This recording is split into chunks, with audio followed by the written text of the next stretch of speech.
Adventures of Sam Spade, Detective. Brought to you by Wild Root Cream Oil Hair Tonic, the non-alcoholic hair tonic that contains lanolin. Wild Root Cream Oil. Again and again, the choice of men who put good grooming first.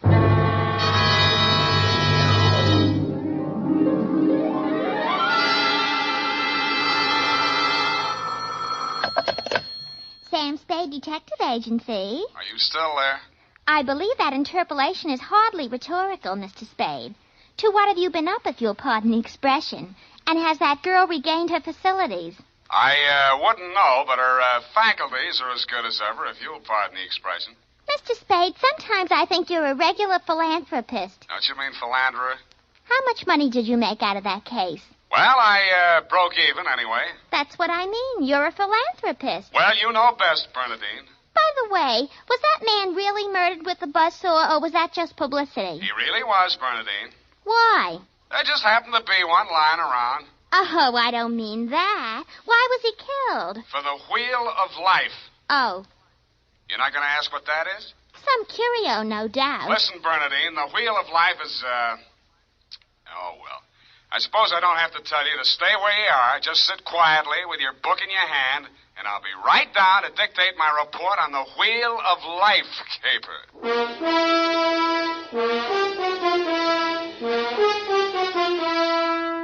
Dashiell Hammett, America's leading detective fiction writer and creator of Sam Spade, the hard-boiled private eye, and William Spear, radio's outstanding producer-director of mystery and crime drama, join their talents to make your hair stand on end with the adventures of Sam Spade. Presented by the makers of Wild Root Cream Oil for the hair.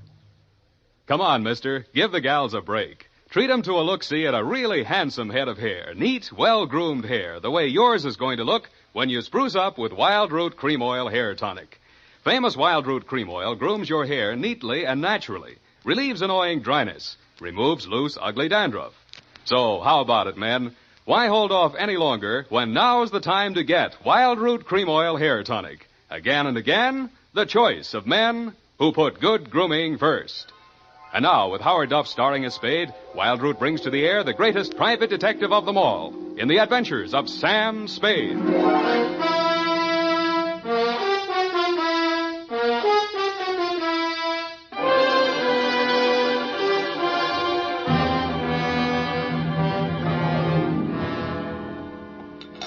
I went down to St. James Infirmary to see my baby there. Ready, Bernadine, little flower? I'm way ahead of you. Keep it clean. No more than 3 erasures per page. Okie dokie? Doke. I mean date. Oh, I'd love to.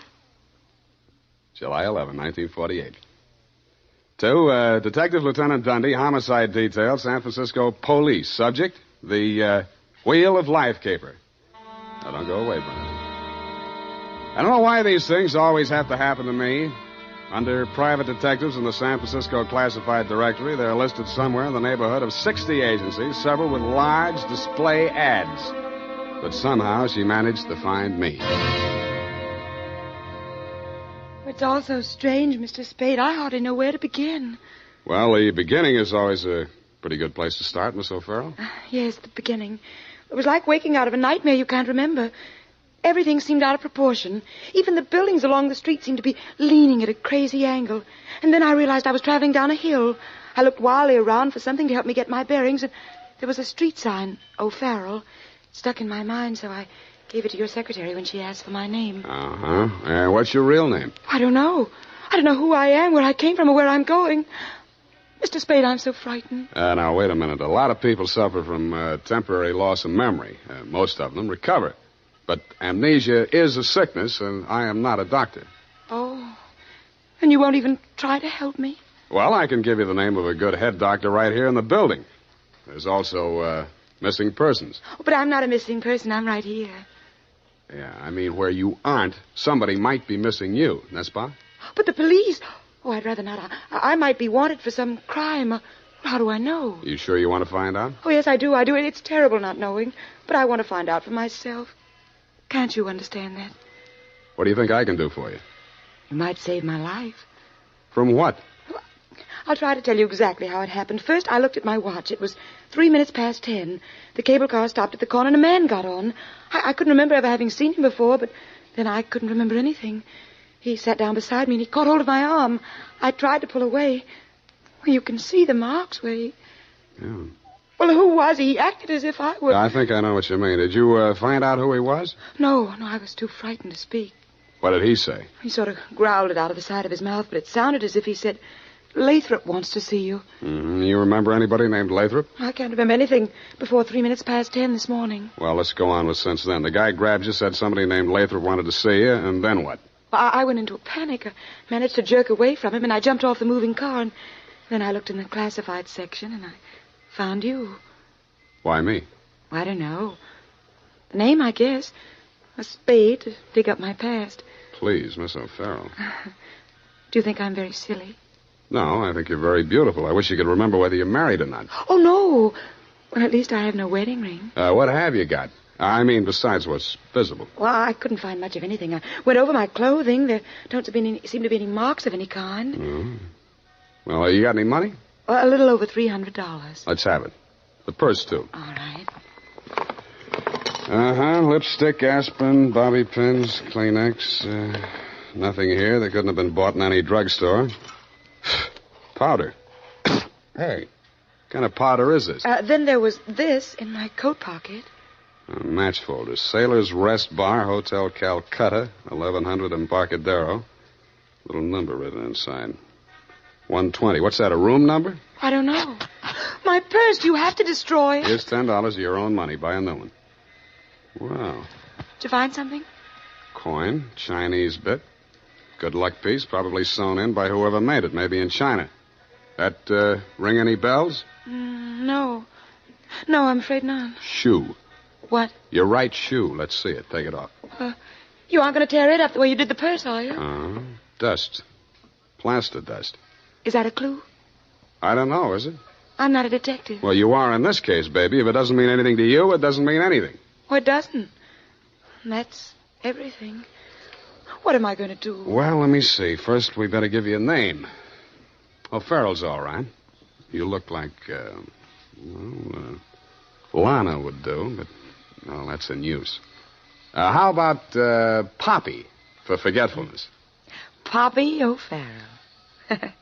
That's a funny name. Oh, you think so? Huh? I think I like it. You do? I think I like you, too.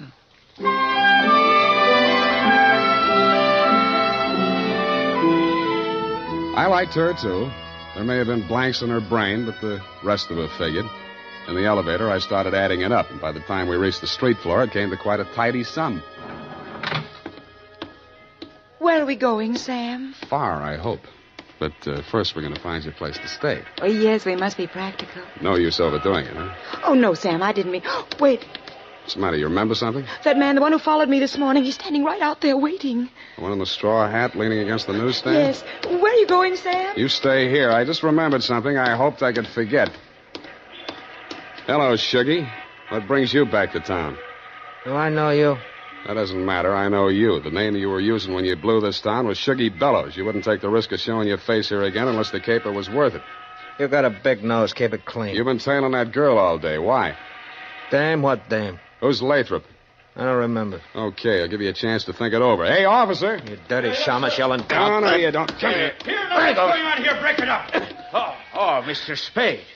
Is this fella giving you trouble now? Yeah, what kind of a beat are you pounding here, Clancy, letting a cheap grifter like this walk around with an armpit full of gun? Or are they handing out permits to characters like these days? Well, now, how about that, son? Have you a permit now? And a goop copper. Oh, so one of them clever lads he is. Well, come along, me bucko, before I lose my temper and give you your lumps now. Okay, I'm coming. That's better now. Much obliged, Mr. Spade. I'll pay you for this, shamus. And a goop to you, too.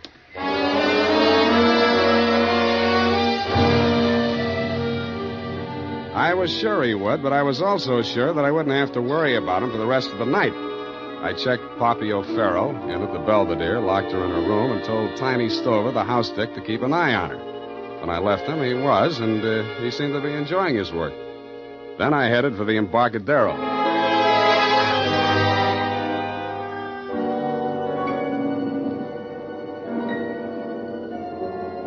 I found the Hotel Calcutta, but I couldn't find the lobby. There wasn't any. It had been squeezed out by the Sailor's Rest Bar.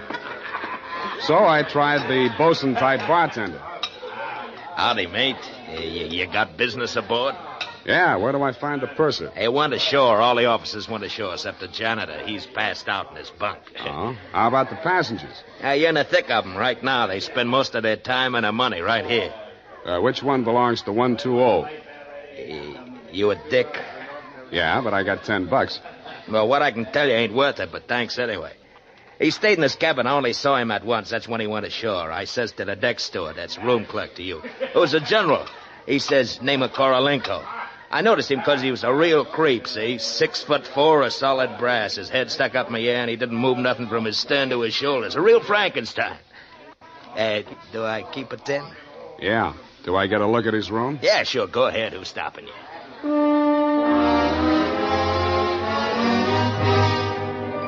So I went. Nobody stopped me until I opened the door to 120. Then I stopped myself. It was an inside room with one small window and an air shaft, but it looked as if a flurry of snow had blown in. The floor and the rest of the flat surfaces were sprinkled with a fine, dirty white powder. It wasn't snow, it was dust, plaster dust, like the stuff I'd found in Poppy's handbag and on her shoes. I shook the place down, not expecting to find anything. I didn't until I opened the wardrobe.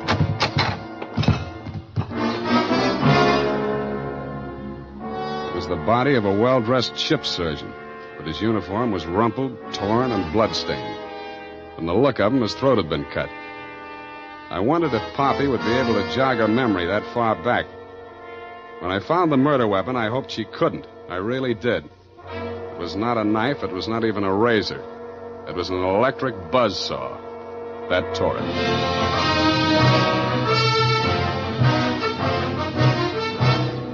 The makers of Wild Root Cream Oil are presenting the weekly Sunday adventure of Dashiell Hammett's famous private detective, Sam Spade.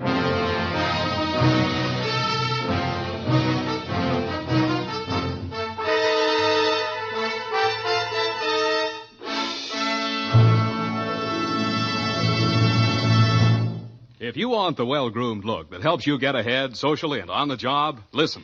Recently, thousands of people from coast to coast who bought Wild Root Cream Oil for the first time were asked, how does Wild Root Cream Oil compare with the hair tonic you previously used?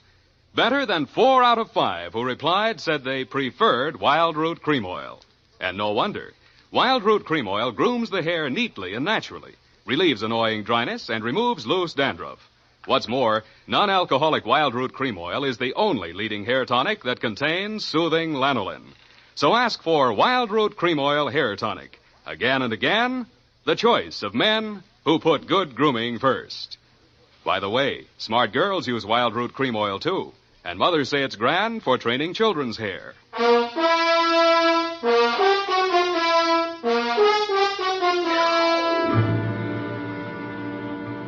And now, back to the Wheel of Life caper. Tonight's adventure with Sam Spade.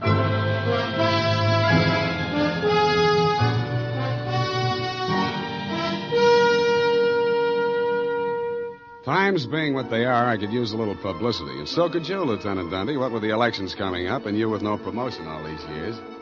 This one time, I got it instead of you and wished I hadn't. The morning papers called it the Buzzsaw murder and went on shamelessly from there.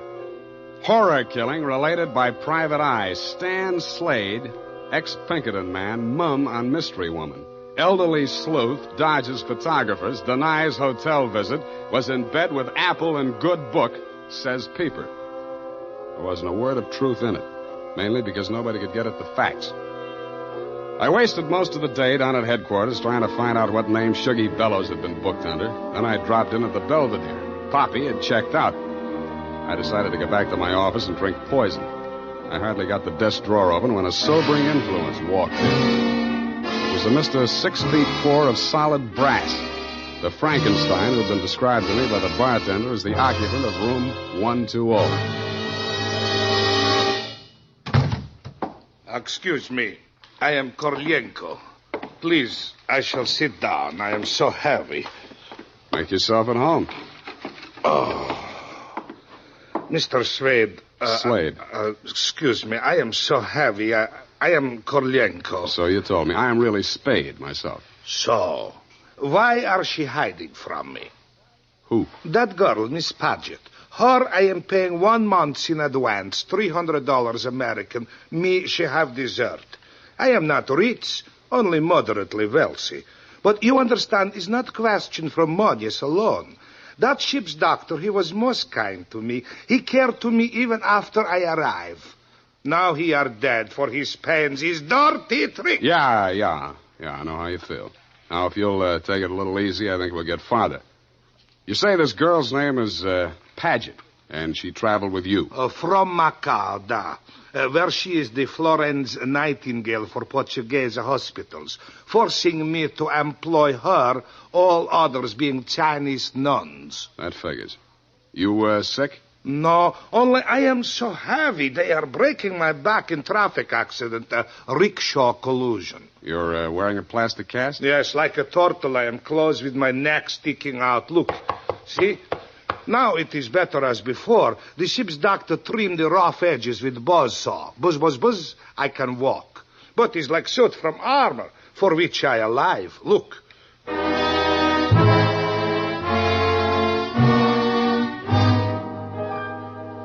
I looked again where he opened his shirt front, exposing the gray-white shell of plaster that surrounded his trunk from collarbone to hips. In a 6-inch circle over the left side of his chest, I counted 4 bullet gouges. I dug one of the slugs out and examined it. It was .32 caliber. The plastic cast, which was molded to the shape of his body, was no more than 1 inch thick. I didn't see how it had stopped the slugs, but it had. About then, the parts of Korolenko that were not held rigid in the cast began to tremble violently. Why are they doing this? Why? To a virtually helpless man. Why, Mr. Spade? Why? Where did you have that cast put on? Don't I said Macau?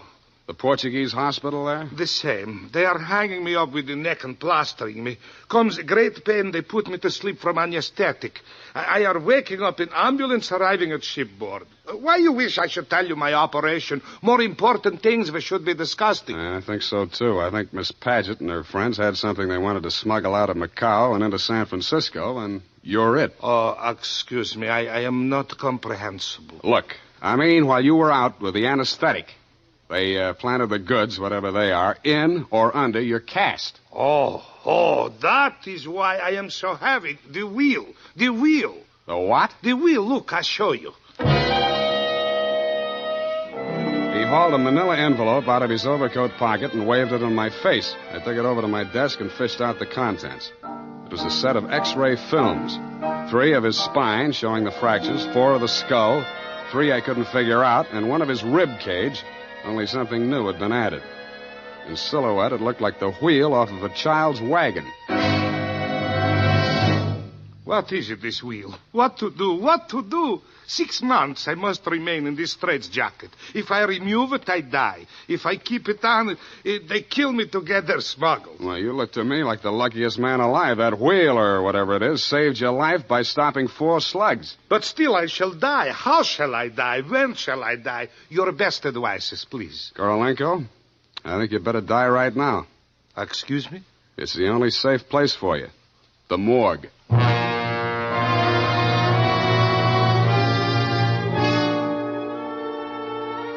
I called my friend Maxie the morgue man, gave him pitch number 137596. He agreed to play along. An hour later, I stood on the curb, head bowed, hat in hand, as the morgue wagon drove away into the gathering mist. Stay facing away, What do you want, Shuggy? I want to blast this gun straight through you, and I will if you give me any excuse at all. You sound like you mean that, Shuggy. You're getting smart, Shamus. Now get going. Where to? Mr. Lathrop wants to see you.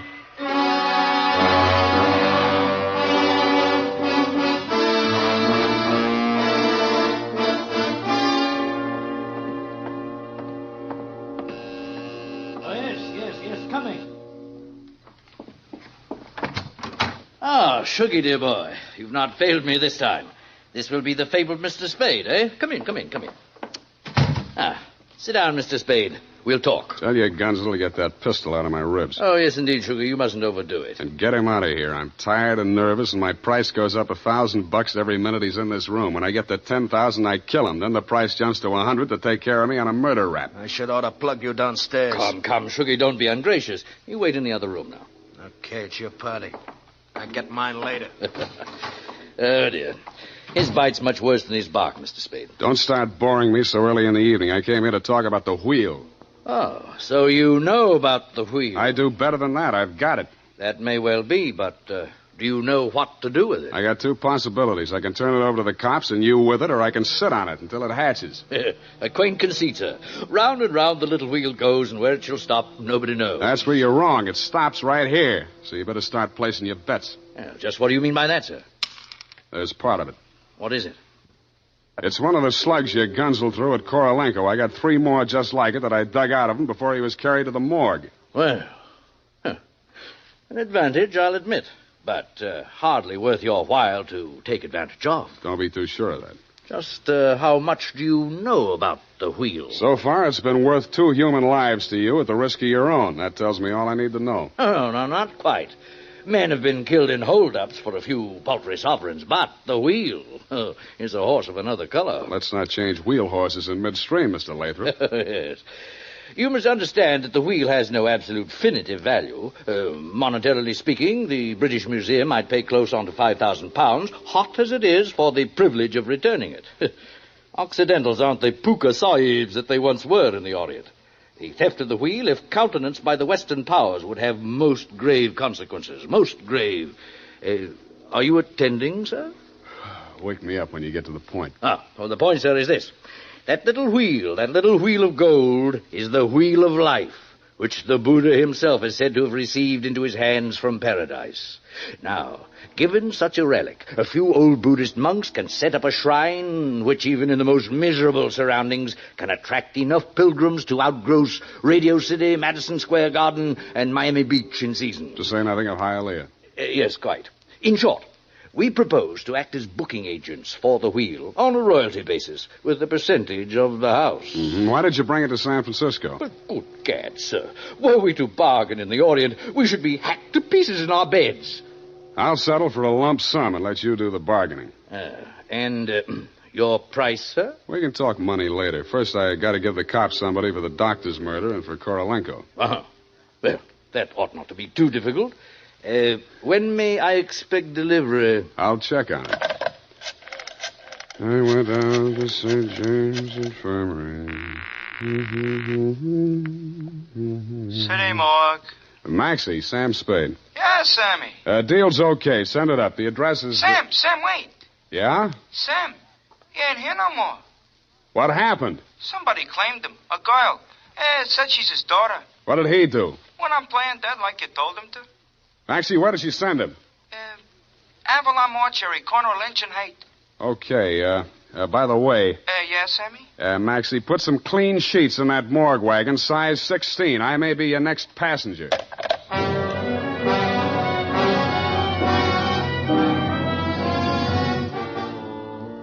At the Avalon Mortuary, the night watchman let me in. He said Mr. Korolenko's daughter had brought an overnight bag and was keeping a vigil by his beer in slumber room number 7. I approached on tiptoe. Just as I reached the door, I heard the most terrible sound I've ever heard. It was a buzzsaw biting into plaster. How deep, I didn't like to think. I did the first thing that popped into my head. I grabbed up a lamp from a console, smashed the bulb, and plunged it into a vase of flowers. As luck would have it, slumber room number 7 was on the same fuse box. As luck would not have it, I was facing a desperate woman in the dark.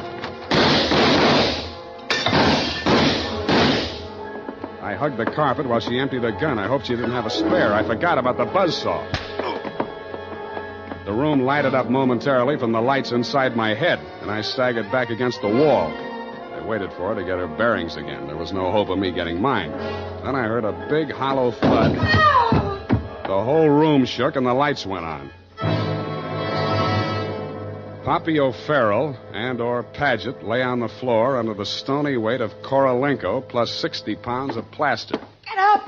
Get up! You're crushing me! I can't. I am so heavy. You comfortable there, Korolenko? Comfortable in such situation? Do you ask the turtle, are he comfortable? Is Faker on bed of nails? He's equally here as elsewhere. Yeah, okay. Just hold her there until I get a statement. And he did. Item, statement by the aforesaid. It was like waking out of a nightmare you can't remember. Everything seemed out of proportion. That was Even her the buildings story, along and the I streets had to admire the way she stuck to it. But if you keep trying, I'm sure she'll get back enough of her memory to confess that she planted the wheel of life in Korolenko's turtle shell when she decided to double-cross Shuggy and Lathrop. They never tumbled to her hiding place. They were gunning for Korolenko because they thought Poppy was working with him, which was true in a way, but not the way that they thought. That's why they tortured the doctor in an effort to learn Kay's whereabouts. I understand your boys have picked up the rest of the trio, and they can tell you everything except why I conceived the brilliant idea of having Korolenko play dead. Between you and me, amnesia's a handy little gadget to have around, Dundee. I'm trying to draw a few strategic blanks myself. Period. End of report. Pardon me, Mr. Spade. Yes. There are just a few little coincidentals that I do not find entirely reprehensible. Such as? Well, I don't want to appear lucid or anything of that type. Believe me, you doesn't. I mean, don't it? Oh, you say the sweetest things. But it's about the wheel. Oh, yes, the wheel. Well, I'll tell you what you do. You type that up. I've got to call in about that now.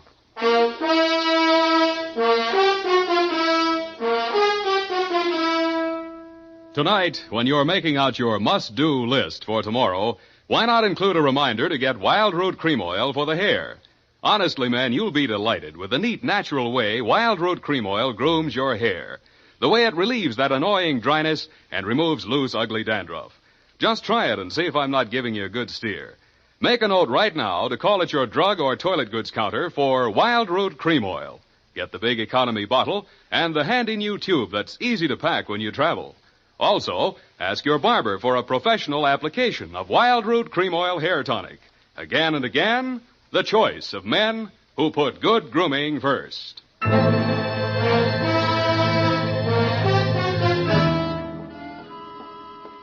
you ascertain the lowdown on the Wheel of Life? I certainly didn't. No, we won't know about that for 6 months.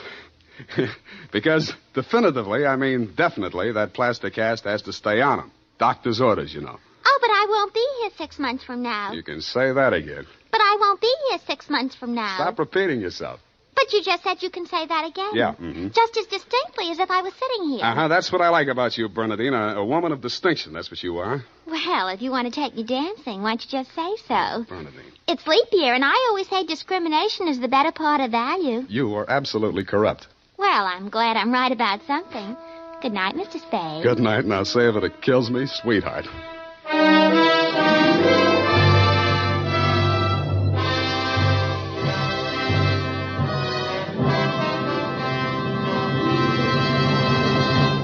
The Adventures of Sam Spade, Dashiell Hammett's famous private detective, are produced and directed by William Spear. Sam Spade is played by Howard Duff.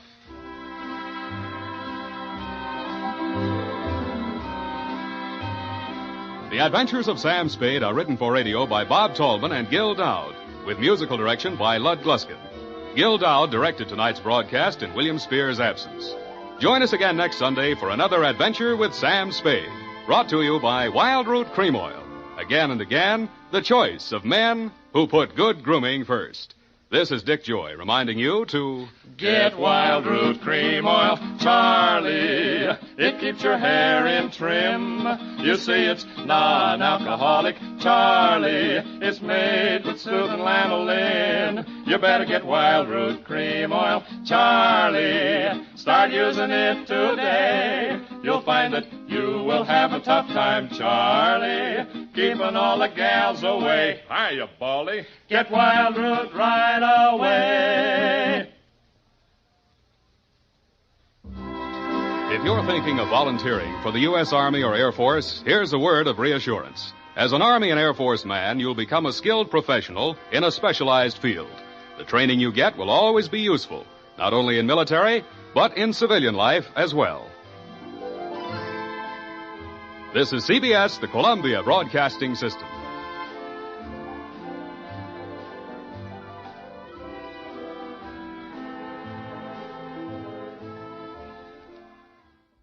The Adventures of Sam Spade, Detective. Brought to you by Wild Root Cream Oil Hair Tonic, the non-alcoholic hair tonic that contains lanolin. Wild Root Cream Oil. Again and again, the choice of men who put good grooming first. Sam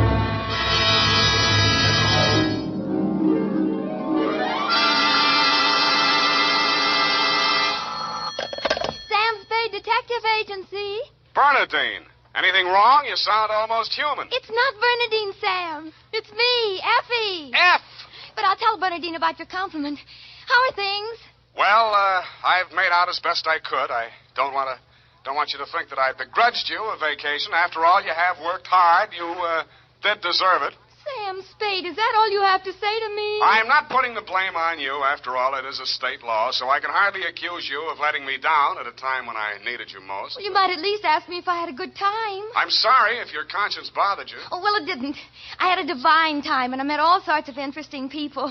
Mostly men. You don't say. What else? Well, it was this desert ranch, with a lot of buttes around. You mentioned those. No, Sam, no. They're the result of erosion. Those outdoor types, they go to pieces.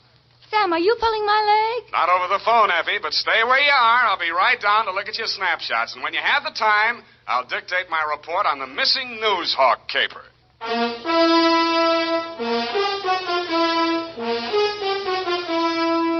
Dashiell Hammett, America's leading detective fiction writer and creator of Sam Spade, the hard-boiled private eye, and William Spear, radio's outstanding producer-director of mystery and crime drama, join their talents to make your hair stand on end with the adventures of Sam Spade. Presented by the makers of Wild Root Cream Oil for the hair.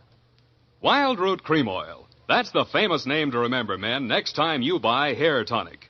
And look what Wild Root Cream Oil does for you. It grooms your hair neatly and naturally. Wild Root Cream Oil also relieves dryness and removes loose, ugly dandruff.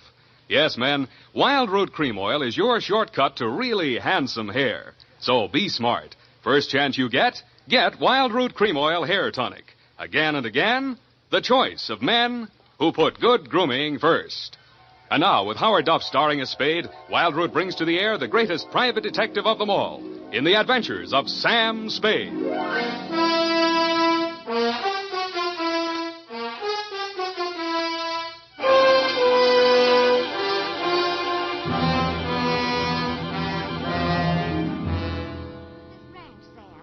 Outside of Kanab on Virgin River. Kanab, the Pearl of the West. Uh-huh. And did I mention the buttes? Oh, well, they're very interesting. The result of erosion. Yes. And it's authentic, too. Fay Hamlin's ranch. You, mean a working ranch? Yes. You see, that way you get into the spirit. Mm-hmm. My job was to feed the chickens. And that's how I met him. One of the buttes? Oh, Sam, he's a very cultured gentleman. Culture smulcher. What's he do for a living? He cures stammering. You don't say. What's his name? Charlie Shank. Charlie Shank? He's the founder of the Shank Institute of Articulative Correction, which I should learn. Articulative Correction. Where is this institute? Oh, I have the address here. General Delivery, Butte, Montana. Mm-hmm. You're sure you didn't help him break parole, Effie? Oh, no. We just went on long walks together. Where to? Oh, different points of interest. Like Wolf Canyon. Figures. Uh-huh. He invited me on this camping trip. Honorable, of course. Mm. But I couldn't go on account of my sunburn. I had an awful. I've still got it, you see. Mm. And then he went back to Butte. He had to leave in such a hurry he couldn't even say goodbye. Wow. It was a pity, too, because an old friend he hadn't seen in years came looking for him just a few minutes later. With a warrant? No, he was an attendant in a nearby hospital. Mental? Oh, yes, very intelligent. He read me some of his poetry. Maybe you've heard it. A loaf of bread, a jug of wine, and thou. Wait a minute. Isn't that the Rubaiyat of Omer Khayyam? That was written by a guy named Fitzgerald. Well, of course. That's his pen name. Quite a penman. Yes, but he's paid his debt to society. And the other time it was a bad beef. Oh, He told me all about it. Yeah, sure. He cried on my shoulder afterwards. Sweetheart, when you make a mistake, it's a beaut. Sam, nothing happened. Well, I'm glad he cured you of stammering, anyhow. Ready? Oh, yeah. I've got a brand new notebook. Life goes on. I've got a brand new notebook, Sam. I'll just turn over a new leaf. Not a bad idea, dear. Date, July 18 to Mr. Alex M. Youngblood. Try that again. Mr. Alex M. Youngblood, P.O., Box 317, San Francisco, from Samuel Spade, license number 137-596. Dear Mr. Youngblood, I need a vacation myself. You need trolley shank. You sound tired, Sam. Fortunately, until I met you, my only experience with any of the men and women who make your newspaper run had been with one of your corner newsboys who shortchanged me 2 times within as many days. I have not read your rag since. But your name looked imposing, and so did the $300 check upon which you had written it.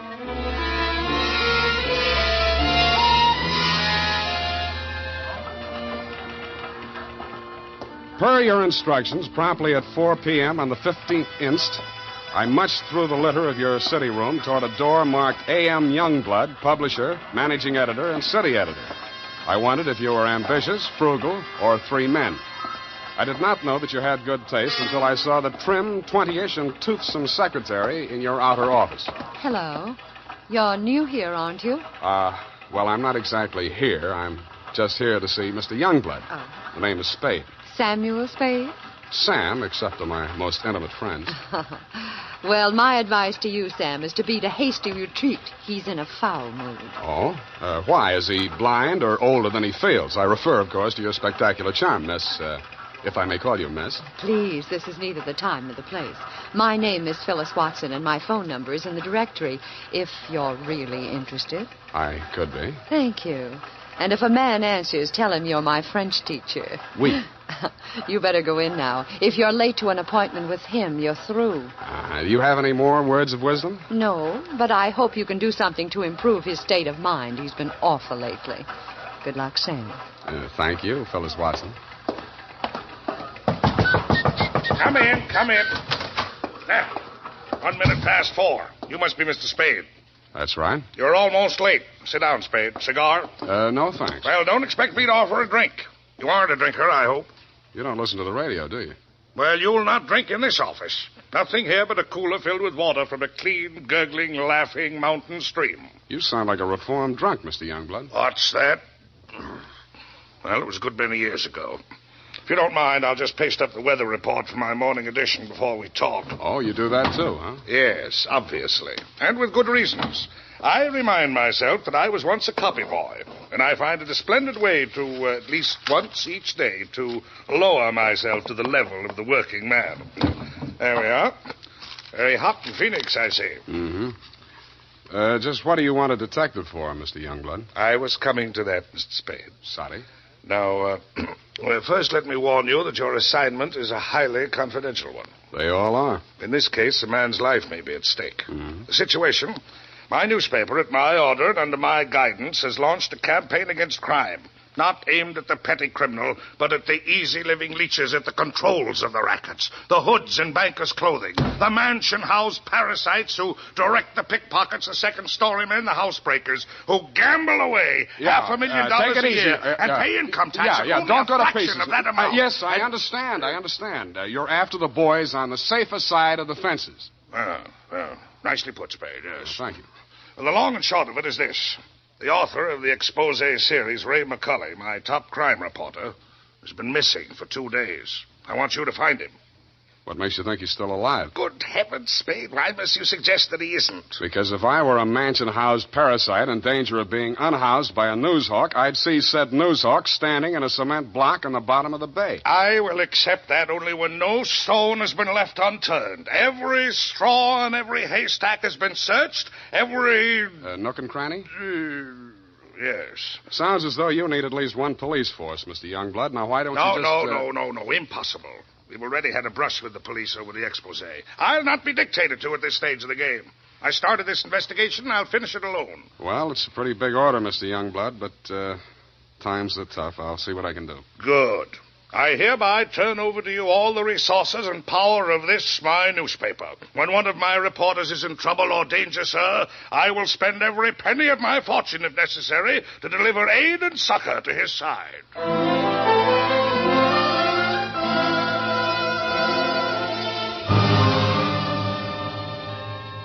You then gave me Ray McCulley's expose stories to date. I saw why you, his family and friends, and his creditors could have been worried about him.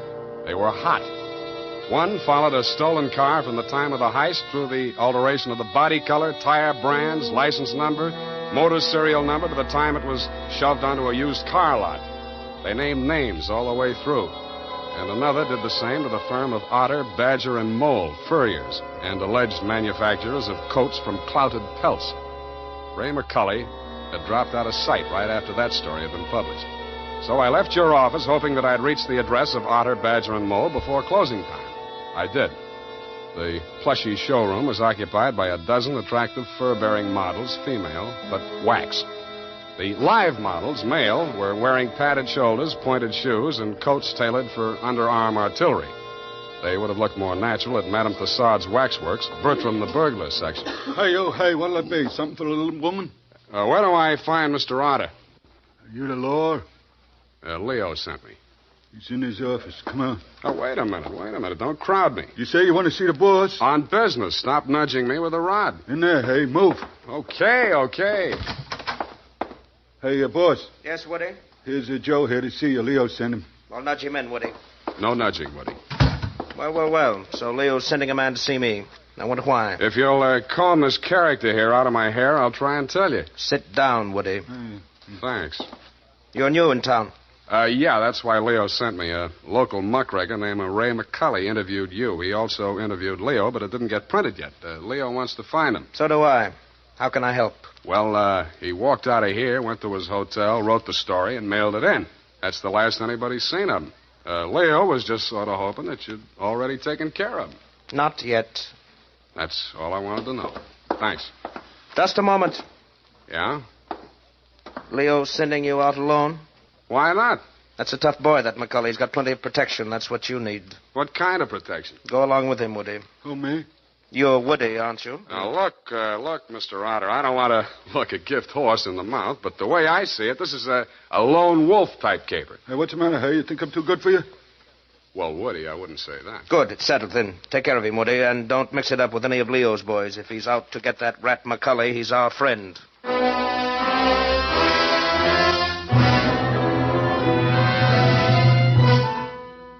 I was beginning to wonder who Leo was. I'd grabbed the name off a calendar on the wall, Leo's Van and Storage. I didn't know whether he was the Leo Mr. Otter didn't like, and I hoped I wouldn't find out. The best way I could think to keep from finding out was to shake Woody. On the way uptown, I walked him past 4 police stations. Crossing Market Street, I pushed him straight into the arms of a traffic cop who begged his pardon and let me off with a warning. At the Blue Bottle Bar and Grill, I gave Joe, the bartender, the Mickey Finn sign, but Woody liked it. He ordered another. Then he said he knew a place on Columbus where the drinks were even better. It was called Leo's Place. I wondered if that meant anything. Hey, oh, hey. Who, me, huh? I want your drink. Don't you like this joint? Yeah, sure, it's fine. We're not getting anywhere, though. You really take your work serious. Me, when I go gun for somebody, I go where I'm least likely to succeed. You live longer. Yeah. Woody, what do you know about this guy, McCully? You hear the boss. He says he's a rat. Yeah, but he said he's got plenty of protection. Who's furnishing it? Well, you see, there's a... Boy, oh, boy. Look at what just walked in. I looked. What I saw was not disappointing. She was wearing a skin-tight black satin with a plunging neckline and a new look only in places where it didn't matter. But she still looked enough like your secretary, Phyllis Watson, to be out of place in Leo's place. She didn't stay there long. She made a beeline through the kitchen to the rear exit. I made a beeline right after her. Woody was breathing down my neck as I started up the rickety outside stairway at the back of the building. I stopped at the landing and turned around to face him. See you later, Woody. I didn't wait to see if he made it all the way to the bottom of the stairs. I was more interested in what was going on at the top. A door had opened, and Phyllis stepped inside. The man who let her in looked like Ray McCully. Who are you? The name is Spade. I don't know that name. Your boss hired me to find you. Private Dick? Yeah. Can I talk to you for a minute? Sure. Put your hands behind your neck and walk up slow. Okay. All right. Go inside. What's the matter? You're not acting glad to see me. This is the guy, Phyllis. Yes. Alex hired him this afternoon. There, you see. Now, what do you want me to tell Youngblood? You're not going to tell anybody anything. Oh. It caught me right behind the ear. The last thing I saw was that plunging neckline as Phyllis rushed forward. I didn't know whether she was rushing to my rescue or to get in a few licks of her own. 5 seconds later, I didn't care. As the design on the linoleum slammed up at me, I had just time to wonder why, of all the people who were looking for Ray McCully, I had to find him. Then I was out. Boing. Maced for my pains.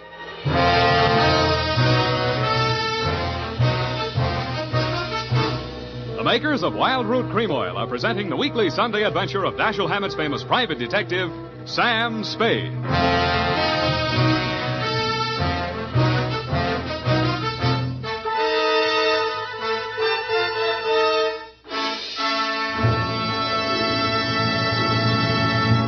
If you want the well-groomed look that helps you get ahead, socially and on the job, listen. Recently, thousands of people from coast to coast who bought Wild Root Cream Oil for the first time were asked, how does Wild Root Cream Oil compare with the hair tonic you previously used? Better than 4 out of 5 who replied said they preferred Wild Root Cream Oil. And no wonder. Wild Root Cream Oil grooms the hair neatly and naturally, relieves annoying dryness, and removes loose dandruff. What's more, non-alcoholic Wild Root Cream Oil is the only leading hair tonic that contains soothing lanolin. So ask for Wild Root Cream Oil Hair Tonic. Again and again, the choice of men who put good grooming first. By the way, smart girls use Wild Root Cream Oil, too. And mothers say it's grand for training children's hair.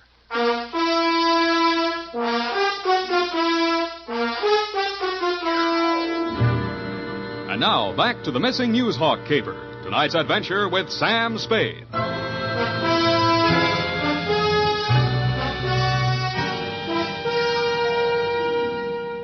I was lying on the floor in a room with nothing in it but a sink, an army cot, a square of dirty linoleum, and a body.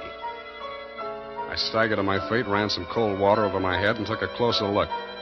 It was Ray McCully. He was a very dead, crusading reporter. He'd been stabbed clean through with a long-bladed kitchen knife. It said on the handle, property of Leo's place. I went through his pockets. In his wallet, a press card, a police card, union card, and 10 genuine, crisp, new $1,000 bills. That gave me a line on the killer. He was crazy. So was I. I left it on him, too. Folded up in his vest pocket, I found 2 newspaper clippings, one from the Chronicle and one from your paper. Both weather reports for the same date. It was very hot in Phoenix, according to both papers. But according to your weather report, the temperature in Needles, California was 135 degrees. That needled me. So did the slip of paper I found on his shoe. The number 9 and a date had been stamped on it with a rubber stamp. The date was the same as that of the weather reports. I turned it over. It said Ruthie's Booth, Manson Bowling Alley.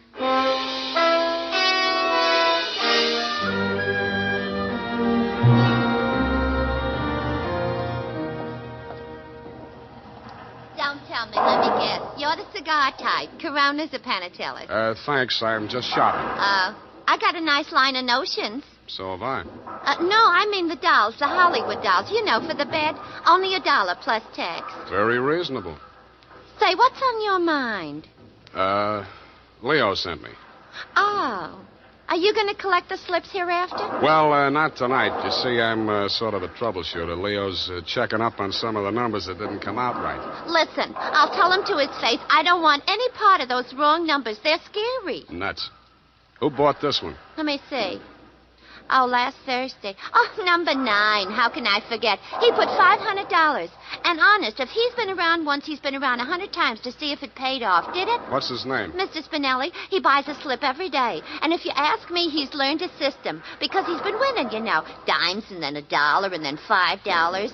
And then when he come in with 500 on number 9 until he dropped dead, did it win? Where does he live? It did. Wait, I'll look on the sheet. Hey, somebody else was in just this afternoon. Give me that address. Hurry up, will you? Well, it's right around the corner on Manson, 810. Say, maybe that's his system, 8 and 1. Don't that add up to 9? Hey, what's the matter? Where are you going in such a rush?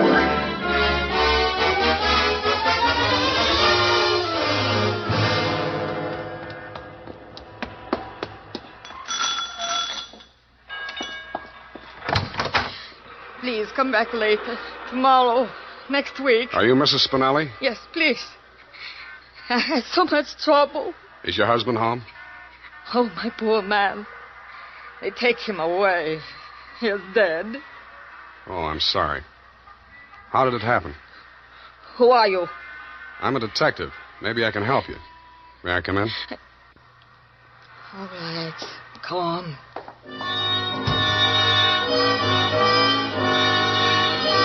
It took quite a while to gain her confidence, and after that it took still quite a while to piece together the grief-stricken grumble of words that poured out of her. When I got it down in the form of a statement, I asked her to read it over. Item: statement by Mrs. Arturo Spinelli.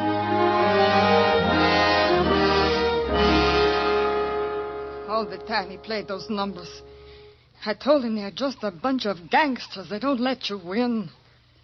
Then he met this man McCulley, a writer for the newspaper. My husband says this man shows him how to win. He wins and wins. Then he goes to bank and takes out all our savings. I begged him not to do it. But no, he was greedy. And this McCulley poisoned his mind. Sure, he won. He brought the money home in his hand. $10,000. I don't want it. I'm scared. I took it while he was sleeping with wine and gave it to the men. I tell him all I want is the 500. He tried to tell me we do good. We help catch the big gangsters. I say we don't want to do so good we get murdered in our beds. So he says, okay. But if I change mine, here is address. I don't change my mind. Because already my husband, he is dead. Has home. Stabbed. No, I don't change my mind.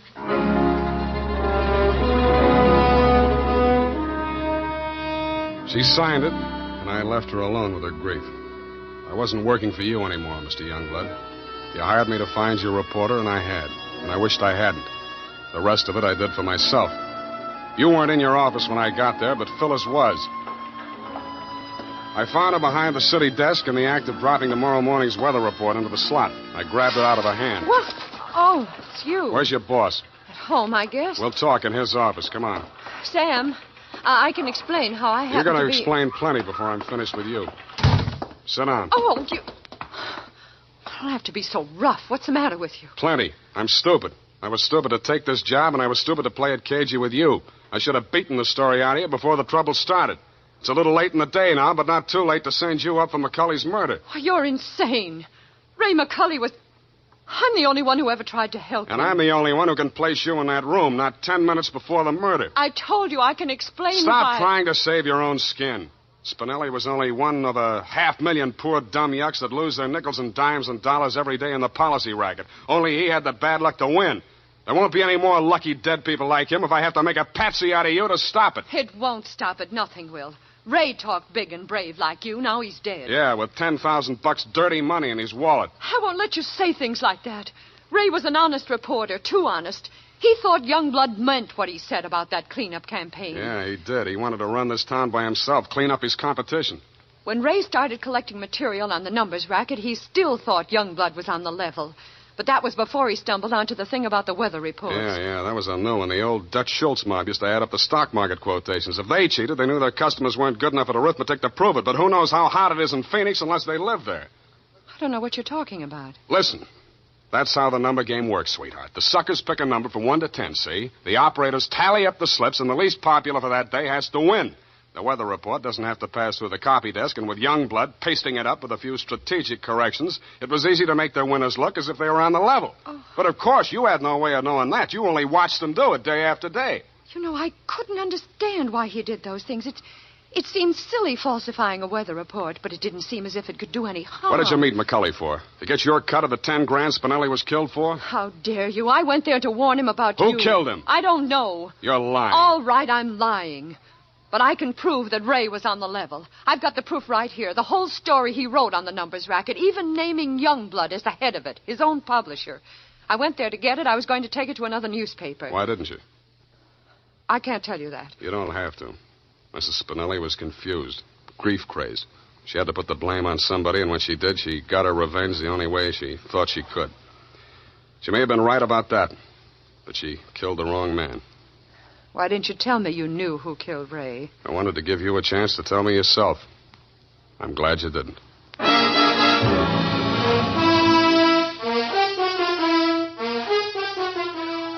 And that, Mr. Youngblood, is the crop. I'm sure you appreciate the fact that I gave the double scoop to your paper.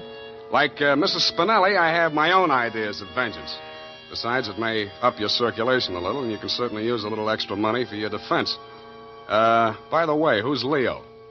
Period, end of report. But, Sam. Yes, Evie. I thought Mrs. Spinelli killed Ray McCulley. The vacation helped. You're absolutely correct. Mrs. Spinelli killed Mr. McCulley, if you'll pardon the expression. But why did she kill her husband? I was wrong. The vacation didn't help. You mean she didn't? She killed McCulley to avenge the murder of her husband. You mean Mr. McCulley killed Mr. Spinelli? Effie, stop. I'll go mad. Oh, you need a vacation, Sam. Look, type that up. The clatter of the keys may stimulate you to further cerebral activity. I beg your pardon, Sam? Brain work. Now, shoot. Oh, brain work. Oh, well, you know best. Tonight, men, or first thing tomorrow, get Wild Root Cream Oil and see what wonders it does for your hair. Notice how easy it is to apply. Notice what a neat, natural job it does of grooming your hair. Notice, too, how effectively Wild Root Cream Oil relieves annoying dryness and removes loose, ugly dandruff. No getting around it. Once you try it, you'll never be without it. So tonight, or first thing tomorrow, call at your drug or toilet goods counter for Wild Root Cream Oil. Get the big economy bottle and the handy new tube that's easy to pack when you travel. Also, ask your barber for a professional application of Wild Root Cream Oil Hair Tonic. Again and again, the choice of men who put good grooming first. Well, here it is, Sam. And you were absolutely right. The typing cleared my mind. It's all clear now except for one thing. Well, let's clear that up right away. Why did Mrs. Spinelli kill her husband? She did not kill her husband. Oh, I'm sorry. I meant, why did Mr. McCulley kill Mr. Spinelli? Kelly did not kill Spinelli. Who's Kelly? McCulley. McCulley's real name was Kelly? Now, let's start all over again. Disregard everything we said up until now. Make your mind a complete blank. All right, Sam. In the first place, McCulley did not kill Spinelli. That's what I said. It was his wife, wasn't it? Now, wasn't it, Sam? Oh, stop teasing me. Sam, why do you look at me like that? Effie, Mr. Spinelli was killed by one of the policy racket hoods to get back the $10,000 he won on the numbers game. Then how did the money get into Kelly's pocket? McCulley's. Why do you insist on using his alias, Sam? Effie, that was a tip of the tongue. I mean, look, Mrs. Spinelli took it to him because she was afraid her husband might be killed for Then it. why didn't they take the money when they killed him? Because Mrs. Spinelli had already taken it. Then she did kill him. Go home, Effie! All right, Sam. I'm sorry I'm so irritable to you, but I thought it's... Well, it's been so long since I've been here, you know, Sam. Angel, you're just tired. Vacations have a habit of doing that to you. After a week or two in the office, you'll be all rested up again. Now, take it easy. You act as though you thought my mind were affected. Come here. Sam, now don't. My sunburn. Oh, it hurts. It's nice to have you back. You look good, too. All tanned and healthy. It's great. I think my nose is peeling. Well, don't pick at it. I won't. Good night, Sam. Good night, sweetheart.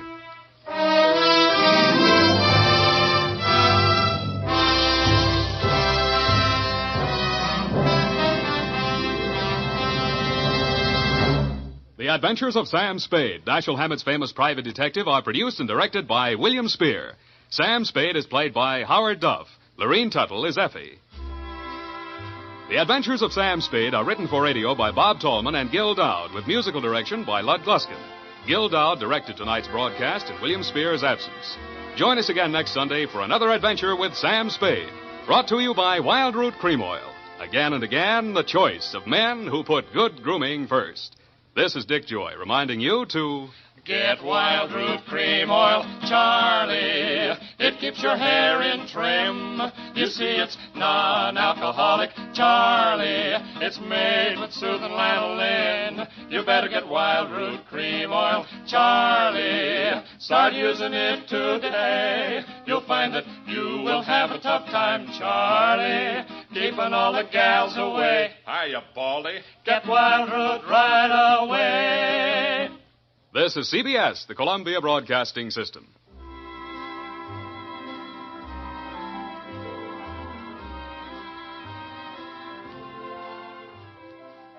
The Adventures of Sam Spade, Detective, brought to you by Wild Root Cream Oil Hair Tonic, the non-alcoholic hair tonic that contains lanolin.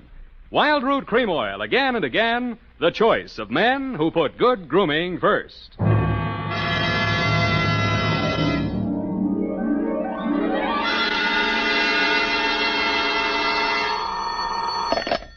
Spade Detective Agency. Me, sweetheart. Sam, how did it go? It was the end, Effie, but the end. Oh, Sam, not another one of those society things. Depends on what you mean by society. Well, you know, Sam, cafe society. Cocktails for two, hands across the table, making another old-fashioned, please. Let's not lose our head, Effie.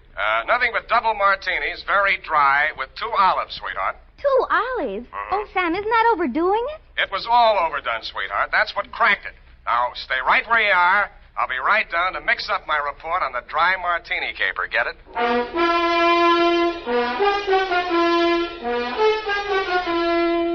Dashiell Hammett, America's leading detective fiction writer and creator of Sam Spade, the hard-boiled private eye, and William Spear, radio's outstanding producer-director of mystery and crime drama, join their talents to make your hair stand on end with the adventures of Sam Spade. Presented by the makers of Wild Root Cream Oil for the hair. August is always a great vacation month, and for those of you planning to take your vacation soon, let me suggest that when you're packing, be sure you include a bottle and a handy tube of Wild Root Cream Oil Hair Tonic. For no matter where you go, you can always depend on Wild Root Cream Oil to groom your hair neatly and naturally, relieve dryness, and remove loose dandruff. Yes, you can take it with you on your vacation, and you should. Wild Root Cream Oil Hair Tonic. Again and again, the choice of men who put good grooming first. And now, with Howard Duff starring as Spade, Wild Root brings to the air the greatest private detective of them all in The Adventures of Sam Spade.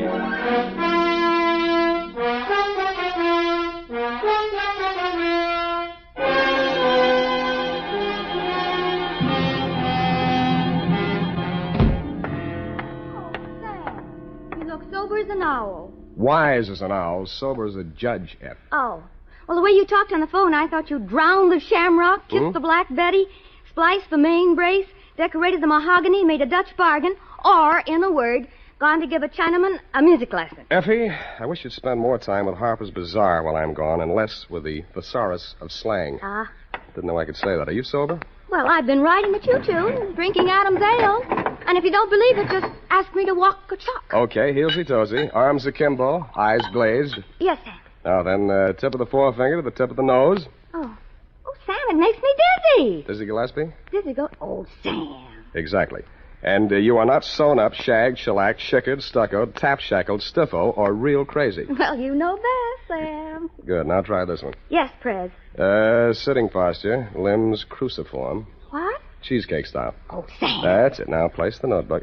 Just a little higher. Good. Now apply the tip of the pencil to the top of the fool's cap and proceed viz. Viz. Date. August 1st, 1948. To Mrs. Netta Martini, 1000 Marina Boulevard, San Francisco.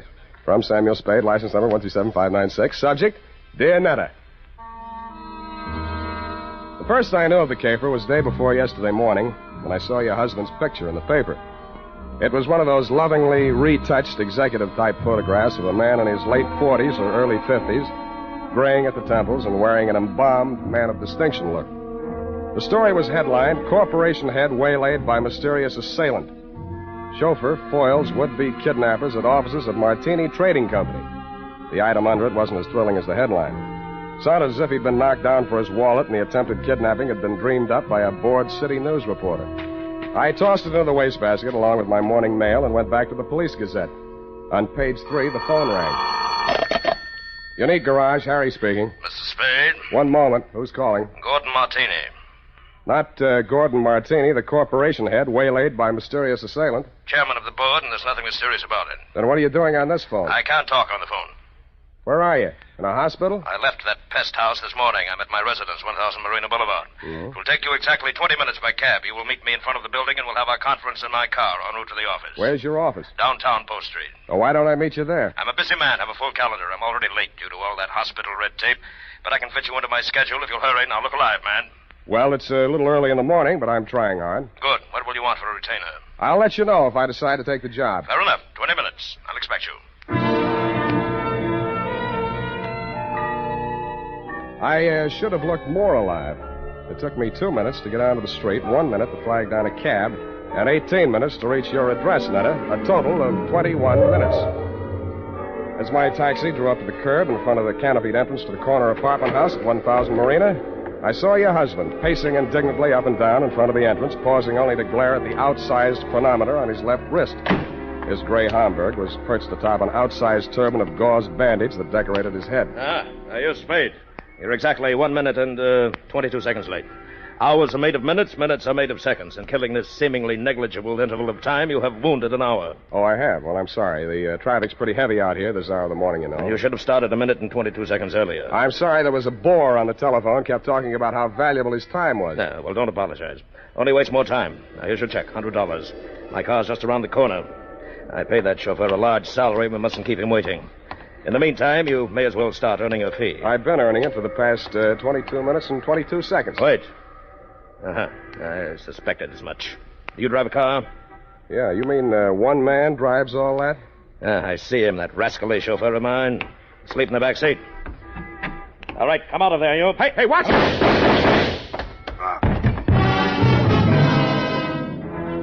I was behind him and a little to the right. The shock of the rapid-fire 30-caliber slugs lifted him off his feet and knocked him against me. I went down under his 300 pounds of dead weight. By the time I rolled him off of me and got up, the gunman had jumped out of the limousine and into a gray sedan that was double parked alongside. In the welter of traffic on the boulevard, I didn't dare risk throwing a shot after him, but I did get the first 3 numbers of the license plate before it buried itself in the heavy stream of AM commuters.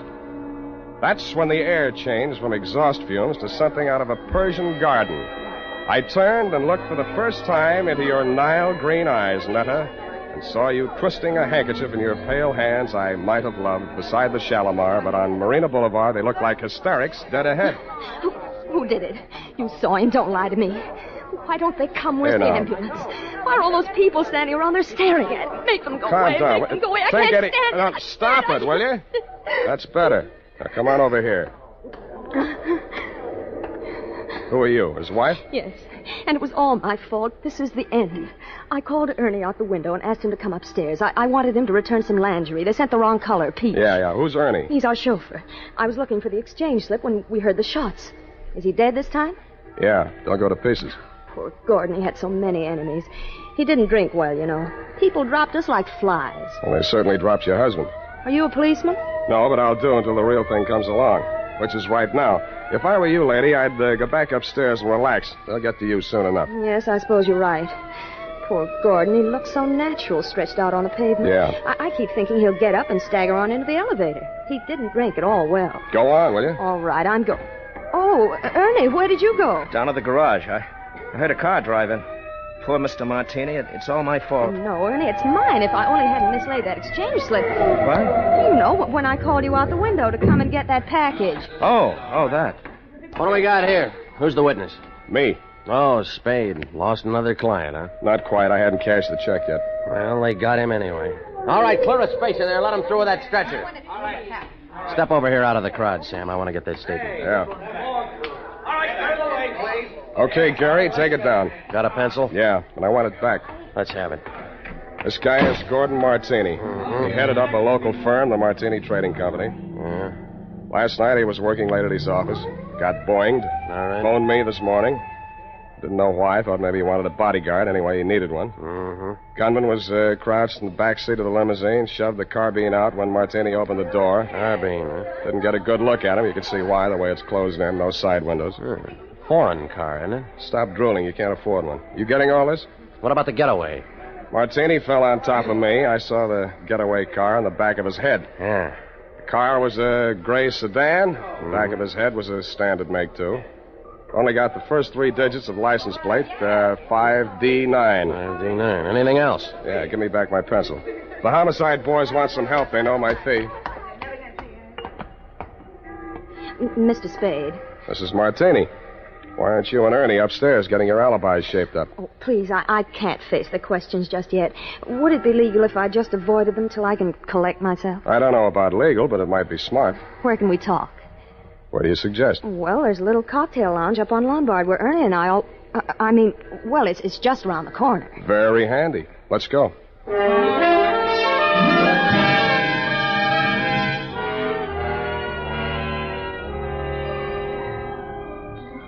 Against my mother's advice, I should have listened, but, well, that's why I married Mr. Martini. Well, that brings us up to 1943, and it's only 11:45. You're just like him, always holding a stopwatch over my head. Always? Well, he drank, you know. You told me that. But it's much more important than you think. He often fell down and bumped his head. You mean that mysterious assailant that waylaid him last night in his office was a double martini? 2 pitchers full before dinner. 2? Ernie had to carry him up to his office. Well, what did he go up there for? Oh, we had an appointment with the vice president of the firm, Mr. Nesbitt. Something had come up, and he wanted Gordon to sign some papers. I don't know what. It wasn't the first time. I waited outside in the car. After Ernie had taken him upstairs, he came back to the car, and we talked. Ernie has alibis upstairs, downstairs, and all around the house. Well, then when the others came out and Gordon didn't, Ernie went upstairs to see why. Others? Mr. Nesbitt and who else? Mary Callahan. Secretary? No, she's an attorney. And if you think everything was legal between those two, well, but after all, who am I to call the kettle black? Now, what are you trying to tell me? That you got him drunk so they could make him sign some papers? That he got himself drunk so he couldn't write his name? Or that he just got drunk and fell down? Between you and me, I think she pushed him down a flight of stairs. In his condition, he'd never remember. Why are you putting the finger on the Callahan dame? Well, what would you think? She was the last one out of the building. Why didn't you want to tell all this to the police? Well, I didn't want to talk about his drinking. Things were bad enough already. That would have been the end. Well, that's as good an answer as any. What do you want me to do for you? Prove that she did it and Ernie didn't. I'll let you take care of Ernie. Oh, no. I don't want to alibi him unless I have to. He might get the wrong idea. You mean I've got the wrong idea? He might think it meant I still care for him, and I don't. I can't stand him anymore. The way he chews those toothpicks. And besides, if his alibi is too good, I might have trouble about that carbine in the backseat of my car. Pardon me, it sounded as if you said you might have trouble about a carbine in the backseat of your car. That's what I said. Where is your car? In the garage. But somebody had it out this morning. They scraped the fender coming back in, and they ran into the wall. They must have been in an awful hurry. Tell me, this car of yours, it wouldn't be a gray sedan? Yes. License number? Oh, wait a minute. It's on my keyring. Here, 5D90... That's enough. Why didn't you tell me this before? Well, I couldn't get up the nerve. After I heard you tell that policeman the gun that killed Gordon was a carbine, and the gray sedan and all that, well, it's the end. I hoped you were right, but I didn't think so. When I went to look at the gray sedan in your garage, I knew you were wrong. Dead wrong. It was the getaway car, all right, and the carbine, as you know, was proven later to be the one that killed your husband. But Ernie had turned into a very poor suspect indeed. He was hugging the carpet between the front and rear seats, and when I nudged him, he didn't move. He'd been shot at closer range than Gordon Martini, and the killer had used only one slug. It was planted in the base of his brain, which made him not only a very poor suspect, but a very dead one.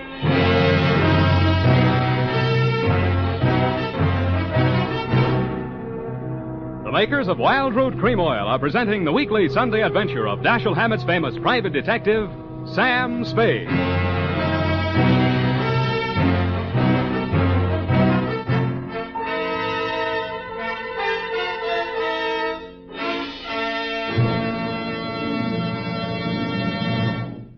If you want the well-groomed look that helps you get ahead socially and on the job, listen. Recently, thousands of people from coast to coast who bought Wild Root Cream Oil for the first time were asked, how does Wild Root Cream Oil compare with the hair tonic you previously used? Better than 4 out of 5 who replied said they preferred Wild Root Cream Oil. And no wonder. Wild Root Cream Oil grooms the hair neatly and naturally, relieves annoying dryness, and removes loose dandruff. What's more, non-alcoholic Wild Root Cream Oil is the only leading hair tonic that contains soothing lanolin. So ask for Wild Root Cream Oil Hair Tonic. Again and again, the choice of men who put good grooming first. By the way, smart girls use Wild Root Cream Oil, too. And mothers say it's grand for training children's hair.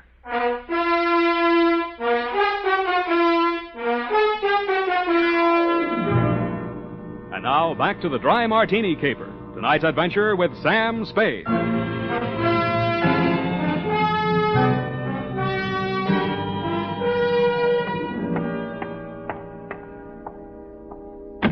Martini Trading Company, good afternoon. I'm sorry, Mr. Nesbitt is in conference.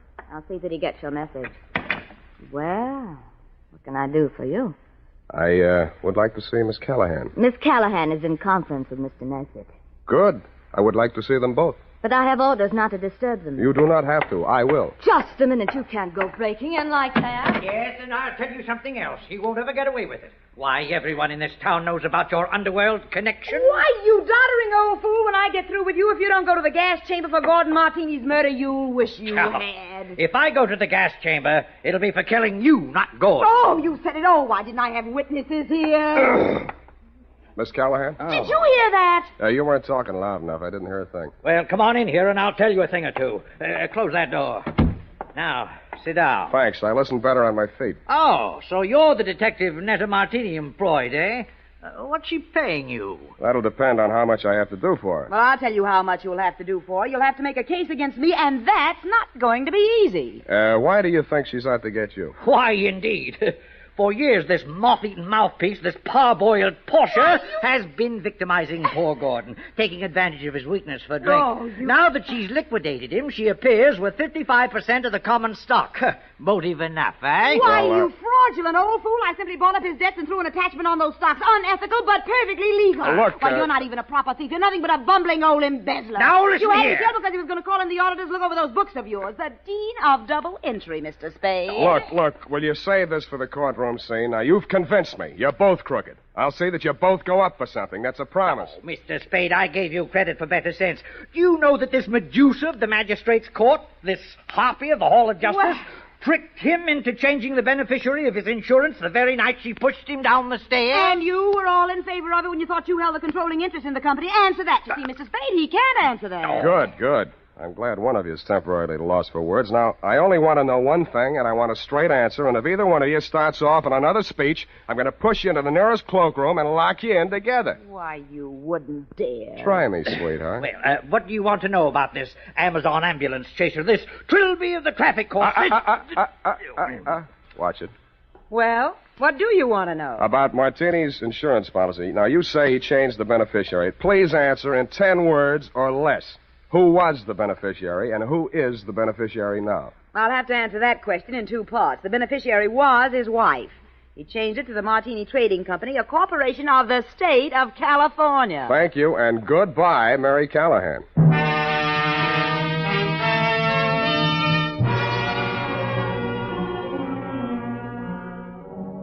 And that Netta took the heat off of you for the time being, which made things tough for me, because Callahan and Nesbitt were so horrible I never wanted to see them again, even to testify against them in court.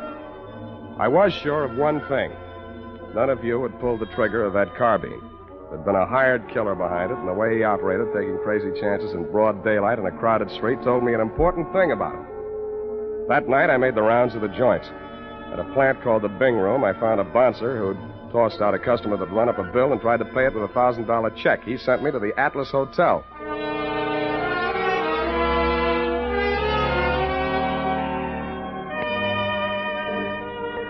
The Atlas Hotel is off of 3rd Street down near the railroad yards. Not even a flea bag. The fleas sickened and died a long time ago. They couldn't take it. And from the look of the guests sprawled out in the mission furniture of the lobby, they wouldn't be able to much longer. A half-dead room clerk came back to the land of the living long enough to mutter a room number and wave me feebly toward a flight of crummy stairs.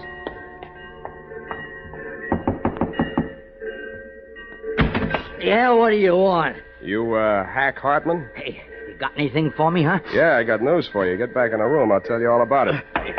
Yeah. Well, come on in. Drop the shiv. Yeah, I'll drop it. I'll fix you. I'll cut you good. I'll cut you. I'll cut you. I'm glad you did that. You make it easy for me. Now get over there.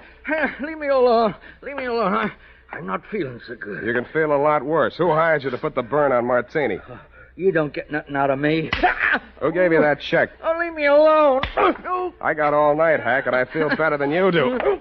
Now, what did you do with that check? I'll shake it if your teeth come out with it. Come on. All right. Stop it. I don't feel so good. Okay. Where? Pocket. My shirt. Don't reach. I'll get it.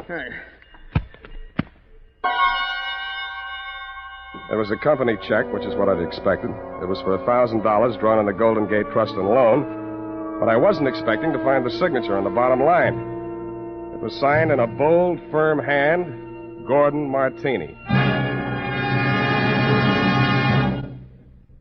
Who was the penman on this?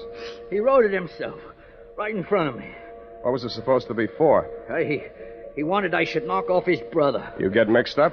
Well, he's dead, ain't he? That's what I mean. Gordon Martini's dead. The papers got it wrong. That was his brother, his twin brother. And that other guy, that chauffeur, kept hanging around the garage so I couldn't get out. I had to burn him, too. You know what you're saying? Yeah. I'm making sense. Now get out of here. I'm getting steamed. Don't let it worry you. I got a nice, cool place all picked out for you.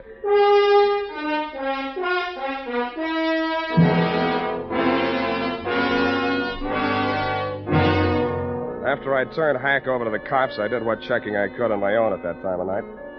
As nearly as I could learn, Gordon Martini could never have had a brother, twin or otherwise. He was a first child. His mother died in childbirth, and his father died 1 month later. So I went back to the offices of the Martini Trading Company, glass-keyed my way in, and made a quick frisk of it. There I learned that the signature on the check was indeed Gordon's, but that he had closed out his account at that bank the day he wrote it. I thought about that on the way out to your apartment.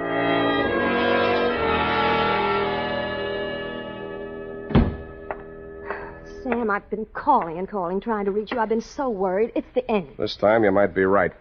Fix me a drink. Well, there's nothing in the house but those prepared martinis Gordon used to drink. Is that all right? No, but fix me one anyway. Never mind the ice. It's not morning yet, but I hate myself already. Why don't you just relax and let me get it for you? I'll relax. You get the martinis. What happened? What'd you think of Mary Callahan? Isn't she the end? She's cute. You're all cute. All of me? How nice. I put ice in anyway. It's nasty without. It's nasty anyway. I hope it doesn't make you fall down the way it did poor Gordon. Thanks. What?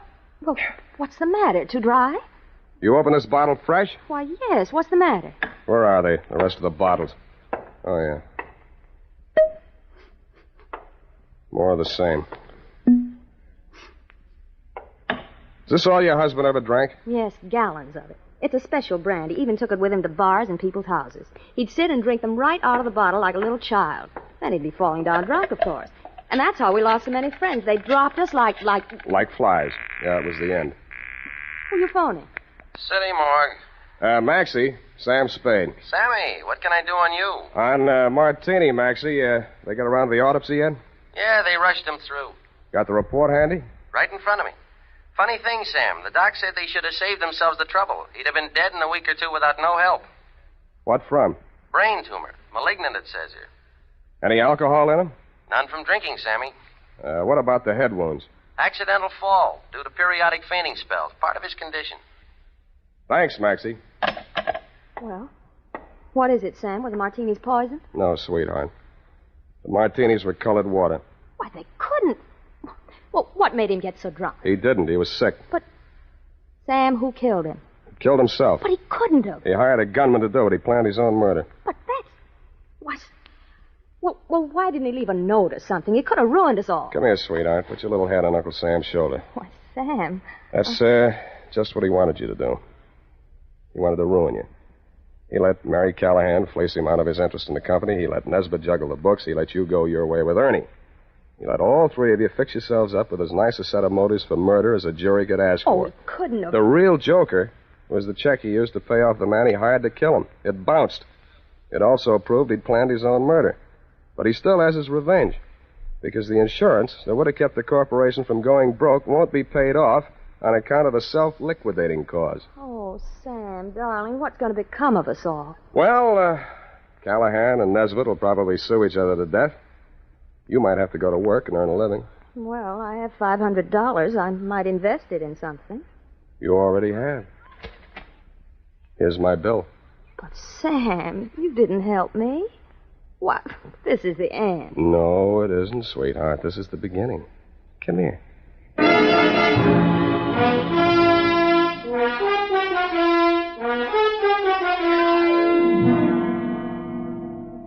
Period. End of the end. Well, you ask me. You helped her. Now, F. Well, that just goes to show you. Show what, F? Man's ingratitude to man. What did Mr. Martini have against you? Why, nothing, sweetheart. He, just needed a smart operator like, Johnny Madero was on vacation. Sam. Have you cashed that check Mr. Martini gave you? Well, Not yet. Sam, any bartender would know better than to take a check from a man who drinks that much. F, you haven't been paying attention. He didn't drink. He didn't. I was able to establish that later on. You haven't been listening. Well, at the time, Sam, for all anybody knew, he was a hopeless drunk. He was, Sam. Oh, you're so wonderful and trusting. But I do wish that you'd understand this. He was a hopeless drunk. For the last time, Effie, he didn't really drink. I'll just type this up, Sam, while you call the bank. I'll do that.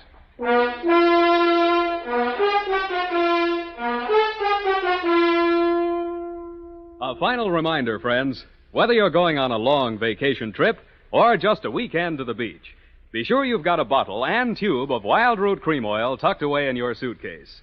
Do this, and you'll find it's easy and quick to spruce up again after stepping out of the water or off the tennis court. For no matter where or when you use it, Wild Root Cream Oil grooms your hair neatly and naturally, relieves dryness, removes loose dandruff. So at home and away from home, help yourself to handsome hair with Wild Root Cream Oil. And next time you have a chance, ask your barber for a professional application of Wild Root Cream Oil Hair Tonic. Again and again, the choice of men who put good grooming first.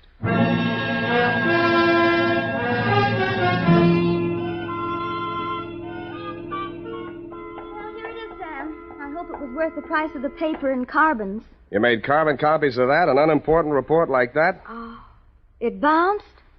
Well, the estate isn't settled yet. Oh, Sam, you're so wonderful and trusting. Effie, I am not wonderful and trusting. I am a hard-boiled private eye. I know.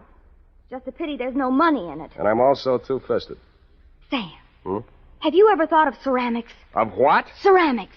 It takes virtually no capital. All you need is a small furnace and some clay. And if you don't have any talent, you can just make ashtrays. Thanks, I already have one. Oh, flower pots are fun. You can pot them on a wheel. And you can pot your hat on and wheel on out of here and also take your furnace and clay. Oh, I love you when you're so gay and carefree. I am not gay and carefree. You are a hard-boiled private eye. Good night, Sam. Good night, and sue me for your back salary, sweetheart.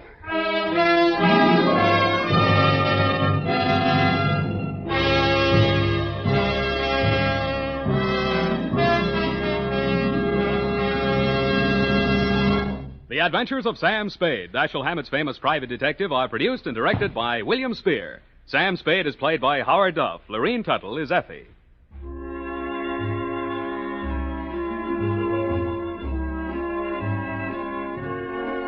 The Adventures of Sam Spade are written for radio by Bob Tallman and Gil Dowd, with musical direction by Lud Gluskin. Gil Dowd directed tonight's broadcast in William Spear's absence. Join us again next Sunday for another adventure with Sam Spade, brought to you by Wild Root Cream Oil. Again and again, the choice of men who put good grooming first.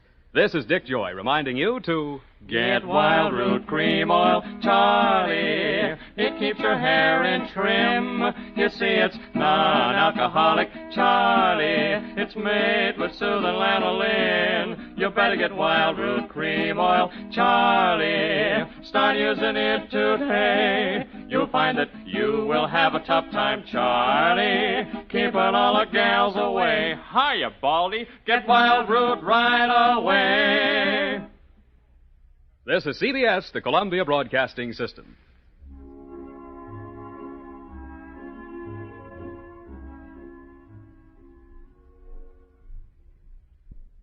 The Adventures of Sam Spade, Detective, brought to you by Wild Root Cream Oil Hair Tonic, the non-alcoholic hair tonic that contains lanolin. Wild Root Cream Oil, again and again, the choice of men who put good grooming first.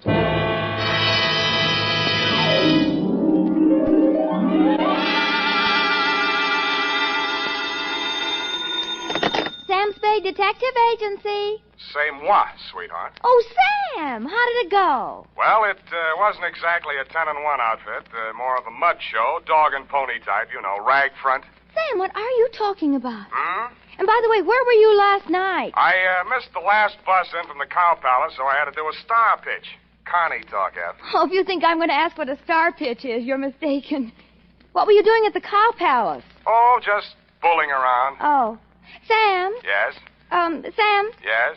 Sam... You asked too many questions. Sweetheart, in the patois of the carnival, I'll be right down to pitch my spiel my pitch, and make with the canvas on the Bluebeard caper.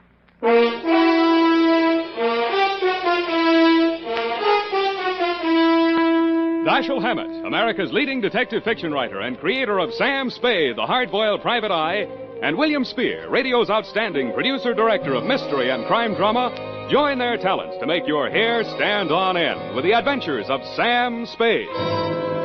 Presented by the makers of Wild Root Cream Oil for the hair. Say, Mom, if the summer winds are making Junior's hair drier and mussier than it should be, why not borrow a little of Dad's Wild Root Cream Oil and restore that sweet, angelic look? You'll find Wild Root Cream Oil Hair Tonic comes in handy for every member of the family. It grooms the hair so neatly and naturally, relieves that summer dryness, and removes loose dandruff, too. Better check on your supply right now. If it's running low, then tonight or tomorrow, first thing, get Wild Root Cream Oil Hair Tonic. Again and again, the choice of men who put good grooming first. And now, with Howard Duff starring as Spade, Wild Root brings to the air the greatest private detective of them all in the adventures of Sam Spade.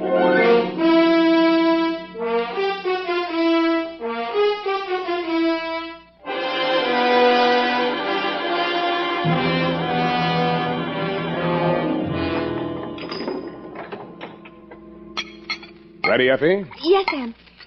By the way, what is a star pit? Oh, your clothes. You look as if you slept on the ground. That's what it is. Date, August 8, 1948, to Detective Lieutenant Dundee, Homicide Detail, San Francisco Police. From Samuel Spade, license number 1375996. Subject, the Bluebeard caper. I will not offer as an extenuating circumstance the fact that business is bad all over. But it is true that I had been sitting in my office for 4 hours and the phone had not rung once. This one didn't phone. From the looks of him, he didn't have the required nickel. But the hangover he was wearing under his eyes had cost someone a pretty penny, so I figured his credit might be good somewhere. Mr. Spade? Yeah? Oh, my head. Here. Try this. Oh. Want it mixed? Oh, no soda. Couldn't stand the noise. Where'd you wake up? In these same clothes. Figures. It all started at my sister's engagement party. Mint juleps. They must have been full of flukum. Flukum? You don't happen to have an ice bag? It's customary for my clients to bring their own. Oh. Well, now here's a spiel. Did I tell you my name? The name you gave my secretary was Ned Towers. You want to stick with that? Yeah, Ned. Ned Towers, yeah. It's about my sister. She's... Her name? Sylvia. Sylvia Towers. Sylvia Towers, yeah. But it's not about her, really. It's about that Bluebeard. Bluebeard she's marrying. Jefferson Davis Calhoun. What about him? Oh, that marriage has got to be stopped. I found out that his name's not Calhoun at all. That he's been married 3 times under 3 different names. And that all his wives died mysteriously. And that he collected their insurance. And now he's talked my sister into insuring herself for $100,000 in his favor. When did you learn all this? In a barber shop yesterday. Oh. I went in to get a manicure, and I picked up this old detective magazine. Here's his picture. Look at it. I had heard of the case. In his heyday, the papers had called him the Mint Julep Romeo. And any name he happened to be using at the time had Colonel in front of it. None of his 3 wives had survived the honeymoon. Wife number 1, an aviatrix, bailed out at 10,000 feet over Mount Hood along with her husband. His parachute opened, hers didn't. They found the body the following spring. Wife number 2, a snake dancer, died of snake bite when she squared off with a full-fanged diamondback instead of her usual non-poisonous partner. Cause of death was never officially proven because the body was embalmed by mistake, it said there, before the coroner arrived. And finally, number 3, a professional stunt woman, disappeared over Niagara Falls in a beer keg instead of her specially designed barrel and was never seen again. Well, Mr. Spade? Yeah, but are you sure your sister's fiancé, this Calhoun, is the same guy? Well, here's a picture of them together. Their engagement photograph. What do you think? Brunette? My sister? Redhead. That's him on our left. Redhead? Well, Mr. Towers, are we going to sit idly by and see another poor girl go to her death? How much money you got? About $100. I'll take 50 now. You are going to help. How much does she already know? I tried to tell her. She's beautiful. She wouldn't even listen. I thought she might listen to you. I pray she will, Ned. I pray she will.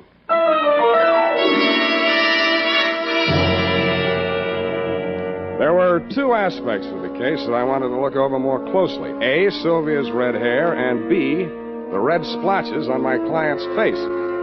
I had a hunch she might be suffering from more than a hangover. So I dropped him at the address of a medical friend of mine who specializes in poisons. He said the tests would take most of the afternoon, so I decided to find out who was Sylvia, what was she as kind as she was fair. Such a face as drifts through breeze. Yes? Yes. I beg your pardon? Miss Towers? Yes, I'm Sylvia Towers. Are you the florist? You were expecting maybe a detective? Come in. Thanks, I will. Well, as a matter of fact, I wasn't expecting a florist or anyone else. But I'm glad to see you. I really am. Huh? Sit down here. I was just relaxing. Oh, no, over here. Oh. Well, why not? There. Isn't this more cozy? Take your hat off. Oh. You'll have me believing you really are a detective. What do I look like? Well, I'll have to mull it over. Now, don't tell me. Let me dream. Look, Sylvia, Miss Powers, I mean. Oh, Sylvia, I like the way you dress. Nice and casual. Oh, you do? But, you know, you really should wear a handkerchief. Hey. You ticklish. Now, look, if you want to frisk me, get it over with. It's your apartment. You got a right to. Well, isn't this way nice? Sure, it's fine. It's just that, well, you know, I just didn't expect. Just didn't expect. Well, what do you want, a butterfly act? No, it's just that my feelings are hurt. You haven't asked me who I am, what I'm doing here, anything. Oh, I don't care. I like you. Is this how you got engaged to Calhoun? No, he was selling some phony stock certificates, so I bought a few. They were phony, so you bought a few. Figures. He'd had bad luck with marriage. It was the only way I could force the issue. You're forcing him into marrying you? Darling, don't be so critical. I did it very nicely. I'm sure you did, but why? Oh, I don't know. He's so courtly. A real Southern gentleman. How real? Hand me that cushion, darling. Oh.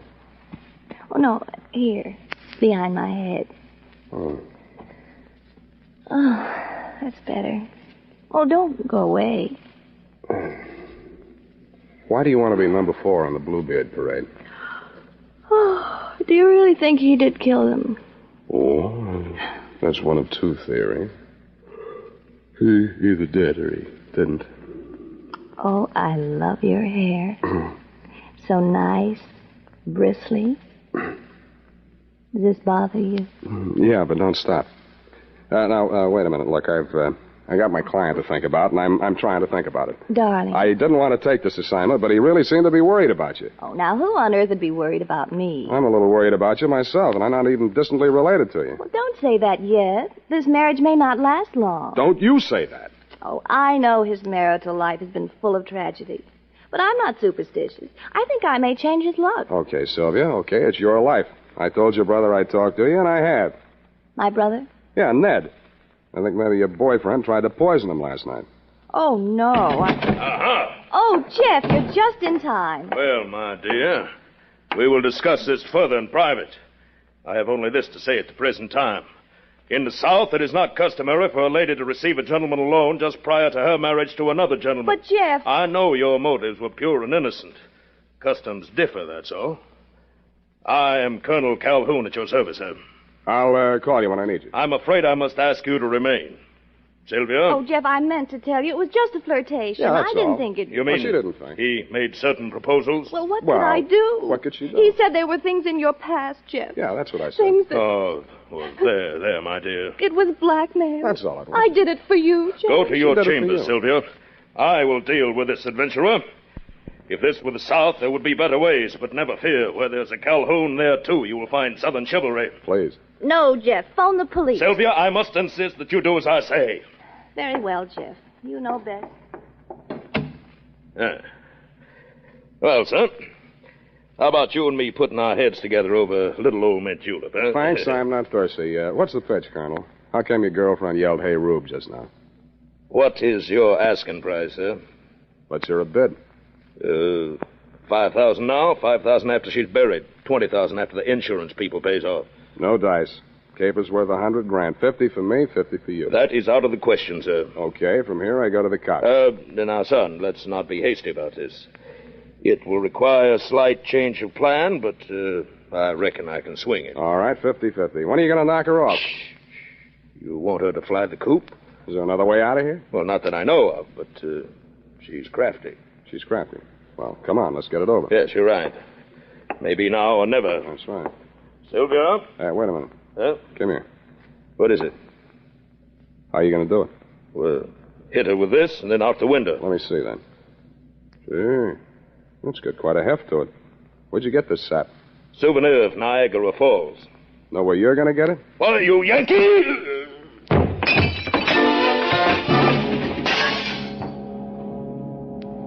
The souvenir of Niagara Falls was deadlier than I thought. The blow spun him around like a top, and he went down on the other side of the room, taking the bar and the mint julep ingredients along with him. I headed for the room Sylvia had disappeared into. But she had already disappeared out of it. I looked in the closets, the bathroom, under the bed, tapped the walls for secret panels, and then forced myself to look out the only possible exit, the open window. 10 stories, sheer drop to the street. 2 stories, sheer unclimbable masonry to the roof. Now get this, Dundee. No other exit, no horizontal ledges, drain pipes, niches, cornices, not even a helicopter landing. I asked myself, who is Sylvia? What is she?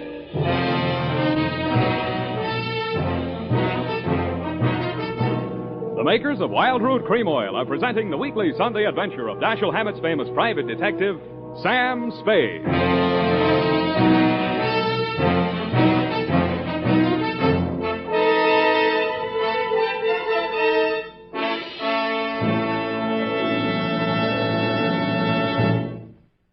If you want the well-groomed look that helps you get ahead, socially and on the job, listen.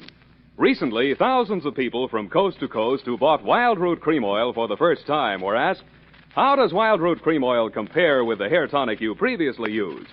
Better than 4 out of 5 who replied said they preferred Wild Root Cream Oil. And no wonder. Wild Root Cream Oil grooms the hair neatly and naturally, relieves annoying dryness, and removes loose dandruff. What's more, non-alcoholic Wild Root Cream Oil is the only leading hair tonic that contains soothing lanolin. So ask for Wild Root Cream Oil Hair Tonic. Again and again, the choice of men who put good grooming first. By the way, smart girls use Wild Root Cream Oil, too. And mothers say it's grand for training children's hair.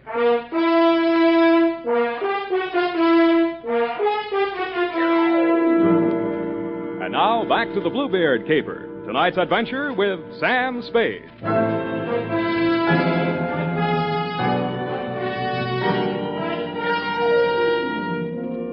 There was no use wasting any time trying to figure out how Sylvia had done whatever she had done to escape from that escape-proof room. There was nothing of interest in it but a diving helmet, deep sea type, and the current issue of Billboard, a magazine which records the movements of show people.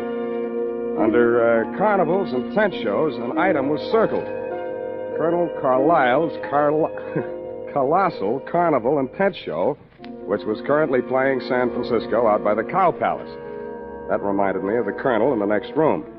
I went in to hit him again, but somehow his not being there didn't surprise me a bit. What I found on the roof did surprise me a little. It was a rope and grappling hook, human fly type, which fitted with the circusy aspect the caper was beginning to take on. But I'd never have taken Sylvia for a stunt woman. I did a deep knee bend to get into condition for what lay ahead, slid down the banister to the top floor, somersaulted into an elevator, and rode it down to the lobby, no hands. Pausing only to acknowledge the applause of the scrub woman, I skated on over to the phone booth. Sylvia's hair is like the night. Dr. Mandel's office. Bernie, Sam Spade. Oh, say, I'm glad you called, Sam. That patient you brought in here, Ned Coward? Yeah, what about him? Well, your hunch was right.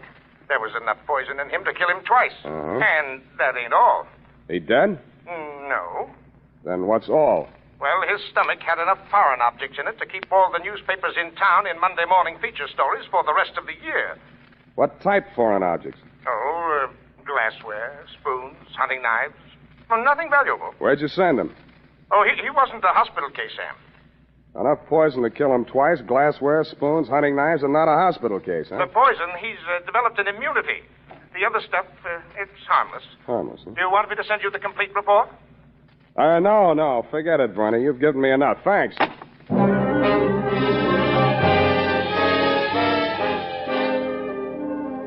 From then on, Dundee, it was mostly entertainment.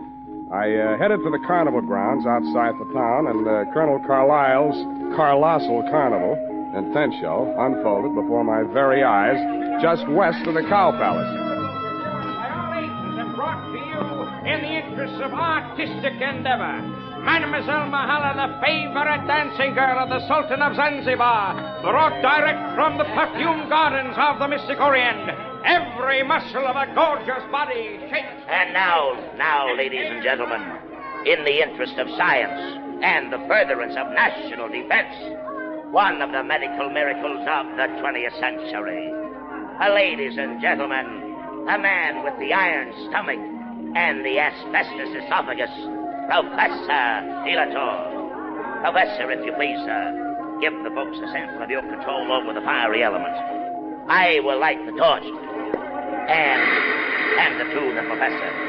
And now, Professor, if you will kindly... The coach dancer left me cold, but the fire-eating professor looked hot. It was none other than my client, the man who called himself Ned Towers. I moved as close to the platform as I could without setting fire to myself and caught his eye. When he caught mine, it singed my eyelashes.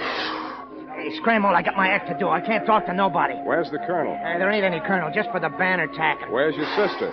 I ain't got no sister. Then who is Sylvia? Hey, do me a favor, Shamus. Keep the 50 and forget the whole pitch. Now be it, huh? Oh, I want to see the show. Okay, you paid for your ducking. Stare your eyes out if you want to. Okay, Butcher, start squawking. They're drifting away. And, ladies and gentlemen, that was only a sample. Why, he eats the stone and throws the peach away. And he uses powdered poison on his soft-boiled eggs.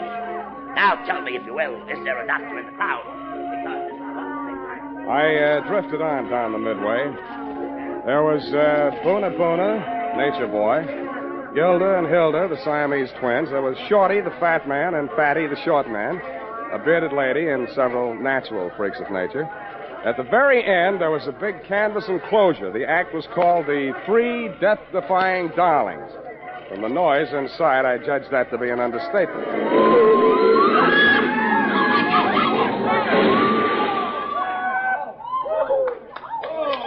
I bought a ticket and got inside just in time to see a trim, energetic blonde in tailored coveralls crawl out of the twisted wreckage of the car she'd just driven point blank into a concrete wall at an advertised speed of 80 miles an hour. She took a bow, tripped lightly out of the ring, and a brunette about the same size and shape, but wearing a costume consisting mainly of 3 live rattlesnakes passed her coming in. I swear she did. I also swear that she danced so well I didn't even notice the snakes after I got used to them. Before the lead snake had taken its final bow and wriggled out of sight, a redhead in green coveralls appeared at the top of a 60-foot tower. She climbed into a barrel, and some stupid fool pushed her off. The tank she landed in was no more than 3 feet across and couldn't have had more than a foot of water in it. But she emerged from the splinters with her face wet and some of the greasy carnival-type makeup washed off. The red-headed branch of the death-defying darlings was, you guessed it, that miraculous escape artist, the one and only Sylvia. I was anxious to meet the rest of the act, so I vaulted over the canvas to their trailer dressing room. There was a sinister buzzing sound at my ankles as I entered. I jumped out of the way just in time to miss getting bitten by one of the brunette's dancing partners, the Diamondback. Sylvia looked at me pityingly, grabbed it expertly just behind the head, and shoved it down into its basket. Sam, you should have known better than to come in here unannounced. Strangers make Salome terribly nervous. Then we're even. How did you know I was here? I didn't. I was looking for my client. Then you are working for Ned. Who else? Well, when I heard you bargaining with Jeff, I didn't know what to think. Before that, I'd been so sure. Look, sweetheart, I haven't been sure of anything in this caper from the start, least of all you. No matter how sure I get, I still won't believe it. Look at me, Sam. Touch me. I'm only flesh and blood. Yeah, well, anyhow, how did you meet yourself coming on with the snakes when you went out in the coveralls? Oh, zippers. I was wearing the snakes underneath all the time. Snakes? Doesn't the auto crash make them nervous? Oh, no. They're used to it. Mother trains them. That was after Father... Never mind your family. Let's talk about you. All three of you. Well, after Mother and Father... Well, the act was a threesome, you see, and they wouldn't keep me on as a single. Yeah, So Jeff Calhoun worked out a routine so only one of me would be on at one time. that figures. How often do you come out of it alive? You mustn't say things like that, even in joking. I'm terribly out of condition. I haven't had a real workout since... Since you went over Niagara Falls in that beer keg? And by the way, how did you manage that? It's simple. Relaxation. Secret of everything. I could teach you that, Sam, darling. Hmm. Jeff could never learn it. How long do you think we'd get away with it, sweetheart? Aren't you taking rather a lot for granted? Maybe not enough. So far as I know, you've only been killed and resurrected 3 times. Darling, if it frightens you, I promise I'll never do it again. How did you drop 10,000 feet without a parachute? Oh, that Mount Hood stunt? I crash-landed the plane, set fire to it. There were witnesses. Something dropped. Oh, nothing but a weighted flight suit. Whose body was that they found? There are always bodies when the snow melts. By the time they get to them, they could be anybody. Oh, that's a relief. What about that other body? Which other one, darling? When you were embalmed after the snake bite. Oh. Well, Jeff just claimed somebody from the morgue that nobody else wanted. Don't be so critical, darling. We didn't hurt anybody. Better not try to tell that to those insurance companies. Well, they should be happy. Jeff says it helps them with their taxes. Does it make you happy? Dying and being dug up every year or so? Well, it's better than doing it every night. But I couldn't go back to Jeff. He lost his nerve after Ned found out. You see, Ned's the only one left who knew me in the old days. If I were dead, he couldn't prove anything. Jeff really meant to kill me this time. What was Ned after? Blackmail? Oh, no, he wanted me back with the show. He hired you to frighten Jeff into letting me go. After all, I am the best threesome in the business.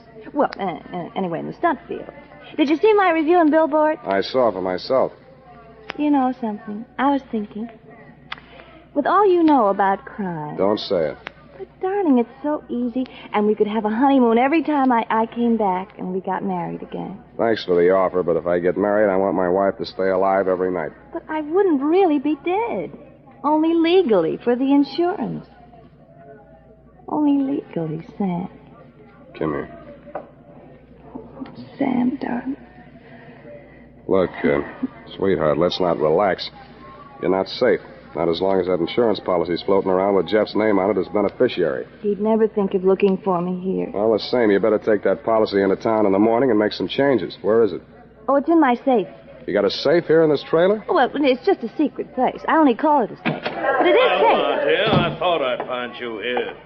But I hardly expected to see Mr. Spade. You don't surprise me a bit, Bluebeard. Hello, Jeff. Sit down and stop waving that revolver. What do you want? That policy. I heard every word you two have been saying. Not that that piece of paper means anything. You won't even be around when the bank's open. But having the original policy in my hand will save a lot of delay and red tape. Of course, Jeff. Where is it?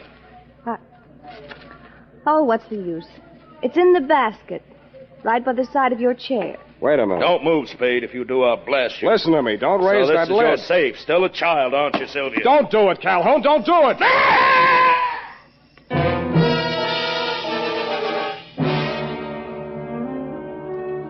And that, Lieutenant Deere, took the lid right off of the caper. Due to my Boy Scout training, my split-second timing, and the fact that Salome's fang missed an artery by a 30th of an inch, I understand Calhoun will live long enough, which, as far as I'm concerned, is any length of time you care to name. About Sylvia, I really don't know how to advise you there, but if you're planning on charging her with attempted homicide, you'll find that there are 3 Darling sisters listed as U.S. citizens and residents of California. It might be hard to figure out which one of her to indict. Period. End of Nightmare Alley, Bluebeard Division. Any questions, F? Oh, just one, Sam. A grammatical error, but I'll correct it. And just whom do you think you are to be correcting my grammar? Who, Sam? Nominative case. Nominal. Nominative, Sam. The most frequently used cases in English are nominative, accusative, and possessive. Now, I'm referring to your sentence which reads, it might be hard to figure out which one of her to indict. Yeah. Of course, you meant them, since there are 3 Darling sisters. Her being singular. Indeed, her was singular, Effie. Oh, Sam, you made a joke. That's a very small one. Now, type that up and leave my grammar as is. It's colorful. Oh, very well, Sam. I'll just fix the syntax as I go along. Syntax? In California?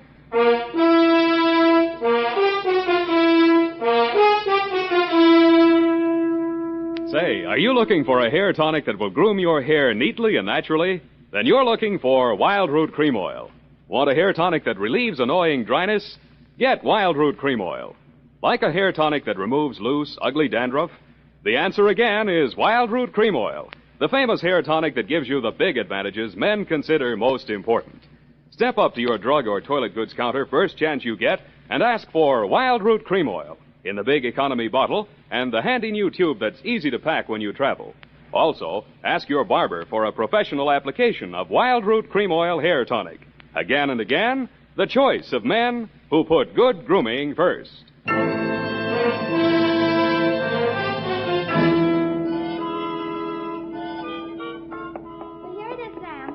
Quite right. She was only one girl, so I left it to her and made the correction back farther. Back where, The Twinkle sentence Toes? just prior. Hmm? Twinkle Toes. Hmm. You know, where you said 3 darling sisters, I changed it to 1. That's impossible. It takes 2 to make a sister.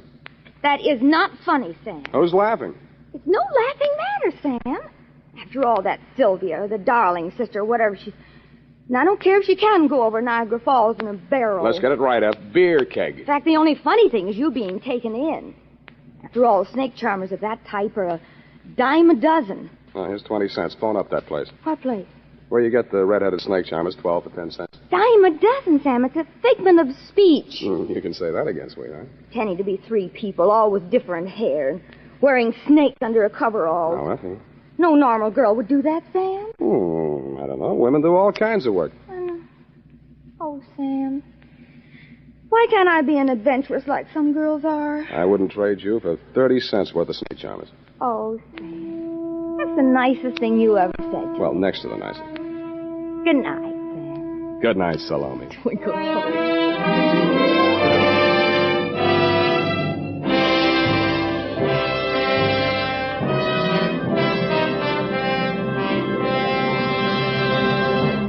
The Adventures of Sam Spade, Dashiell Hammett's famous private detective, are produced and directed by William Spear. Sam Spade is played by Howard Duff. Lorene Tuttle is Effie.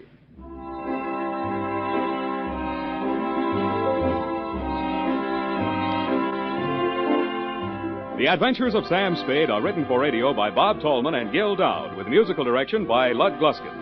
Join us again next Sunday when author Dashiell Hammett and producer William Spear join forces for another adventure with Sam Spade. Brought to you by Wild Root Cream Oil. Again and again, the choice of men who put good grooming first.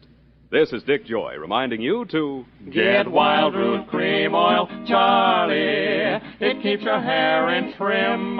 You see, it's non-alcoholic, Charlie. It's made with soothing lanolin. You better get Wild Root Cream Oil, Charlie. Start using it today. You'll find that you will have a tough time, Charlie. Keeping all the gals away. Hiya, Baldy. Get Wild Root right away.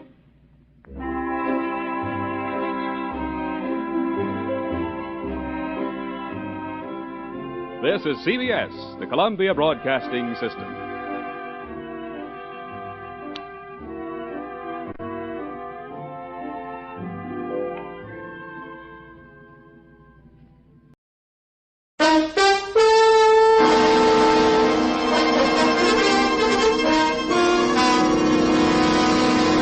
Kreml Hair Tonic and Kreml Shampoo present the new adventures of Sherlock Holmes, starring Nigel Bruce as Dr. Watson and Tom Conway as Sherlock Holmes.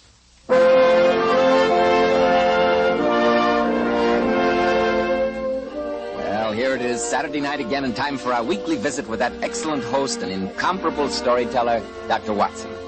I'm sure he's waiting for us in the old familiar study, so let's waste no time in joining him. Good evening, Mr. Bell. You're punctual to the minute, as usual. You bet I am. When it's time for Dr. Watson to tell a new adventure he had with the immortal Sherlock Holmes, I'm not going to miss a second. Nice of you to say so, my boy. Draw up your usual chair and make yourself comfortable. Before I sit down, Dr. Watson, you mind if I take a look at the old metal case on the mantelpiece?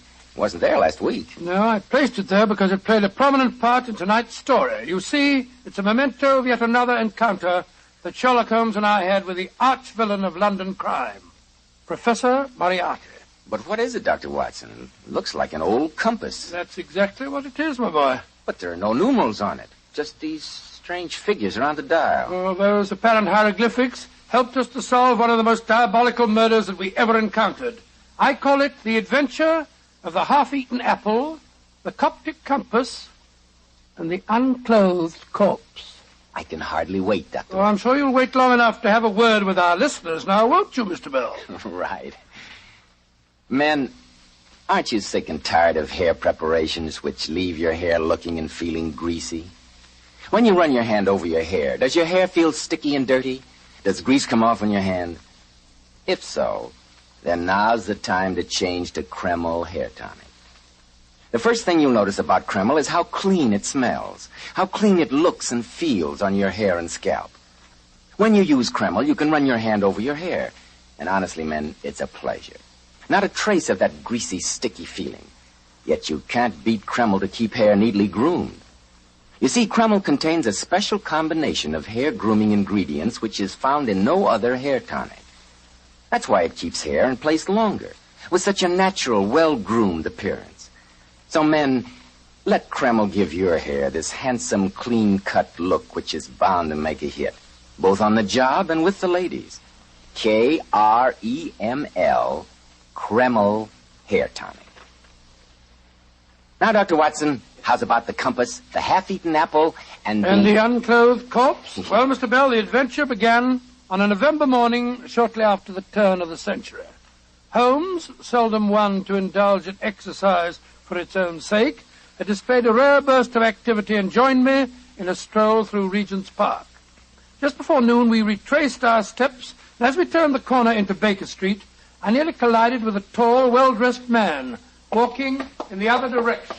Oh, I beg your pardon. Oh, it's quite all right, sir. Excuse me. Aren't you Mr. Sherlock Holmes? I am. I'm Major Stanley. Indeed. You're a little early for our appointment, Major Stanley. This is my colleague, Dr. Watson. How do you do, sir? Dr. Watson. I am early, Mr. Holmes, and when your housekeeper told me you were still out, I decided to take a stroll. Then let's walk back together, and perhaps you can tell me your problem as we go. It isn't exactly my problem, Mr. Holmes. You see, I'm aide de camp to the Maharaja of Kasul. Oh, really? It's a very interesting job, I should imagine. Yes, it is. I was in India myself, Peshawar and further north. I was once attacked by... Quite, Watson. Some other time, don't you think? Oh, sorry, Holmes. The Maharaja's problem would seem pressing since his emissary has been so eager to reach us. Please continue, Major Stanley. Mr. Holmes, have you ever heard of the Star of Kasul? A fabulously valuable diamond, isn't it? Yes. It's the treasure of the Maharaja's collection. At the moment, it's in the vaults of the Bank of England. No, it's the best place for it, I should say. There have been several jewel robberies lately. So I've been told, and that's why I've come to you, Mr. Holmes. You see, the Maharaja has come to England to have his portrait painted by a sergeant. Your problem becomes apparent, Major Stanley. When this portrait is painted, the Star of Kasul will no doubt be set in the Maharaja's turban. And you quite justifiably feel concerned about the jewel's safety. Exactly, Mr. Holmes. It must be cleverly and closely guarded on its daily journey from the vaults to the Maharaja's suite and back. Well, hardly sounds like a job for you, Holmes. No, Major Stanley. Without wishing to appear conceited, I may say that such a routine matter is rather outside my scope. The Maharaja insists on having you, Mr. Holmes. I assure you his fee would be princely. Here we are at 221B. Come in, Major Stanley. We'll discuss the matter further, if you like. Mrs. Hudson, we're back. Oh, very well, Doctor. Oh, Mr. Holmes. Yes, Mrs. Hudson? There were two gentlemen waiting to see you. Said they had an appointment, but they've gone. Said they'd come back later. Did they leave their names? No, sir, they didn't. That's odd. Thank you, Mrs. Hudson. Hi, sir. Let's go upstairs, shall we, Major Stanley? Very well, Doctor. Regarding your problem, Major Stanley, it occurs to me that Humphrey Pedder might be a good man to see. Humphrey Pedder? Yes, I'm not personally acquainted with him, but I'm told that he specializes in the more physical aspects of detective work. The Maharaja will be very distressed if you refuse him, Mr. Holmes. Naturally, I wish to... I'm sorry, Major Stanley. I've made my decision. I can't handle the case. See Mr. Pedder, if you will. But Mr. Holmes, can't we sit down and talk about it, at least? Yes, Holmes. After all, there's no need to be rude. I'm afraid not. Good day, Major. I've heard you were eccentric, Mr. Holmes, but I didn't know how eccentric. Holmes, what on earth's the matter with you? You ask him up, and then you won't even let him into the room. For an excellent reason, Watson. Come inside. Look, there on the floor. Great heavens. I could hardly let the emissary of a Raja walk into a room containing a corpse, and an unclothed one at that.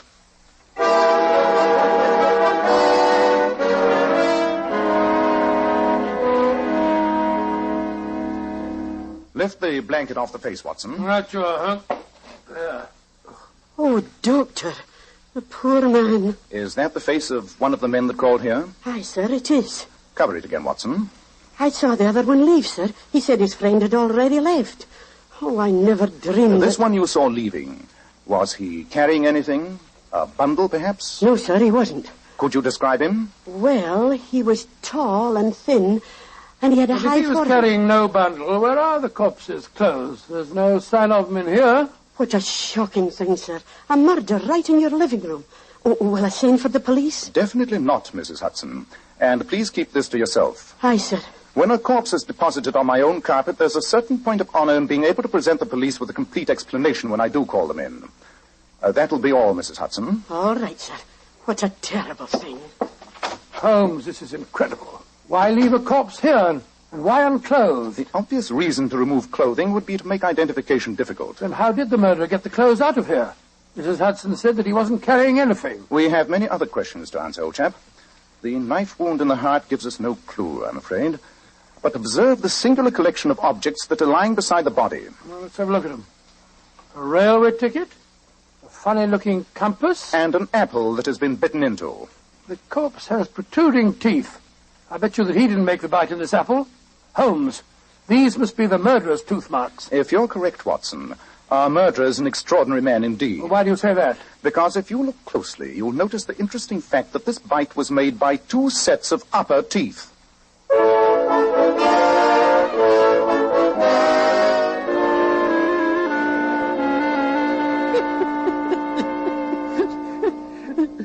You're the one who no mistake, Professor Moriarty. 2 sets of upper teeth. Well, that was the best touch. Yes, Carter. I must confess it was neat. Simple, of course. You start the bite with your upper teeth, reverse the apple, and conclude the bite. Yes, simple. But I trust also somewhat disconcerting for the great Sherlock Holmes. Our past encounters have given me an insight into his very unusual mind. I'd like to have watched his face when he walked in there, Professor. So would I. But the next 24 hours will give me little leisure, I fear. I must arrange for a certain matter concerning a change of ownership in the Star of Kasul.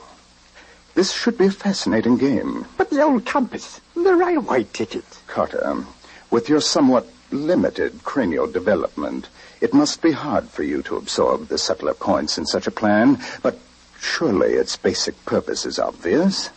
Sherlock Holmes is about to be engaged by the Maharaja to guard the jewel.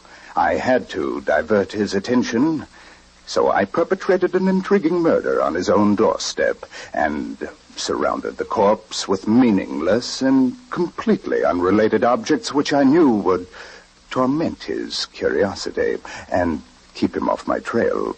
And that corpse would take some explaining to the police, too, Professor. Yes, that's why I placed it there. It puts him in an acutely embarrassing position. He has to try and solve the case or become the laughing stock of London. It's one of your neatest jobs, Professor. Oh, I won't say that, Carter. But I'm quite sure that I've posed a problem that Sherlock Holmes will be totally unable to resist.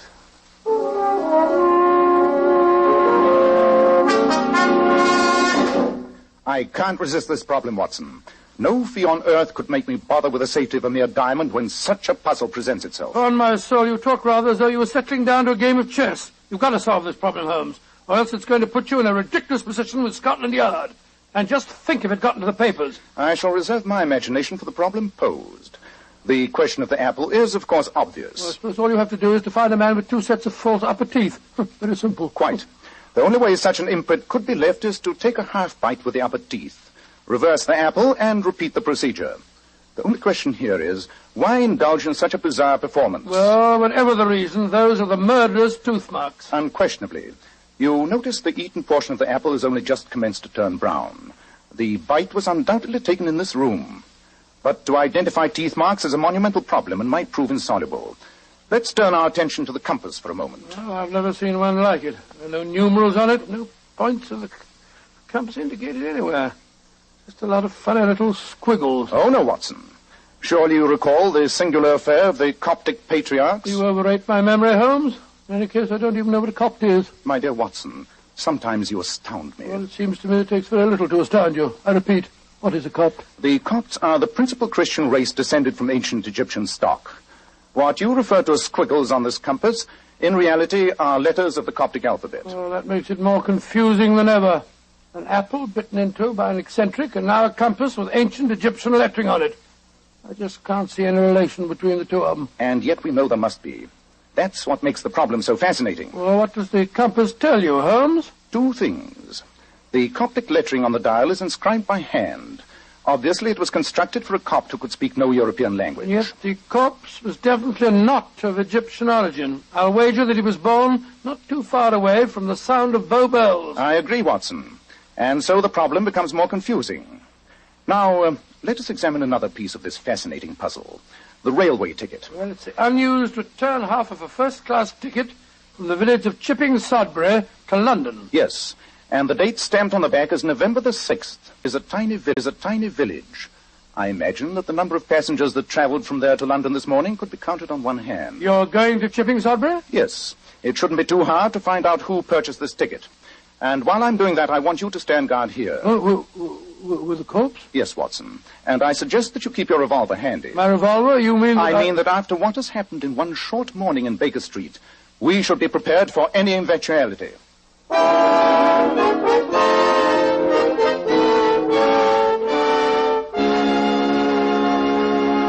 In just a moment, we'll see just what eventualities do develop. But first, if you're smart, you'll take better care of the hair you've got. Let me assure you, men, you can't use a better product than Kreml Hair Tonic. This highly specialized hair tonic contains a special combination of hair grooming ingredients which no other hair tonic has. That is why Kreml keeps your hair in place longer. Why your hair always has such a natural, well-groomed appearance, never greasy or sticky. And listen carefully to this, men. Kreml does lots more than keep hair looking handsome. A quick massage with Kreml stimulates the circulation of blood right in the surface of the scalp. Notice how alive, how invigorated, how clean your scalp feels. At the same time, Kreml removes loose dandruff. And if your hair is so dry that it breaks and falls, Kreml actually helps condition the hair by making it feel softer, more pliable. So, men, why be satisfied with a product which merely keeps your hair in place when you can have handsomely groomed hair plus all those extra advantages of Kreml? Buy a bottle as soon as possible at any drug counter. Kreml, Kreml Hair Tonic.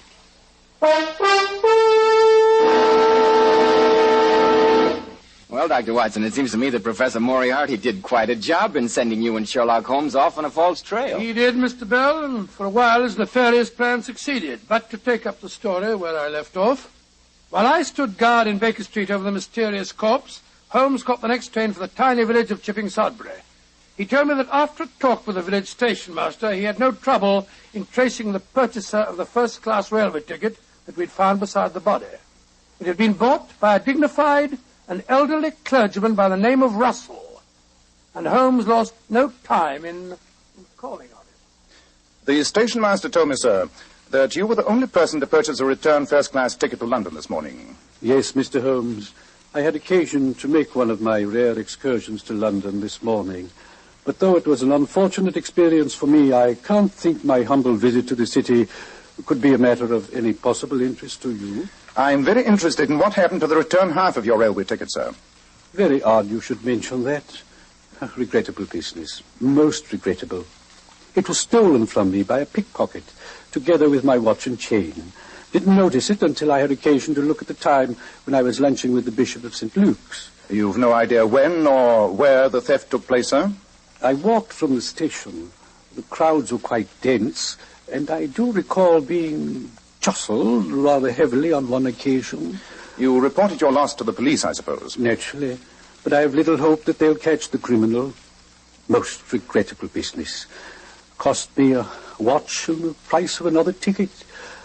An expensive lesson in the frailty of human nature. Do you care for a cup of tea, Mr. Holmes? No, thank you. I'm afraid I haven't time. I must return to London on the next train. Urgent and unfinished business awaits me there.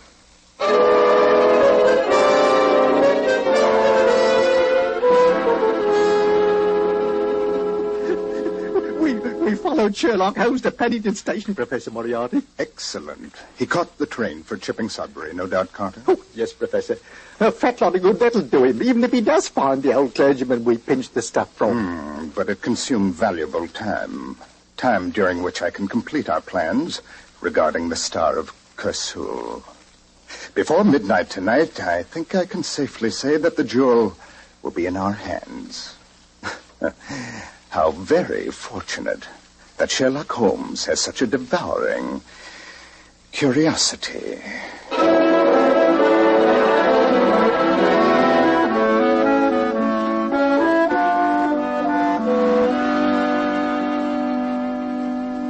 Any luck, Holmes? A waste of valuable time, Watson. I found the purchase of the ticket all right. The return half, together with his watch, had been stolen by a pickpocket. Oh, Lord, so that means we start all over again. No, Watson. At least one clue has been eliminated. Let us analyze the remaining ones more thoroughly. Now, the problem of the Coptic compass should next engage our attention. A call on the Egyptian embassy might prove illuminating. You know, Holmes, while you were away, I had a brainwave. Congratulations. It was connected with the missing clothes from the corpse. Where, I asked myself, where would be the obvious place to hide clothes? Why, in the clothes closet, of course. So I searched both our wardrobes absolutely thoroughly. They weren't there. Interesting, Watson. Of course, I'd already done the same thing. Oh, The problem of the missing clothes is still... Numbskull! Yes, Holmes? Why didn't I think of it before? What is it, Holmes? The special wardrobe that I keep for my disguises, in the dressing room. Come on, Watson. By Jove, yes, I never thought of that. Perfect place for hiding the dead man's clothes. Let's see if there have been any recent additions to this raggedy collection of mine. Costa's outfit. And there's the clergyman's suit. You always made a surprisingly convincing clergyman, Holmes. And here's the unfailing passport to many a servant's back door. The stained and roughened worsteds of the English plumber. Yes, these patched and frayed ghosts could tell many a tale of... Hello. Look here, Watson. Plain blue suit in rather good condition. Quite. And it doesn't belong in my collection. I think we've solved the mystery of the vanishing clothes. The labels have been ripped out of the coat. Yes, and the pockets emptied. All possible identification removed. We're getting warm, Watson. We're getting very warm. Wait a minute. What is it? Give me a knife. All right, sure. There's something in the lining of this coat. Feels like paper. Perhaps the murderer didn't remove all identification after all. Here you are. These scissors will do the trick. Splendid. There we are. Piece of paper sewn to the padding of the coat. Yes. Let's see what it tells us. Humphrey Pedder, 118 Montague Crescent, Knightsbridge. That's the private detective you were talking about earlier on today. Do you suppose that Pedder's the corpse? At this stage, Watson, I shall suppose nothing. We'll go to Montague Crescent and find out for ourselves.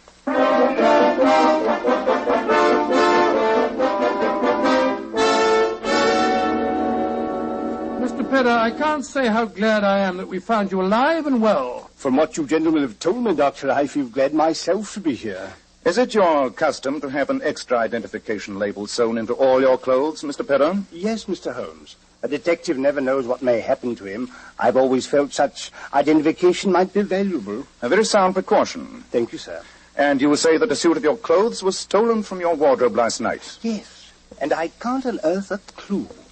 Embarrassing situation for a detective, Mr. Holmes. Yes, it certainly is. Though I'm sure in your position, you've never had a thing like that happen to you. I doubt, Mr. Pedder, if you know just how embarrassing a detective's life may become. Yes, indeed. Take our present situation, for instance. Quite, Watson.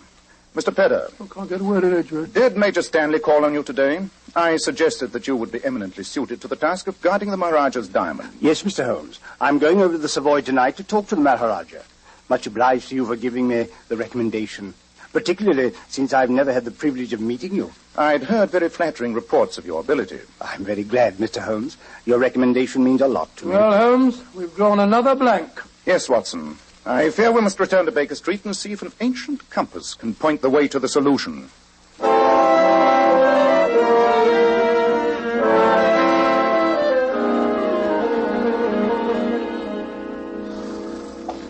Where to, sir? The Egyptian embassy in Grosvenor Square, Captain. Right, you're getting it. Jump in, Watson. I feel a blasted fool trotting around London with a Coptic compass under my arm. I hope this leads us somewhere. If the excursion proves fruitless, Watson, I'm afraid I shall be compelled to get in touch with Scotland Yard. A few hours' delay in reporting a murder can be explained, but beyond that, we may find ourselves in trouble. Well, I think you should have reported it before this.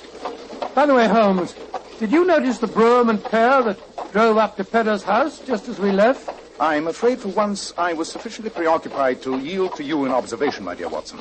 I'm not certain, but I thought that it was Major Stanley who stepped out of it. Major Stanley? And yet Mr. Pedder said that... But of course! What an idiot I've been! Cabby! Cabby! Yes, sir? Turn around and drive us to the Savoy Hotel as fast as you can. Right, you are, But why the Savoy Hotel, Holmes? Surely the situation is crystal clear now, Watson. Just about as clear as porridge to me. The whole thing's a plot to fool me. Tell me, Watson, what is suggested to you by the combination of an unclothed corpse, a stolen suit, and a railroad ticket? Well, if I knew the answer, Holmes, I'd have given it to you this morning and saved ourselves a lot of trouble. The answer, Watson, is organization.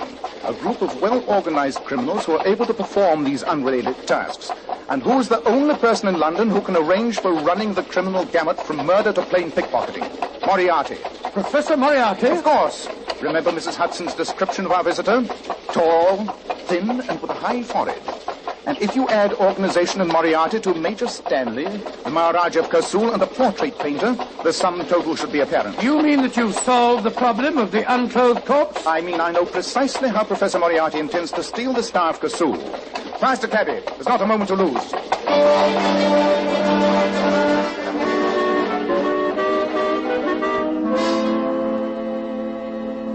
Mr. Holmes, it's an astonishing story you've told me. At least it explains my apparent rudeness this morning, Major Stanley. You can appreciate the embarrassing position in which my friend was placed, sir. Yes, indeed. But of course you understand that Mr. Pedder here is now in charge of guarding the Star of Kasul. Quite, Major. And you're in very excellent hands, I'm sure. Thank you, Mr. Holmes. But your own problem still fascinates me. The unclothed corpse, the compass, and the apple. As a humble exponent of your profession, I'm curious to see how you arrived at your conclusions. I reached them only just in time, Mr. Pedder. If I hadn't, I should at this moment be paying a fruitless visit to the Egyptian embassy. Well, I'm still confused, Holmes. And yet the answer is simple. What was outstanding about the crime committed at Baker Street? What was its individual peculiarity? Well, I suppose the air of mystery that surrounded it. I prefer to use the word mystification. The crime fascinated me, stimulated me, as Professor Moriarty hoped it would, until I realized that it was intended to do precisely that. The whole plan was a decoy, designed to prevent me from accepting your mission, Major Stanley. How could I accept such a commonplace job as guarding a jewel while such a fascinating problem was presented in my own living room? And the apple and the compass? Fictional clues that led nowhere, but were sufficiently challenging for the criminal to know I wouldn't be able to resist tracking them down. It's an amazing plot. Then the railway ticket and the suit of clothes that was stolen from me were all meant to focus your attention elsewhere and away from the diamond. Exactly, Mr. Pedder. Well, Mr. Holmes, I assure you we're very grateful for the warning. Yes. We shall be more than ever on our guard now. We know where the danger's coming from. Professor Moriarty. I'm taking the Star of Kasul back to the Bank of England in a few minutes. I assure you that I shall guard it extremely well. I think, Mr. Pedder, that if you don't mind, I'll take charge of the stone. But, Mr. Holmes, I've already been commissioned for the work. That's true, Mr. Holmes. Since you refused the job, I had to make other arrangements. Mr. Pedder was your own suggestion for the assignment. Nonetheless, Major, I think the Maharaja will sleep much more comfortably if I take charge of the stone. Holmes, I don't think that's very ethical. After all, you did refuse to take on the case, you know. This is hardly a time for ethics, Watson. Where is the Star of Kasul, Major Stanley? I just handed it over to Mr. Pedder before you arrived. Then supposing you give it to me, Mr. Pedder. By the way, I don't have the pleasure of knowing your real name. But Holmes, he's Humphrey Pedder. Oh, no, Watson. The unclothed corpse of Humphrey Pedder still lies in Baker Street. This is one of Professor Moriarty's most trusted henchmen. You're too smart for your own good. Look out, he's got a revolver. A little slow in drawing it. A beautiful uppercut, Holmes. Send for the police, please, Major Stanley. We have a prize catch for them here. Yes, Mr. Holmes. I can't tell you how grateful I am.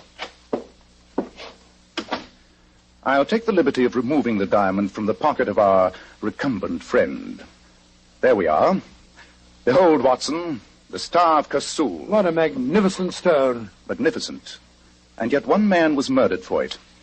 I only wish another might hang because of it. But Moriarty still goes free, and he killed Pedder. We'll catch him, Watson. We'll catch him. He is getting clumsy. If he'd noticed the credentials in Pedder's clothes, he would have been in possession of this bauble before the night is out. Instead of which, the evidence of this man here may help us to trap him. I hope so, Watson. But Moriarty inspires his henchmen with such loyalty that I doubt if he'll give us much help. The jewel is safe, our own peculiar problem is solved, and we've captured a prize villain. Next time, we shall capture the master himself.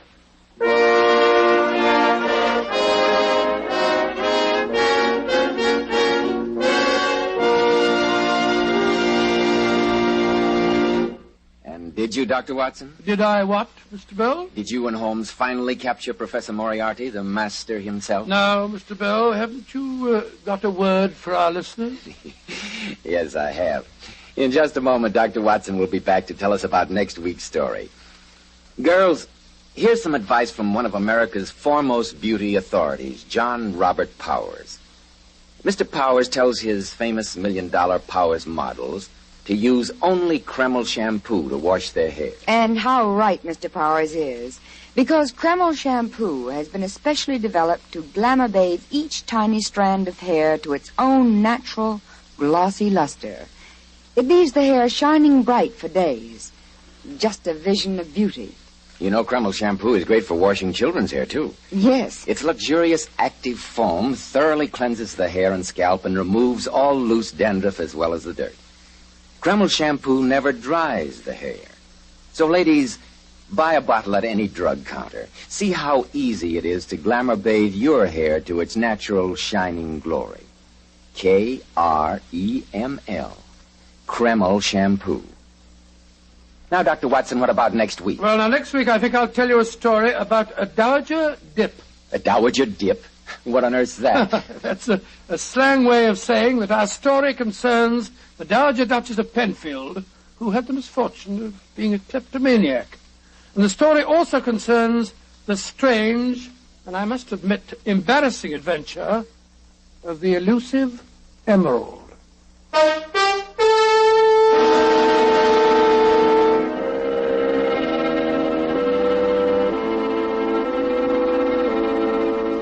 Tonight's new Sherlock Holmes adventure was suggested by an incident in Sir Arthur Conan Doyle's story, The Final Problem. Nigel Bruce appeared by permission of California Pictures. Tom Conway through the courtesy of Eagle Lion Pictures.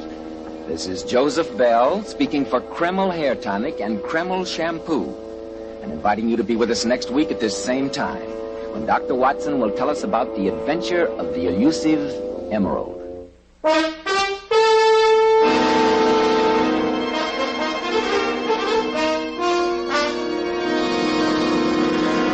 This is ABC, the American Broadcasting Company.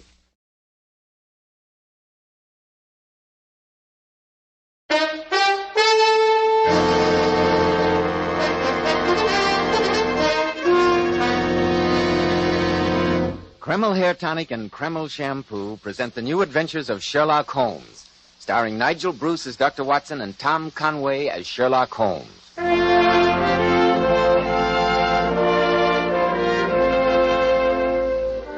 Now it's time to keep that weekly appointment with our good friend and host, Dr. Watson. Let's join him, shall we? Good evening, Dr. Watson. Good evening, Mr. Bell. As usual, you're punctual to the minute. Naturally, when I have an appointment with my favorite doctor. Oh, well, draw up your usual chair and make yourself comfortable. Thank you. That's it.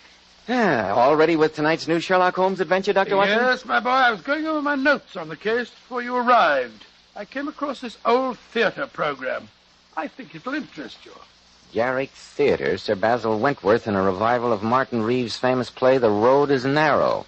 A production that you and the great Sherlock Holmes attended, I'm sure. We certainly did, Mr. Bell, though at the time we had no idea that we were about to become involved in the tragic death of Martin Reeves. You've probably heard of him, haven't you, Mr. Bell? It seems to me I had to read him in school, Dr. Watson. He's rather out of fashion now, like so many other good things. But in the 1890s, apart from Lord Tennyson, there wasn't a more famous writer in England, or a more respected one.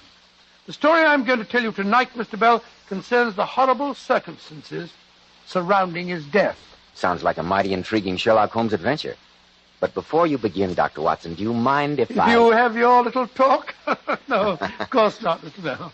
Men, well-groomed hair helps so much in giving a man that prosperous, successful appearance. And I'm sure you'll want to know why Kreml Hair Tonic is preferred among America's top-flight executives. Kreml never plasters the hair down with sticky goo, which makes your hair and scalp feel so dirty. It never gives hair that old-fashioned, greasy, patent leather look. You see, Kreml is a very highly specialized hair tonic. It contains a unique and utterly different combination of hair grooming ingredients that's never been duplicated in any other hair tonic. That's why Kreml keeps unruly hair so neatly in place longer, with such a handsome, healthy-looking luster. What I especially like about Kreml is that after you use it, you can run your hand back over your hair, and your hair never feels sticky or dirty. No greasy film comes off on your hand. Yet Kreml keeps hair in perfect order from morning till night, always looking so healthy and handsome. Kreml, Kreml Hair Tonic. Now, Dr. Watson, what about the singular death of Martin Reeve? Well, Mr. Bell, that adventure began late on a foggy evening many, many years ago. Sherlock Holmes and I had been to the Garrick Theatre to see the revival of Martin Reeve's play, and I remember that we decided to walk home to Baker Street. As we approached the old familiar door of 221B, our footsteps echoed hollowly in the deserted street, and the chimes of a neighboring church reminded us of the fact that it was midnight. A delightful evening, Watson. A good dinner, an excellent bottle of wine, and 3 hours of theatrical magic. Well, personally, I found the play rather depressing. Its theme is a morbid one, but the writing and construction are flawless. Yes, a magnificent play and well worth reviving. By the way, I noticed an item in the Times this morning concerning Martin Reeve. He's dangerously ill. Oh, really? Well, he must be quite an old man. 82, to be precise. Really, is he as old as that? Curious career, Watson. His greatest success was written when he was a young man. In the past 50 years, he has never written anything to compare with tonight's play. No, I don't think it... Holmes, look up at our window. Hello. The gas is brightly lighted, whereas Mrs. Hudson invariably turns it low when we're out. And look at the silhouette on the blind. There's a man pacing up and down the room. A visitor at midnight, Holmes. This looks ominous. Be careful now. It may be some sort of trap. I think not, Watson. If some desperado were lying in wait for me, I doubt whether he'd be stupid enough to turn up the gas to advertise his presence. Just the same, I wonder how he got in. Presumably through the front door. Mrs. Hudson has instructions to let a client wait in our rooms if his business seems urgent. Mr. Sherlock Holmes. At your service, sir. I'm Dr. Manners, Harvey Manners. How do you do, Dr. Manners? This is my colleague, Dr. Watson. How do you do, Doctor? I must apologize for being here at such an hour of night, Mr. Holmes, but my business is urgent. I'm sure it is, Doctor. I left Carlisle this morning, arriving at St. Pancras Station 2 hours ago. I came directly here, persuaded your housekeeper to let me wait for you. Then sit down, my dear doctor, and tell me what urgent business has brought you to London. Thank you. Well, Mr. Holmes, I've been acting in the capacity of personal physician for Martin Reeve, the playwright. Martin Reeve? What an extraordinary coincidence. We've just returned from seeing the revival of his play, The Road is Narrow. We were talking about him as we walked home. I understand the grand old man is dying. He's not in good shape, Mr. Holmes. His heart's in very bad condition. Auricular fibrillation, Dr. Watson. No, then at his age, I imagine you don't hold out much hope. No, but I think with care, he might last a year or two. But the reason I've come to you, Mr. Holmes, is that I'm convinced that although he's a dying man, someone is trying to murder him. To murder him? Good Lord. What reason do you have for saying that, Dr. Manners? Well, Mr. Holmes, I've been in almost daily attendance on Mr. Reeve. Last night, his coachman drove over to get me, saying that his master had suffered another bad attack. When I got to the house, I found that Mr. Reeve had received a severe shock. He was in a state of almost complete hysteria, and he kept insisting that he'd seen an apparition in his room a few hours earlier. What kind of an apparition? A ghost from his past, as he referred to it. I think that someone arranged for that apparition, that they knew of his heart condition, and also knew that a sudden fright could kill him. It's possible, Dr. Manners, and it would be one of the least detectable methods of murder. But who would want to kill a dying man? Who lives at the house with him, Dr. Manners? His daughter Catherine, his brother Silas, who's a drunken good-for-nothing, and his secretary, a fellow by the name of Hugh Kingslake. Do you know the condition of Mr. Reeves's will? No, but I do know He had dictated a new one a few days ago. A fact that might easily have provoked a crisis. Dr. Manners, you say that Mr. Reeve spoke of seeing an apparition, a ghost from his past. Was he able to describe its appearance? Well, he was a little incoherent, but he kept babbling something about blonde hair and blue eyes and a young man who'd come back from beyond the grave to haunt him. Don't you think, Dr. Manners, that these might simply be the delusions of an old and a sick man? I didn't overlook that possibility, I assure you, Dr. Watson, even though Mr. Reeve's mental faculties are remarkably acute for his age. But last night, after I'd given him a sedative, I examined his room. I found these, Mr. Holmes. That's when I decided to come to you. Well, let's have a look at them. They look like blonde hair. Yes, they are, Doctor. I found them on the bedclothes, and yet no one in that house has blonde hair. Interesting. Very interesting. The hair is human, and yet the roots have minute particles of glue attached to them. Obviously, they're from a wig. Get out the timetable, Watson, will you? Yeah, we're going to Carlisle? On the earliest possible train. Though the grand old man of the English theatre is dying, we must do everything in our power to see that his death is not an unnatural one.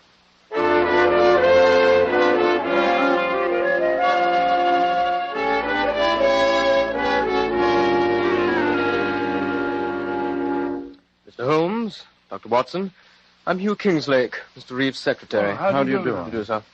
Your accommodations at the hotel are satisfactory, I trust, gentlemen? Entirely, Yes, thank you, we're very Mr. Kingslake. comfortable, thank you. Good. Frankly, I'm most relieved that you're here. Mr. Reeve received a severe shock the night before last. I quite agree with Dr. Manners that someone deliberately induced that shock, knowing the serious condition of Mr. Reeve's heart. Have you any idea who that someone might be? Well, it's a little difficult for me to talk, Mr. Holmes. After all, I'm only an employee here, but I can't help feeling that... Oh, good morning, Mr. Reeve. Kingslake, who are these men? This is Mr. Sherlock Holmes and Dr. Watson and Mr. Silas Reeve. How do you do, Mr. Reeve? And what, may I ask, is the professional meddler Sherlock Holmes doing in my brother's house? I'm here at the request of Dr. Manners. Manners has no right to bring you here, sir. A lot of rubbish. All this talk about apparitions. Nonsense. Martin's in his second childhood. He's become a gibbering old fool. Personally, I wish he'd die and have done with it. Well, upon my soul... Never mind your soul, my good doctor. Why don't you mind your own business and get out of the house? We don't want detectives here. Mr. Reeve, I've traveled some 200 miles to see your brother, and I have no intention of leaving this house without talking to him. And talking the devil with you. And if my dear, distinguished brother tells you that I've been sponging on him for years, it's perfectly true. Uncle Silas. Enter the beautiful Catherine to try and persuade her drunken old uncle to return to his room. No, Uncle Silas. I came to get Mr. Holmes and Dr. Watson. Dr. Manners said that Daddy can see them now. Shall I take them up, Miss Reeve? No, Mr. Kingslake. I will. And don't be deceived by the Mr. Kingslake and the Miss Reeves gentlemen. My dear niece and this young man here have a dark secret. A secret that is perfectly apparent to every member of this household. Uncle Silas. They're in love. Delightful, isn't it? Uncle, you're intolerable. Will you lead the way, Miss Reeve? Oh, yes, Mr. Holmes. Don't forget to ask him about the play that made him so famous. You might learn some interesting facts. I must apologize for Uncle Silas, gentlemen. I'm afraid he's like this all the time these days. I quite understand, Miss It Reeve. must be very distressing for you, my dear. Oh, I'm used to it, Doctor. Here's Daddy's room. I won't come in with you. Too many people upset him. Come in. Please go in, gentlemen. I'll see you later. Ah, there you are. Who is it, Manners? It's Mr. Sherlock Holmes and Dr. Watson, Mr. Reeve. Ah, good. Good. You can leave us, Manners. Yes, Mr. Reeve. I'll see you both later. Very well, Doctor. Come. Sit on my bed. That's it. How are you feeling, sir? Old and ill. But I'm glad you're both here. Manners displayed unusual enterprise in persuading you to visit me. There's been a lot of nonsense printed about my impending death. Anyone would think a great man is dying. The author of The Road is Narrow is a great man, Mr. Reeve. He was a great man, Mr. Holmes. What do you mean, sir? The author of that play died 45 years ago. What? And yet, his ghost appeared in this room 2 nights ago. Mr. Reeve, are you saying that you didn't write The Road is Narrow? Yes, my boy, I am. And it's a secret that's been gnawing at me for years. Now that I'm on my deathbed, I'd like to clear my conscience. Then who did write the play, sir? A young friend of mine, by the name of Colin McGrath. I started life as a lawyer's clerk in Keswick, a few miles from here. Colin lived in the same village, and we became great friends. One day, he gave me the manuscript of his play to look at, and I realized it was a work of a genius. Suddenly he died. No one knew about the manuscript. You claimed it as your own, sir? Yes. To my eternal shame, I did. Now, I want to make amends. Mr. Holmes, I want you to find out if any heirs of Colin McGrath still survive. If they do, I'll give them half of my estate. Mr. Reeve, does anyone else know of this, fraud? Yes. Knowing that I hadn't long for this world, I confided the secret to 3 members of my household. And you're convinced that the apparition you saw the other night was that of the dead Colin McGrath? There was no mistaking him. The blue eyes, the long golden hair. It was Colin, or his ghost come to haunt me on my deathbed. This decision on your part to leave half of your estate to any heirs of the man you wronged, was that decision made before you had this strange visitation the other night? Yes. Yes, it was. Did you mention it to any member of your family, sir? No. I did say something to Dr. Manners, and I didn't mention Colin McGrath's name. It's obvious that someone wished to frighten you, knew your secret, and disguised himself to resemble Colin McGrath. Yeah, it was Colin. Never forget his blue eyes. He was standing over there, in the chest of drawers. He looked at me. So reproachfully. So... He's asleep. Yes, Watson. And while he lies there, some member of this household continues to plot his death. We must work fast. Well, what are we going to do? Split forces. I shall remain here for a while and see what may be found out. I'll meet you at our hotel later and we'll compare notes. And what shall I do? Go to the village of Keswick. Colin McGrath lived and died there. See what you can find out about him, Watson.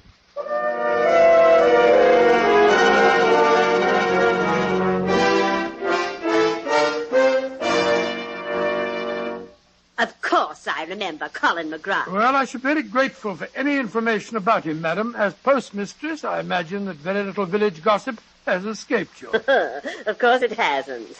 I remember the McGrath boy well. He was no good. Didn't he marry poor old Mrs. Northrup's granddaughter Susan and then go and desert her just to kill himself? And the poor girl was going to have a baby. No good on earth.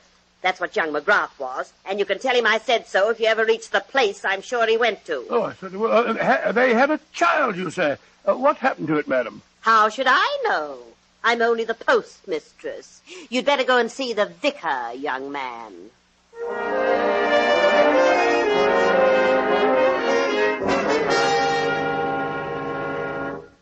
It's a tragic story you've told me, Dr. Watson. But you remember Colin McGrath, sir? Oh, very well. And I always suspected something akin to genius in the boy. That he burned with too hard and gem-like a flame. As Walter Pater has said, he burned himself out, destroyed his life, and poor Susan Northrup's with it. She died of a broken heart less than a year after his death. And their child? There was no money, no one to look after the boy. He was sent to an orphanage in Liverpool. Then that child, if he's still alive, stands to inherit half of Martin Reeve's fortune. If only we can find him.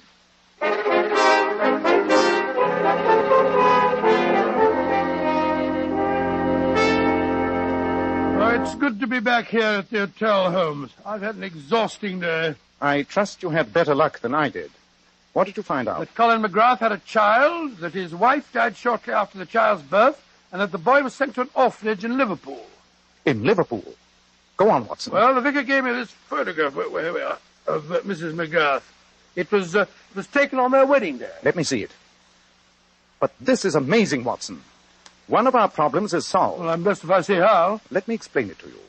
After you left, I had quite a long talk with the secretary, Hugh Kingslake. It transpired that he knew nothing of his parents. He had been raised in an orphanage, and the only memento he has is a picture of his mother. A picture that he carries in his watch. And that picture is a duplicate of this one. Great Scott, and the fellow calling himself Hugh Kingsley is really the Colin McGrath heir. Precisely. A fantastic situation indeed.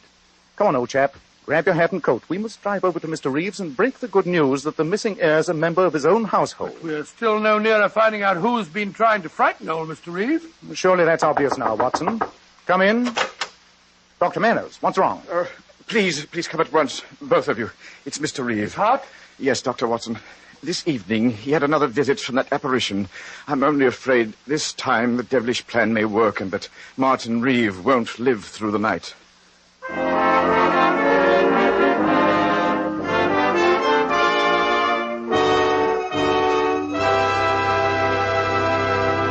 In a moment, we'll find out what Sherlock Holmes says is obvious. But first, more and more men today are beginning to realize they should take better care of the hair they've got. And when you buy a hair tonic, why not get your money's worth? Why not enjoy the extra advantages of Kreml hair tonic? Kreml contains a special combination of hair grooming ingredients which is found in no other hair tonic. This highly specialized hair tonic keeps dry, stubborn hair neatly in place all day long, and always gives it such a natural, well-groomed appearance, never sticky or greasy. But men, Kreml does lots more than keep hair looking handsome. A quick massage with Kreml stimulates circulation right in the surface of the scalp, leaving your scalp feeling so alive, so invigorated. At the same time, Kreml removes loose dandruff. It's excellent to lubricate a dry scalp. And if your hair is so dry that it breaks and falls when you comb it, remember Kreml actually helps condition the hair, in that it makes it feel softer, more pliable. So men, just as soon as possible, buy a bottle of Kreml at any drug counter. Let Kreml always keep your scalp feeling clean and refreshed, your hair always looking its very best. Kreml, Kreml Hair Tonic. Well, Dr. Watson, this story certainly has me on the edge of my chair. What happened next? You drove over to Mr. Reeves' house, I suppose? Yes, Mr. Bell, we did. And as we went rattling down the country lanes, the flickering oil lamps on Dr. Manners' carriage lighting a shadowy path, I found it almost impossible to get a word out of Sherlock Holmes. Holmes, sometimes you're the most irritating man on earth. And what prompts that little tirade, Watson? You haven't opened your mouth since we left our hotel. Purposeless conversation is a waste of time. Not much further, is it, Dr. Manners? No, Mr. Holmes. We're nearly there. Well, I don't consider conversation purposeless when it clarifies the problem, Holmes. You said it was obvious who had been frightening Mr. Reeve. I suppose I'm stupid, but I find it far from obvious. And yet the facts are clearly in front of your eyes. Eyes. That's it, Watson. Think about eyes. The blue eyes of the supposed ghost, eh? But the Reeves family have all got brown eyes. Apparently it's a marked family characteristic. Quite, Watson. That fact should lead you to the obvious conclusion. Oh, you're always talking in riddles, Holmes. Here we are, Mr. Holmes. And Hugh Kingslake is standing at the front door. How is he, Mr. Kingslake? Better, Mr. Holmes. Seems to have rallied a bit. I'm glad you're all here. I'll drive my carriage round to the stables. Be back in a moment. Come in, gentlemen. With Mr. Reeves so ill, it may seem a little inappropriate to announce my news. But Catherine consented to marry me tonight. We're engaged. Oh, really? My congratulations. Yes, indeed. She's a charming girl. Oh, Catherine, darling. I've told them our news. Oh, it must seem a terrible time to announce it, Mr. Holmes, with poor Daddy lying so ill upstairs. It's quite understandable, Miss Reeve. And before we go up and see your father, I'd like you both to know that we have something in the nature of a wedding present for you. A wedding present? Yes.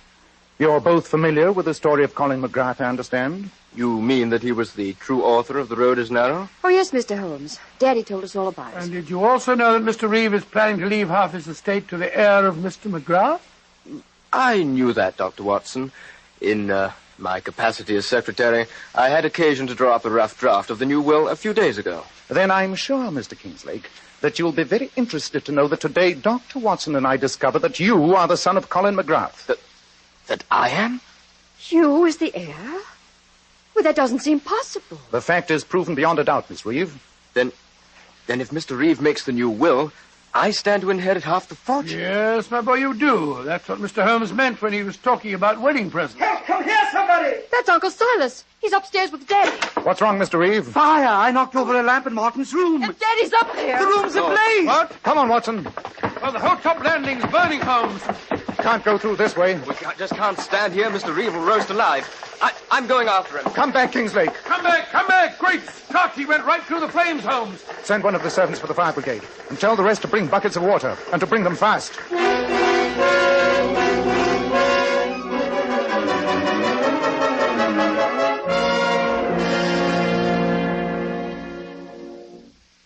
Dr. Watson, how is Hugh? Well, he's going to pull through, Miss Reeve. He's badly burned, but he'll be all right, won't he, Dr. Manners? Yes, a few weeks in the hospital, and he'll be as good as new. And Father? Well, I am afraid he's dead, Catherine. Dead? Oh, poor Daddy. Oh, my dear, he might have lived for a time, but the shock of the fire coming so close on top of the other one was too much for him. He died just as I took him from your fiancé's arms. So that by knocking over a lamp, I was responsible for my brother's death? Yes, Mr. Reeve. The credit is yours. In fact, I wouldn't be at all surprised if the local police might consider booking you on a charge of arson. Rubbish! It was an accident, and you can't prove otherwise. Possibly not. But there's one matter I can settle here and now. 2 nights ago, someone in this house tried to murder Martin Reeve by posing as Colin McGrath. The same despicable action was repeated tonight. Well, one person that we can eliminate is Hugh Kingslake. He nearly gave his life just now, trying to save his employer. Then who was responsible, Mr. Holmes? A feature of the impersonation that especially struck your father, Miss Reeve, was the color of the eyes. He described them as a brilliant blue. Then that rules out Catherine and me. We both have brown eyes. Precisely, Mr. Reeve. I have devoted some considerable study to the art of disguise. There are wigs and methods of altering height and weight. But the color of the eyes cannot be altered. Watson, 10 minutes ago you had the opportunity of examining Mr. Kingslake's eyes without the tinted glasses he's in the habit of wearing. Well, they did fall off when he stumbled back down the back stairs, but I can't say that I noticed the color of his eyes. They were blue, Watson. Brilliant blue, just as his father's were before him. You mean that young Kingslake was responsible? Yes, Mr. Reeve, I do. But that's ridiculous, Mr. Holmes. He just hurt himself severely in trying to save Father. True, Miss Reeve. But surely his reason was obvious. He intended to marry you. And when he learned a few days ago that your father planned to will half his estate to the McGrath heir, he decided to try and kill him before that will could be put into effect. Oh, I see it all, Holmes. And then tonight, he realized that he was the heir. Precisely, Watson. And so it was to his great advantage to see that his employer stayed alive to execute that new will. That accounts for his bravery in the fire tonight. I can't believe it of him, Mr. Holmes. I can. I've always disliked you, and I'll have great pleasure in prosecuting him. It'd be hard to prove, Silas. After all, your brother did die a natural death. Yes, Dr. Manners. I fear that legally there's very little we can do to Mr. Kingslake. But when he recovers and realizes that he risked his life for nothing, I think he'll find his own punishment. The change in the will was not made. The estate will be divided between the family, and I doubt if Mr. Kingslake will now acquire any of it by marriage. No, of course he won't. I'll never see him again. Oh, quite right, my dear, quite right. What a despicable scheme. And to think that his father wrote one of the greatest plays of our century. I prefer to forget the fact, Watson. Emotional qualities are antagonistic to clear thinking. I assure you that the most winning woman I ever knew was hanged for poisoning 3 little children for their insurance money. And the most repellent man of my acquaintance is a philanthropist who has spent nearly $250,000 upon the London poor. Now, my dear chap, I think we should look up the next train back to London. Our work here is done.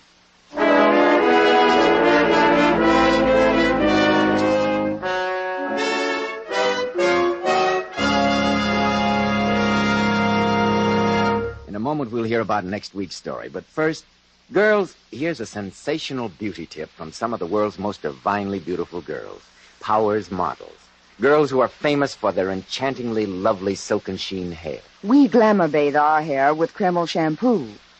And really, ladies, you'll be amazed how Kreml shampoo brings out all your hair's natural sparkling beauty. It leaves hair shimmering with brilliant highlights that last for days. And you can always count on Kreml shampoo to thoroughly cleanse your scalp and hair. It never leaves any dull, cloudy film. Then, too, the beneficial oil base helps keep hair from becoming dry and brittle. That's right. Kreml shampoo leaves your hair so much softer, a silkier hair with satin smoothness. Your hair holds a better wave, too. So, ladies, buy a bottle of Kreml shampoo at any drug counter and see how easy it is to have naturally lustrous hair, a vision of beauty. Kreml, Kreml shampoo. And remember, a bottle of Kreml hair tonic or a bottle of Kreml shampoo makes a fine addition to that Christmas stocking. Well, Dr. Watson, I won't be seeing you before next Wednesday, so I'd like to wish you a very Merry Christmas. Oh, thank you very much, Mr. Bell, and the same to you, my boy. I'd also like to take this opportunity of extending the season's greetings to all our listeners and all our friends. On behalf of our sponsors, on behalf of Mr. Conway and myself, and on behalf of Mr. McKnight, our director. So, Dr. Watson, we'll be meeting again next Saturday night. What new Sherlock Holmes adventure are you planning to tell us then? The strange story of a weird jungle music that was heard in the peaceful English countryside and of a diabolical plot that failed. I call it The Singular Affair of the White Cockerel.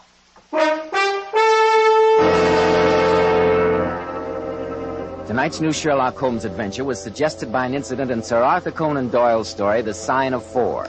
Nigel Bruce appeared by permission of California Pictures, Tom Conway through the courtesy of Eagle Lion.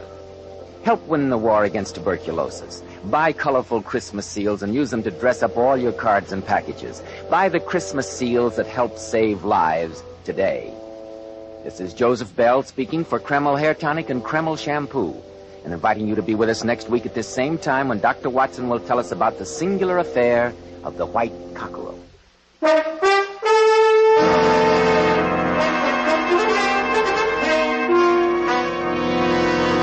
This is ABC, the American Broadcasting Company.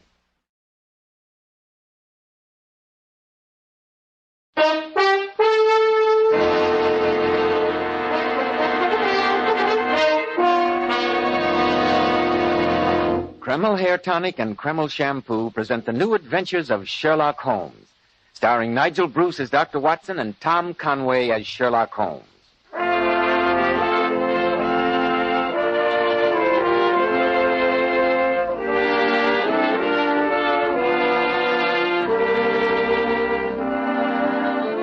Well, once again, it's time to keep that weekly date with our good friend and host, Dr. Watson. Let's join him, shall we? Come in, Mr. Bell. Good evening, Dr. Watson. Good evening, my boy. How are you feeling after your Christmas holiday? Remarkably well, thank you, Mr. Bell, considering how extremely hospitable my friends have been. Just a twinge or two of gout to remind me that an old man should treat tawny port with the respect that it deserves. I know just what you mean, Dr. Watson. Draw up your usual chair, my boy, and settle yourself down. That's it. All ready with tonight's Sherlock Holmes adventure, Dr. Watson? Yes, Mr. Bell. And when I was going over my notes on the case just before you arrived, I came across this white feather. It played a prominent part in tonight's adventure. A white feather? That signifies cowardice, doesn't it? Yes, it can, Mr. Bell, it can, but this is a very special feather. It was plucked from a white cockerel, and it helped Sherlock Holmes to foil one of the most diabolical plots that we ever encountered. But first, don't you want to have your usual word with our listeners? Thank you, Dr. Watson. Men, if you want to stand out in the crowd, remember, well-groomed hair means a lot to a man's appearance. And I'm sure you'll want to know why so many of America's most prosperous and successful men use Kreml hair tonic. You see, Kreml contains a special combination of hair grooming ingredients which is found in no other hair tonic. This is why Kreml gives a man's hair such a natural, well-groomed look. It keeps hair neatly in place longer, too. Yet Kreml never leaves the hair looking or feeling greasy, sticky, or dirty. Just make this test, men. After you apply Kreml, rub your hand over your hair. Notice how delightfully clean your hair feels. Notice how no greasy film comes off on your hand or on your hatband. Kreml always gives your hair such a handsome, clean-cut appearance. At the end of the day, your hair looks just as neatly groomed as when you combed it in the morning. Buy a bottle at any drug counter. Kreml, Kreml Hair Tonic. Now, Dr. Watson, how about the story of the white cockle? Well, Mr. Bell, that adventure took place after Sherlock Holmes had given up his regular practice and retired to his bee farm on the Sussex Downs. I was staying with him there for a few weeks' holiday, and I remember coming down to breakfast one morning to find my old friend, his pipe clenched between his teeth, squatting on a stool, examining the contents of a large metal box at his feet. As he threw back the lid, I could see that the box was half full of papers.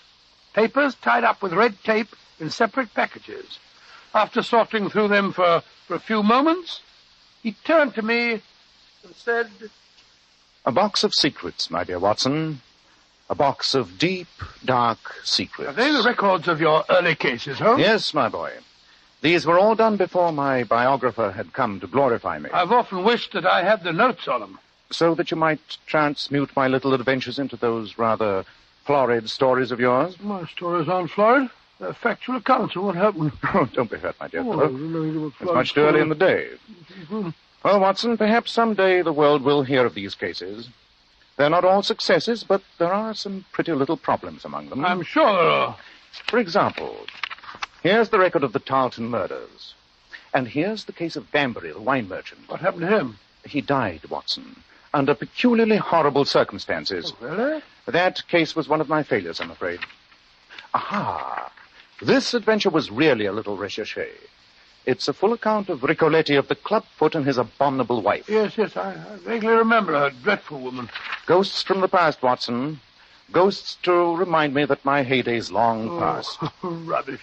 I'm quite sure that if a case were to present itself at this moment, you'd be totally unable to resist it. You're wrong, old chap. Look at this note. It arrived just before you came downstairs. Mr. Manderby, the local squire, apparently needs my help. And yet I assure you I'm not in the least tempted to give it to him. Oh, may I see it? Certainly. Here. Let's have a look. Dear Mr. Sherlock Holmes, I need your help desperately. Have the goodness to call on me as soon as convenience permits. Continued theft of chickens may appear to be a small matter. Chickens, good gracious me. But I assure you that there are sinister forces at work. Asking you to catch a chicken thief.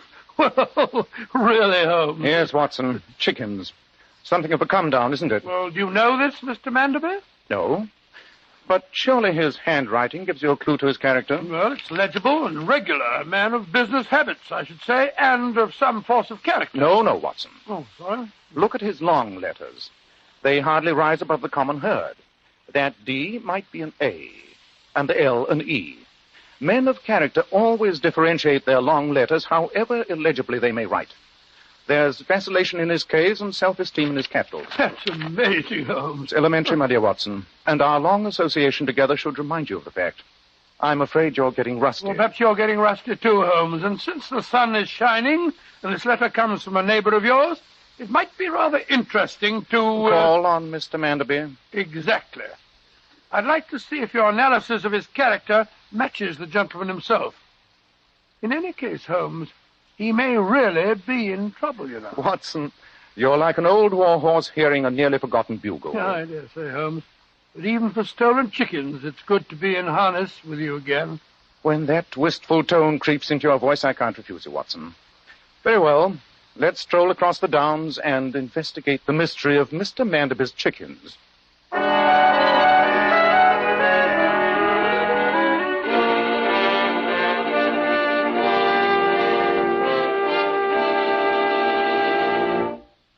Mr. Holmes, I'm glad you and your friend came here so promptly. It would seem to me, Mr. Manderby, that your wisest course would have been to call in the local police. I did. And the idiots scoffed at me. Indeed, Mr. Manderby, and why? Well, they said if they had to track down all the chicken thieves in these parts, they'd have no time for their more important duties. I must admit that I can follow their reasoning, sir. Well, I can't, since they seem to spend most of their time playing skittles in the Star and Garter. The local sergeant appears to have been selected for his complete lack of grey matter. Hasn't one iota of imagination. He's unable to see in what respect this differs from an ordinary chicken theft. Well, in what way does it differ, Mr. Vanderby? Well, the chicken coops were broken into with considerable ingenuity. The thief could have taken all he could carry. But he stole only one chicken, a white cockerel. A white cockerel? When did this take place? Early last evening. That was when I sent my note to you, Mr. Holmes. But in the early hours of this morning, a burglar broke into the house itself. And what was stolen this time? Again, the thief took only one object. My daughter's hairbrush. Does your daughter know of these thefts? No, I didn't tell her. The child's full enough of peculiar fancies as it is. A white cockerel and a hairbrush. Mr. Manderby, I came here against my better judgment, but thank heaven I did. Please let me talk to your daughter at once. Unless I'm very much mistaken, there's devil's work afoot.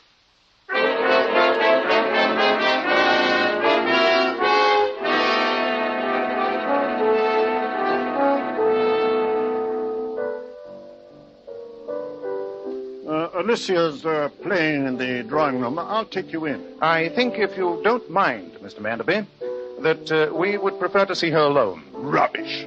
What could you possibly wish to say to my daughter that you couldn't say in front of me? Well, since my friend has been kind enough to help you, sir, I think you'd better let him conduct his investigation in his own manner. Oh, very, very, very well. All sounds unnecessarily mysterious to me. I'll be in my study. Dreadfully pompous fellow. You were right in your analysis of his character, Holmes. Well, let's go in. Shh. Listen to the piano, Watson. What a weird tune. Yes. An odd, primitive melody to hear in the heart of the English countryside. Very curious. I'm sorry, Father. Oh, it isn't Father.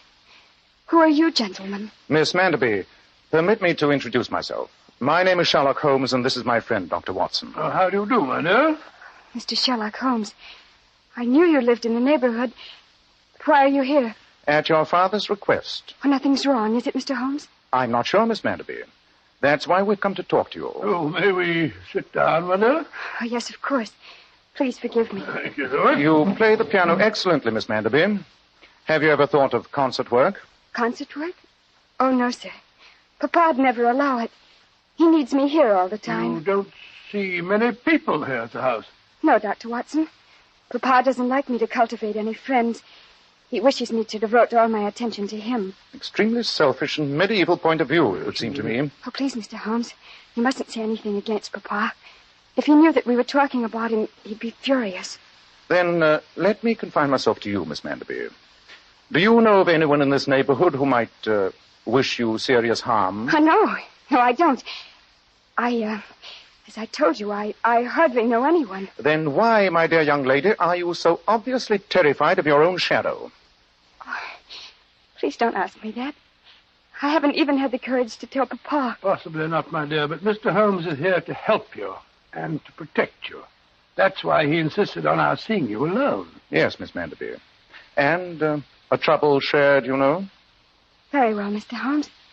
I will tell you. I've got to tell someone. Last night I had a ghastly dream. I dreamed that I was in some foreign country, in the jungle. I was tied to a stone slab, and a group of natives danced around me, waving knives. And they were all wearing terrifying masks. Oh, my dear, it sounds like too much lobster for supper. Quiet, Watson. Oh, sorry. Please continue, Miss Manderby. All the time I could hear a strange, haunting pipe playing in the background. Sounded like some sort of flute, and there was a drum beating out a slow, rhythmic beat. The same rhythm that you were playing on the piano as we came in? Why, yes. It's been haunting me ever since I awakened this morning. It goes like this.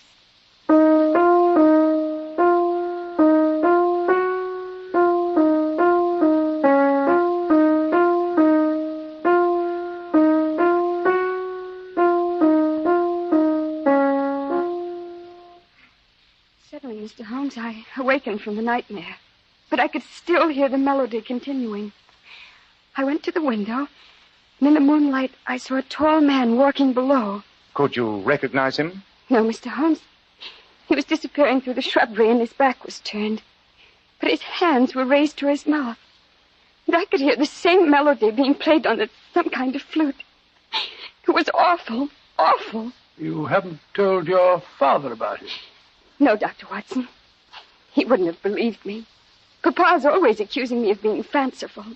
Oh, but I'm not. Really, I'm not. Miss Manderby, I'm glad that you've told us this, though I suggest that you continue to keep the incident a secret from your father.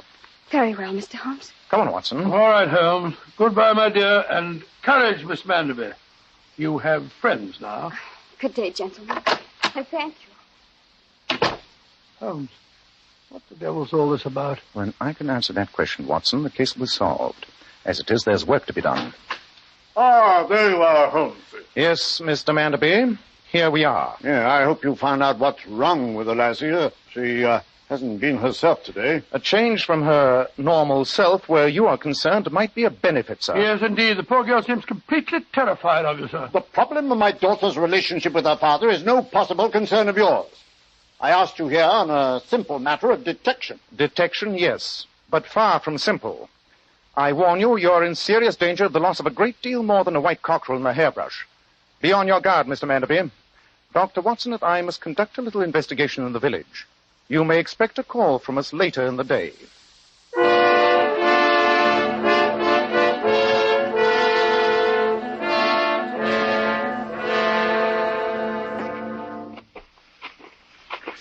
Well, Watson, here we are at Larches.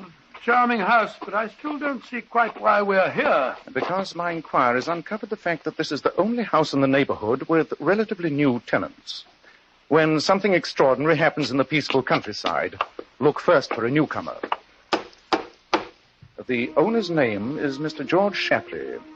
Let's see what information the gentleman can give us. Listen to that, Holmes. Sounds like a flute. Yes, Watson. And the melody is the same that Miss Manderby played for us on the piano. And this house is only a stone's throw away from hers. Precisely. Yes, gentlemen. Mr. Shapley? Yes? My name is Holmes, and this is my friend, Dr. Watson. How do you do, sir? How are you, Doctor? What can I do for you, gentlemen? I'm something of a student of music. We were walking past your house, and I heard what sounded like a flute playing a strange melody. It seemed to come from the direction of the stables over there. Oh, that. It's my manservant, Harker. He's a West Indian. Brought him over with me from Trinidad. He's quite a musician. In an amateur sort of way, you know. I wonder if I might speak to him. Of course you can, Mr. Holmes.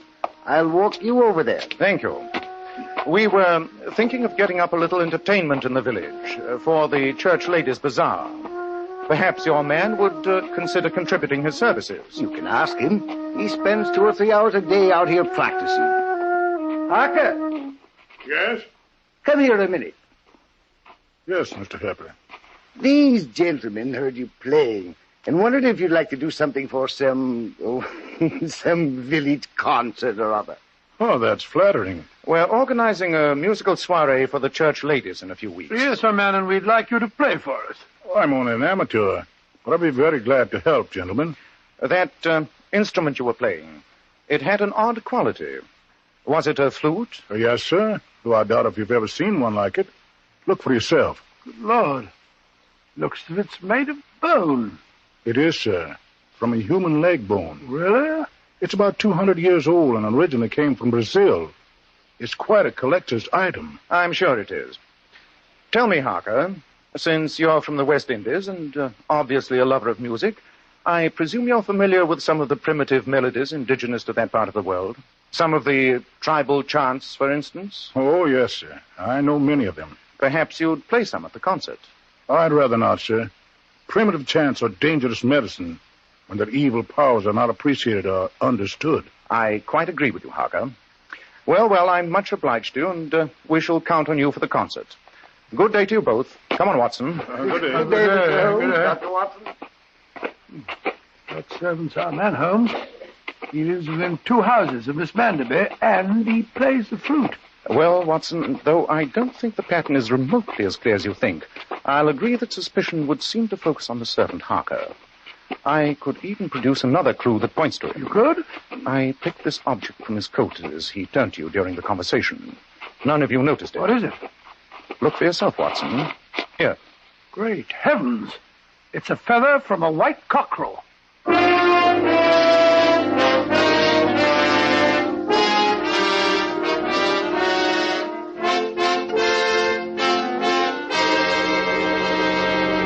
Holmes, I thought you said we were going back to Mr. Manderby's house before the day is over. We are, Watson. Why are we back here at your bee farm? It's 8:30 in the evening now. We shall call on Mr. Manderby before long. My investigations are complete. What luck did you have with I yours? did as you told me and made exhaustive inquiries in the village. With what results? I couldn't find out much about Mr. Shapley. Nobody knows anything about the man except that he has a foreign manservant and that he paid cash for his house and deposited a large sum of money in the local bank. What did you discover? I see that you've been up to your ears in reference books. Yes, Watson. Books concerning the peculiarly revolting ceremonies connected with voodooism. Voodooism? That's black magic. But flourishing in our English countryside, apparently. A white cockerel is the second finest sacrifice in voodoo magic associated with the West Indian That charms. accounts for the first theft. How about the stolen hairbrush? In all such magic, the possession of intensely personal objects, particularly human hair, is considered to give great supernatural powers over that person. Then it's obvious that West Indian servant is trying to get power over Miss Manderby.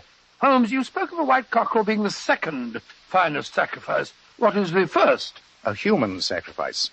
The sacrifice of a young girl. Great Scott. And tomorrow night the moon is full. I think that tonight the girl should be safe, though of course we'll go over there at once. Look, Holmes, the lights of a carriage are coming up your driveway. And it's no social call. It's driving at a gallop. Come on, Watson. I have nothing that's happened to Miss Manderby already before we get her. Who is it? What's wrong? It's Robert Manderby. What's happened, Mr. Manderby? Alicia, my daughter, she's disappeared. The whole neighborhood's searching for her. For heaven's sake, both of you come at once.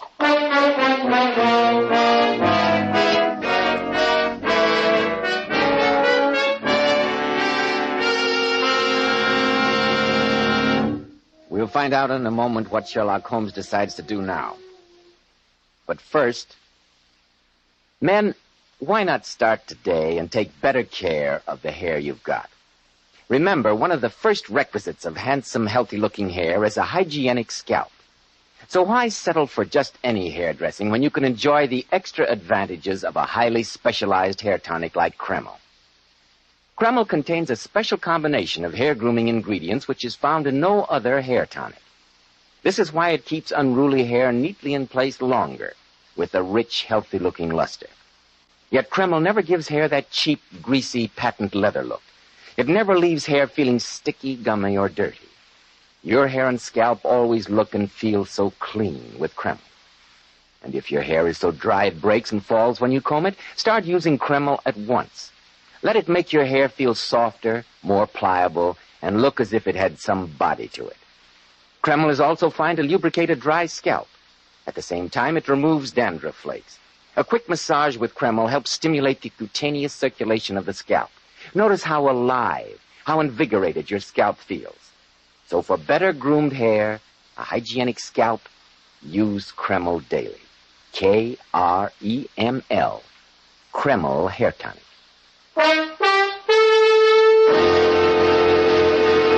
Well, Dr. Watson, what happened next? You and the great Sherlock Holmes drove over to Mr. Manderby's house, I suppose. Yes, Mr. Bell, as fast as the pony and trap could carry us there. When we arrived, Manderby quickly led us to the shrubbery beneath his daughter's window. Yes, you can see how the fiend got into the house, Mr. Holmes. By climbing this trellis work.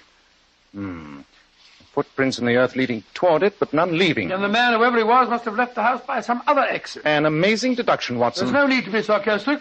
Holmes, we should go over to Shapley's house at once. It's obvious that that's where the danger lies. Before saying that anything is obvious, Watson, I'd like your help in trying an experiment. Yes, of course, Holmes. Well, what is it? Try climbing that trellis for me, will you? You give me all the best jobs, don't you? Let me a hand, will you, old fella? Here you are. Up you go. You know, Holmes, it seems to me you're wasting valuable time. Mr. Manderby, since you asked my help, I suggest you let me handle the case in my own way. Holmes, I don't think this trellis is going to hold my weight. No. Look out, Holmes! Oh! Bravo, Watson. Your test has been invaluable. What do you mean it's been invaluable? I think I've broken my back. I'm sure you'll survive. Come on, old chap. Get on your feet. We'll go over to Mr. Shapley's house at once. I only hope we're not too late to prevent a tragedy.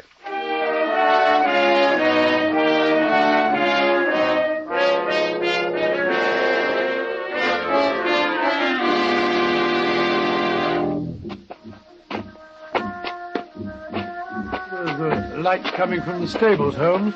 Music, too. Listen. It's that West Indian playing his devilish chant again. Faster, Watson. Look. There's someone standing in the shadows by the harness room there. It's Mr. Shapley. Good evening, sir. Mr. Holmes, Dr. Watson, thank heavens you're here. What's wrong, Mr. Shapley? Look in that empty store there. You can see through the broken plank in the wall. The one where the music's coming from. Good heavens. Look, Holmes. There's Miss Manderby lying on the floor unconscious. Yes, with a dead white cockerel beside her, and a fire smoldering in the corner. And to think that servant of mine's in there playing his filthy music. I don't see him. Mr. Holmes, I've got a revolver. I'm going in to get him. I think we'll come with you, Mr. Shapley. No. He's my servant. I'll take care of him myself. After him, Watson. Give me that revolver. Give it to me, I say. What do you think you're doing, Mr. Holmes? I told you, you knocked the revolver right off his hand. Pick it up, Watson. I have a profound dislike for seeing murder committed under my very eyes. Murder? But the potential murderer is Harker, the servant. Indeed. Then why is his unconscious body lying in the corner there? It can't be. The music's still playing. That's his flute. Yes, and it's accompanied by a drum. A remarkable feat even for a man not lying unconscious on the floor. The music is undoubtedly that of a gramophone. You're remarkably quiet, Mr. Harker. Of course he is. He's unconscious. My dear Watson, you're overlooking an important fact. It's a case of identity. The West Indian gentleman lying on the floor is the master, Mr. Shapley. This man is the servant, Harker. No, you don't. Grab him, Watson. I've got him, Holmes. Let go of me. You can't prove anything. I can and I will. You'll go to prison for this night's work. Watson, see what may be done to arrive at the houses, while I turn this man over to the police.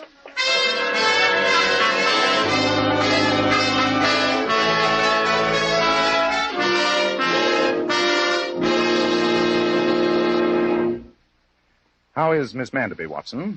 She's going to be all right, Holmes. I took her home to her father's and left instructions for her care. How are you feeling, Shapley? Fine, thank you, Dr. Watson. But I'm waiting for Mr. Holmes to explain this night's happenings to me. So am I, as usual. Then let me analyze this singular affair in its logical progression. I early concluded that you, Mr. Shapley, were the master, and the other man was the servant. Right, Mr. Holmes, but I didn't know how you knew it. Your speech and manner suggested nothing else. You reversed roles, I imagine, because it was an easier way to rent a house in the English countryside.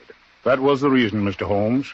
In my previous visits, I've discerned a certain prejudice against foreigners. That's a shocking thing, but I wouldn't doubt it, Mr. Shapley. You decided to live here for your health, I suppose? No, Doctor. I came to the English countryside for peace. Peace to conclude my studies on the origin and history of West Indian native music. I see. I've been working in close conjunction with Professor Griffiths of the Brighton College of Anthropology. It was he who concerned me to make graphophone records my works with a view to recording them for musical archives. And your servant saw his advantage. When you decided to change identities, he realized that if he disposed of you, he would be able to continue in his false character as the supposed Mr. Shapley. He could have taken over your large bank balance and retired under yet a third name with the proceeds. And then he concocted this elaborate plot involving voodoo and native chants, knowing that his master would be suspect. Precisely. He drugged his master, placed him in the incriminating trap, and then planned to burst in just ahead of us and shoot him. But, Holmes, the white feather you found on Mr. Shapley's coat... Undoubtedly planted there. Mr. Holmes, I still don't see how you knew that my man was responsible. The first clue was the trellis. It's obvious that you never climbed that. You're heavier than Dr. Watson, and it wouldn't support his weight. Your servant was a small, light man. Obviously, it was he. Well, I see it all now. And then, of course, when we heard the music while Mr. Shapley was still lying unconscious, it was obvious that the whole thing was a plot. Oh, what a shocking business. Yes, but I can't tell you how grateful I am to you, gentlemen. You've saved my life. Mr. Holmes, I must insist on paying you a handsome fee. A fee? No, Mr. Shapley. I couldn't dream of accepting one. Some people in my country have been sufficiently inhospitable to a foreigner to make him believe it advisable to change places with his own servant. Presumably, this was done in order to obtain tolerance and peace. Surely the least I can do is to see that his stay on these shores is a tolerable one.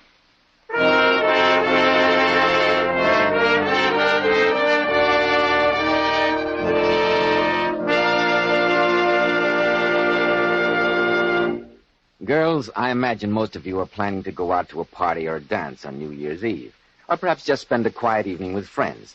Naturally, you want your hair to look its best. So why not follow this beauty tip from those divinely beautiful Powers models? We wash our hair with Kreml shampoo. This amazing beautifying shampoo has been especially developed to actually glamour bathe each tiny strand of hair, revealing all its natural glossy luster. And so many women tell me how wonderful Kreml shampoo is for washing children's hair. Well, you can readily see why. Because Kreml shampoo is so mild and gentle on the hair. Its luxurious active foam removes all loose dandruff as well as the dirt.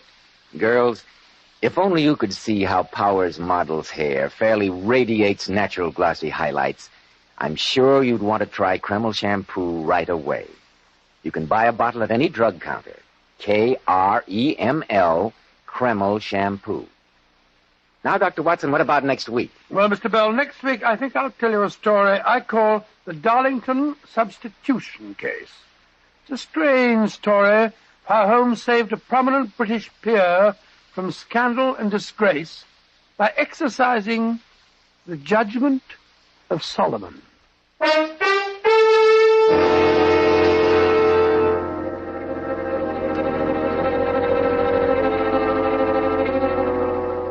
Tonight's new Sherlock Holmes adventure was suggested by an incident in Sir Arthur Conan Doyle's story, The Mazarin Stone. Nigel Bruce appeared by permission of California Pictures. Tom Conway through the courtesy of Eagle Lion Pictures. This is Joseph Bell speaking for Kreml Hair Tonic and Kreml Shampoo, and inviting you to be with us next week at this same time when Dr. Watson will tell us about the Darlington Substitution Case.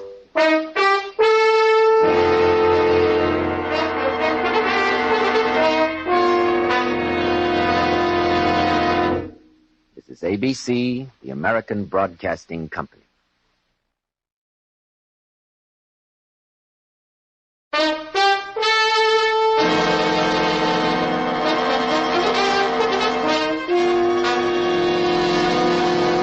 Kreml Hair Tonic and Kreml Shampoo present the new adventures of Sherlock Holmes, starring Nigel Bruce as Dr. Watson and Tom Conway as Sherlock Holmes.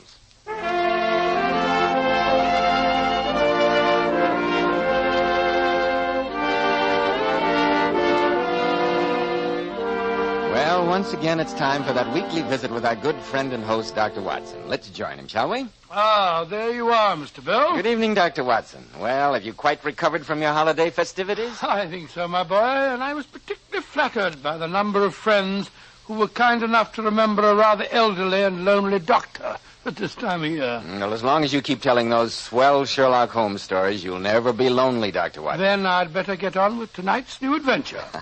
It involved us in one of the most shocking scandals of the 19th century. A scandal that, had it ever emerged in the light of day, might easily have brought ruin and disgrace to one of the most famous men who ever came a member of the House of Lords. Well, this one I've got to hear. But first I have a message for our listeners. Today, more than ever before, I think men realize how important it is to keep their hair neatly groomed. And men, may I ask you this about the preparation you use? Does it give your hair that old-fashioned, greasy, patent leather look? When you run your hand back over your hair, does your hair feel greasy, sticky, or dirty? Does grease come off on your hand or hat band? If it does, then be smart, men. Change at once to Kreml Hair Tonic. This highly specialized hair tonic contains a special combination of hair grooming ingredients which is found in no other hair tonic. That's why Kreml keeps your hair in place longer with such a handsome, well-groomed look. When you use Kreml, you can run your hand back over your hair, and, men, it's really a pleasure. No grease comes off on your hand. And I'm sure you'll enjoy the way Kreml always looks and feels so clean on your hair and scalp. Let it keep your hair looking handsome at all times. Buy a bottle of Kreml at any drug counter. Ask for an application at your barber's. Kreml, Kreml Hair Tonic. Now, Dr. Watson, how about the 19th century scandal in which you and the great Sherlock Holmes became involved? Well, Mr. Bell, that adventure began in the very early days of the great man's career. World acclaim and handsome fees were some years ahead of him, and in those times we spent many long evenings discussing whether a decent living could be obtained by the practice of criminal detection. On the day that this particular story began, we just finished our breakfast. Holmes, a curved pipe clenched between his teeth, was scanning the personal columns of the morning paper. I can almost hear him now, as he said... Dear me, Watson, the agony column of the Times is more than usually barren this morning. Are you looking for a possible client, Holmes? Naturally. Since we already owe Mrs. Hudson for 2 months' rent here, and our doorbell has been frighteningly silent during that period, I must see what possible service I might render these unhappy correspondents. Well, I glanced over the column, but I couldn't see anything very promising. No, Watson, it's a rag bag of bizarre happenings. What a chorus of groans, cries, and bleatings. One skims through them, and what does one glean? Lady with a black boa at the Prince's Skating Club wishes to meet gentleman who was kind enough to... That we may ignore, I think. Yes, she doesn't sound as though she needs your services. Now, here's an item. Surely Jimmy will not break his mother's heart. That appears to be irrelevant. If the lady who fainted on the top deck of the Brixton bus... She doesn't interest me either, Watson. No, probably anyone else who wasn't on that bus. Every day my heart longs for... bleat, Watson. All this twaddle is unmitigated bleat. Very disheartening, Holmes. You haven't had a case for over 2 weeks. Yes. Sometimes I think I chose the wrong profession. What do the public, the great unobservant public who can hardly tell a weaver by his tooth or a compositor by his left thumb, care about the finer shades of analysis and deduction? As to my own little practice, it seems to be degenerating into an agency for recovering lost lead pencils and giving advice to young ladies from boarding schools. Holmes, come over here to the window. What's wrong, Watson? Look at that man walking down the street. He's looking at the numbers of the houses. Let's hope 221B is the number he's searching for. What do you make of him, Watson? Let me see. What do I make of him? Well, I'd say that he is a foreigner. Yes, foreigner. Look at those flashy clothes and his pointed moustache. Oh, don't be misled by externals, old chap. Observe the steady, controlled gait. No trace of the light agility of the Latins, or the military heaviness of the German. No, Watson. I think an English gait in foreign attire would suggest an expatriate Englishman, only just returned from a stay abroad. He is coming here, Holmes. Meet him on the stairs, Watson. It'll save Mrs. Hudson a trip. Yes, all right, you are. It's all right, Mrs. Hudson. How do you do, sir? How do you do? Would you please come along up? That's right, sir. Straight up here. In here. Which of you fellows is Sherlock Holmes? I am, sir. And your name is... Tremaine. Reginald Tremaine. I'm Dr. Watson. Sit down, won't you, Mr. Tremaine? My business won't take long. Holmes, I need protection, and I'm prepared to pay for it. Protection from what? My life's been threatened. The police wouldn't do a thing for me, so I've come to you. I'm told you detective fellows will do anything for money. Oh, really? Then you've been misinformed, sir. My friend... Your friend is very interested in Mr. Tremaine's problem, Watson. Pray continue, sir. Holmes, I want you to warn my cousin. Tell him you'll get nowhere by threatening me. Frighten the wits out of him if you can. I'll give you £20, and another 20 if I need you again. And who is your threatening cousin? Lord Darlington. Oh, really? Charming fellow. He's a scoundrel.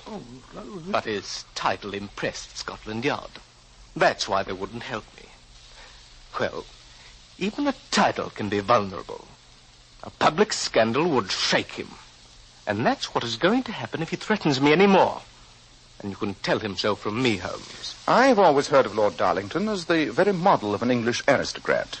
Why should he threaten you, Mr. Tremaine? That's none of your business. Oh, my soul, Your job is to see that he doesn't carry out his threat of thrashing me within an inch of my life. Very well. For £20, I shall warn Lord Darlington that I stand between you and a thrashing. The fee will be paid in advance, please. I have it in this envelope here. And I expect immediate action, Holmes. You shall have it, Mr. Tremaine. Holmes, the man's insufferable. Why'd you take on the case? He's a bounder. Let him get thrashed. These 4 crisp £5 notes persuade me otherwise, Watson. We owe money to Mrs. Hudson, and your medical practice shows little signs of picking up. I must take what fees I can. How can my practice pick up when I spend half my time chasing all over the country with you? In any case, Watson, ask yourself why such a man as Lord Darlington should threaten Tremaine with physical violence. Obviously, only because Tremaine is himself in some way a threat to Lord Darlington. There may be yet another fee in this case, and a much fatter one. You're going to see Lord Darlington at once? Yes. I'd ask you to come with me, old chap, but after your remark about chasing all over the country, I hesitate to waste your time. Rubbish. I was only joking, and you know it, you silly fellow. Of course I'm going with you, Holmes. Get your coat and hat. The game's afoot.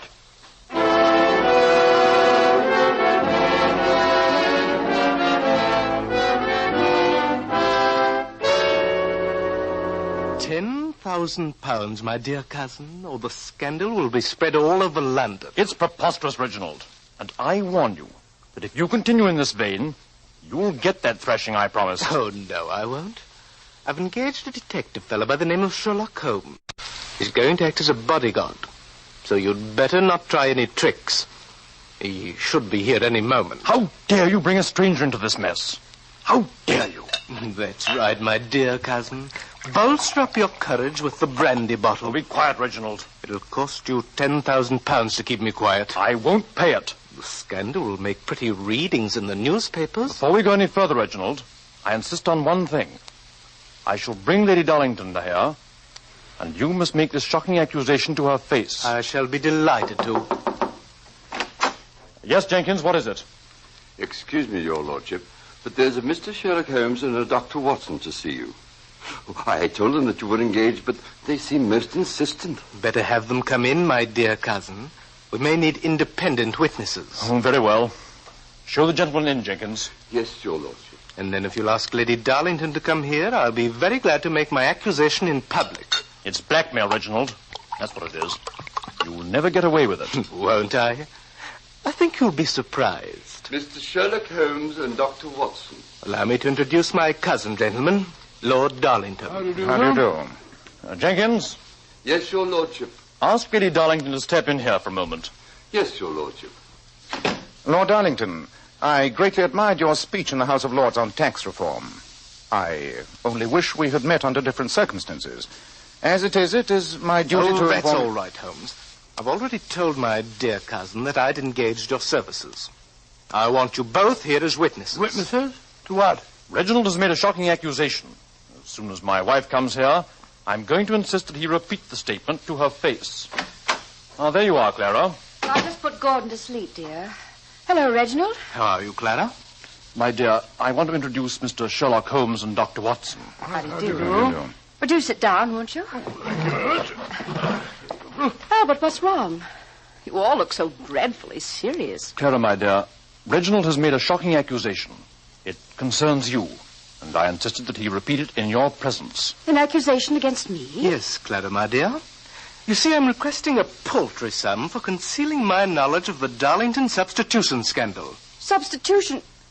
What on earth do you mean? Well, who should understand me better than you?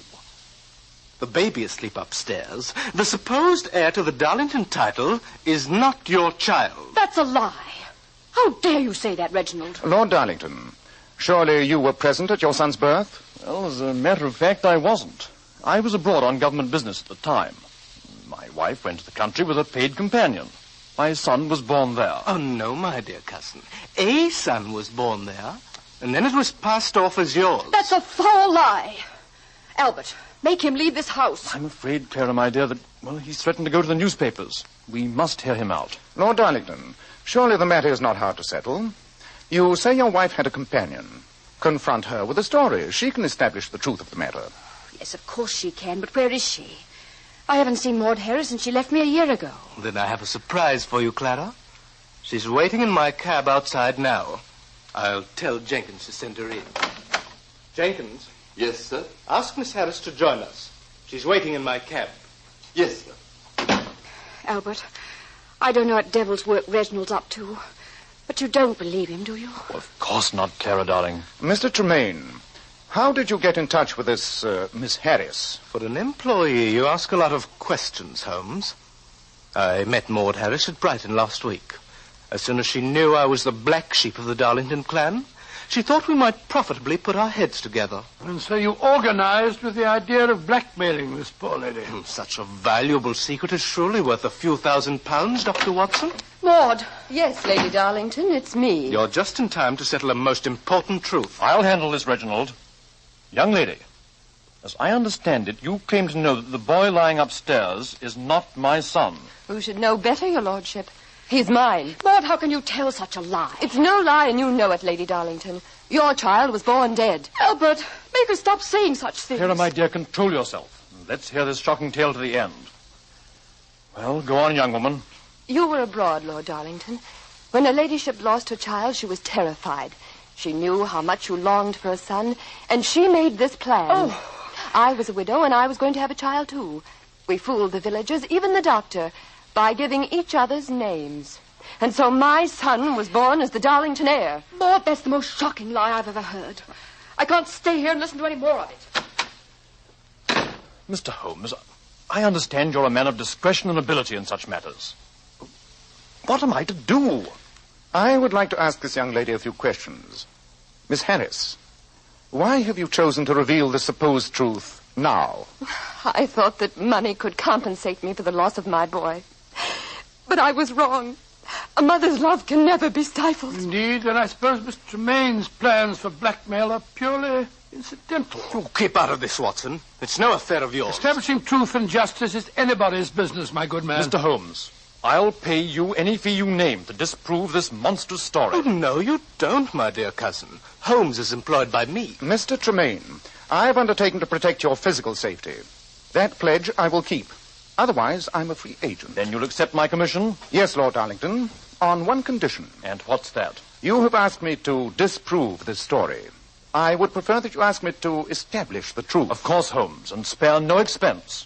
Remember, the honor of the Darlingtons is at stake.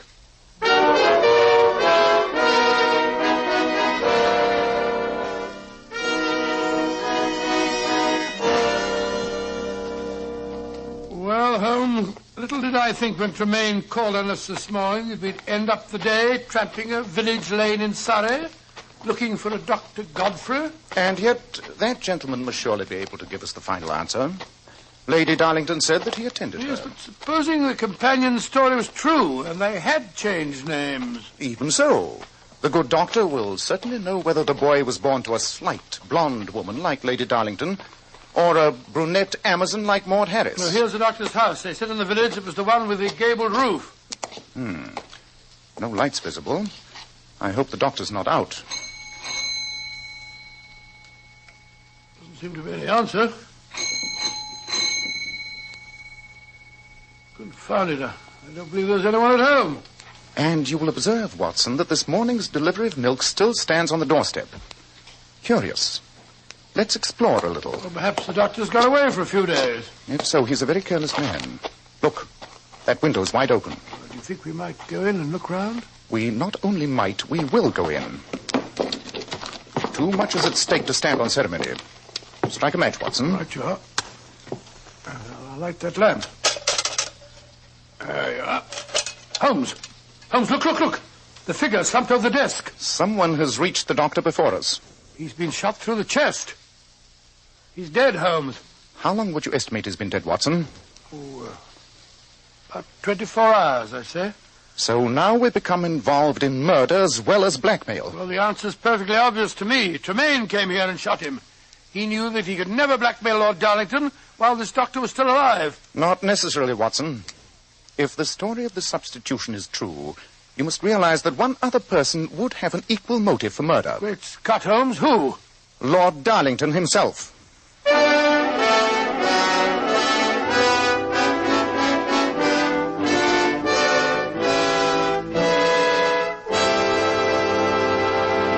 In just a moment, we'll rejoin Dr. Watson and Sherlock Holmes as they endeavor to solve the mystery. But first, they say New Year's resolutions are made to be broken. But here's one which should pay you big dividends to keep. Resolve to take better care of your hair, to keep it better groomed, your scalp hygienic. Start using Kreml Hair Tonic at once. You see, Kreml is a highly specialized hair tonic. It contains a special combination of hair grooming ingredients which is found in no other hair tonic. That's why it keeps hair neatly in place longer and gives the hair such a natural, well-groomed appearance, never greasy or sticky. But men, Kreml does lots more than keep hair looking attractive. Its light oils have a fine lubricating effect on a dry scalp. At the same time, it removes loose dandruff. And a quick massage with Kreml stimulates the circulation of blood in the surface of the scalp. Notice how alive, how invigorated your scalp feels. And men, you like to rub Kreml on your scalp because it's such a clean hair tonic. Never feels greasy or sticky. And if your hair is so dry that it breaks and falls when you comb it, Kreml actually helps condition the hair, in that it makes it feel softer, more pliable, and looks as if it had some body to it. So men, for better groomed hair and a hygienic scalp, change to Kreml. K-R-E-M-L. Kreml Hair Tonic.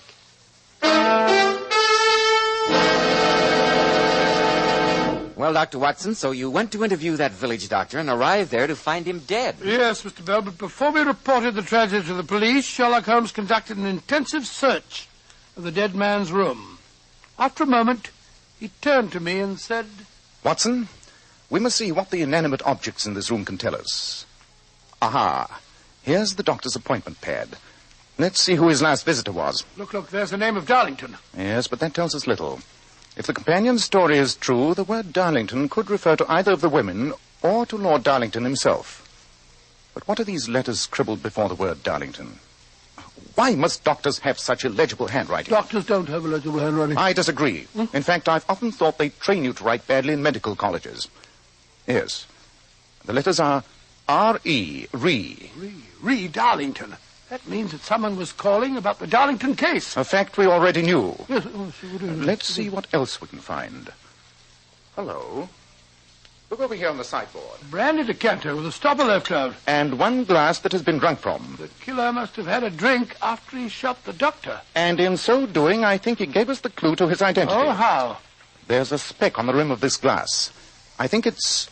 the very thing, the doctor's microscope. Most convenient. What does it tell you, Holmes? Wait a minute. I was right. This speck on the glass is wax. Wax? Then that means the murderer used a candle. Oh, no, Watson. Oh, didn't... Come on. We must go back to the village and report his death, and then we'll catch the next train to London. Aren't you going to stay here and help the police? Why should I? Beyond telling them the name of the murderer. You mean you know who did it? Of course. And so should you. Well, I don't. But we don't know the answer to the Darlington substitution scandal. That answer, Watson, still lies in London.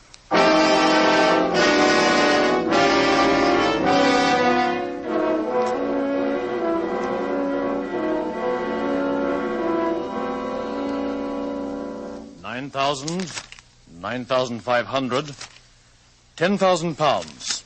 Well, there you are, Reginald. Thank you, my dear cousin. I'll put the money in my bag, Reginald. Mr. Sherlock Holmes and Dr. Watson. Lord Darlington, that sheaf of banknotes in Miss Harris's hand. Surely you didn't pay the blackmail. I discussed the matter with my wife, Mr. Holmes. She's deeply upset. We both agreed that the scandal, once started, would cling to us for life, even if it was disproved later. That's why I paid the money. You engaged me as your representative in this case, Lord Darlington. Miss Harris, give that money back at once. It was a gift from Lord Darlington, in front of a witness.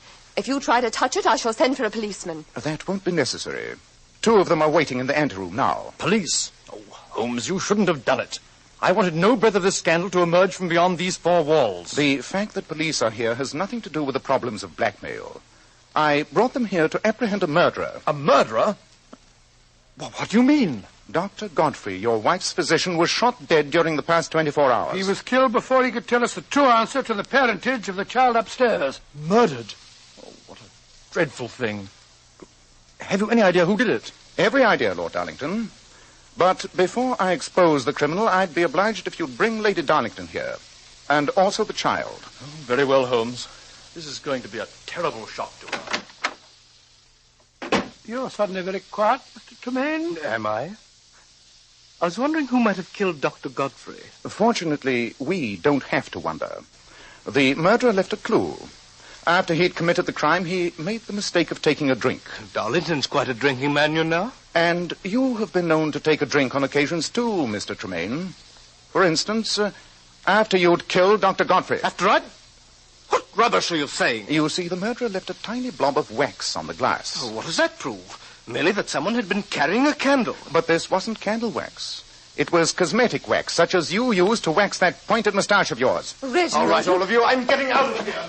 He snatched my bag. Reginald, come back here. I'll go after him. No, Watson. The police are prepared to arrest him, but not the young lady. We shall need her cooperation in the last act of this little tragedy. Surely the whole thing's clear by now. If Tremaine killed the doctor, obviously the whole story about the substitution is a lie. Not necessarily. Even if it were true, the doctor was still a menace to his plans. How could he and Miss Harris ask the highest price for their secret when the doctor also knew it? No, Watson. Tremaine had a motive for murder either way. In the meanwhile, I must set the stage before Lady Darlington gets here. Where'd I put that parcel? Oh, here it is. What the devil have you got in there, Holmes? A present from a plumber friend of mine. Though the object in this package is only a simple tool of his trade, I feel that it may give us the answer to a peer's inheritance. Upon my soul, you're being very mysterious. In a few moments, I propose to conduct a test. You must hide outside the windows. When I turn down the gaslight over the mantel here, Watson, I want you to strike a match, apply it to the object in this package, and toss it through the open window. At the same time, cry out the word fire at the top of your voice. I remember that. I think the results of the experiment may prove quite startling.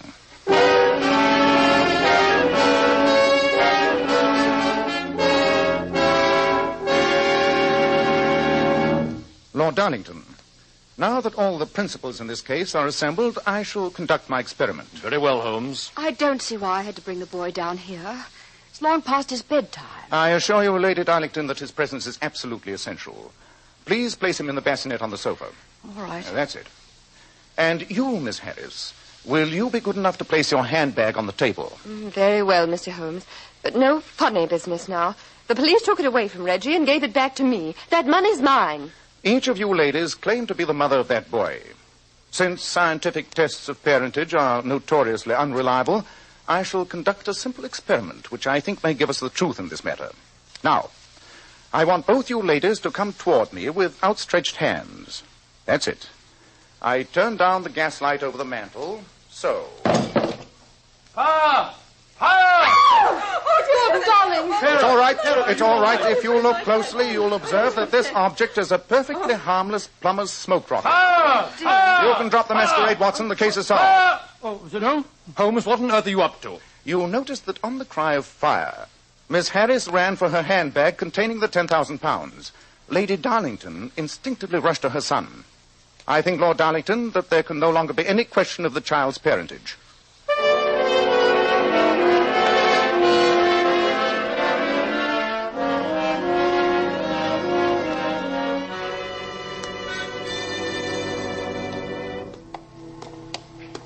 Midnight. Been a long day, Holmes. Yes, but profitable, Watson. A very profitable day's work indeed. Here's 1,000 guineas from Lord Darlington. And don't overlook the 20 pounds that Mr. Tremaine gave me. I certainly shan't.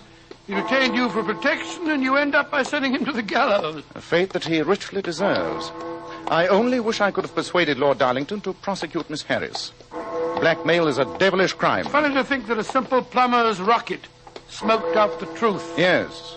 Though, you'll remember, I've had occasion to use the instrument before. When a woman thinks her house is on fire, her impulse is at once to rush to the thing she values most. It's a perfectly overpowering instinct. Well, you certainly took advantage of the fact. Ah, well, Watson, you may remember the old Persian saying, "There's danger for him who taketh the tiger cub, and danger for whoso snatches delusion from a woman." Oh, really, huh? Oh, yes, Watson. There's as much sense in Hafiz as in Horace, and as much knowledge of the world.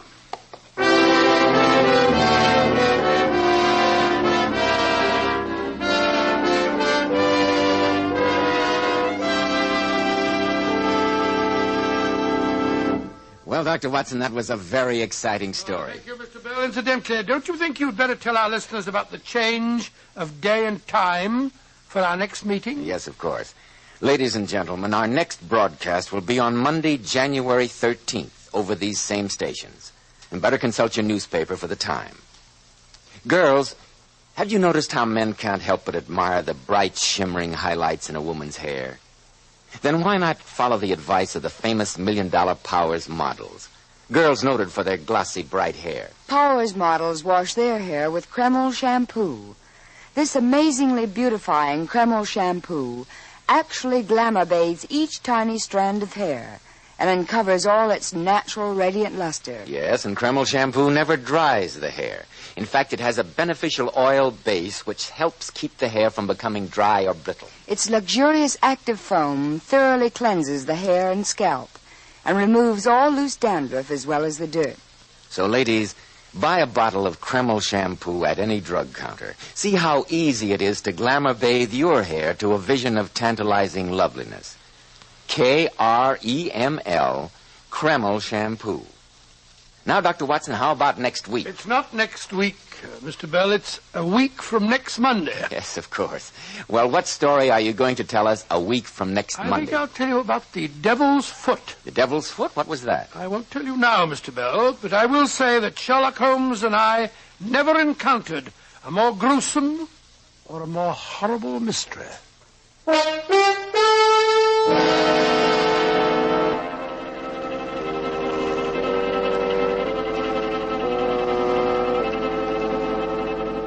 Tonight's new Sherlock Holmes adventure was suggested by an incident in Sir Arthur Conan Doyle's story, A Scandal in Bohemia. Nigel Bruce appeared by permission of California Pictures. Tom Conway through the courtesy of Eagle Lion Pictures. This is Joseph Bell speaking for Kreml Hair Tonic and Kreml Shampoo and inviting you to be with us 1 week from Monday. That's January 13th, when Dr. Watson will tell us about the Devil's Foot.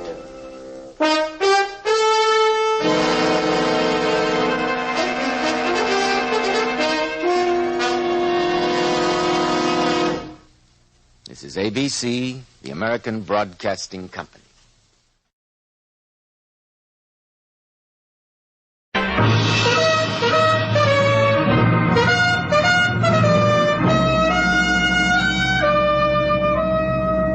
Bold Venture. Adventure, intrigue, mystery, romance, starring Humphrey Bogart and Lauren Bacall. Together in the sultry setting of tropical Havana and the mysterious islands of the Caribbean. Bold Venture.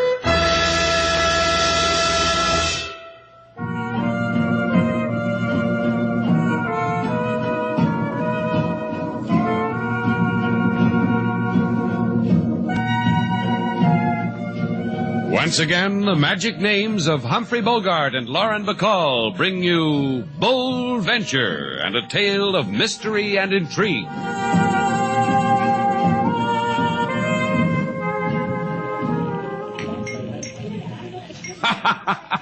I just told you that hotel joke because of this place. This Shannon's Hotel reminded me.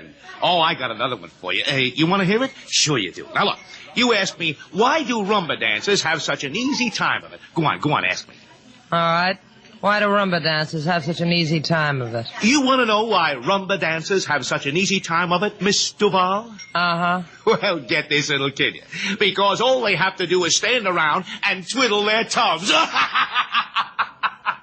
Twiddle their thumbs, you get it? Rumba dancers. It doesn't reach you, huh? How long do you plan to stay with us here at Shannon's Hotel, Mr. Dixon? Play it straight and give me an answer, huh? You're just angry because you don't respond to my bombs. You got a deep hate. You got a deep hate because your boy Shannon has taken a fancy to my partner, Fanny Lane. Like that. The ink is barely dry on the register from her signature. He invites her out to partake of the delicacies of Havana. She accepts with alacrity. That hurts us both. Slate likes to make people feel at home. How long does it take to build up a cozy little thing like that? 3 hours? 4? Well, roll out the carpet. Here comes Lover Boy now. You should have come with us, sailor. Franny's a lot of girl. We had a ball. What did you do for 4 hours? Dribble it? Everywhere comics. Where's my partner, Shannon? Did she make you walk home alone because you got frisky? She's in her room. I took her by way of the balcony. The moon shines brighter there. You don't mind, do you, Dixon? No, not a bit. Maybe Fanny can build it into a laugh for the act. Hey, look, Dixon, all we did was look at the sights. Then she'll want to show me the postcards, because Fanny likes to share things with a partner. Oh, Shannon. Yeah?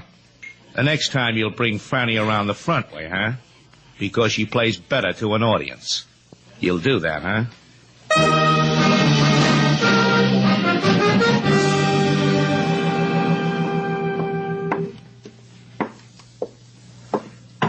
Franny. It's Hal, Franny. Come on, open up. Ah, that's my little Franny. Okay, what do you want? Inside. Wait. Invite me to sit down. Have you gone crazy? Tell me a thing, honey. You like Havana? Sure you do. What are you talking about? How much money you got stashed away in Havana, Franny? 20 grand? 100? Huh. That's the funniest joke you ever told in your life. I'm a funny man. You want to know another thing? I know who you are. Hal. The first time I saw you, I knew about you. 5 years ago when we teamed. For a purpose we teamed. Because I knew you were the ever-loving of Tommy Carper. And Tommy's a man with how much money? 20 G's? 100? All right. What do you want? Ah, that's my baby. Tommy's in the clink right here in Havana. Because that's the law. You pull a bank job in the locality, you get caught, you get the clink in the locality. That's why you were so anxious to come to Havana, Franny? Listen to me, Hal. Sure it was. Because the dough Tommy robbed never turned up. Because you know where it is. Because Tommy told you. All that dough for us. For you and me, baby. Take your hands off Oh, me. now, Get out of here. Get out. No. You don't talk to Hal like that. Never like that. Franny, get up, baby. You hit your head on that bad old pipe, Franny, huh? Oh. Come on, get up. Hey, baby. You're not going to get up, are you? Never. Well, we'll just have to put you someplace, baby. An alley? Sure, an alley. You went out with a guy named Shannon tonight and you never got home. Shannon left you in an alley.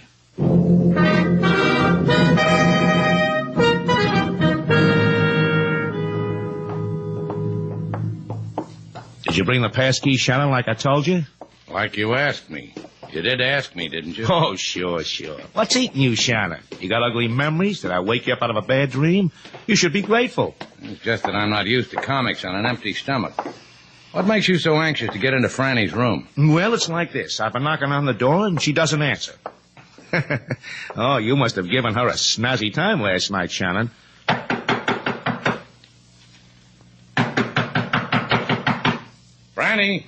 Franny, your partner says it's time for you to get up. No, I've been through all that, Shannon. So make with the key, huh? Even if it breaks your heart. Yeah. Well, Franny... What do you know? Franny isn't here. What did you do with my partner, Shannon? Look at the bed. It hasn't been slept on. Hasn't even been sat on. And no nylons hanging up to dry. She never came home, Shannon. What did you do with her? Exactly as I would have phrased the question, senor. Huh? What are you doing here, LaSalle? Aha, policeman, Havana type. Well, you two will want to be alone. Thank you for the courtesy, senor. Here's a pass to my show, Chief. I'm a comedian. You'll enjoy me. Gracias.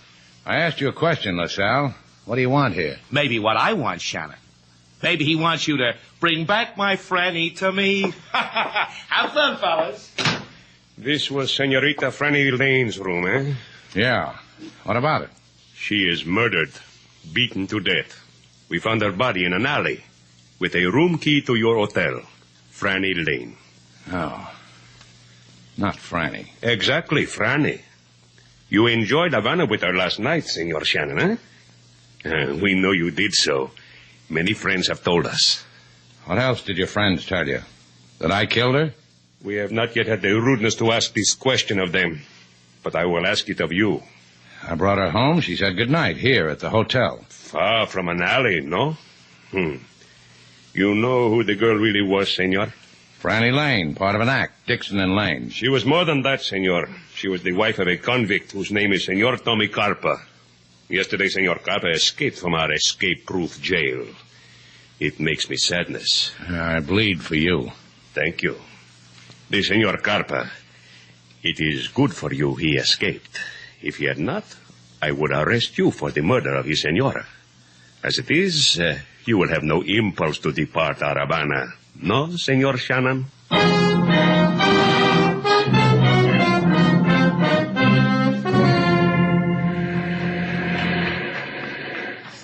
Slade. Hello, Slade. Hi. I've been looking all over the beach for you all day. Yeah, what do you want? Nothing. Pretty night, huh? What do you want, sailor? Look at me. What? Go ahead, look at me. What do you see? Now, look, sailor, I got enough on my mind without making drooling noises at you. And that's why I'm here. I want to know what's on your mind, so I can worry about it, too. Who killed that girl? You didn't. Well, that leaves the rest of Havana. Any of the 23 people registered in the hotel. You didn't kill her, did you? It crossed my mind. So it brings us back to the question, who killed that girl? Her husband? You've got to know that so you can clear yourself. Is that why? I've got to know it because she was murdered. Because she was a person I enjoyed. Because she gave me 4 hours out of her life. We laughed a lot together. She kissed my cheek and thanked me when I brought her back to the hotel. Now she's suddenly dead. That's why I've got to know who made it like that. That's why, Slate. What are you going to do? I've been spending the day thinking about it. Now I know. You want to come along?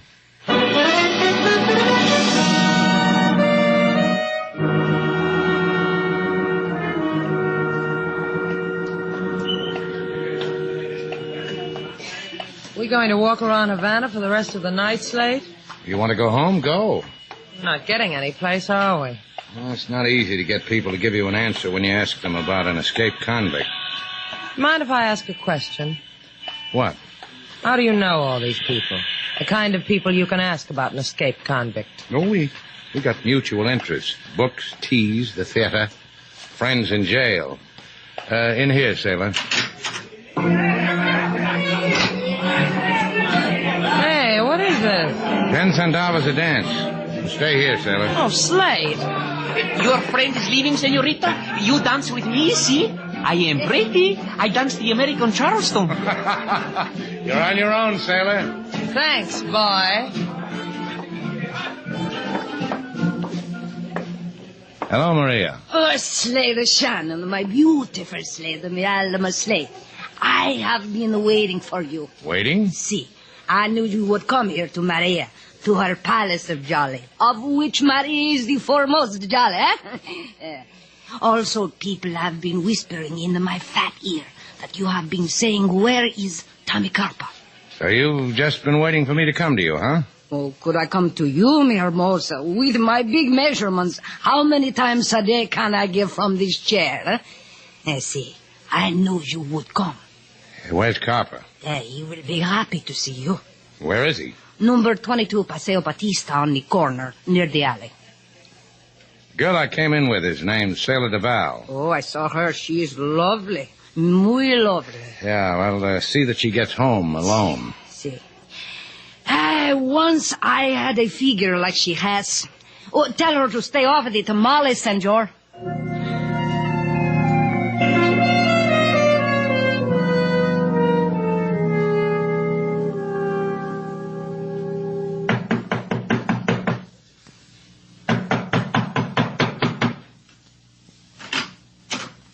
You would be Slate Shannon.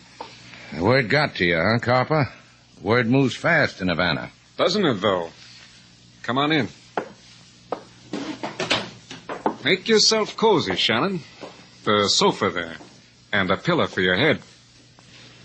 Don't refuse me, Shannon. I'm sensitive. I'll be hurt. Yeah, but the gun in your hand will help you get over it, huh? Sure it will. Comfortable? Uh-huh. What have you got in these pillows, Carper? Goose down? I never looked. Another word reached me, Shannon. A word that said you showed my wife a big time. Then you killed her. Is that how you operate? One pleasure on top of the other? Now, look, Carper, I came to you... You came to me to die, Shannon. That's why I want you to be comfortable. All warm and cozy. Because pretty soon, Shannon, it's going to turn cold.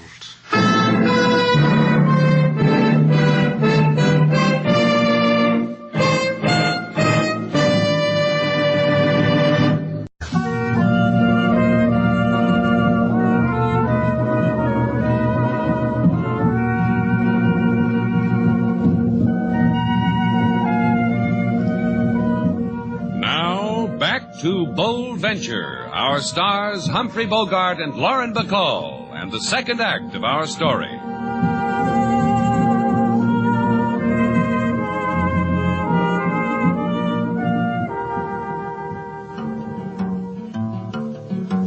Lady Sailor, she go to dime a dance, the place of jollies and bell-bottom pants. Lady Sailor, she try like a hostess to pose. Mr. Shannon, he take powder right under her nose. What are you laughing about? I made $1.30. How that man could Charleston. You mean you danced, Lady Sailor, and let Mr. Slate get away from you? How did I know he was getting away? I turned my back and he was gone. I needed cab fare home.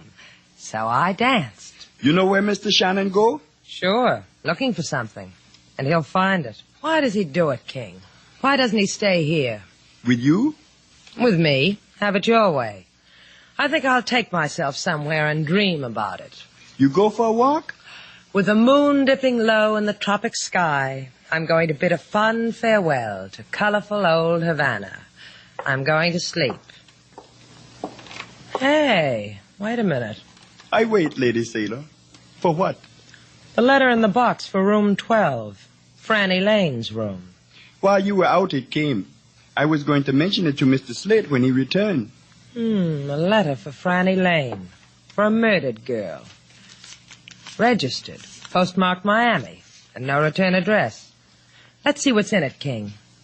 Don't look at me like that. Mr. Slate would see what's in it. King Moses can compose jail song on spur of the moment. Well, what do you know? What is it, Lady Sailor? A baggage check. For the check room at the plane terminal. A baggage check. I wonder why. If King Moses was you, he would not wonder too much. He would wait for Mr. Slate to do the wonder why.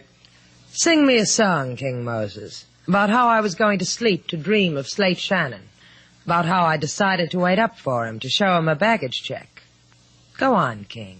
Sing to me about Slate Shannon.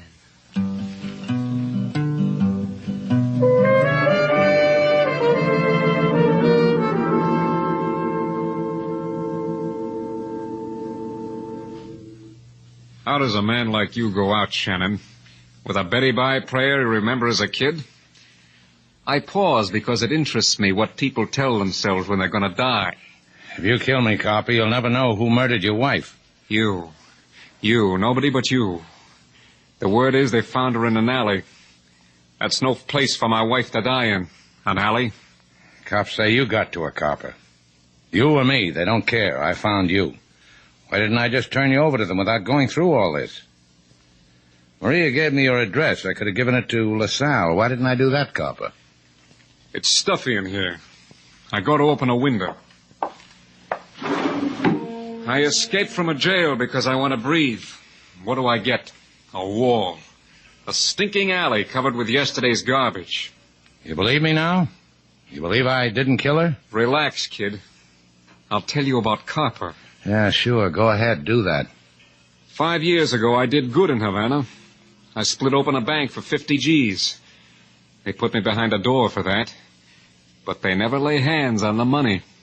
Stick their noses every which place. Can't find my 50 G's. Hey, look. Don't interrupt, kid. Copper is sensitive, remember? I put 50 G's worth of dreams in a cardboard suitcase. Checked it in a place. Send the baggage check to Franny. Told her to come to me when I give her the word. You find the check on her when you killed her, huh, kid? And the cop, I told you. Because it won't do you any good. It won't do anybody any good. I'll tell you more about Copper. A piece of my life I spend in the Army. Yeah, I'll tell my friends how I met a man who was in the Army. They were good to me. Put me in the demolition squad. Taught me how to rig a trigger mine. I rigged them all over the place. In doorways. In suitcases. So you see, kid, if I don't kill you, death waits for you anywhere. Like it waits for... See? You see how it is? Copper.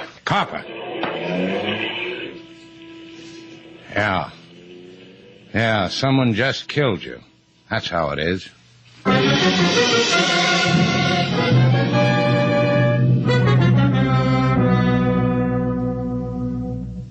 Mr. Shannon's a long time gone, Lady Sailor. He's a big boy now. What am I trying to be funny for? I'm worried.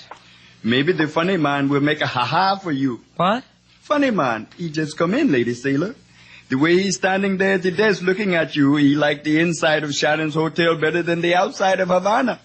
I wonder what he wants. I just asked myself what you wanted, Mr. Dixon. Oh, a big smile?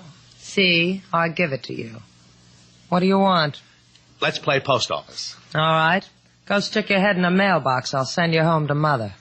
Oh, that's good. Very good. Very good. Say, ain't that letter in box 12? What about it? Give it to me. Over my dead body. Yeah, it might just have to be that way. There's a gun in my pocket, Sailor Doll. It's pointed upward. If I pull the trigger, the bullet would hit you, say, somewhere between your throat and your heart. Over your dead body. Now, how am I going to top that one? The letter's addressed to Franny Lane. Poor Franny. Bumped her little head. Franny Lane had a pain in the back of her head. It made her dead. You want what I gave her? Here's the letter. Goodbye, Mr. Dixon. Goodbye, Mr. Dixon. How funny can you live? You tag along, doll. Wave goodbye to your friends over there. Make it jaunty and carefree and happy. King Moses. Yes, Lady Sailor. Ta-ta, King Moses, and toodaloo. Tell Mr. Slade I couldn't wait any longer. Jaunty enough, Mr. Dixon.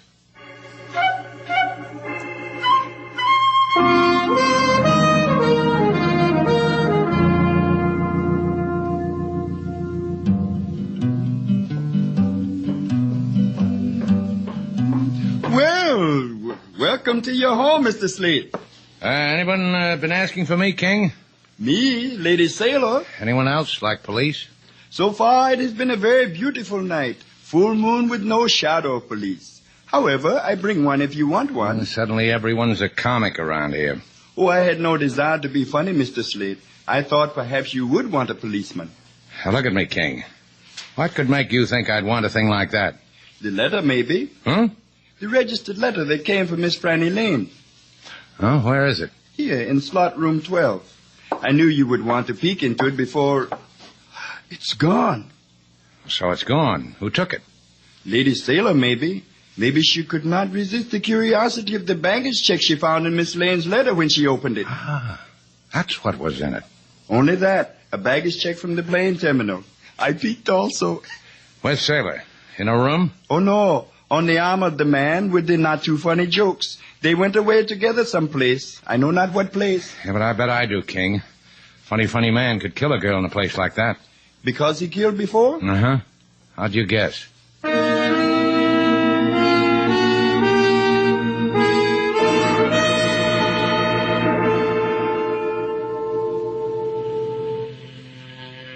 The girl was tall, slender, with honey-colored hair. Si. She came here with a man to get some baggage just a few minutes ago. Si, I remember. Sure you do. How could you forget a girl like Sailor? Frankly, senor, the thing I remember about the girl was her baggage check. It was 5 years old. It was for a suitcase. A suitcase? Ah, that's what compliment. It's booby-trapped. Please, senor. The name booby I do not like. Hell, where'd they go? Out that door there, where the taxi cabs are. Thanks. Hey, cabby. Senor. You see a tall girl and a man, both Americans, come out of here a few minutes ago. They had a suitcase. See, they just took a cab. Well, where'd they go? I heard them tell Pedro, the driver, senor, to take them to the beach at Punta Verde. Now, well, take me there, cabby, fast.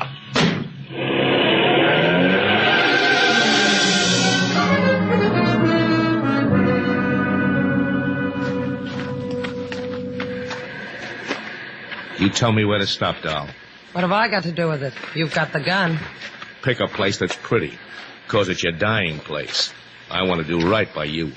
What's it to you if I'm dead or alive? You've got to be dead, doll. There's maybe $50,000 in that suitcase. I killed Franny for it and Copper. I've got to kill you so you won't run to the police. I know a joke to fit the occasion. You want to hear it? Wait a minute. Is that... Yeah, someone's following us. Lie down behind that dune, doll. I said lie down.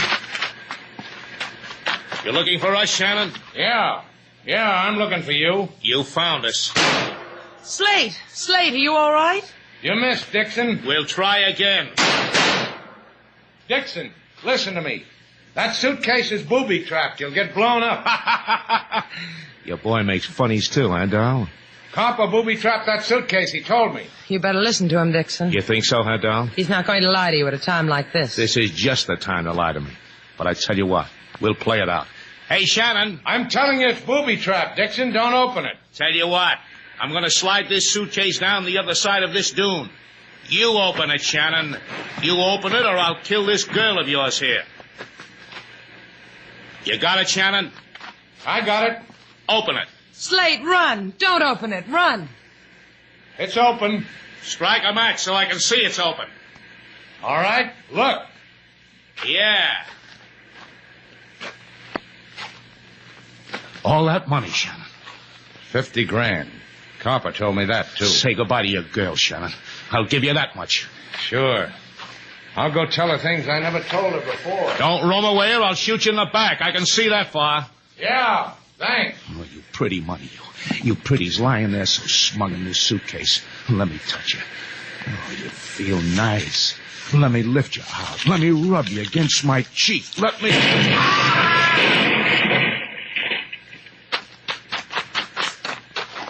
Now turn around, sailor. You don't have to look. We're pretty lucky, sailor. What happened? The copper rigged it good. To blow up when the money was taken out of the suitcase. Well, come on, sailor. Let's go home.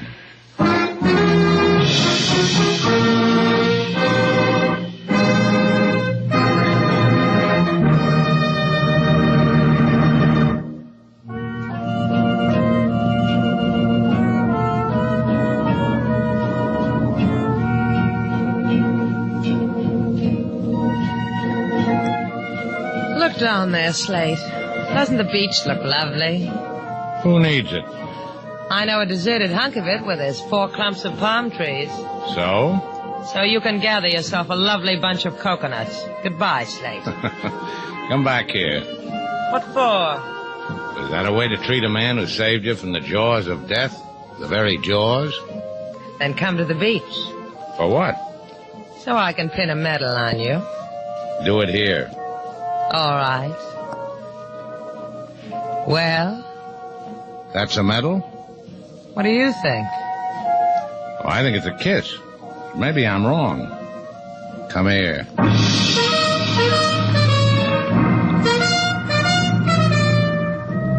And so our 2 stars, Humphrey Bogart and Lauren Bacall, have brought to a close our latest bold venture story.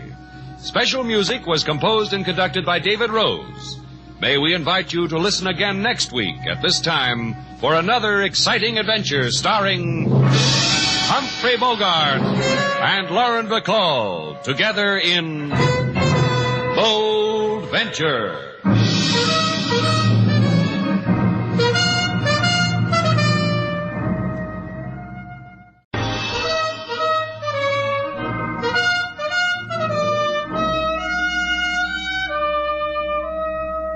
Bold Venture.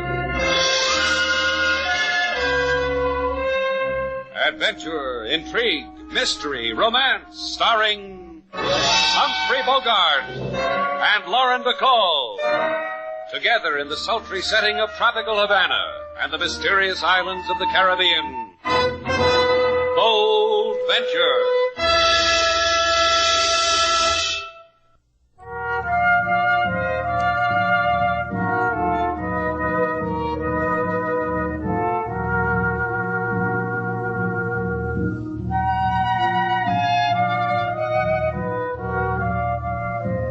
We bring you the magic names of Humphrey Bogart and Lauren Bacall in Bold Venture and a tale of mystery and intrigue.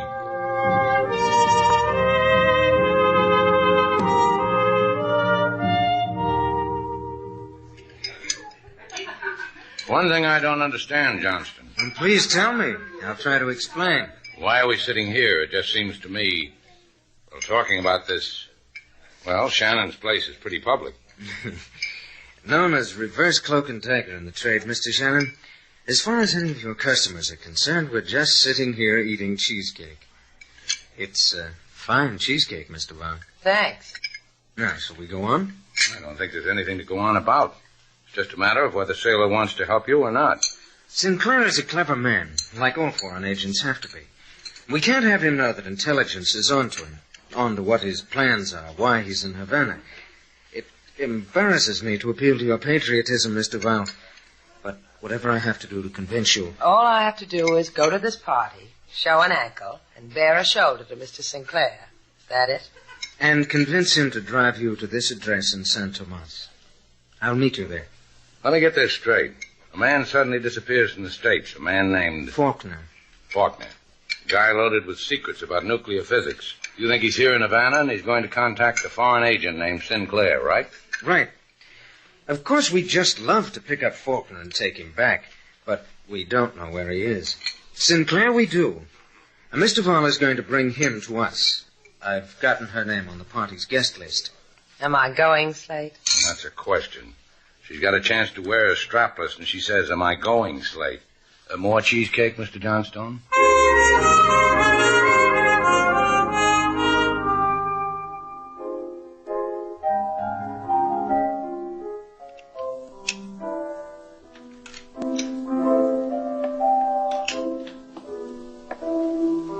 I persuaded them, Faulkner. Did you hear me? I told you. Why don't you stop playing that piano and listen to me? Thank you. I said You said you were a persuasive man. I know that. What other possible use could you be to me? Don't patronize me, Faulkner. I wouldn't dare. You're a dangerous man, Johnston. I confess you frighten me. That's rich. You carry in that bald skull of yours enough atomic knowledge to turn the world into dust, and I frighten you. You never told me, Faulkner, to whom are we going to sell the fruit of this exquisite brain of yours? Whoever pays the most. Whoever makes the highest bid. I'm glad you remember. Sometimes you scientists are prone to become vague, forgetful about minor things. Like money. Not this scientist. Life in a test tube has become loathsome to me. Jolly glad to hear it. Now you may tell me how you persuaded the young lady. Simply. Ever so simply. I represented myself as being from American intelligence, showed her forged credentials, appealed to her patriotism, flicked her vanity. She is lovely. And she will bring Sinclair to us?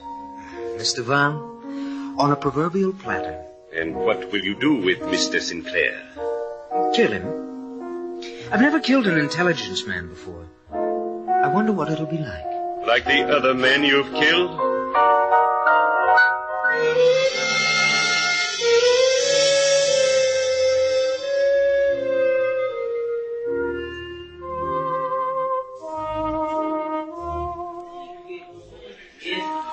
I know you. Oh, I do know you.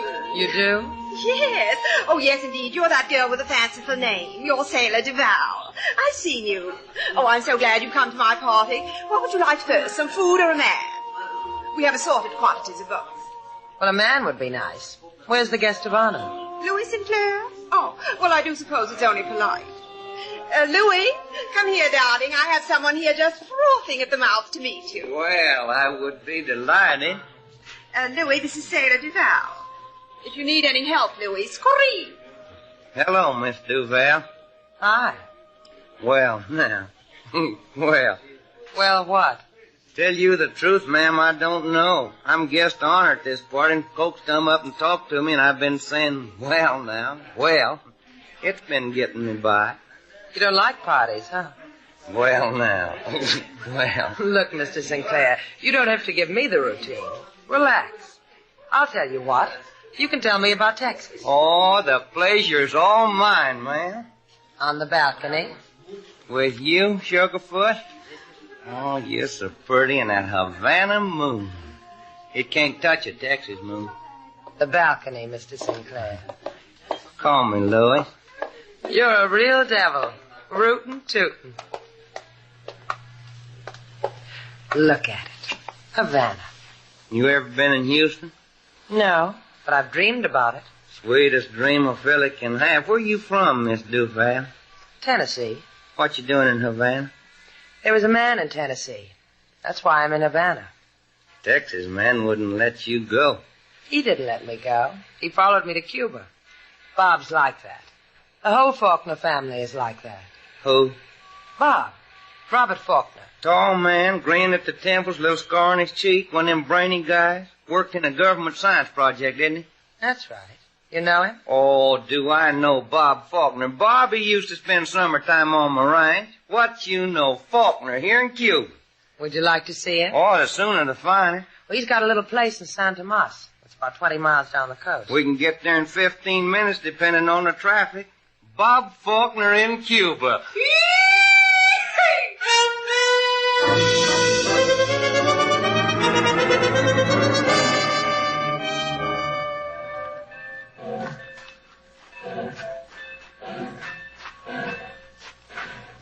You know what I'm going to do about you, Miss Duval? Well, I'm going to write to the boys back home about you, Miss Duval. They won't never believe I met up with a gal like you, even if I take a paralyzed oath on a cistern full of hymn books. Why, when I tell them how you... Oh, isn't this the address you showed me on a slip of paper, Miss Duval? Uh-huh. Your arm, Louis? Oh, the boys just won't never believe it, that's all. I'll knock on the door. Yes, sweet.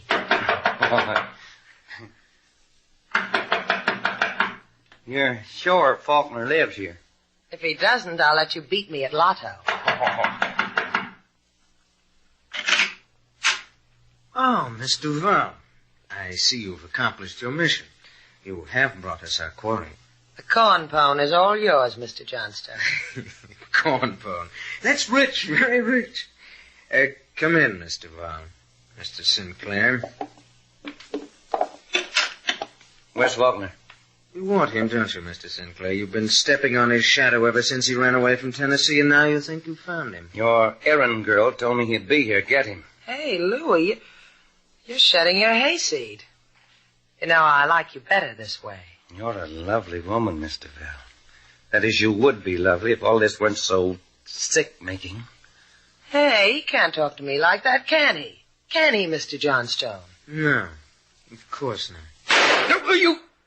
Don't try, Mr. Sinclair. Oh. Just give in to it.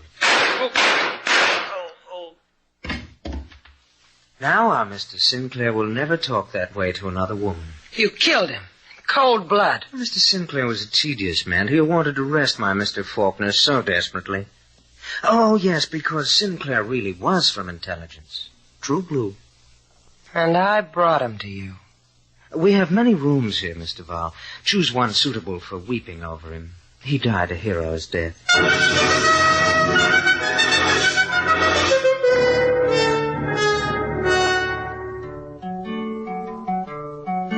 Miss Sailor, she go to big party, show pretty shoulder to society. The party is over, the people have fun.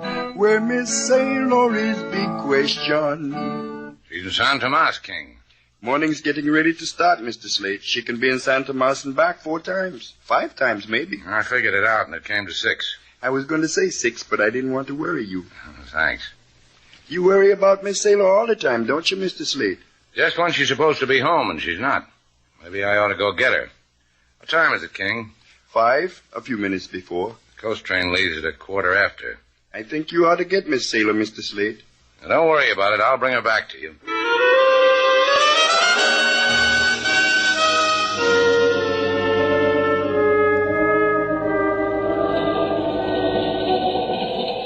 Con permiso, senor. You will not mind that I sit next to you, eh? Not at all, Chico. Sit down. Yeah, gracias. Muchas gracias. I could see by your face that you are a very simpatico fellow. Thanks. Oh, that Havana. I think Jose Clemente outdid himself in Havana. Jose Clemente is me. Slate Shannon. Had a big time, huh, Jose? Oh, in certain places in Havana, they will remember my name. I carved my initials on the walls. They'll never forget you. Don't be too sure, senor. In Havana, the profession is to forget. A man, his name, the days of yesterday. Help me, senor. What's the matter? You feel sick? An ugly pain chases itself inside me, around and about. Please, I need atmosphere. Lots of fresh atmosphere. Come on. We'll go out on the observation platform. My paper bag. Where's my paper bag? All of Jose's in this bag. Here it is. I've got it. Come on. Oh, gracias, senor. Hey, I told you, you are very simpatico. Right out this door. You'll be all right. Ah, here we are. Take a deep breath, Jose. You'll feel better. Give me my paper bag, please, senor. In it I have pills to heal the sickness of going away from Havana. Here you are. Gracias. Little pink pills and this. It surprises you, Senor Shannon, that in this paper bag Jose Clemente carries a gun? It does. Especially when you point it at a simpatico fellow like me. Now, this is a remarkable little gun, Senor Shannon. So little and still big enough to make you fall from this train. You never get to San Tomas. I will shed tears and say you were drunk. But you and I will know that the little gun did it. Might not be that easy. It will, senor. If you do not fall, I will make a hole in your simpatico face and then throw you over. You have a choice, senor. Thanks. Thanks a lot.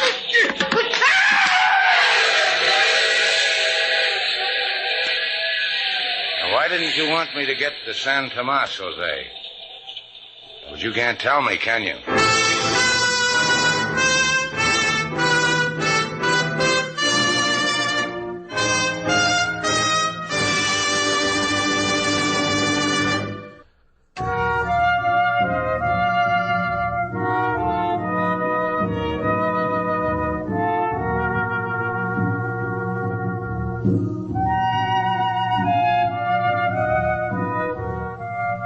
Back to Bold Venture. Our stars, Humphrey Bogart and Lauren Bacall, and the second act of our story.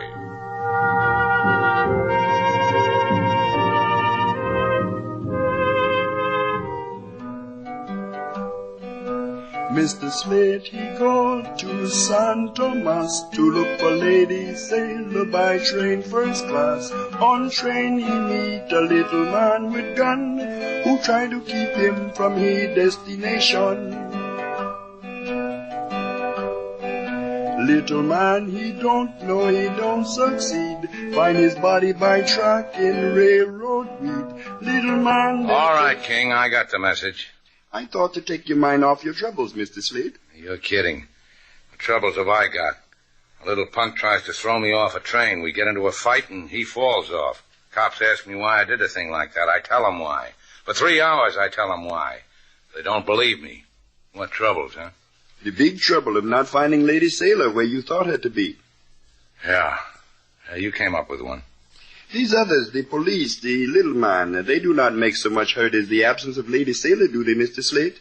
You won't sing me a song about it, huh, King? Well, if it's not your wish, Mr. Slate. Thanks. You promised to bring her back to us. Yeah, I did, didn't I? I don't get it, King. I go to that address in San Tomas, there's no one there, just an alley cat and some hysterical chickens. I couldn't even find them a rooster. You told the police of the man from intelligence, the man Mr. Johnston? Mm-hmm. They never heard of him. But such a man would register with the police. It's always done. Pay attention, King. I told you I'd find her. All I have to do is start from the beginning. Remember how Sailor went to a party? Yes, Mr. Slate. Well, this time I brought her home. She might turn into a pumpkin.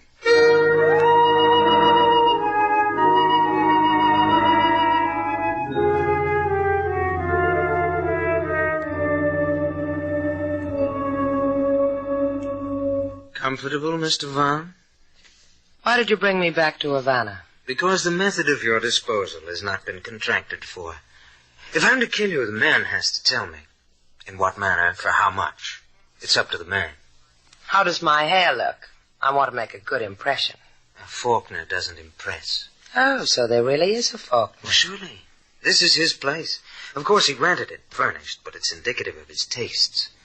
Expensive, like mine. Tell me, how does it feel to kill a man? It gets easier all the time. But here, let's talk of more pleasant things. And consider, shall we, these goblets? Crystal. Exquisite. Here, hold one up to the light.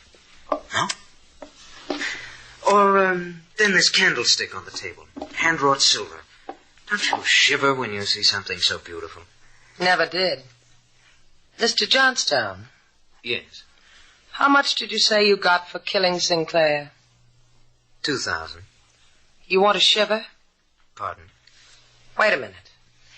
Here, take a look at this locket. Beautiful. Just beautiful. Here, I'll take it off so you can see. The diamond in it is worth, well, your $2,000 would buy a corner of it. Here. Oh, I'm sorry I dropped it. Oh, let me. You've got your foot on it, Mr. Vaughn. And you put yours right in it. What do you know? You dented Mr. Faulkner's candlestick. Oh, sailor, sailor, you're so brave and clever. Why do you fight it? Huh? There's humor in this. A killer lying at your feet, you standing over him with a candlestick in your hand. Irony, the essence of humor. Who are you? My name is Faulkner, and yours is Duval. It's fortunate. I've had better things happen to me. You have a boat, I've heard, and I have you. I'll need both of you. And Mr. Shannon, and Mr. Johnstone, and this gun.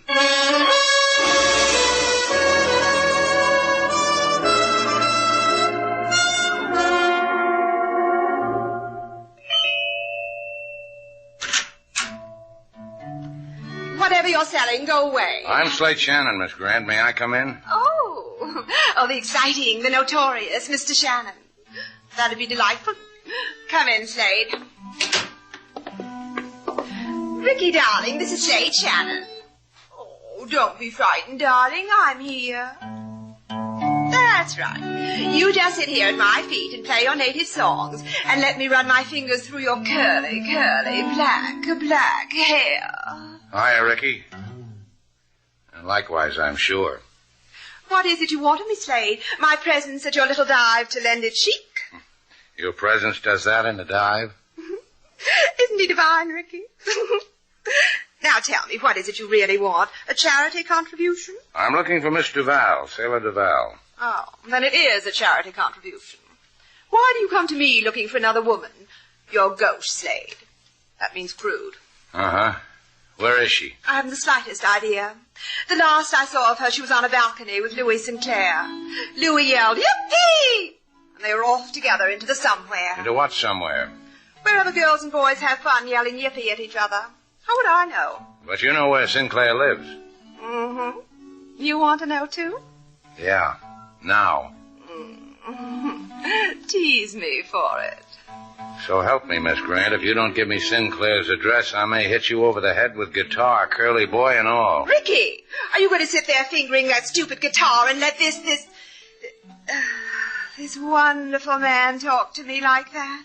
Of course you are. You're keen, Rick. You're a pal. Try the Hotel Caesar, Slade, because you're so thrilling.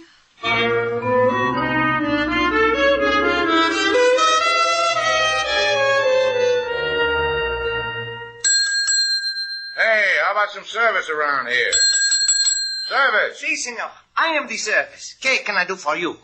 ¿Qué can I do for you? ¿Qué means what? I throw in a Spanish word so I am colorful.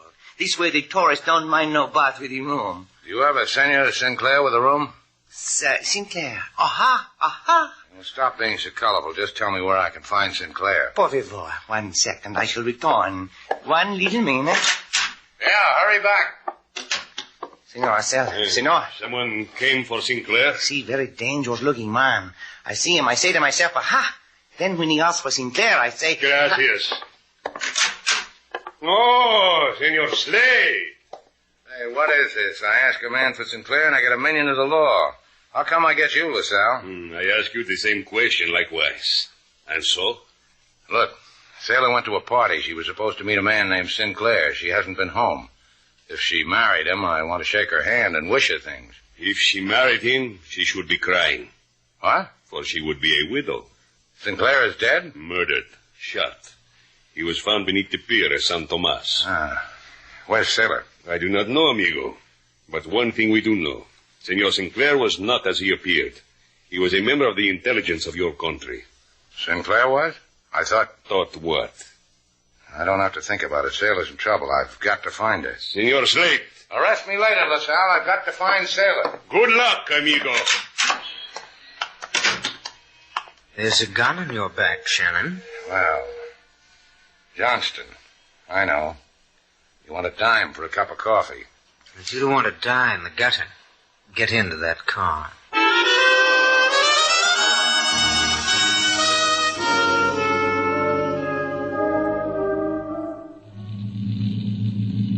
Your friend Faulkner handles my boat real good.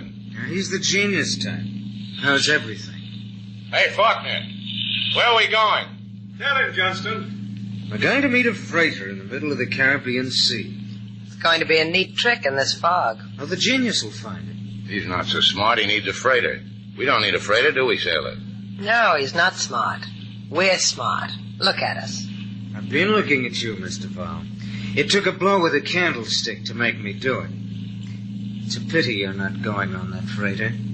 Where's it going? To a place of refuge. To a place where they're going to pay us a lot of money for picking Faulkner's brains. They pay good for traders, huh?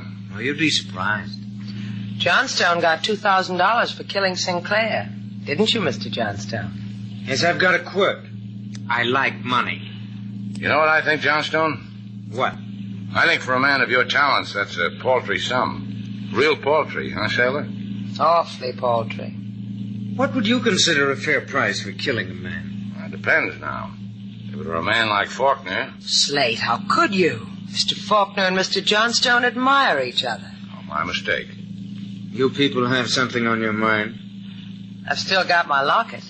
Here, it's in my hand. You could get $5,000 for it in any huck shop in the world. You can believe her. I've gotten it. All I'd have to do is shoot you, Mr. Val, and then I'd have the locket. My hand's on the rail, Mr. Johnstone. If you shot me now, the locket would drop into the ocean. You'd have to get wet to get it. I'd make book you wouldn't get it. It's worth $5,000. $5,000 to kill Faulkner. I'm going to tell you people something you won't believe. We'll believe you. I never had $5,000 at one time in my life. You're not getting any younger, you know. Don't you ever get tired of meeting freighters in the dark? How do you know what these people on the boat will do to you? They don't need you. Faulkner, please, it's difficult enough. This fog... It'll only take a second. Oh, what do you want? What? Don't... You fool. I'll kill you. Gotcha, Sailor. You're going to die, Faulkner. Johnstone, he went overboard. Now you, Shannon, Miss Duval. The wheel, we're going to ram that freighter. We all die. We all... Grab the wheel, Sailor.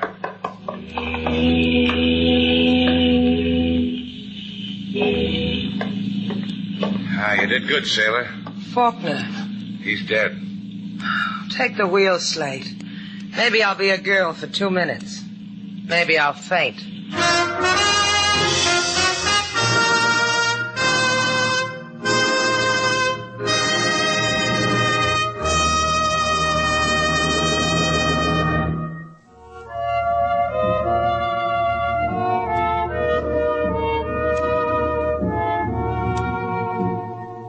Sailor. What do you want? Where'd you get that locket?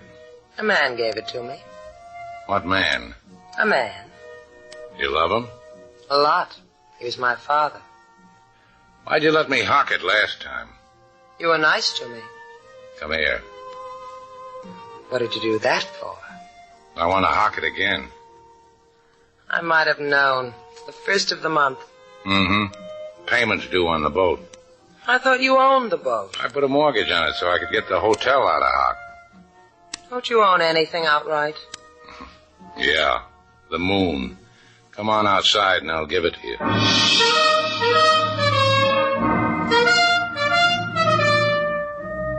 And so our two stars, Humphrey Bogart and Lauren Bacall, have brought to a close our latest bold venture story. Special music was composed and conducted by David Rose. May we invite you to listen again next week at this time for another exciting adventure starring Humphrey Humphrey Bogart and Lauren Bacall together in Bold Venture.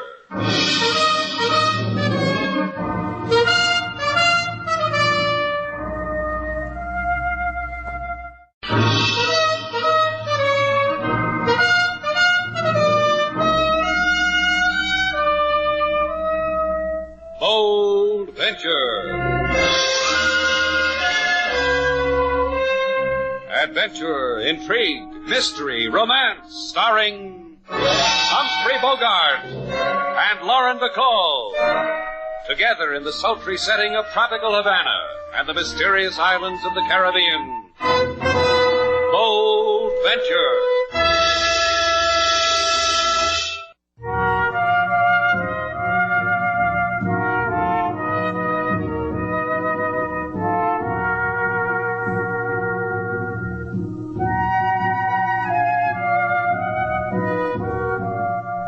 Once again, the magic names of Humphrey Bogart and Lauren Bacall bring you Bold Venture and a tale of mystery and intrigue.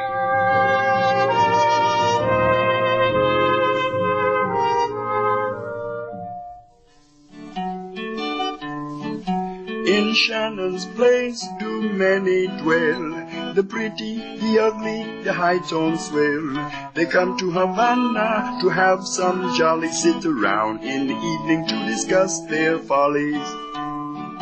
Right now this small hotel is graced by charming lady with handsome face and husband who get younger by the hour, thinking how he wife is pretty like a flower. Isn't that lovely, Robert? Yes, Martha. Oh, you sing beautifully, King Moses. It's, I don't know, joyful, haunting. Thank you, Mrs. Palmer. You must be tired, Mrs. Palmer. All the sightseeing you've done today, you and your husband. Oh, Robert and I couldn't go to sleep now. We'll just go over there and sit in those handsome wicker chairs, discuss our follies, and watch. Watch the lights of Havana, the color. That's what we'll do, won't we, Robert? Just watch. Whatever you wish, Martha. Oh, I love you, Robert. Take my arm. You didn't mind those things I bought. They were... Anything you do, Martha, it's all right. I hope you were paying attention, Slate. Lesson 1 in how a gent treats a lady. Yeah, look me up when you get to be like Mrs. Palmer. That could take years. That's what I said. You know something about those two? What? I'll bet when they check out, we won't find one towel missing. Yeah, not even the one I put in their rooms. The one you swiped from the Hotel Muncie. Well, don't look at me like that, Slate. I just did it to make them feel at home. My favorite towel, and you... Senorita, you may not be aware of it, but a large thrill has just entered into your lives. Not tonight, Chico. We've got everything we need. Oh, you desolate me. Don't take it too hard, Chico. Here's a buck. Senorita, the minute I put my eyes on you, I say to myself in my mother's tongue, here is a queen. See how the news gets around, Slate? Please, I cannot take dollar and give nothing in return. They built me this way when I was a baby. Here, have a picture postcard and wear it in good health. Adios, you thrill me people. A buck for a tourist postcard, a color picture of a flossy tourist hotel. Oh, you've been taken, sailor. Good. It was my buck. I can... Hey, look at this, Slate. It's already been written on. It's addressed to you. Huh? You mean you can't even send it to the folks back home? It says, I need you, Slate. Right now. Drop everything. Right now. Signed, Sam Meston. Sam Meston? What does he want with me? You won't go, will you, Slate? Not to help anyone like Meston. He said he needed me, didn't he? You coming, sailor? Sure. I love to help people like Sam Meston. They're so grateful they kick you in the teeth. Good night, Mr. and Mrs. Palmer. We have to go out. Slate's trying for a merit badge. You coming? You see, Robert, I told you it would work. It was so simple, really. You're very clever, Martha. Here's your coat, Robert. You'll need it in the chill night air. Hurry, Robert. We'll lose them if you don't hurry.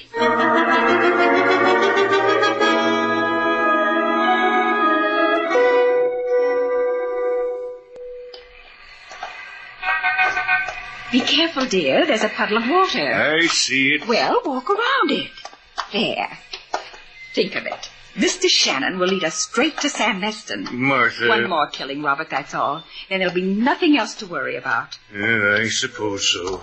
Don't hate yourself, dear. Couldn't stand it. Martha, please. After all, your first wife, Alice, was an old, tired woman. And wealthy. That has nothing to do with it. Oh, Mr. Shannon, Miss Duval, just turned that corner. We'd better hurry. Help me up the curb, dear. Martha, I have an idea. Oh? Tell me, Robert. Why can't we go back to Muncie before we do this thing, this killing? Forget all about it. And keep paying Mr. Meston all that money? He's so greedy, dear. Mr. Meston must be... Yes, I suppose so. It's the only way, Robert. And Mr. Shannon will lead him to us. Mr. Shannon knows everybody in Havana. That's why I had that funny little Cuban man deliver this note to him. I think we ought to go back to Muncie. Now, you listen to me, Robert. We killed your wife. Mr. Meston was hired by the insurance company to investigate her death. He found the gun I used, and he's held on to it. Blackmail. It has to stop. Yes, whatever you say, Martha. Of course. And, Robert... Yes? Isn't Havana a beautiful city?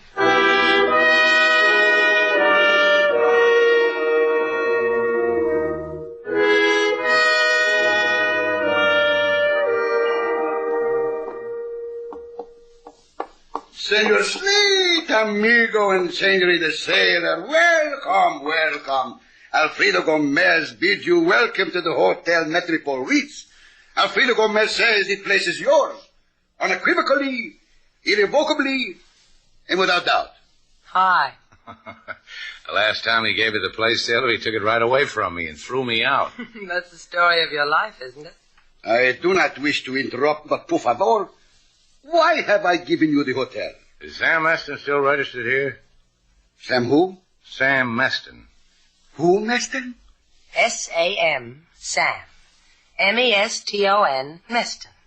Let's see you get out of that. What are you both saying? Sam Meston. I want to see him. I want to know if he's registered here. Sam Meston. Sailor just spelled it for you. A joke? I'm supposed to say ha-ha? Ha-ha. Alfredo, what's the matter with you? You know Sam as well as you know me and Sailor. Please. The moment in time has come when I must take back my hotel. I am busy. They're having a convention here. The Daughters of the Hacienda Rifle and Pistol Club. Pardon me for the rest of the week. Okay, Alfredo, if that's the way you want it. Come on, Sailor. I don't understand what's going on here, Slate. Something scaring, Alfredo.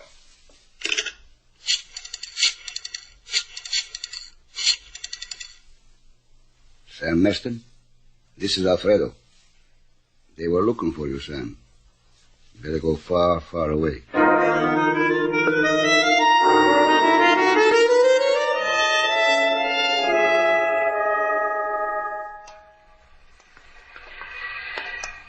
Mind if I coin a phrase, Slate? Go ahead, stun me with it.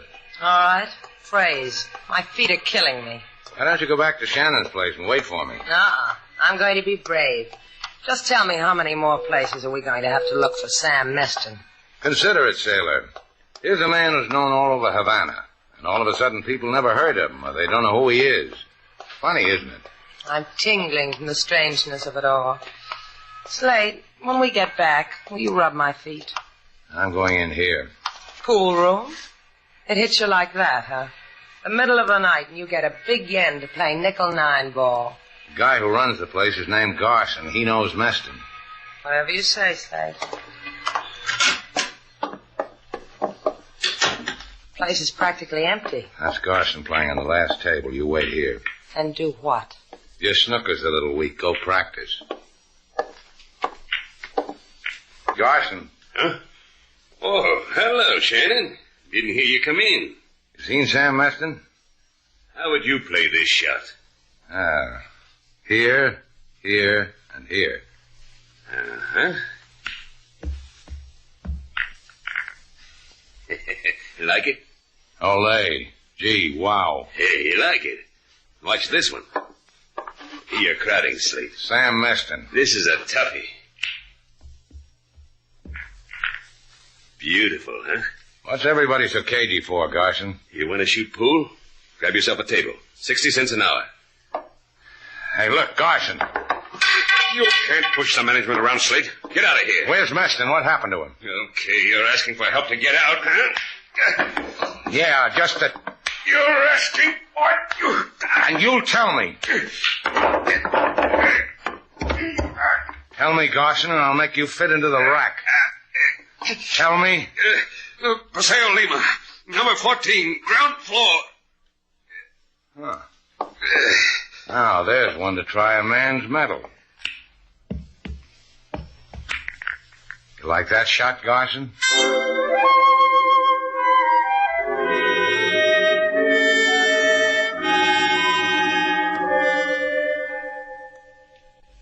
I have told you to. Sam is not here. I have not seen him since he went to the Estados Unidos many days ago. Look, Lola, maybe I didn't make it clear. Sam bought a guy to give me a postcard. It said he needed me. That's why I'm here, to help him. My husband, he needs no one. Maybe he doesn't at that, Slate. Look at the way Lola's dressed. From Paris, isn't it, Lola? Sailor's right, Lola. Sam must be doing good. Your clothes, that necklace, the new furniture. You notice it, Sailor? I've been rubbing my hands on it. Dusty. Now, if I had furniture like this, I'd Get out of here. I do not know what strange joke you are trying to play, but you have undoubtedly had your amusement. Now get out. Go home. Now, why didn't we think of that, Slate? Home. Place to sleep. A place to wash out my nylons. Let's go, Slate. First, I want to leave my calling card. A guy asked for help. A guy I could live without. I grub all over Havana for him. People make jokes at me, try to slug me. And why don't you take the lady's advice, Shannon, and go home? Huh? Sam Meston. Greetings, Sam. The whole world's been telling me you were out. You should listen to what people tell you, Shannon. You learn things that way and you don't get hurt. I'll remember. Just for the record, why'd you send me that postcard? You never got a postcard because I didn't send one. It'll have to be better than that, Shannon, if you want to cut in. Sam, please. Maybe it's What else not... could it be, Lola? You want a piece of what I got? You're here to put a finger on me and say, give us a piece. You'll never get it, Shannon. You can die at my feet and you'll never get it. Whatever it is, who wants it? Hey, what is this, a rest stop? It is the back door, Sam. I will go. Entertain our guests, Lola. I'll get it myself. What do you want? Hey. Sam. Sam, who was it? You wanted it, Shannon. Take it. The gun in the drawer. Take it. You get rich on it. Maybe you die on it. Like me.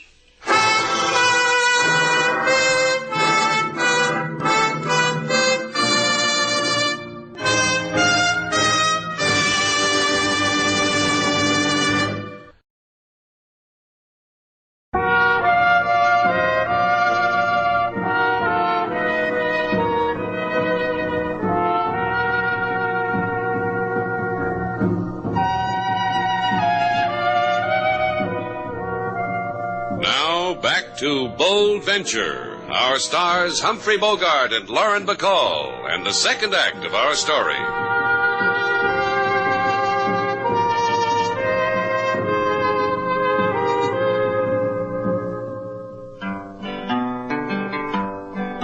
Mr. Shannon, he look all over town, up and down street, then turn around. This fella he look for, his name is Sam. Now fella, he is Mr. Very Dead Sam. Slate. Yeah? You're sorry he's dead, aren't you?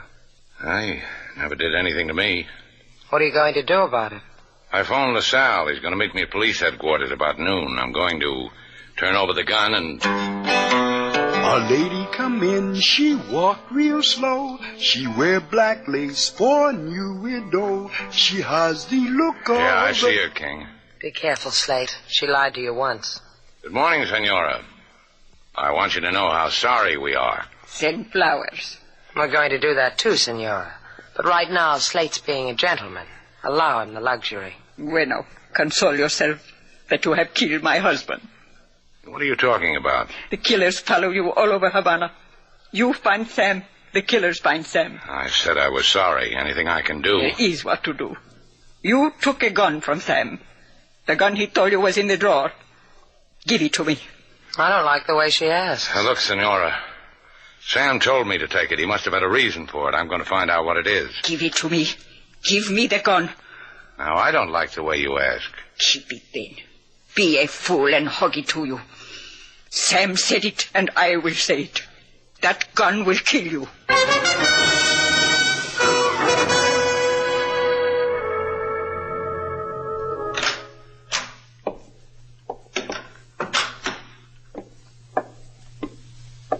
Robert, are you asleep? No, Martha. You were restless all night. Once I thought you were sobbing. But you were only talking in your sleep, wasn't that it? We're done, aren't we, Martha? Done with killing? We can go home now? No, Robert, we can't. Well, you killed him, killed Meston. That ends it, doesn't it? They have the gun, Robert. Mr. Shannon and Mr. Val. I was downstairs and I heard them talking about it. We'll have to get it somehow. Well, how will you do that? Oh, I have it all planned, here in my head. You're not to give it a moment's thought. And no more killing. Swear it. Don't ask me that, because I can't. I'll tell you later what we must do. Kiss me, Robert. And do try to get some sleep.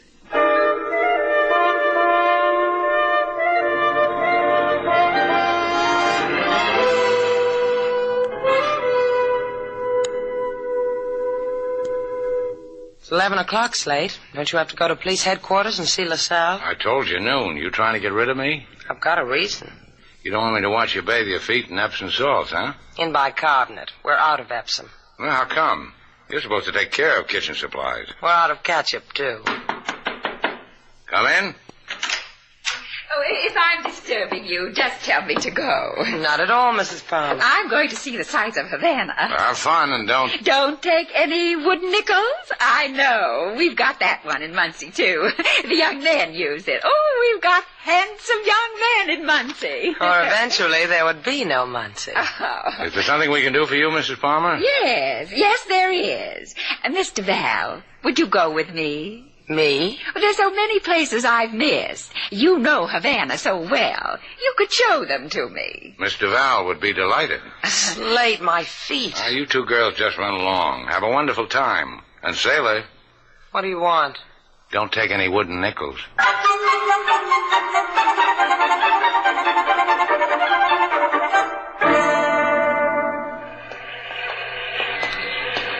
Only one more stop, dear.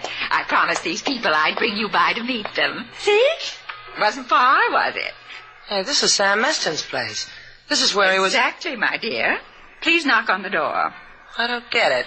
What's the idea? Knock on the door, Mr. Val. Because you see, I can't. Not with my purse in one hand and this gun in the other. Why, Grandma, what big eyes you have. Knock. Anything for the tourists. It's a motto with me. Come in, Mr. Val. Mr. Palmer. You better take care of your wife, Mr. Palmer. Havana's too much for her. Look, the sweet thing's pulled a gat on me. The other one. Is she here, Robert? In the next room. I tied her up, gagged her. We'll go to her. Yes, Martha. You can put that thing away now, Mrs. Palmer. It helped a lot. My feet don't hurt a bit anymore. I like you, Mr. Val. You have many qualities. Now we're chums again, huh? Pals, friends, buddies. Here she is, Martha. Lola. That's your name, isn't it? Lola, you understand what is about to happen to you, don't you? Pray, my dear. I give you that. See if she's dead, Robert. Yes, Martha. She's dead. Now, you too will understand me, Mr. Val. Sam Meston willed you and Mr. Shannon a gun. I want it, so Robert and I can live happily. You've got a gun. How many do you need to be happy? How many people dead? You will call Mr. Shannon on the phone. Tell him to bring the gun, nothing else. Tell him, if he doesn't, I'll kill you.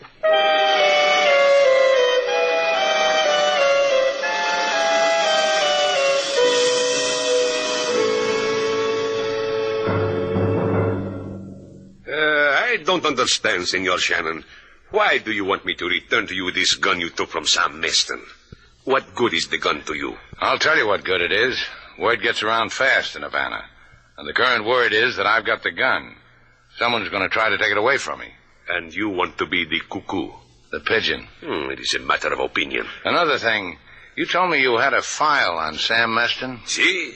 Senor Meston, ever since he has been in Havana, had no means of support that were visible to the naked eye, which made us lift an eyebrow. Last year, we investigated him. What did you find out? He was a private investigator for the Acme Insurance Company of your country. His last known assignment was for a murder case in a town with an impossible name like Muncie, Indiana. Muncie, Indiana. Muncie, Duncie. It is still impossible. But a murder case. The state of Indiana versus Robert Palmer. Robert Palmer? Please, you are taking the words out of my mouth. What about Mrs. Palmer? Mrs. Palmer was murdered. Well, what do you know? Por favor. Now, what about the gun, LaSalle? You going to give it to me? Lend it to you. If you please, sign here. And leave a deposit.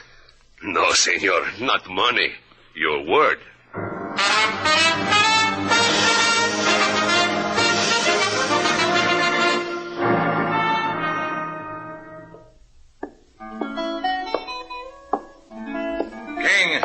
King, has Sailor come back yet? No, not yet, Mr. Slade. Perhaps she stopped someplace with the nice lady. Yeah, maybe we were wrong about the nice lady, King. Maybe I better go and find Sailor and take her away from the nice lady. Why? I don't think my girl ought to run around with murderers. She might get killed.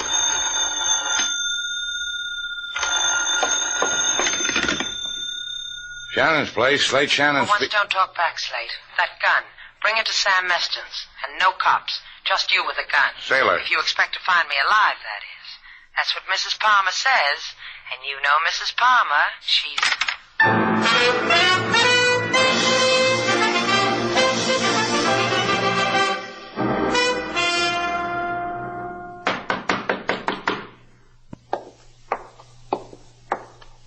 Mr. Shannon?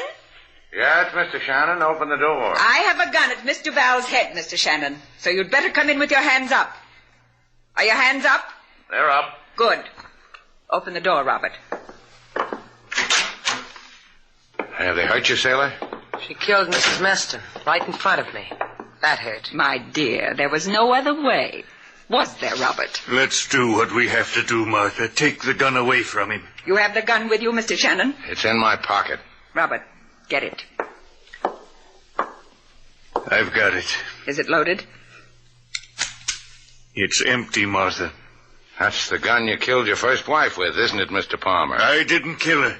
The dear little lady must have knocked her off, Slate. This gun is the thing that kept Sam Meston in the chips. He found the evidence that would hang you, and he kept it. Tell me something, Mr. Palmer. Do you love the present Mrs. Palmer? Martha, we have what we need. Let's go. Miss Duval asked you a question, Robert. Miss Duval asked you the question because we'd both like to know. How does it feel to love a woman who kills so easily? Don't be embarrassed, Robert. You can tell me. Robert's proud of his love for me. You just stand there and agree with everybody, Robert. But I'll tell you something. I admire you. I couldn't love a woman like Mrs. Palmer. Why not? A sweet lady like her. We all have our faults. Hers just happens to be killing people. Yeah, that's why. I'd be afraid of her. I'd be afraid she'd kill me. Shut up. I'll... Kill them, Martha? See how easy it is for her, Robert? Martha, would you kill me? Oh, what's the matter with you? Now's a good chance to kill me, Martha. Kill me and blame it on these people here. Go ahead. Kill me. You can do it. Just pull the trigger. Robert. Robert, stay away from me. Robert, don't you see what they've done? Don't walk toward me. Stay away. Get her. Get her. Robert, you fool. Out of my way. Drop that gun. Drop it. I'll kill you. Kill you. I take it all back, Robert. You're a brave man. I'm a murderer. As evil as she is. But it's over now. Yeah, it's over. Sailor. Uh-huh. You're clever with a dial phone. Dial 111, the police. Tell them to get here.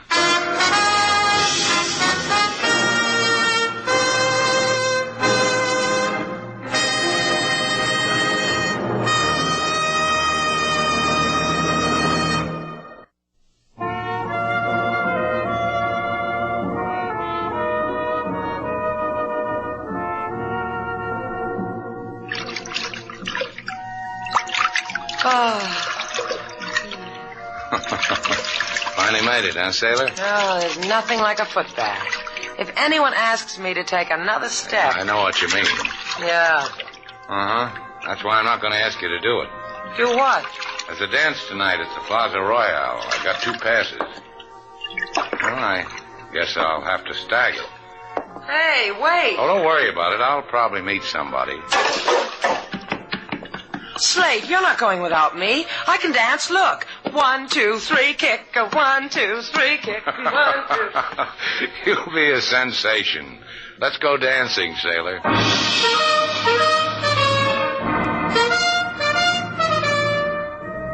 And so our 2 stars, Humphrey Bogart and Lauren Bacall, have brought to a close our latest bold venture story. Special music was composed and conducted by David Rose. May we invite you to listen again next week at this time for another exciting adventure starring Humphrey Bogart and Lauren Bacall together in Bold Venture.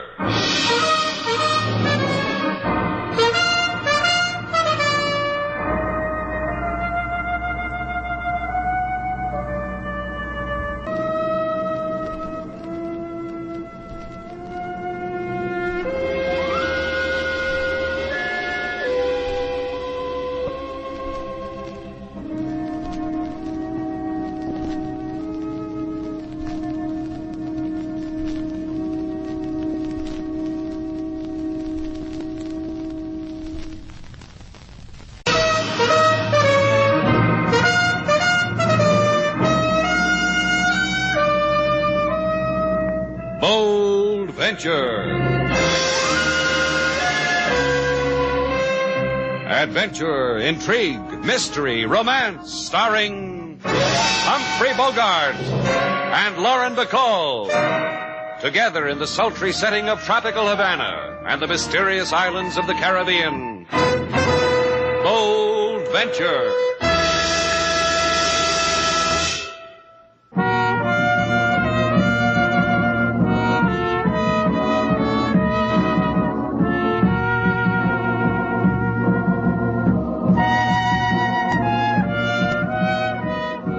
Once again, the magic names of Humphrey Bogart and Lauren Bacall bring you Bold Venture and a tale of mystery and intrigue.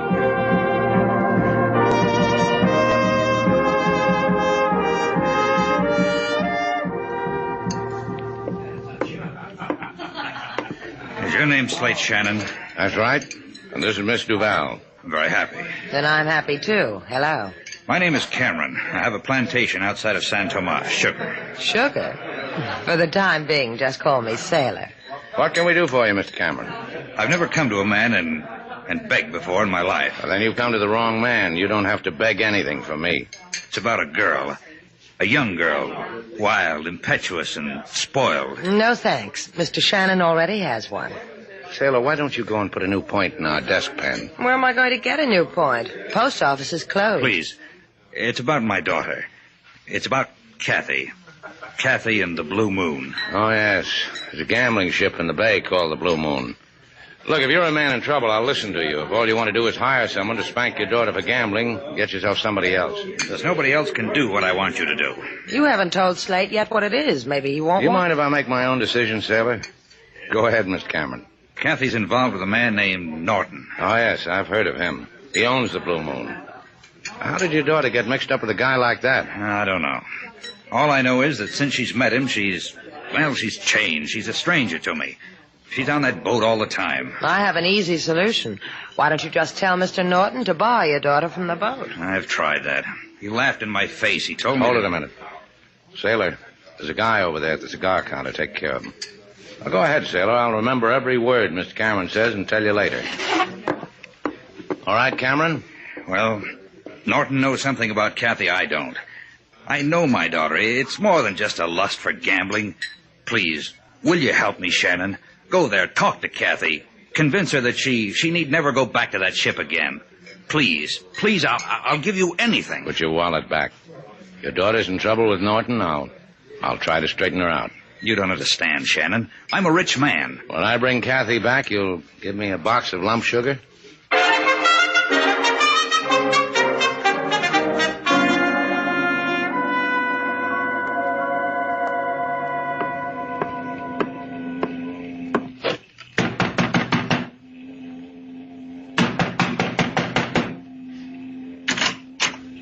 You're not too loud, Paul. You disturb our boss.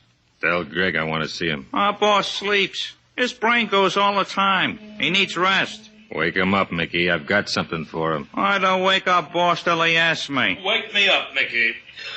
Who wants me? It's your croupier, Paul. The wheel junkie says he's got something. He can keep it to himself till you get your share of sleep, boss. Let him in. Our boss says for me to let you in. I'll let. You have something for me, Paul? Well, give it to me, but make it tender because I just woke up. I was in Shannon's place a little while ago. And you had fun. Rub my neck, Mickey. There's a crick in it. Yeah, thanks, boss. Oh, that's good. That's very good. There was someone else there. Kathy Cameron's father. Now the other side, Mickey. He's sick with worry about his daughter. Wants Shannon to take her away from you. You three must have made a jolly group. They were so wrapped up in it, Shannon, his girl, Cameron, they thought all I wanted was to buy a pack of cigarettes. You're a good boy, Paul. The thing of many talents. Shannon's coming out here to the boat. I thought you'd need to know. Paul's a good boy, isn't he, Mickey? I'm better for you, boss. He can't do the things for you I can do. He can't... Of course he can't, Mickey. Nobody can. That's why I keep you around, isn't it? See? That's why he keeps me around. That's why... Sure, Mickey. So they want to take Kathy away from me. And Kathy will never leave me. Because I fixed it that way, didn't I, boss? Mm-hmm. Because you threw yourself in front of her car because she thought she'd killed you.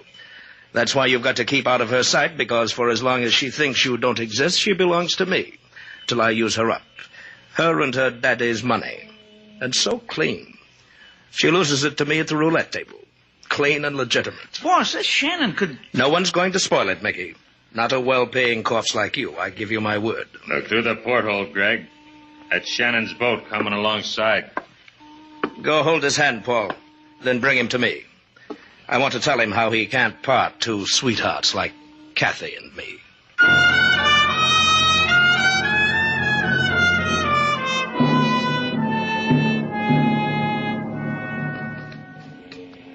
You do me and my gambling ship great honor, Miss Duval, Mr. Shannon. Your boy brought us to you. We asked for Kathy Cameron. He didn't want to deny me the pleasure of meeting you two. He has standing orders to deliver to me first the illustrious, the renowned. You see, Slate? I keep telling you that's what we are. You never believe me. Go on, Mr. Norton. You were saying... That I would have shuddered if you came aboard and deprived me of yourselves. Gee, you're smooth, Mr. Norton. The way you talk. The waxed mustache. That's the only word for you. Smooth. So you saved yourself a shudder, Norton. Now, is it all right if we go find Kathy? She may not care for you disturbing her at the gambling table. Now, what did you want with Miss Cameron? We're going to take her back to Havana with us, Norton, because her father's lonesome for her. He's a funny guy. He thinks his daughter ought to spend more time at home. Any objections? I only asked you because you stuck your nose in. No objections. I only fear for you. You think you can stop me? I know I can. However, Miss Cameron is in the casino on A deck. And please sign the guest book. I'll want something to remember you by.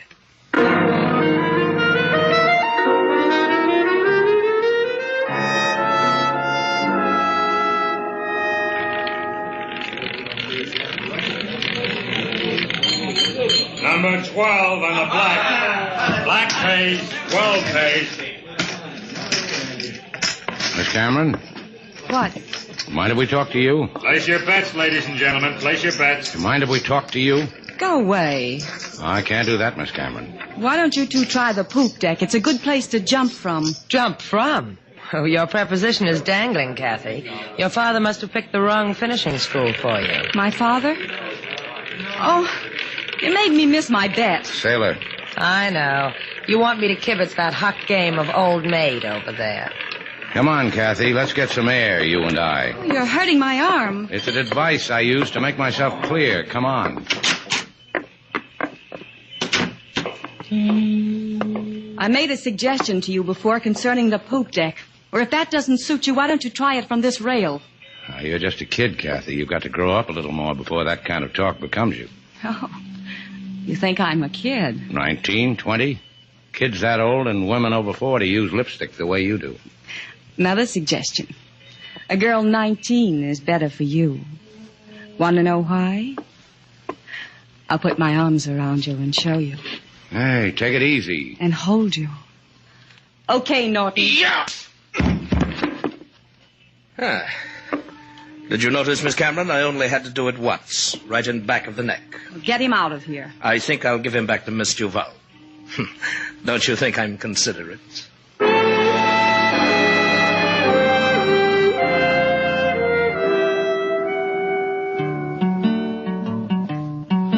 Mr. Slate, he stood on moonlit deck. Man from behind hit him in he neck. Lady Sailor, she bring from ship Blue Moon her winnings to date, Mr. Slate in a swoon. Because they tried to do one very good deed, bring daughter back to father who cried his need. He waved at them a face full of woe. Mr. Slate, he said, don't cry, I go. You see, Slate, you didn't make such a hobby of helping people, this never would have happened to you. Yeah, that's just what a fellow needs at a time like this, sailor. A kind word. Now you are hurt, Mr. Slate, because you love a good deed too much? Yeah. I live for the moment when I can bring a wandering girl back to her daddy. Let Norton have her. I don't think I could go through this again. You go through with it. Your neck is my neck. I read that once in a poem. I'm going back to the Blue Moon, sailor. Mend me real nice because I got some things to do there. I want to look good. If you go back, they'll kill you. Those were Norton's parting words to me. He said, tell him not to come back. Next time, I'll give him to you in pieces. You're a complicated man, Slate. I could never put you back together again. Give me another whiff of your smelling salts, sailor. That ringing noise is back in my skull. You're a ham bone. That's the telephone. Shannon's place, Sailor Duval. Mr. Shannon, please. Oh, uh-huh. It's for you, Slate, the man who grows sugar. He's in a tizzy. Anyway, he makes sounds like a tizzy. I'll let you know. Slate Shannon speaking. Forget it, Mr. Shannon. Forget ever I've called on you. I don't need you any longer. Where are you, Mr. Cameron? I'm at home. But you're not to come here. You're not to... Get me a clean shirt, sailor. I've got to see a man who doesn't need me.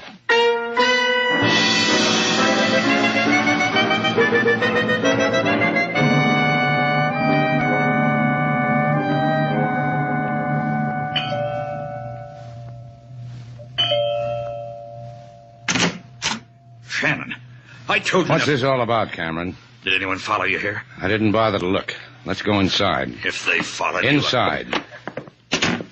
Norton's got you scared too, huh? You don't know what you're doing coming here. Who did he threaten? You or your daughter? Get out of here. You made a big noise when I first met you, Cameron. Now all I hear is chicken. Your daughter needs help.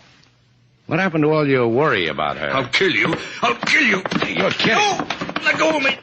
You're going to calm down. There. That's better. Now, don't let us throw you. It's just a matter of age and condition. They'll kill her. Now, they won't kill her. That's not what you're afraid of. Yes, yes. They're taking all your money through her.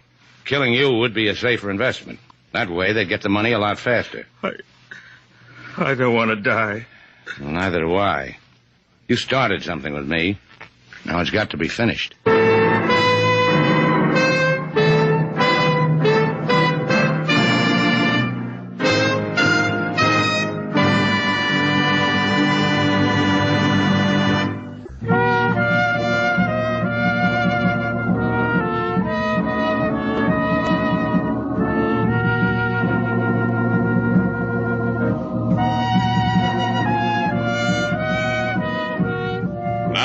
Back to Bold Venture. Our stars Humphrey Bogart and Lauren Bacall, and the second act of our story.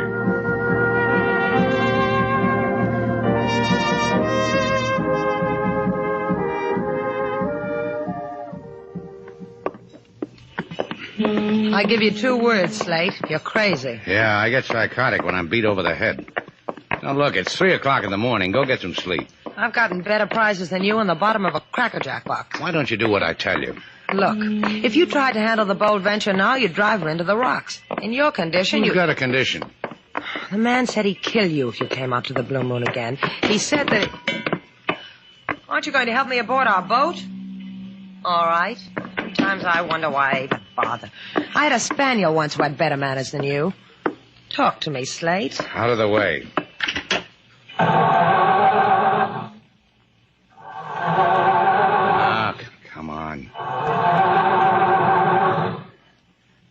to give me trouble. Who are you talking to? Out of the way. Sailor, What do you want? come here. Look at the motor. Wires all over the place. Someone's come aboard. Who's there? I can't see your face. Who is it? But you can see my gun, can't you? Who are you? How about you, Mr. Vall? Can you see it? Move it a little to the left. Thanks. My, it's pretty in the moonlight. If you get that boat fixed, take it north.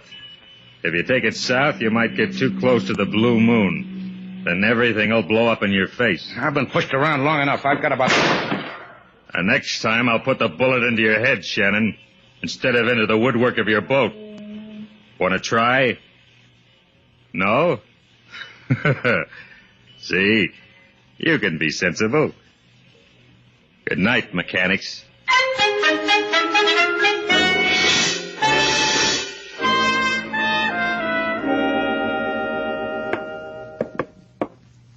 You do yourself nicely on my money, Paul.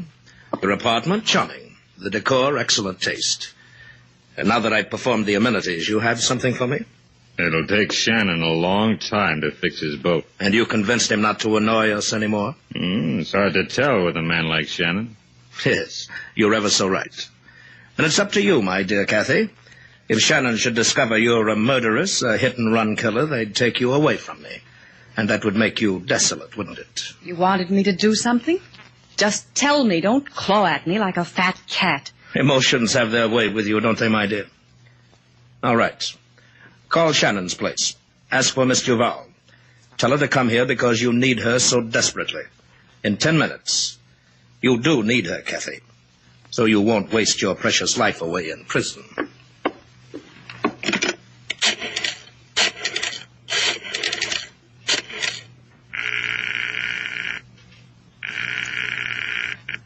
Shannon's place, Sailor Duval speaking. This is Kathy, Miss Duval. Kathy Cameron. Is Mr. Shannon there? No, he's sitting up with a sick boat. He's hypnotic. Good. Listen, you must come here alone. 16 Paseo Gomez, apartment 12. In 10 minutes, if it matters to you whether I live. Well, that's the other side of town. How do I get there this time of night? There are no cabs. What do I do? Wave a wand over a pumpkin? Oh, you must. Please, find a way. Well, maybe King Moses will lend me his jalopy. What's wrong, Kathy? Why do you want... In 10 minutes, Mr. Val. The way you wanted it, Greg? Your choice of words was exquisite, my dear. And it is a matter of whether you live.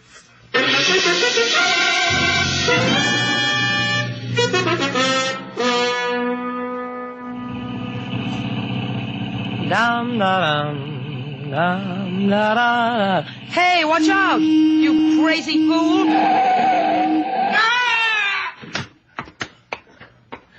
Look, I didn't see you. Oh, you're hurt, aren't you? I'll go get help. Hey there. I'm my glad to see somebody. This man ran... I saw what happened. Get a doctor, will you? Your car was weaving from side to side. You ran this man down. What are you talking about? He just ran out in front of the car. And you tried to run away. If I hadn't stopped you, you'd have just left the man lying there. You know something? You don't have anything to worry about as long as you listen to me. You know something? Now your voice fits your face. First it was your face. You spin the wheel on the blue moon. And your voice happened a little while ago, aboard our boat. Wait a minute. It doesn't matter who I am. You hit that man. Ouch! Hey, you out of your mind, lady? Did I pinch you too hard? You're supposed to be dead. Hey, we got a clever one on our hands, Paul. Yeah. She's done being clever. Throw her in the car, Mickey. The boss will tell you where to throw her after that.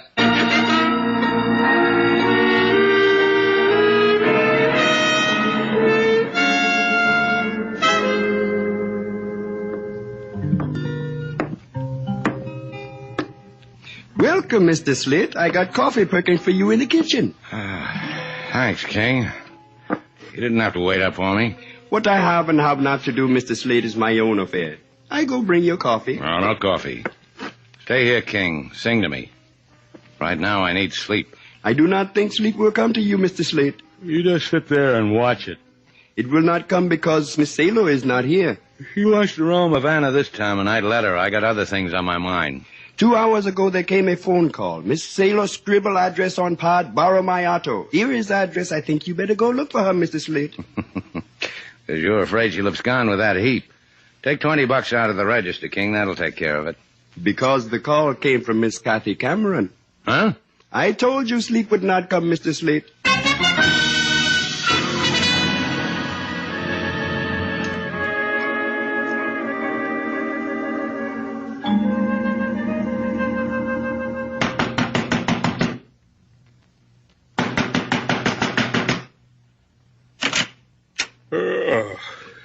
You banging on the right door, mister? Yeah. Banging on the right head. Oh! Now we'll drag you inside. Come on, up on your feet. Get with it, Buster. Start talking. What's the matter with you? Up. This is where we were 10 seconds ago. Start talking. Not gonna get you anyplace, Shannon. You know my name. That's for taking the liberty. What did you do with Sailor? Blue Moon. She's there. How come she's there? You're going to answer me, Buster, because you happen to be fresh off the Blue Moon. You're the guy who spins the roulette wheel. I tried to frame her. Didn't work. How? Make like hit and run. Blackmail. The little guy, Mickey, used to make a living at it. Run in front of the car, make out he's hurt. People get scared. Pay off. Sailor was too smart. Didn't bite. Same gambit you pulled on Kathy Cameron, huh? Get out of it, Shannon. You know, for a guy who spins a roulette wheel all day, how come you keep one in your apartment? Hobby. Uh-huh. Hobby. And you'll enjoy this. I read where a croupier in Monte Carlo practiced and practiced. He got good. He could put that ball in the black slot or the red slot almost every time he wanted. You're buying grief. He couldn't do it every time, but his average was great. All right. Like you and Norton are doing to Kathy Cameron. Blackmailing her on a hit-and-run caper. She pays off by playing the wheel, loses money every night. Knows it's rigged against her and can't do anything about it. Stealing money legal. Uh-huh. Because I woke you from a deep sleep. Oh! I give it back to you.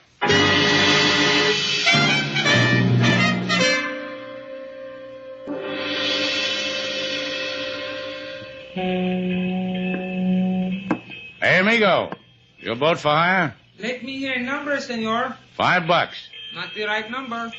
Try Carlos with the catboat. $10. Put your money where my hand is.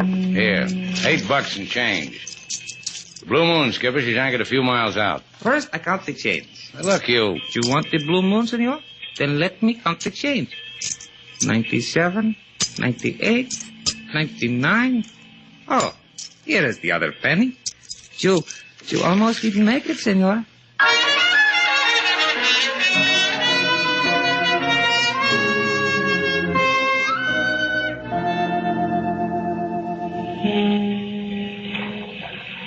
You want I should wait for you, senor? Yeah, wait.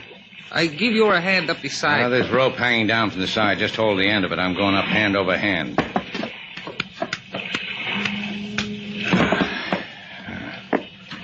And now, pick a cabin, Shannon, and see how your luck is. Sailor. Sailor.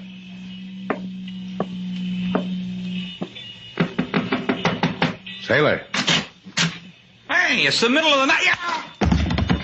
Yeah, isn't it, though? I'll get back to you. Sailor, Is that you, Slade? let me in. I can't. The door's locked. You got a hairpin? What's the matter? Night wind playing hard with your hair, too? Slip it under the door. All right, here.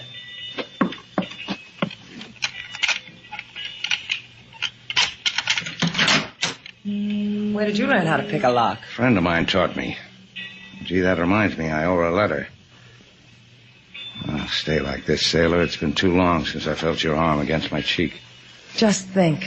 All this while, there's only been a hairpin between. Get back in there, Sailor.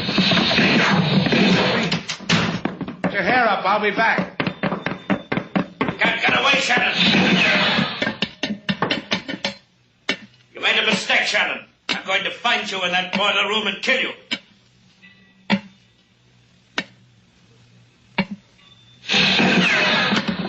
I see you, Shannon. And I've got to hand it to you, Shannon. You tried. Too bad you had to die on a coal pile. You almost said... Come on down to the coal pile with me. I'll brain you. Start with this. I can still hear you. Can't hear you anymore now, Norton. Slade, are you all right? Look, I spoiled the nice clean shirt you washed for me. I'll wash your other one. First, there's a couple of guys on this boat. I've got to collect them for the police. What about Kathy? She's got nothing more to worry about. Her father can get her. Well, it happened again, Slade. You did your good deed, and you got your lumps for it. Don't you get tired of it. Till the next time. Let's get out of here, sailor.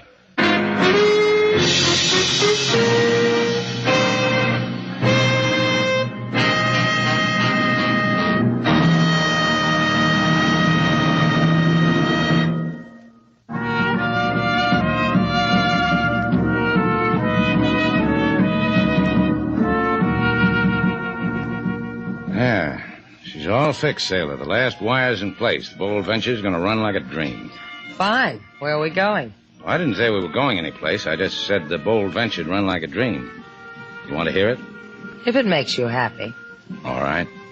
Wait till you hear that motor purr.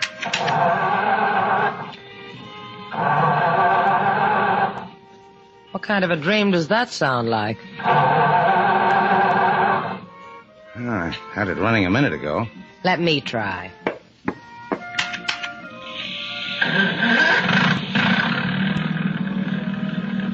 What'd you do to it? Touched it gently. You want to see how? See? Your eyes, your cheeks, your lips. You purr too, don't you? Full speed ahead, sailor. There's a smooth sea tonight.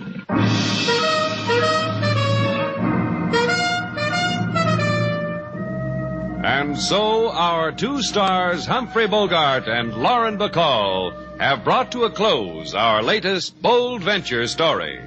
Special music was composed and conducted by David Rose. May we invite you to listen again next week at this time for another exciting adventure starring Humphrey Bogart and Lauren Bacall together in Bold Venture.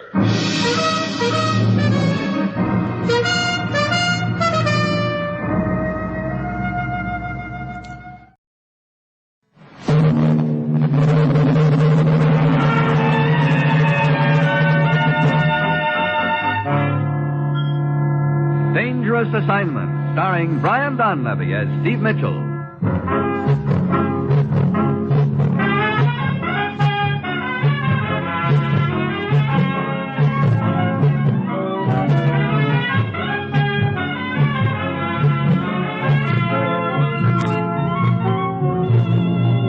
Yeah, danger is my assignment. I get sent to a lot of places I can't even pronounce. They all spell the same thing, though, trouble. But when I walk into the commissioner's office, I don't realize this assignment's going to end up with my saving 3 lives by calling the right football play.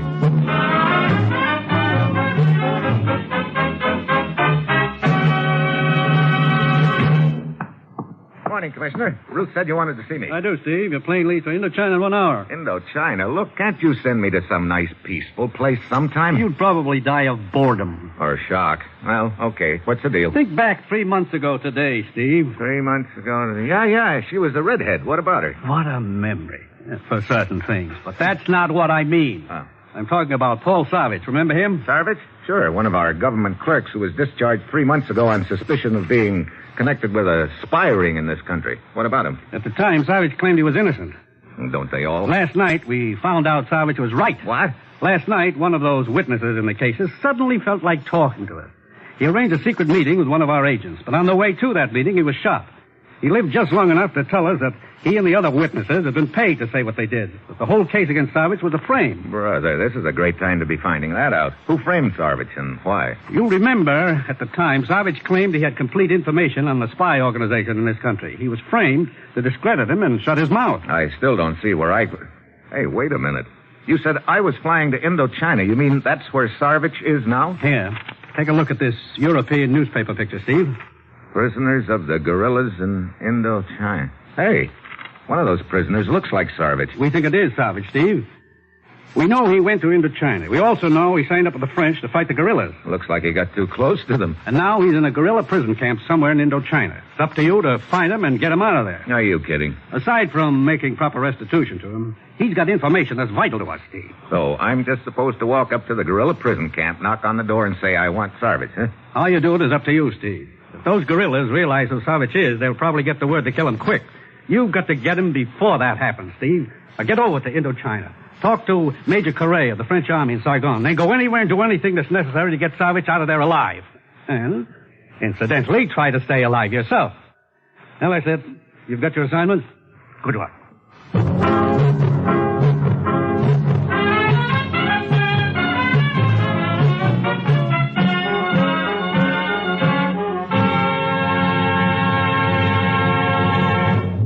The National Broadcasting Company is presenting Dangerous Assignment, starring Brian Donlevy in the role of Steve Mitchell, colorful, two-fisted government agent. At all those places of the world where danger and intrigue walk hand in hand, there you will find Steve Mitchell on another Dangerous Assignment.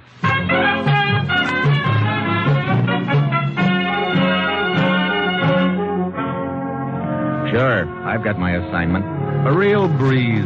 All I have to do is plunk myself down into no man's land and into China and rescue a war prisoner before the guys who've got him find out who he is. Yeah, it's going to be a race. Whoever gets to Sarvich first wins, and I've got an uneasy feeling the race is going to turn out to be a dead heat. It's Friday when my plane lands in Saigon. I head for French Army headquarters and the commandant, Major Correa. I do not envy you your assignment, Mitchell. Neither do I, Correa. As you know, a large part of northern Indochina is now in the hands of these so-called guerrillas. They seem to have unlimited manpower and equipment. You any idea where they're holding this guy Sarvich a prisoner? Oh, oui. I have been studying this newspaper picture you brought to me. As you know, it shows a group of prisoners at work repairing a damaged river bridge. I recognize the bridge. It is slightly to the east of Dondang, near the Chinese border. I think you will find your man Savage in a prison camp in that area. I see. How many men can I have? That is the unfortunate thing. Huh? I can only spare you one. One? Oh, great. Oh, rest assured, I would like to cooperate with you to the fullest extent. But we have too few soldiers as it is, and with a constant threat from the north. Okay. Any ideas on how this two-man army is going to invade northern Indochina? Oui. Sergeant Luca. Yes, Commandant. Come in here for a moment. Yes, sir. Luca is one of the best native non-commissioned officers we have. He knows the northern country like the palm of his hand. He will be your guide. Hello, Luca. I am honored, Mr. Mitchell. Luca will brief you on the plan to get in, Mitchell. As for getting out again... You know, I was sort of wondering about that. I want to keep this deal a round trip, you know. At midnight, the night after tomorrow, one of our torpedo boats will approach the coast at this point on the map. North of Haiphong, huh? Oui. The boat will come close into the beach and remain exactly 20 minutes. No more. Sort of cutting it close, aren't you? And now, if you will come into the next room with me, Mr. Mitchell, I brief you on our arrangements for the trip north. Okay, Luca. Well, thanks for everything, Major Correa. I only wish I could do more. Well, I'll see you in a few days, I hope. Well, let's face it, Jack, this is going to be a rough deal. Hey, you don't sound like you'd lived in Indochina all your life, Luca. No. I grew up here, then went to school over in the States for a year. I was going to be a big career man. Public health, welfare. Might as well have majored in bird calls. Or jungle fighting. You can say that again. Well, here's the setup. After dark tonight, we'll be flown up the coast. North of Haiphong away, we'll turn inland, make parachute jumps. Swell. Then, if we're lucky, we'll make our way to a little farmhouse near there. After that, we'll just see what turns up. Okay, well, I'll see you at the airstrip at dark. You know, you don't sound very bitter, Luca. Bitter? Yeah, getting ordered to an assignment like this. I volunteered for it. Volunteered? Sure. As soon as I heard you were handling the job. Look, I must have a better press agent than I thought. I didn't realize my reputation. No, that's not what I mean. It's just that I've been dying to talk to someone like you, someone who could tell me. Tell you what? What happened to Notre Dame this season?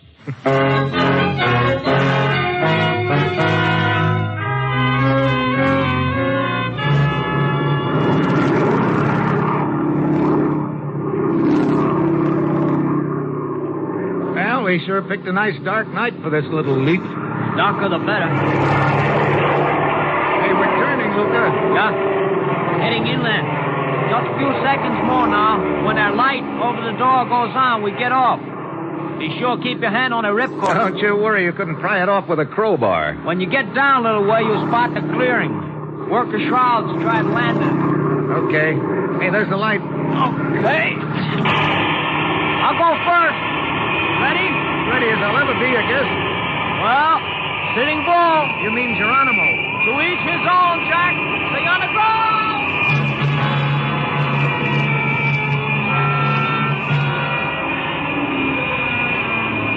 Luca dives out head first. 2 seconds later, I follow. It's like plunging into a bottomless black pool. The air rushes by me a mile a minute. I jerk at my ripcord. The chute billows out behind me and snap open. Almost jerks me apart. I start floating now, swinging back and forth. I spot a clearing below and try to work my way toward it. Then, too late, I see a tree coming up at me fast. I land right in the middle of it with the shrouds of my chute snarled around me. Great. A fine time to be trussed up like a moth in a cocoon. Suddenly I hear voices. They're coming from the clearing. I manage to fish my knife out, cut myself loose, and drop to the ground. I work my way quietly to the edge of the clearing and look out. 2 guerrillas are holding machine guns on Luca. I get out my gun, but I don't want to shoot. The noise might bring the others. Okay, boys. Drop the guns and keep it quiet. One of the guerrillas swings his machine gun around. I hit the ground. Luca does too, but the other gorilla isn't so lucky. First catches him in the middle and he folds. Luca grabs his gun on the way down and clubs the gun out of the hands of the first boy who starts sprinting for a jeep 20 feet away. Oh, you never make a chump? No, Luca, no! Oh, brother. What's the difference, Steve? We already made enough noise to wake up Reba and Winkle. Yeah, I guess so. Come on, let's grab a jeep. Yeah. Hey, you know the roads around here, Luca? What roads are? Well, we better get on one in a hurry. That gunfire will probably bring some more guerrillas. Oh, we go as fast as we can in a jeep, then we'll ditch them. Hey, this is a road? Well, this neck of the woods is practically a highway. Hold on. Go back sharp, turn left. Hey, wait a minute. What's that ahead of us? It's a roadblock. Well, got any bright ideas, Steve? Just one. Not too bright, but it'll have to do. Slow down like you were going to stop at the roadblock. Then, when I give you the word, speed up again. We'll try to bust through. Okay. Brother, half a dozen of them. Okay, step on the gas. Hold on.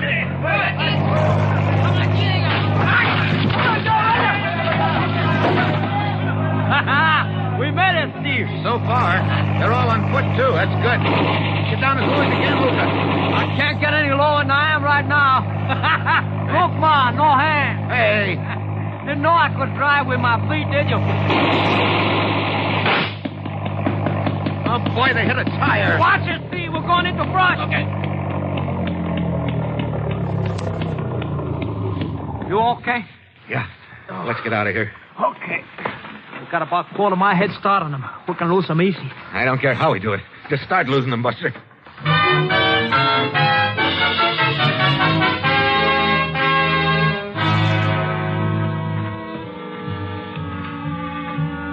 Yeah, that's a farmhouse just ahead. Who's there? Malani. Who's Malani? My girl. Now, wait a minute. Don't tell me we're breaking our necks to get there just so you can pay a social call. Not exactly. Malani and her grandfather Taka run underground escape route for prisoners of guerrillas. Come on. This ought to be a safe place, then. For us, safest place in northern Indochina. That's good. We've already had enough close shaves to suit me. I guess you don't get to see Malani very often, then, huh? Not as often as I would like, believe me. I guess after this trouble's over, we settle down and get married. Well, here we are. Our troubles are over for the time being. Malani take care of us. That's a signal. Coming, both of you. A gorilla? Yeah, with a gun. I said coming. So, this is the safest place around. What's Steve? Malani. Hello, Luca. Malani, what does this mean? It means you have finally been trapped, Luca. Trapped? Then, all the time you've been working with them. But of course. Where's your grandfather? Here, Luca. Is it true what she says, Tucker? As you see. Well, you said Malani would take care of us, Luca. She sure did. Oh, sorry, Steve. Just call me prize sucker of all time. Get over against the wall, both of you. Hey, you see, darling, I told you Luca would fall into our trap if you just waited patiently. Yes. I did not believe you at first, but I do now. So, what happens now, Buster? I suppose you got ideas about making it pretty warm for us. No, I make it cool for you both. Cool? 50 bullets in my machine gun. That lets in a lot of air. 25 holes in each of you.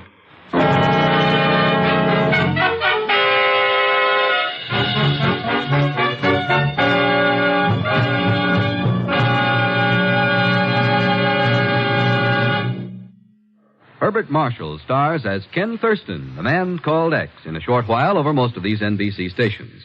Battling intrigue and espionage in far-off corners of the world, the man called X lives by his wits, and his business is danger.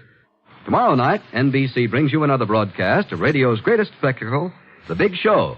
Tallulah is your hostess once again, and tomorrow's stars include Fred Allen, Ed Wynn, Jack Carson, Ed Gardner, Mindy Carson, Meredith Wilson, and many, many more. It's an hour and a half every Sunday of the best in comedy, music, and drama. It's The Big Show.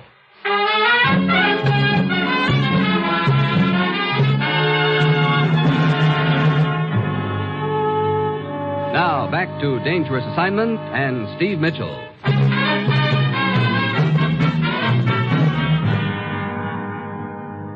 Well, at this point, I'm looking like a bad risk for a long-term loan. My chances of getting Sarvish out of that prison camp alive are nil. Matter of fact, it looks like my chances of staying alive are equally nil. The gorilla is giving us a big, nasty grin over the barrel of his machine gun, and Milani, Luca's ex-girlfriend, is hanging all over him. Darling, kiss me. You could have spared me this, Milani. Shut up, Luca. Kiss me, darling. Ah, there. That is it. Yes! Hey, she knifed him. Quick, get it, come. I got it. Well, looks like we had you pegged all wrong, Milani. I should not have doubted you. It was the only thing I could do. What was the gorilla doing here? We do not know. Apparently his suspicions were aroused. We have escaped prisoner hiding in next room. Milani and I both knew if guerrilla search house, he would find prisoner and kill us. So Milani pretended to be on his side to keep him from searching. Look, you say you've got an escaped prisoner here? Yes, a man named Kali. Where did he come from? He told us he escaped from the large prison camp near here. That could be the camp where they've got Sarvish. I'd like to talk to this collie. Very well. Kali, Yes. come in. What do you want, Milani? This man is one of us, Kali. Oh? He wants to talk to you. I want you to take a look at this picture, collie. Is this man in the prison camp you just escaped from? Yes. I saw him there. Good. Now all we've got to figure out is how to get over a few assorted barbed wire fences past It will the not guard. be necessary to enter prison camp. Huh? Why not? All the prisoners are working on River Bridge 2 miles from camp. Even at night? Yes. About 2 hours' journey from here. I will take you to it. But, Kali, you have just escaped from that place. You would risk recapture by going back? I know what life in prison camp is like, Milani. If I am able to help someone else escape, the risk is worth it. Well, I'm glad you feel that way. I'm ready to leave right now. Yes. The sooner we get started, the better. I will stay behind and get rid of Garilla's body. All right, grandfather. We should be back before dawn. Yeah. With luck. And without luck, we'd be working on a bridge, too. Come on, let's go.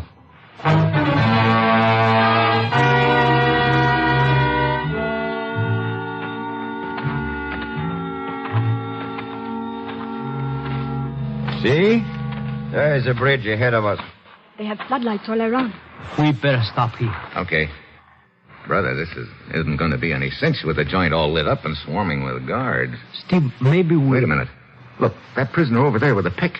That's Sarvish. What do we do now? Drop our hankies to attract his attention? I will get him. How, Collie? As you see, I am dressed like other prisoners. I can work my way to him without attracting attention. I will tell him you're waiting for him here, in the underbrush. You will be taking a big chance, Kali. I know, but it is the best way. Yeah, I guess you're right. Now, take it easy now. That Collie, he's real eager, isn't he? He sure is. Look, Steve, if there should be a ruckus and we get separated, there's a big fallen tree about a quarter mile from a farmhouse. Yeah, I remember. We'll meet there, huh? Okay. Hey! Hey. Over! Look at Collie out there. He's not heading for Salvage. He's heading for one of the guards. And he's pointing in this direction. Steve, cut him! Luca, put down that machine gun. You and your itchy, tricky finger. Local prisoners all scattered. Come, we must get out of here. Savage! Steve, get down! Savage! Take care of that guard, Luca. You said it! Over here in the brush, quick! Hurry it up! Get down, Savage! Who are you? Steve Mitchell from the States. I was sent to bail you out. Suits me fine. Let's go.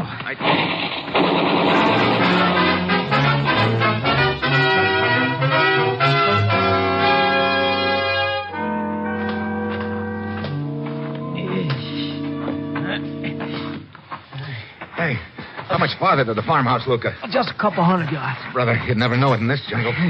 Look, how about a breather? That prison camp diet isn't conducive to endurance. Okay, Sergeant. Malani, as soon as we get to the farmhouse, you and your grandfather must pack up and leave. Yes. Kali was obviously sent there to get information on us. The guerrillas may know more about us than we think. I'm pretty sure they do. What do you mean, Sergeant? This morning, I overheard a couple of guards talking in the prison camp. They said something about a farmhouse they were keeping an eye on. Come. I would like to get back there as soon as possible and get grandfather. Hey, you make it? Okay, Sergeant? Yeah, I'd crawl if I had to. Hey, what's the matter, Luca?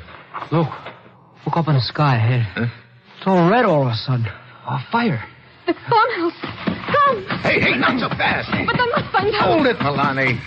We don't want to go busting out into that clearing. Stevie's right, Milani. We just ease up to an edge. Oh, look. It is the farmhouse. You can see it burning. Oh, look. Oh, take it easy, Milani. We don't know yet whether... We better hold it right here. Look, half a dozen guerrillas with torches in their hands. Wait. By the light of the flames over there, a body. It's... Grandfather. Milani. There. Brother. Don't look, Milani. Turn your head away. I want you to... No. I want to look. I want to remember the faces of those guerrillas. I will see them again. Steve, this isn't good. If they're in on this deal as so much as... Yeah, that means they'll be scouring this jungle for us. It also means we better get started for the coast right away. Sarvage, I guess it's up to you. What do you mean? It's about 30 miles to the coast. 30 miles through some pretty rough jungle. We'll be traveling in daylight, and there'll probably be about 3 guerrillas per square foot all the way. We've got to get there by tomorrow midnight, and it's almost dawn now. Sounds jolly. Yeah, and that prison camp hasn't left you in very good condition. You think you can make it? I don't know, Steve, but I told you once I'd crawl if I had to. I may end up doing just that. But as long as there's a crawl left in there... That's good enough. Steve, behind you, gorilla! Get him! Where'd he get you, Sarvage? The guerrillas at the farmhouse. They heard the shot. They're coming. Crank up that machine gun, Luca. It's all crank, Jack. 1, 2...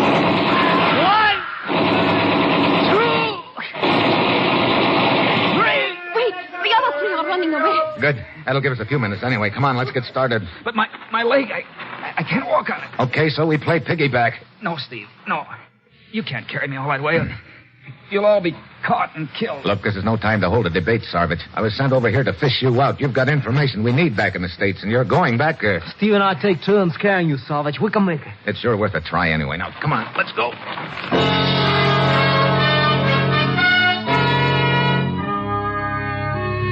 If you don't think you can have nightmares in broad daylight, you should try inching your way through a steaming jungle with a wounded man on your back, a blazing sun beating down on you, and several assorted guerrillas scouring the brush for you.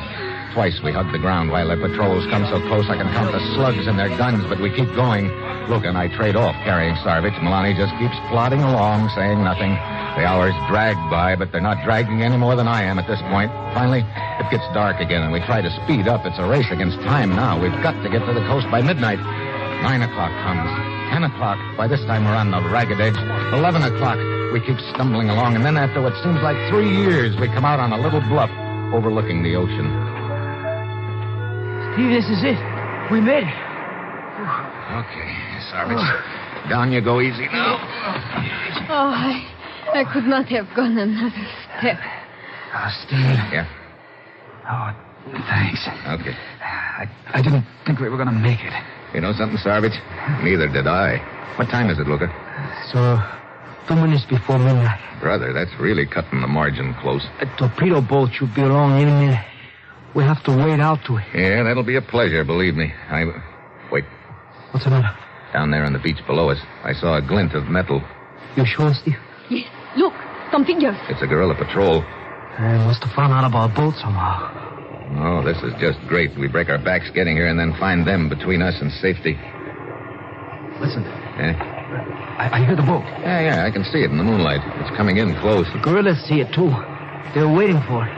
Steve, how are we going to get to the boat? You answer that one, you'll hit the jackpot, Luca. Oh, wait. Where's the flashlight? Here it is. What are you going to do, Steve? Send a message to that boat. We've got to head it off. Maybe we can arrange a pickup at some other point. But, Steve, some of these guerrillas understand English. They could probably read a message. And as for arranging another rendezvous, you know we could never make it to anywhere else. Yeah, I guess you're right, brother. If I don't call the right play now, we're all cooked. Hey, wait a minute. What is it? Luca, the first time we met, you asked me what happened to Notre Dame this season. Oh, sure, but what's that got to do with it? It means that some of the boys in this neck of the woods are football fans. Oh, yeah? Some of them? Including the French? Oh, sure, particularly about Notre Dame, but... Okay, that's all I wanted to know. I just hope that French torpedo boat skipper is a fan, too. What are you sending? Notre Dame? Look, I still don't see what you're trying... Good. Use more reverses. Notre Dame should use more reverses. What kind of message is that? Hey, the boat's turning. It is heading up the coast. Or maybe it is leaving. Ah, Steve, I get it now. You want a skipper to try a reverse of his own. But you think he'll understand? I don't know. That's what we've got to wait to find out.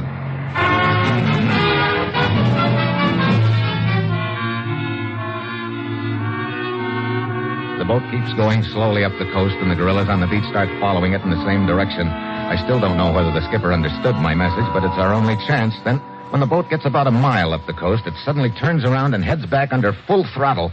Steve, it worked. He drew the guerrillas away from here. Yeah, let's get down to the beach, quick. Get aboard, Savage. Come on. Okay, Steve. Come on, Milani. I am not going. Why? I will stay behind. There is much work for me here. Are you crazy? Your grandfather's been killed, and you stand a good chance of the same thing. Now, come on. No. It's no use, Steve.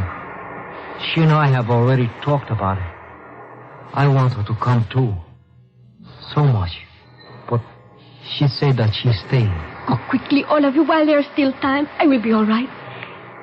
And Luca, it will work out for you and me. After this is over, it will work out for you and me. Yeah, sure. Come on, Steve.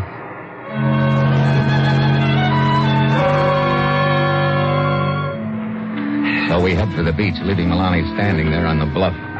The boat is coming in at us now. It stops about shoulder deep, and we wade out to it. The skipper is wearing a natty little mustache and a big grin. Come aboard, gentlemen. Come aboard. A pleasure. You on okay, Savage? Yeah. Let me go, Luca. Okay. I'll give you a hand, Steve. Thanks. Oh, the reverse, it worked perfectly, no? Skipper, the reverse, it worked perfectly, yes. Now, I suggest a wide end run and pour the coal to her. Oui.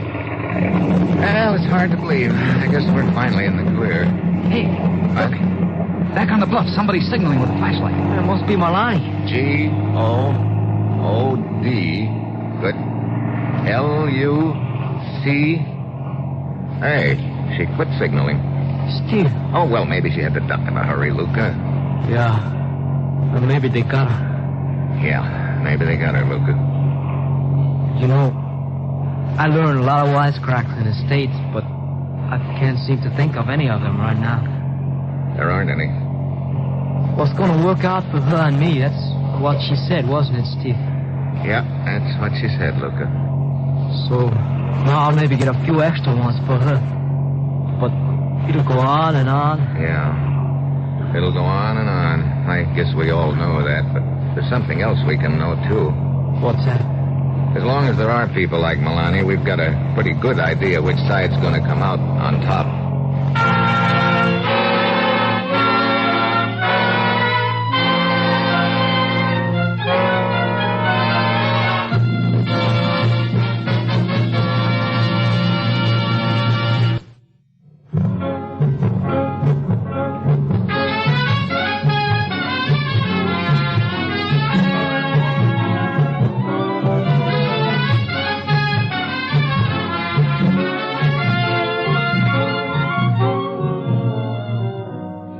Dangerous Assignment, starring Brian Donlevy as Steve Mitchell, is written by Bob Reif and Adrian Jandot, with music by Robert Armbruster, and is produced and directed by Bill Karn. Join us again next week at this time when Brian Donlevy, starring in the role of Steve Mitchell, will embark on another Dangerous Assignment.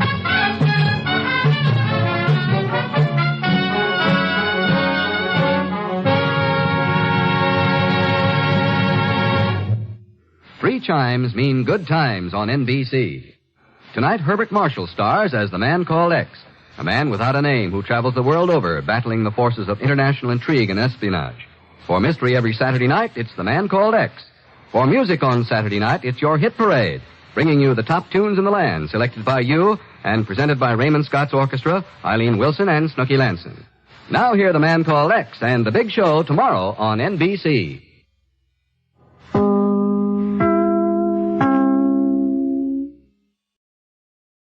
Here is another in NBC's outstanding parade of new shows, dramatically transcribed. Four-Star Playhouse, a repertory company of four great Hollywood stars. This is Robert Cummings. This is Rosalind Russell. This is Fred McMurray. This is Loretta Young. Yes, these are the stars heard weekly on Four-Star Playhouse.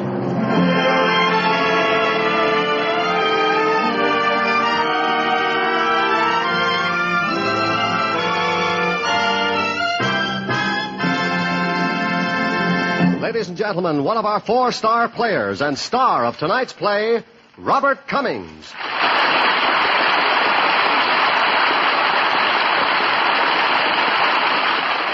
Thank you. And in behalf of Rosalind Russell, Fred McMurray, and Loretta Young, let me welcome you back to our Four-Star Playhouse. As you know, every Sunday night at this time, Roz, Fred, Loretta, and I appear in new dramatizations of stories selected from Cosmopolitan magazine. Stories by the world's leading writers of popular fiction. How often have you all had the strange, haunting experience which made you say, it seems that all this has happened to me before? Psychologists call that phenomenon prevision. Tonight's story explores an experience in prevision. We think it will hold you spellbound right up to its stunning and fearful finish. Prepare now for gripping action as we bring you Maurice Baudin Jr.'s strange and powerful story, The Hunted, in which I am Fred Woodard. The Hunted.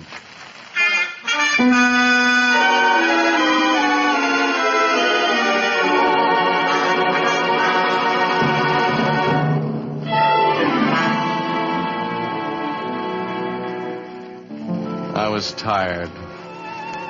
Looking for a job in a strange city wasn't doing me any good. I was hot.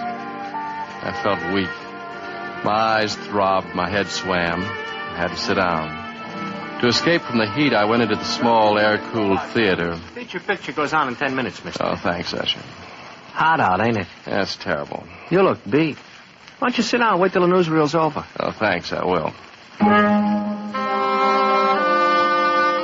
I sat down to rest. I wasn't the only one. Across the lobby was a man, sound asleep. A man with a paunch. A man with a white scarf around his neck. And then she came in. The girl came in through the front door looking hunted and furtive. She saw the man with the paunch and started. Paunch opened his eyes and got up and walked toward her. In a panic, the girl dashed into the powder room. Paunch sat down again, closed his eyes. I didn't like it. Not a bit. Usher. Yeah? That guy over there with the paunch and the white scarf. Yeah? A girl came in and he tried to make a pass. Oh, forget it. Happens every day in theaters. Me, I keep my nose clean. I keep out of it. I don't like it. Routine. Don't let it bother you. I glared across at the sleeping fat man. And then my head began to nod. And then there she was again, the girl. She was coming in through the front doors again, the hunted, fearful look on her delicate face. Impulsively, I got up. Newsreel will be over in 5 more minutes. Oh, excuse me. Please, I'm in a hurry. Yes, I know, and that man sleeping over that fellow with the white scarf is bothering you. Who are you? You wouldn't know me. I'm a stranger in town. He isn't asleep. He's pretending. Let me speak to him. No. Is he bothering you? He's following me. He's everywhere. I tried to hide in Here, here. give me these parcels. We'll walk out here together. He won't follow us. He will. Come on. Don't look back. He's getting up. How do you know? I see him in the mirrors. He's following. Well, let him. Bastard. He looks fat, but he's quick. Well, then we'll ride. Let's see. Oh, taxi! Taxi!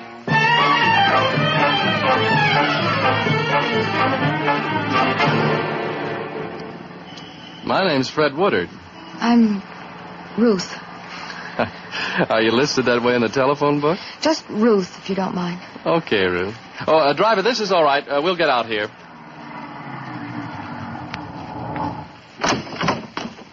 Here, take my hand. Thanks. Okay, driver, how much do Fred. I... It's him. I looked back. The paunch was getting out of a taxi and paying his fare without even glancing at us. And then he stood at the curb and lighting a cigarette, ignoring us, but knowing we were there. Knowing we would always be there. Here, driver, keep the change. Come on, Ruth. He can ride as fast as we can, but he can't walk as fast. Oh, can't he? Let me go back and smack him so he stays smacked. No, that wouldn't do any good. Still behind us.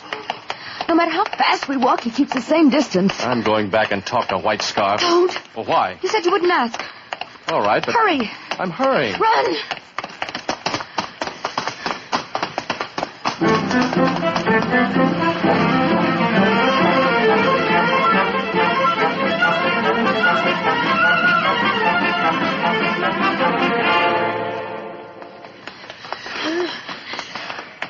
Quiet. I'm sorry. I can't go any further. No, not at this pace. Oh. Let me sit down on this bench. Oh. Oh, it's all pretty strange. I'm sorry. Maybe you'll tell me about it someday. Maybe. Hey. What? Hey, surprise. What? We've lost White Scarf. Yes. Well, now what shall we do? How about lunch? When did you eat? Ages ago. Well, let's eat. I feel good again.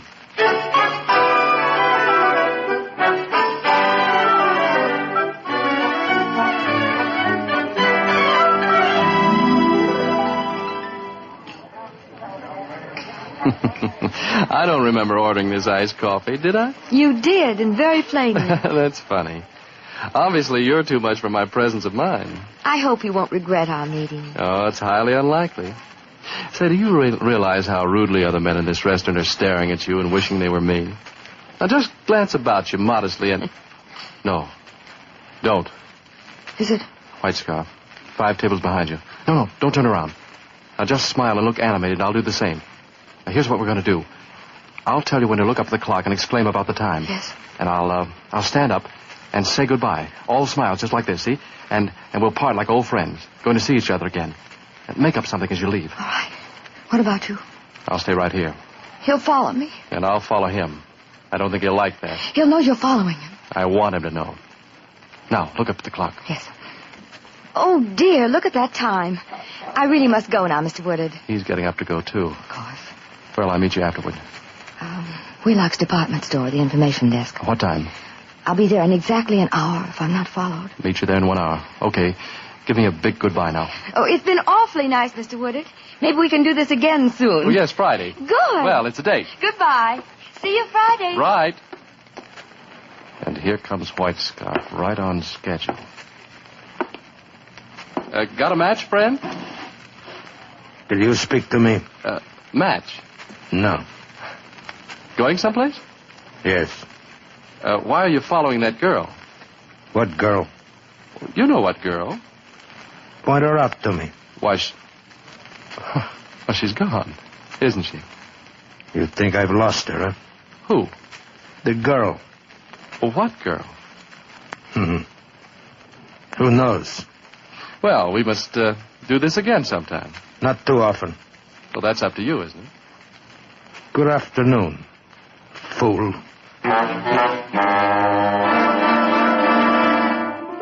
He walked out, obviously no longer following Ruth. Her trail was lost. I was pleased with myself, so pleased that I could hardly wait for the hour to pass to tell Ruth that I'd shaken White Scarf. I went to Wheelock's department store. I waited for her at the information desk. Oh, there you are, Fred. Here's some packages for you. Are you getting bored or tired? Bored? No. Didn't you see the excitement? Excitement? No. Well, it seems someone lifted a dagger at the antique jewelry counter, and they just found out a few minutes ago. More confusion. Oh. Well, I'll be back again soon with more packages. Do you mind? Don't go away or get lost, will you? Don't worry.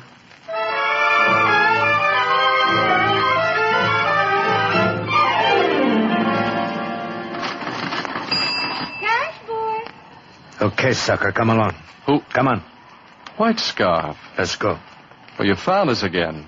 If one knows where to look, one finds. What do you mean by shadowing us this way? We ask the questions. Now, come along. Where? Upstairs. Who are you? Guess. The police. Come on. Your lady friend's waiting for you. Lady friend? Come on.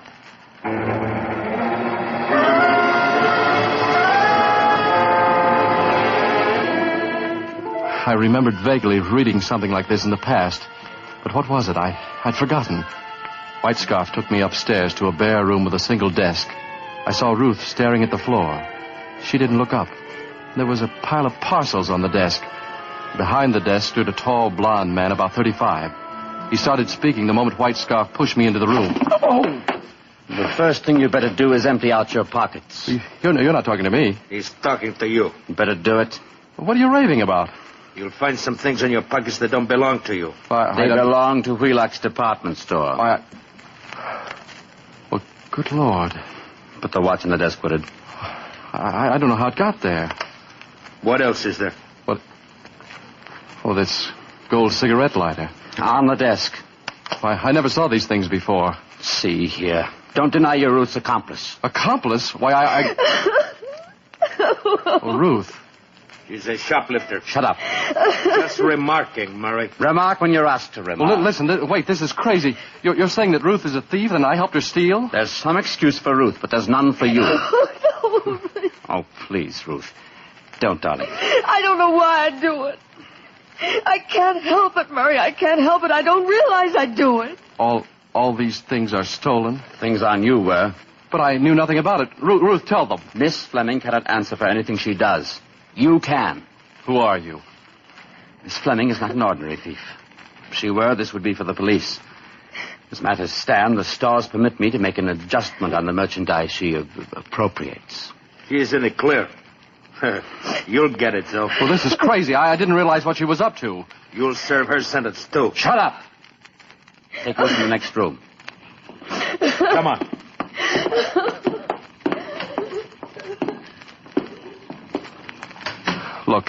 Look, I'm not a thief. I'm not a thief. And I'm not the police. But I am that poor girl's fiancé. Fiancé? I've been doing everything in my power. Everything within the power of love and modern medicine to help Ruth, to cure her of her kleptomania. And when a sniveling, lying crook like you takes advantage of her and breaks down everything I've accomplished... Stop it! Oh, cut it out. She was in trouble. That fellow with the scarf was following her. She wanted my help. I hired him to protect Ruth against herself. And against weasels like you. You don't know what you're talking about. I tell you... I'm going to put you where you won't prey on sick and helpless people. Don't touch that telephone. Put it down, I tell you. I'm going to put you where you can't pull your low, sneaking tricks. Drop it. Drop that phone. Operator, get me the police. Oh, I warned you. I warned you. I won't be framed. I won't. No one frames me like that. You hear? No one.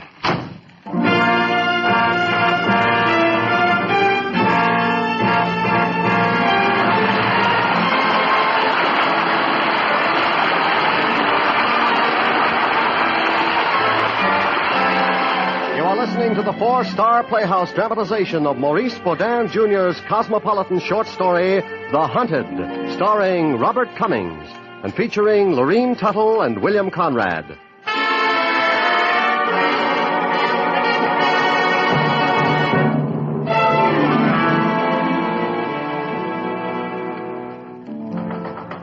Fred? I won't answer. Fred, open up. It's Ruth. It's a trick. She brought the police. Fred, you must believe me. You must trust me. Fred! All right. I'm coming. Are you alone? Yes. Well, come in. Oh, Fred, I'm so terribly sorry I got you into all this. I didn't mean for you to get into trouble. I never in the world would have wanted that. Well, you did steal those things. Yes. Well, why? I don't know. I can't help it. I don't ever remember stealing them, but I do. They watch me and they try to prevent me. Murray pays for the things I steal. He's been so good, so kind. And now... He was calling the police in on me. I know. I don't blame you for what you did, not entirely. I let him have it. It was my fault, too. I let him have it, all right. Oh, why did you do it? I don't know. I lost my head. I'd have gone to the police myself, but there was something funny about what was going on, some kind of a frame. White Scarf was too happy about sending someone up, but I wasn't going to be railroaded.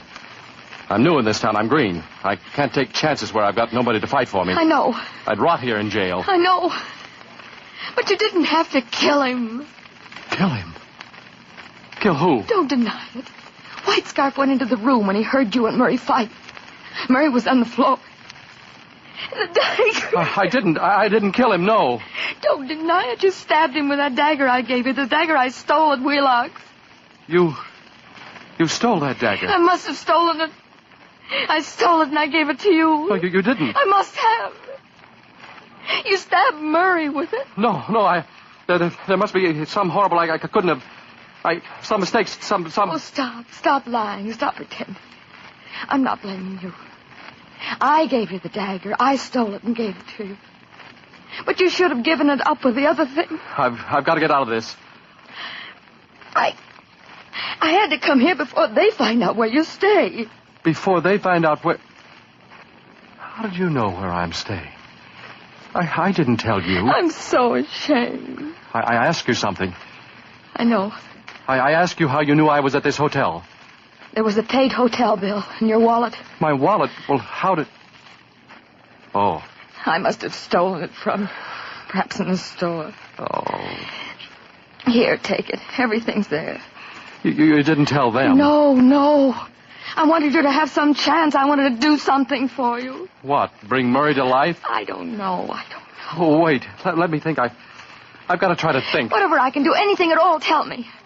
I'm so to blame for things, so tell me if I don't know. How long did you know Murray? 2 years. We were to be married soon, even before I was cured. How do I know you didn't kill him? How do I know you didn't keep the dagger and kill him yourself? How do I know you're not trying to pin something on me? No. Why would I kill Murray? Would I murder the man I love? I don't know. Maybe the man you love you hate. But why? I don't know why. I mustn't shout. We'll be heard. Oh, this whole crazy nightmare I've stumbled into. When will it end? Where does it all lead to? If I killed Murray, would I try to help you? He was doing so much for me, and he loved me so much. And tonight we were going someplace special. Where? It doesn't matter. I don't know if it matters or not. I've got to ask questions. I've got to keep moving in my mind or I'll crack wide open. Where were you going with Murray tonight? It just might matter. There was to be a party at Maggie Bolton's. You know Maggie Bolton. I don't know anyone or anything. I'm new around here. Well, once a year she gives a big party and wears the Bolton necklace. Wasn't Murray afraid you'd steal the necklace, too, right off of her throat? Stop it! Wait, that's something. What is? I'm not sure. Murray's being killed just today, the day of the party. I don't know. Maybe. But you killed him. Oh, you did. You never gave me that dagger. I had no motive. I loved him. You were going to the Bolton party tonight and see the necklace. That had nothing to do with it. Nothing whatever. We're going to that party tonight. You'll be picked up by the police. Not unless you tell them I'm there. I won't. I don't know what I'm trying to find out. I just know I've got to keep moving and doing or I'll go crazy. Where's this Bolton place?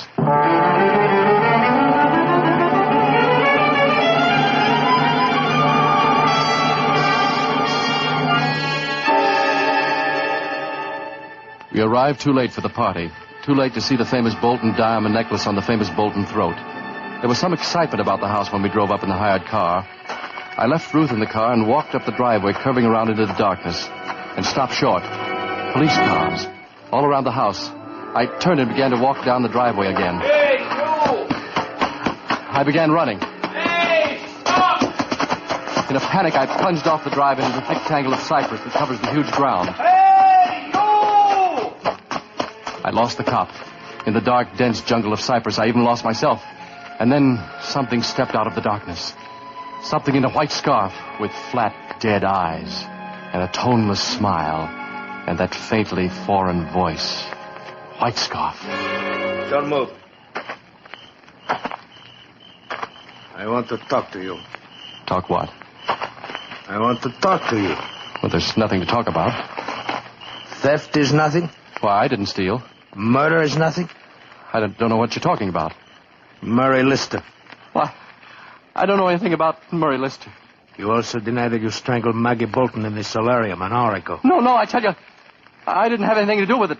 Why, I didn't even know she'd been killed. You didn't know she'd been killed? No. No. You're not going to pin that on me, too. I didn't come near her. I just arrived. Say, how did you know it was an hour ago? Because I strangled her. You? Aye. Who are you? I will tell you so that you will have the caution and the self-interest to cooperate with me. I don't know how. Cooperate how? What? In delivering the Bolton necklace to me. I tell you, I don't know anything about it. Then let me sharpen your understanding of it. I killed Mrs. Bolton when she refused to tell me where the necklace was. I strangled her. Strangled? With this white silk scarf. I don't... I'm Apache, you know. French Apache. I also stabbed Murray Lister. Of course. You went it alone after I knocked him down. Of course. Of course. I also stole all the things that Ruth Fleming is accused of stealing. Now we will put these together and it will become a diamond necklace for me. Huh? You're crazy. No. You're crazy, killer. You're crazy. You're crazy. No. Murray Lister hired me to plant stolen things on Ruth to make her think she was a kleptomaniac. She doesn't steal? I do. I stole and planted your wallet on her. I stole the dagger and planted it on Murray Lister. But why? Murray was preparing with Fleming to take the blame one day for the theft of the Bolton necklace. That's simple. I helped prepare her. But today I thought, why work for Murray Lister when I can go into business for myself? You stabbed a man and strangled Maggie Bolton. I tell you this so you'll be warned. Now, you will reply to my questions, or... Don't stop! There you see. The white scarf about your throat. Enough? Enough! Be warned. I can't help you. I don't know anything. You do? No. You lie. Why do you lie when you know how unwise it is to lie to me? The strangler. Huh? Now, where is the necklace? I don't know. Do you want to die? Do you want your eyes to stick out of your head? Do you want your tongue to go purple in your mouth? Well, do you? No, listen to me. You got to listen to me. An end to these lies. No, I'm new in this town. I just came in last week. I picked up this girl, Ruth Fleming, in the theater lobby. I didn't know anything about her, anything about... Enough. No, listen. An end to talk. Wait, don't. Listen. Time now to act. Stop, don't.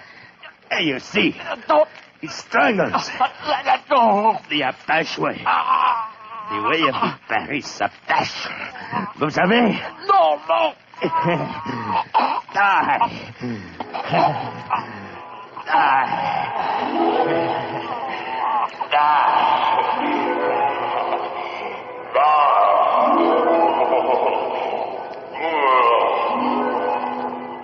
Excuse me, mister.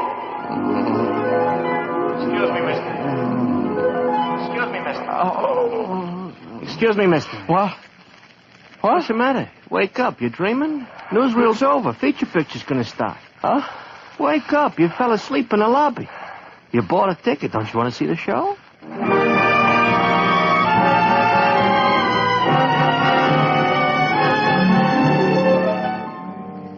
I dragged myself back to consciousness. In seconds, the fabric of my awful dream unraveled and vanished.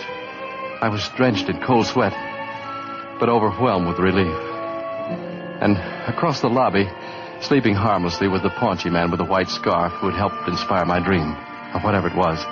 And then the door of the powder room opened, and there was the girl, the Ruth of my dream with the pale dread on her face.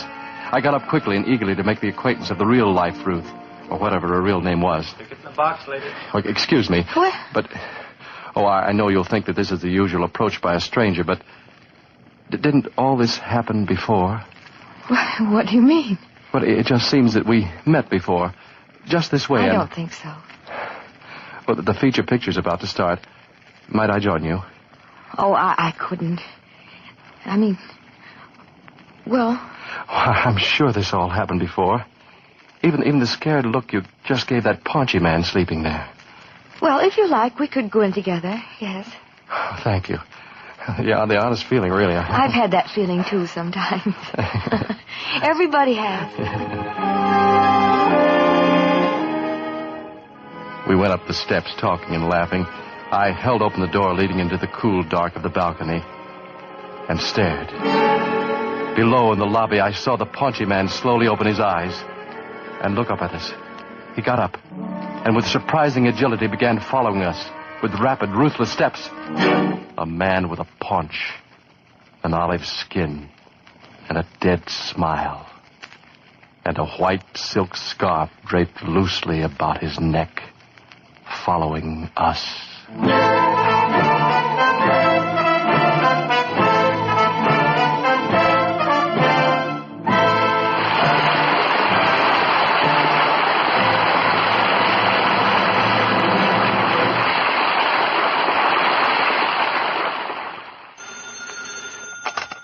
Four-Star Playhouse, Robert Cummings speaking. Bob, this is Rosalind Russell with a very urgent question. Roz, I didn't do it. I tell you, I was framed. Oh, what urgent question? What happened to you after you picked that girl up in the lobby the second time? Did you meet White Scarf in Cyprus again? How did that come out? Oh, I was choked to death. Next question? Well, will you listen to me next Sunday when I do The Incredible Anna Lee? It's about a Hollywood motion picture actress, Anna Lee, a lovely and unpredictable ham who inflicts herself on films and on her press agent. How our ham becomes cured and our guy gets contented is the substance of next week's opera. Roz, it sounds very inviting, and I'll recommend Russell's remarkable recipe for radio enjoyment to all my friends. Thanks, Bob. And incidentally, thrilling show tonight. Bye, Bob. Thanks, Roz, and thanks for calling. Au revoir, Roz. And good night, everybody, and thank you for calling. Call again next Sunday, huh? Night.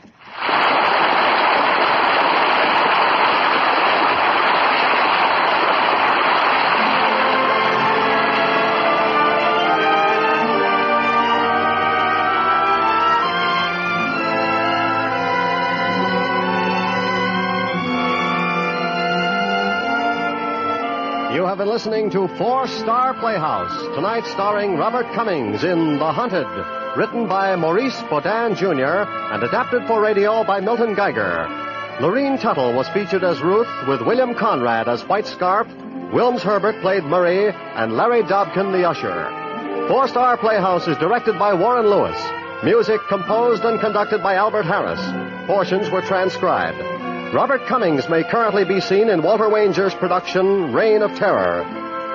Each week at this time, one of our four-star players, Rosalind Russell, Fred McMurray, Loretta Young, and Robert Cummings, is heard in a special adaptation of a popular fiction story selected from Cosmopolitan magazine, written by the world's foremost fiction authors. On future weeks, you will hear Fred McMurray in a powerful two-fisted drama, and Loretta Young, who was unable to appear tonight as originally scheduled due to illness, in Virginia Faulkner's zany comedy, Once Upon a Horse. Next week on Four-Star Playhouse, Rosalind Russell will star in Robert Carson's delightful story, The Incredible Anna Lee.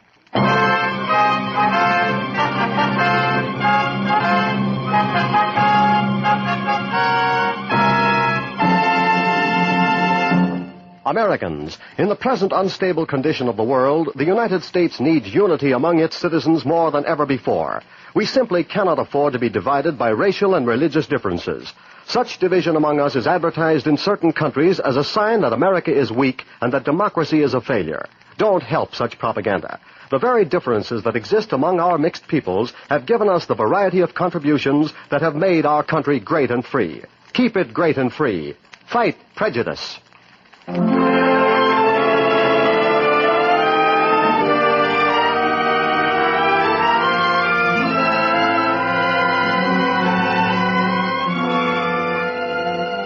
In just a few moments, you are going to hear another of the NBC Symphony Summer Concerts. And 1 hour from now, Ethel Merman is sure to delight you in her own new show. For the best in entertainment all evening long, keep your dial tuned to your favorite NBC station. This is NBC, the national broadcasting company.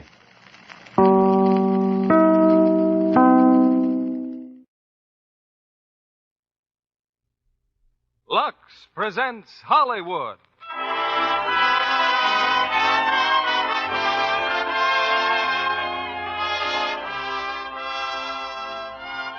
Lever Brothers Company brings you the Lux Radio Theater, starring Jack Benny and Gail Patrick in Killer Kates. Ladies and gentlemen, your producer, Mr. William Keeley.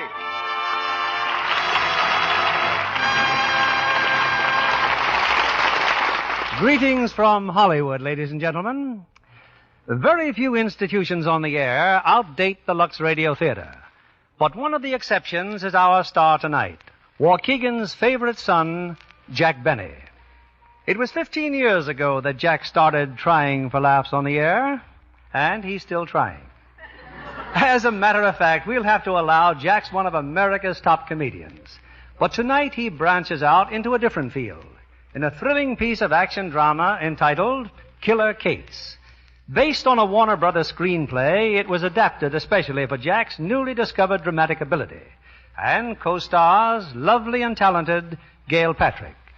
Of course, to get Jack here tonight, we had to add special concessions to the contract, not the least of which was a large-sized box of Lux Flakes. In fact, Jack has been counting the contents flake by flake between rehearsals. And the gleam in his eye when he discovered they were all there could only be matched, I'm sure, by the gleam in a woman's eye when she sees Lux Flakes on her grocer's shelf. It's a look that says, all's well that ends with Lux. And now, the Lux Radio Theater presents Jack Benny as Killer Kates and Gail Patrick as Helen, with Alan Reed as Al Brady. In this rather unusual story, Mr. Benny plays the part of Jeff Morley, sometimes known as Killer Kates. In the opening scene, we find our cold-blooded killer at the door of his old hideaway.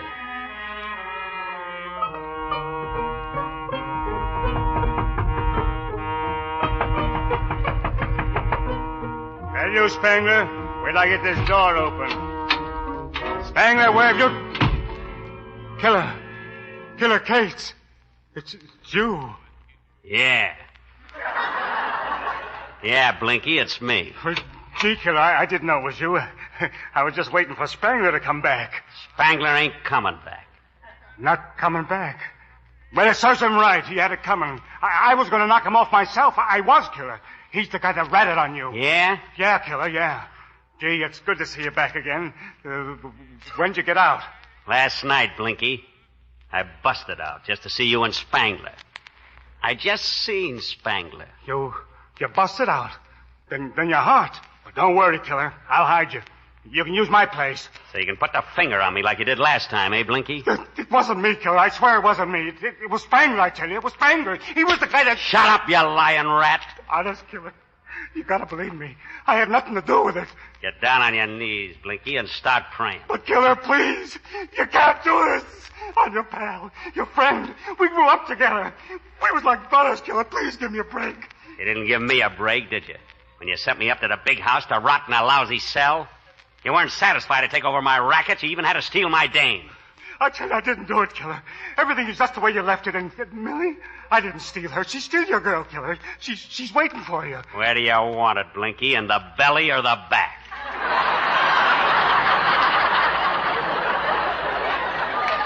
Killer, please give me a chance. I'll get out of town. Get down on your knees, Blinky. No, Killer, don't. I swear I had nothing to do with this, believe me. Start praying, Blinky. Killer! You can't do it! Don't shoot! Don't!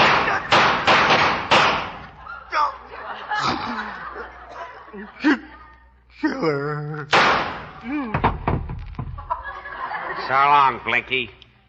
You were my pal once, but you just couldn't keep your nose clean. Cops! I gotta get out of here. Come on out, killer. You haven't got a chance. You want me, copper? You'll have to come in and get me. There he goes for the window. Got him. Is he dead? No. No, I'm not dead, copper. Of course I'm not dead. Remember me? I'm Killer Cates. The man who couldn't be killed.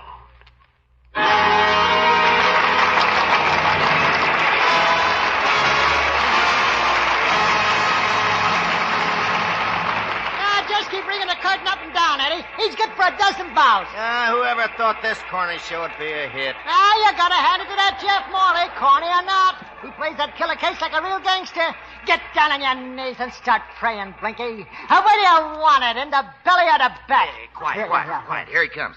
Nice show, Mr. Morley. Thanks, Eddie. Is my manager around? Yeah, Mr. Brady said he'd wait for you in your dressing room. Thanks.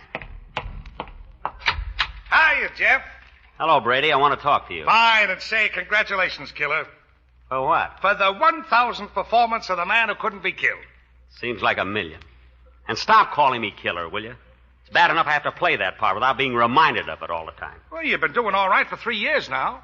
But can't you see what's happening to me? Every time I have to shoot a gun, I break into a cold sweat. I'm afraid of guns. They're so noisy. Well, you can't bump off Blinky with a water pistol. His makeup will run. Don't be funny. Imagine me, a killer, standing there with 2 guns. You gotta use 2 guns, Jeff. When we tried it with 1 gun, you used to put your other hand on your hip. What? Why don't you forget it, Jeff? Did you see the audience out there tonight? Not an empty seat in the house. I tell you, this play is driving me nuts. I have nightmares. I dream that I'm busting out of prison, taking guys for rides, sticking up banks. Gee, it's getting so every time I walk down the street and see a policeman, I duck. Look, Jeff, what you need is a nice long rest. Go home and relax. Spend some time with your wife. Play a little golf. This is Saturday. You don't have to be back to the theater till Monday night. No, Brady. That's not the solution. Don't you understand? I'm a comedian. A comic. All my life I've been a comedian. I don't want to play a gangster. I want to make people laugh. All right, so you're a comedian. What happened when you played comedy? You did a show on Broadway called The Meanest Man in Syracuse, folded in 2 weeks. I know. And when you went out to Hollywood to make a picture, what was the name of that epic? Oh, The Bugle Blew at Midnight. Well? The audience blew at 9 o'clock. So what? I made a mistake. Anybody's entitled to one mistake. Yeah, but you made yours while you were standing in front of a camera. And everybody who saw that picture's a witness. There weren't many, but they're witnesses. Look, Brady, you can talk till doomsday. But I know how I feel inside. For 25 years, I've been doing comedy, and that's what I want to keep on doing. Jeff, what's the use of kidding? As a comedian, you're lousy. You stink. Oh, you and your innuendos. Look at the record. Since you gave up comedy and became Killer Cates, look what you got. An estate on Long Island, a butler, 3 cars, and you're only number 12 in line for a new refrigerator. What more do you want? My peace of mind. That's what I want. And it's no use arguing. I'm getting out of this play while I've still got my sanity, my health. Even if it means those one-night stands again. But, Jeff, boy, think of your wife. Think of Helen. I am thinking of Helen. In the mental condition I'm in, what kind of a husband am I? Well, then think of me. I get 10% of your salary. For the last 3 years, I've been eating. I live in a nice apartment. I wear good clothes. Don't take those things away from me, Jeff. That's what I thought. All you care about is your 10%. Well, I'm through, so you might as well get out of here, Brady, and start looking for a new killer. Now get out. Out. Out! Okay. Ooh, my head. Ooh, those awful headaches.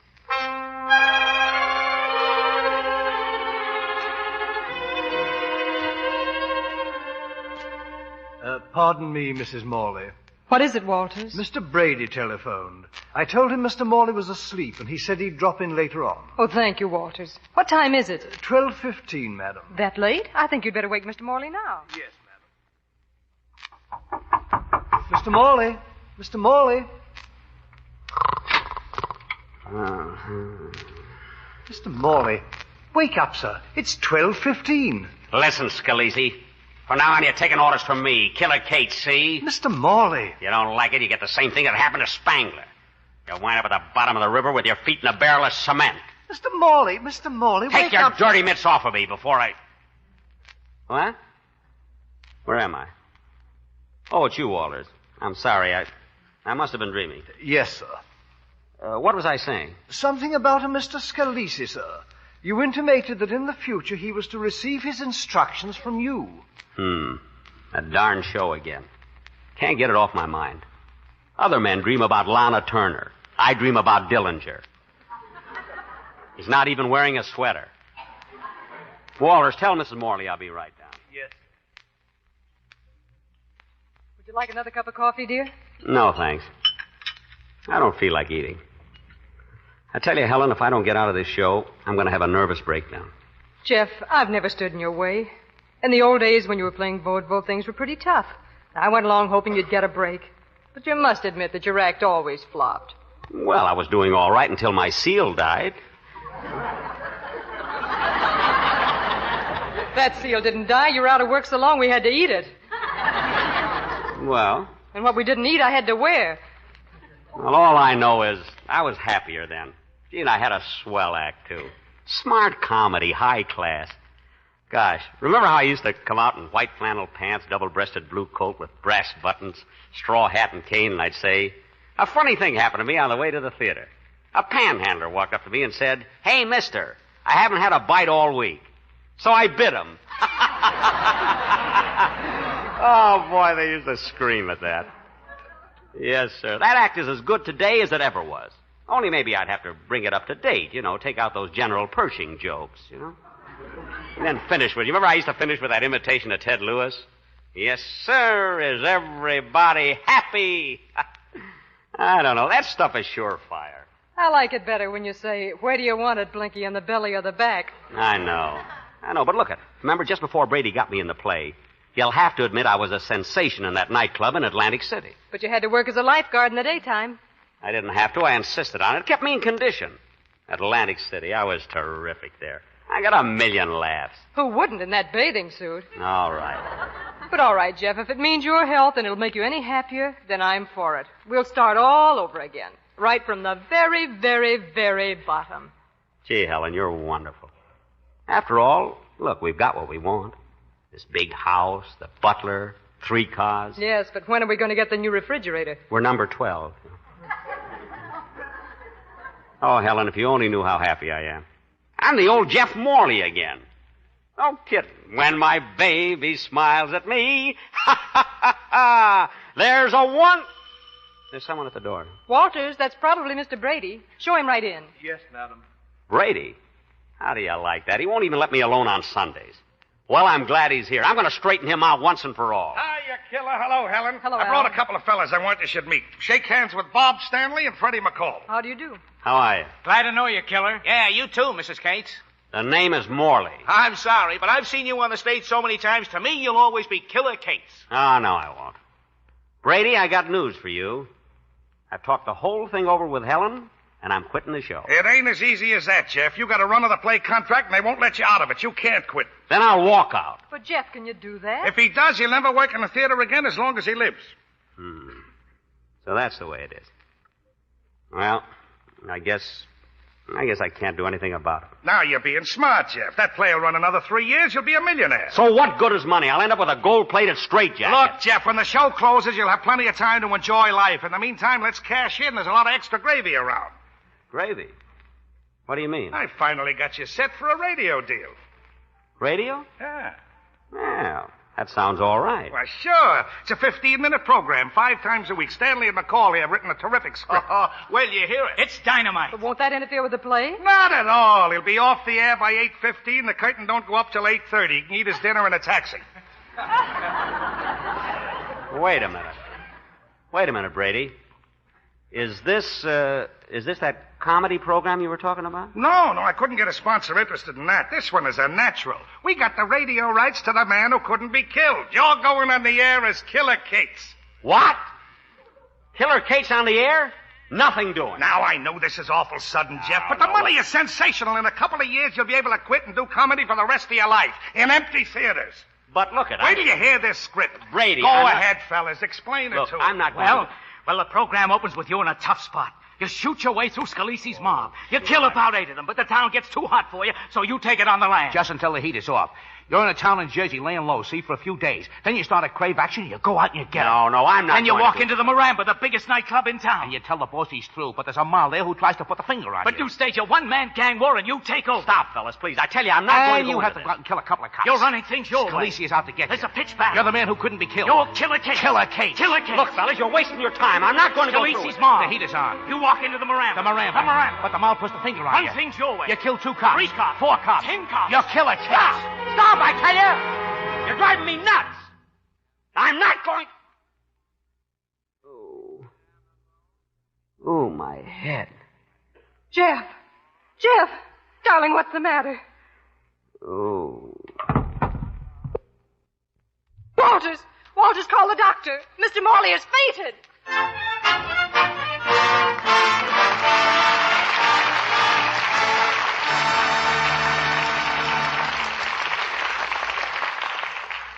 In a moment, we'll present Act 2 of Killer Kates, starring Jack Benny and Gail Patrick.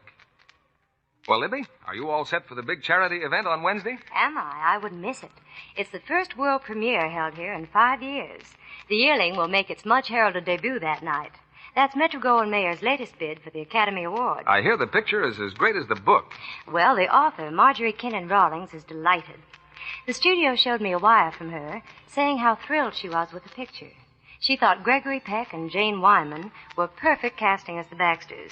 And she loved Claude Jarman, Jr., who plays the part of their son, Jody. From all I've heard, Claude is young Jody to the life. A youngster that really gets at your heart. And those Technicolor shots of the Florida pine woods are as outstanding as the cast. What did the stars do for recreation while they were on location in the woods? There must have been some weather delays while they were filming The Yearling. Well, Gregory Peck spent his free time fishing, and Jane Wyman spent some of hers knitting. Knitting? Mm-hmm. Sweaters for herself. She loves them. And she has a special trick with them. Like washing them in Lux Flake? Well, of course. All smart girls do that, so sweaters keep their fit.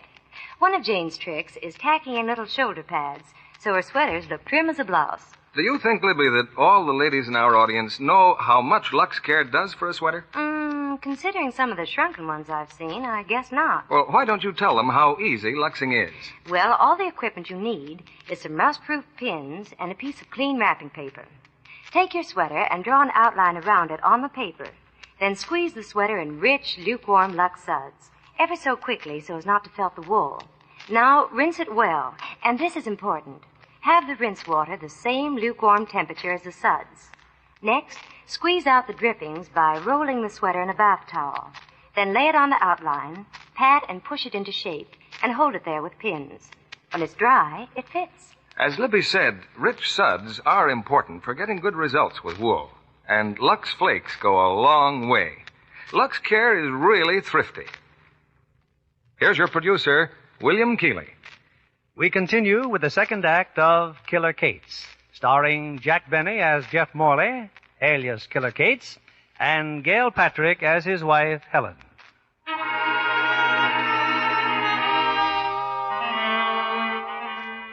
A few moments ago, when we left Jeff Morley, he was flat on the floor with a nervous collapse. Well, he's resting in bed now, while in another room, Dr. Elberon solemnly explains his diagnosis to Jeff's wife, Helen, and his manager, Al Brady. And as I see it, Jeff is suffering from nervous fatigue more than anything else. He needs absolute quiet and a good long rest. Sure, good night's sleep, and he'll be ready to go to work tomorrow. It'll be a long time before he's ready to go back on the stage, Mr. Brady. Several weeks, perhaps. Several weeks? Well, what about the show? Without Jeff, it'll fold up. No, we can't do it. Helen, we'll have to get another doctor. Oh, now, wait a minute, Al. I'm not going to sacrifice Jeff for your corny show. You'll have to get yourself another actor. Helen, where can I get an actor cornier than him? Are there any further instructions, Doctor? Yes. Keep all conversation away from that play. Don't even mention the words Killer Kates. Yes, Doctor. You see, it's his impersonation of Killer Kates that's brought about this condition. Basically, Jeff is a sensitive type with a natural antipathy to that sort of character, all of which has resulted in these definite symptoms of schizophrenia. What? Schizophrenia. The doctrine of two distinct ultimate substances. Ah. It's a disease of the mind, Al. Holy smoke, how did he get it? Well, I gotta call up the newspapers. I'll tell them that Jeff's got I'll tell them he's got 2 ultimate substances.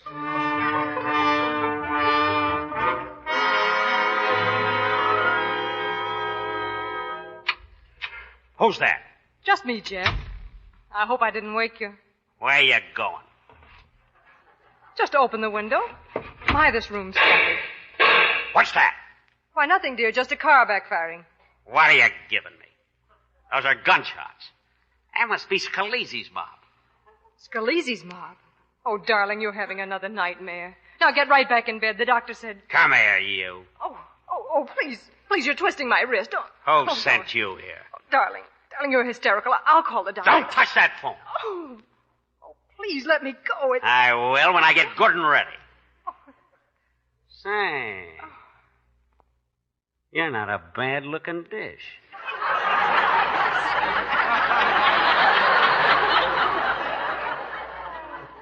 What's your name?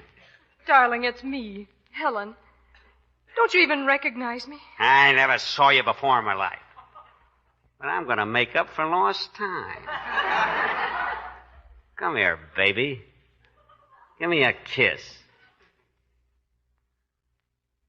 Oh, darling. Kiss me again.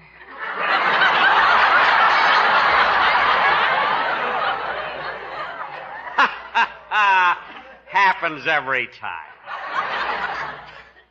Anyway, baby, that'll hold you till I get back. Get back? Where are you going? What do you think I am, a sucker? Think I'm going to open up to you so you can tip off the mob and put the finger on me? But darling, what are you doing? Come on, get in this closet. Come on. But you can't... Let me out! Let me out! Shut up or I'll come in there and slug you. That's better. Now to get out of here. Who's that? It's I, sir, Walters. Oh, I didn't know you were up. Oh, dear, and I was given orders not to disturb you. Listen, you mug, I'm Killer Cates. I'm giving orders around here, see? Very amusing, sir. Wipe that smile off your kisser. Oh, but... Wipe it off. Oh, you struck me, sir. This leaves me no alternative. I'll leave for Reno in the morning.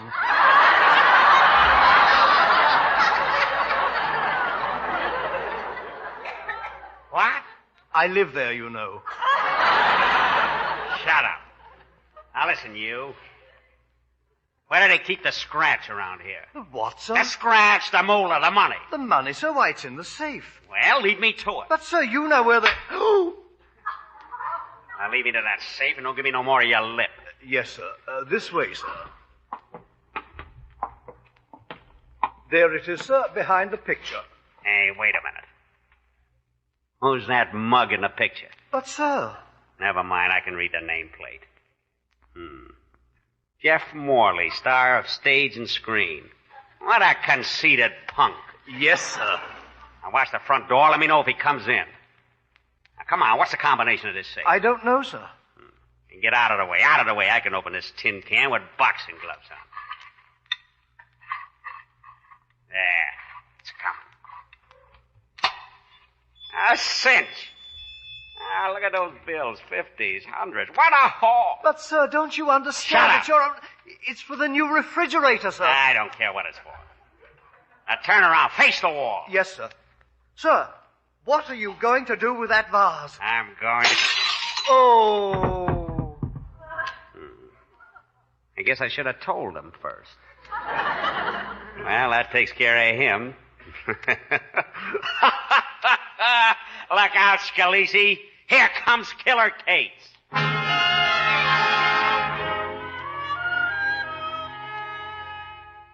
I got out of the closet, Dr. Elbron, just in time to see Jeff driving away. How do you like that, Doc? Held up his own house and stole his own car. That's awesome. Now, Walters. Yes, Dr. Elbron? Did Mr. Morley give any indication of where he was going? No, sir. He was most irrational. He said he was Killer Cates, and he asked me where we kept the money. Well, what are we waiting for? Let's call the police. Under no condition will we call the police. But, Doctor, why not? Because Jeff thinks he's Killer Cates. And what does Killer Cates do to policemen? He asks them where they want it. In the belly? Exactly. Oh, then we've got to find him ourselves, at once. Why, he's liable to hurt somebody.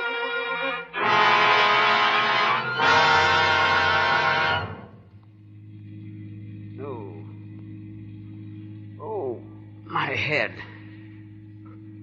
wonder where I am. You're Killer Cates. You're Killer Cates. You're in Jersey. The heat's on. You're walking to the Miranda. You're Killer Cates. Killer Cates. Killer Cates. Yeah, I'm Killer Cates. The heat's on. I gotta lay low here in Jersey. Then I take over the biggest nightclub in town. What's that name? The Miranda. Yeah, the Miranda. That's it. What's this place? Yes, sir. Park your car. What's the name of this joint? The Pelican Club. Well, I'm looking for the Miranda, the biggest nightclub in Jersey. Miranda. Never heard of it. This is the biggest nightclub in Jersey. The Pelican, eh? So they changed the name. Well, they ain't fooling Killer Cates. I'm moving in. I'll park your car for you. Oh, no, you don't.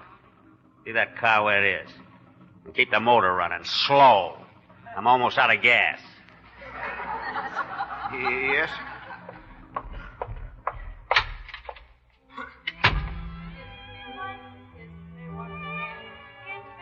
Were you looking for somebody?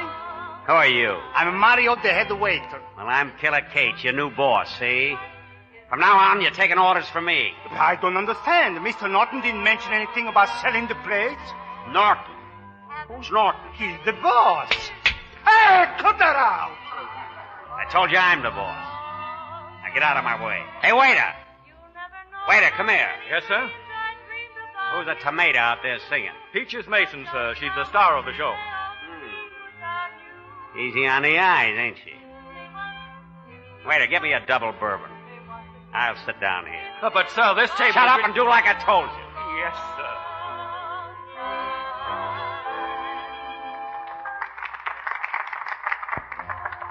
Mario, Yes, Miss Mason? who's that tourist at Mr. Norton's table? I don't know. He calls himself a Killer Cates. He said that from now on, he was the boss. Oh, the loud jerk. He almost ruined my number. Why don't you throw him out? You know Mr. Norton don't like any rough stuff when the place is full of customers. Hey, waiter!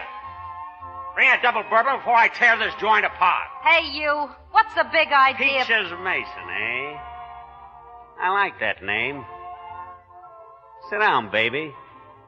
I want to talk to you. Listen, mister, this is Joe Norton's table, and if you know what's good Sit for down. you... I never joined the I guests. said sit down. All right. Keep your voice down. Everybody's staring at us. So what? Let me give you a tip, sister. Keep your nose clean. What? Don't play dumb. You know what happened to Spangler, don't you? He's at the bottom of the river with his feet in a barrel of cement. Cement? Hard to get nowadays, but I got connections. You know, baby, I like the way A double bourbon, sir. Set it right down here. Well, baby, here's to you.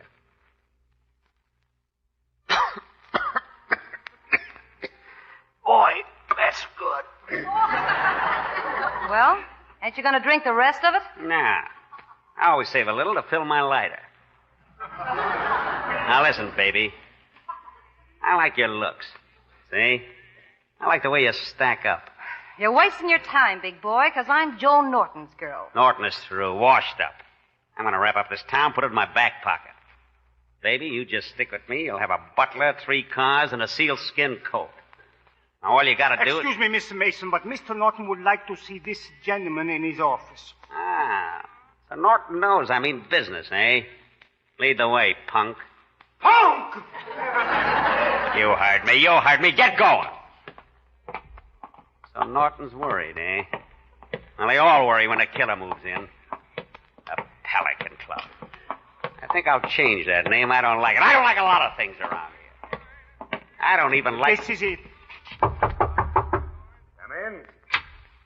Mr. Norton, I'd like you to meet the new boss. The gentleman I was telling you about. Mr. Cates. Well, step right in, Mr. Cates. That's all, Mario, and close the door after you. Yes, sir.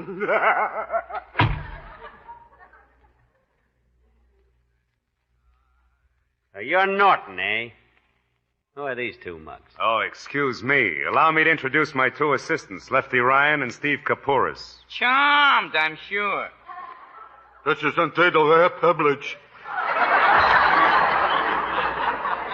Mr. Cates, I want to apologize for asking you to come all the way back here, but you see, we don't like to throw anybody out the front door. It gives the place a bad name. All right, Lefty, throw this bum out in the alley. This isn't a privilege. Take your hands off of me. Come on, yo. Ah. Anybody else feel like throwing me out?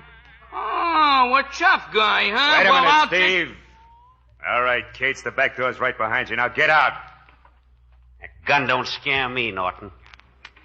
I'm gonna walk over there and take it away from you. Stay where you are. I'm warning you. You can't pull the trigger, Norton. You ain't got the guts. I'm telling you for the last time. One more step and I'll shoot. Go ahead. I'm the man who couldn't be killed. Give me that gun! I got it, Norton. And Killer Cates ain't afraid to use it. Killer Cates? That name sounds familiar. Darn right it's familiar. You know something, Norton? I think I'm going to like this new office. Hey, that's a nice-looking safe you got there. Okay, Norton, open it. But I said open it. All right. Don't hit me again. I'll do it. There. It's open. Well, come on. Hand over the money. Hey, you. Come here and put this dough in the satchel. And be quick about it. Is it all right, boss? I'm the boss around Do here. what he tells you, Steve. Okay. Well, that's all the money I got. Yeah? What about that $10? Yeah, but Get it out! There's nothing in it. Just a bunch of canceled checks. Well, get it out. I'm taking everything. All right. There. Thanks. Now get down on your knees, Norton, and start praying. Killer, please, don't shoot. No, don't kill me. I don't want to die. I'll do anything you say. Only please don't kill me. Give me a break, will you? You didn't give me a break, did you? When you sent me up to the big house to rot in a lousy cell? You weren't satisfied to take over my rackets. You even had to steal my dame. Well, me? But, Killer, I didn't do any of those things. You got me mixed up with some other guy. You gotta believe me, Killer. I swear it wasn't Where me. do you want it, Norton? In the belly or the back? No, Killer, no, please. I'm telling you the truth. I didn't take your business. I opened this place myself 6 months ago. On a GI loan. Now, wait a minute. And it's for Peaches. Peaches, I didn't know she was your girl. That's right, Killer. He's telling the truth. Hey, there's something fishy around this. No, Killer, please. Give me a chance. I'll get out of town. I'll do anything. All right, Norton. Okay, but I'm warning you. You come back, you get the same thing that happened to Spangler. He's at the bottom of the river with his feet in a barrel of cement. Cement? Yeah, I got connections. Okay, Norton, now blow. Yeah, thanks, Killer. I'll grab the next train. I won't come back, Killer. Honest, I won't. Well, see that you don't. Now you, Steve, pick up that satchel and come with me. Oh, okay, Killer. You're the boss.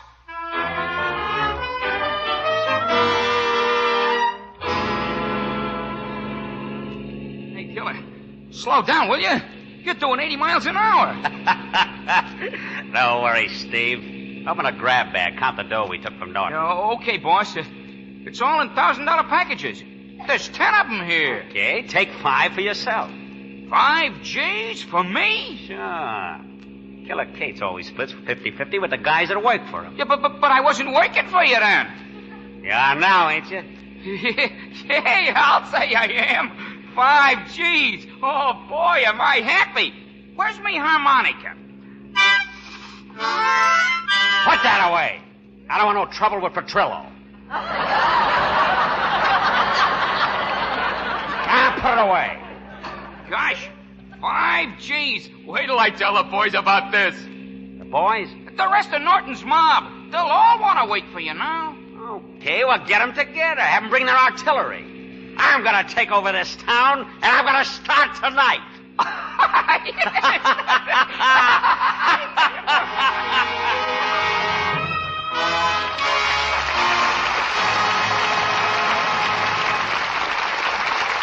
We pause now for station identification. This is CBS, the Columbia Broadcasting System.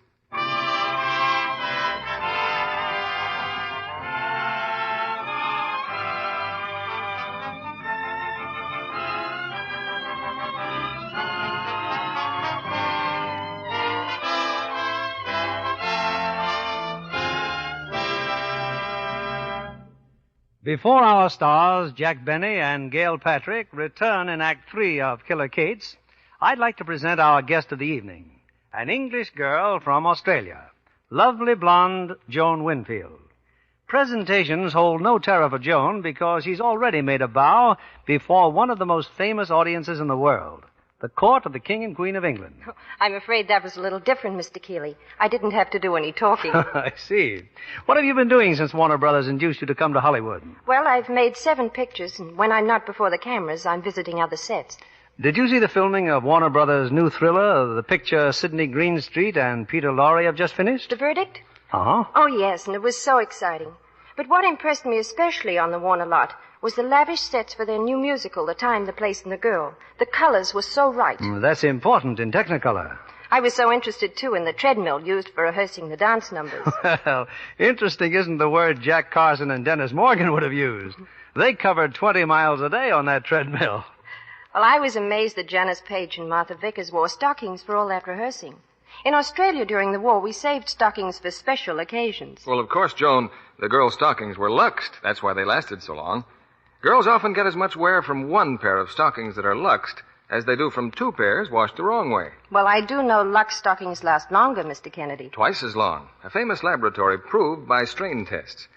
They washed identical stockings 2 different ways. Some women use a strong soap for stockings, you know. Well, stockings washed that way broke down into runs in almost no time. But the stockings that had been washed with Lux lasted twice as long as the others. That extra wear is as good as an extra pair. You're so right, Mr. Kennedy. You can't imagine how wonderful it is to find a box of Lux Flakes in the store. Yes, girls everywhere appreciate the extra stocking wear Lux gives them. These days, we're not able to make all the Lux women want, but we're doing our best to keep dealers supplied. So keep asking for it. Here's Mr. Keeley at the microphone. After the play, we'll invite Jack Benny to step out of his role as Killer Kate's and join us for a brief chat with tonight's stars. Here they are in Act 3. Jack Benny as Jeff Morley and Gail Patrick as Helen.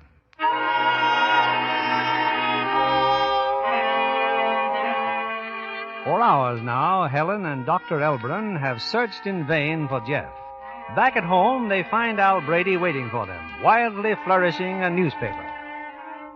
Helen, Doc, have you read the papers? The papers? No, Al, what do they say? Listen to this. Daring thugs menace Daleville, New Jersey. Reign of terror grips city. According to one of the victims, David Franklin, gas station owner, he had just locked up for the night when 4 thugs broke in and demanded that he hand over all the money in his cash register. When Franklin resisted, the leader of the thugs threatened him with the same thing that happened to Spangler, asserting that Spangler was at the bottom of the river with his feet continuing on page 2. With his feet in a barrel of cement. The victim also mentioned that the killer mumbled something about bumping off 11 people so he could be first in line for a new refrigerator. Spangler with his feet in cement. Why, that dialogue's right out of the play. Sure. That's Jeff, all right. He really believes he's Killer Kate's. Oh, we gotta stop him before he does any more damage. Oh, poor Jeff. Come on, we'll use my car. It's only an hour's drive to Daleville. Gosh, Jeff must have made a pile of dough with those gangsters. I hope nothing happens to my husband. Hope nothing happens to my 10%. Well,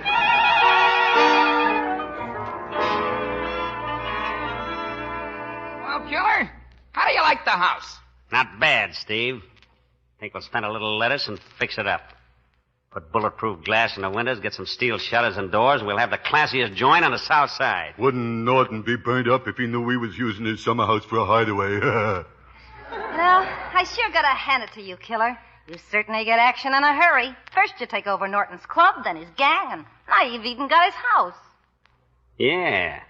You left out something else, Peaches. Yeah? What's that? I got his girl, too. Come here, baby. Let the killer take off some of that lipstick.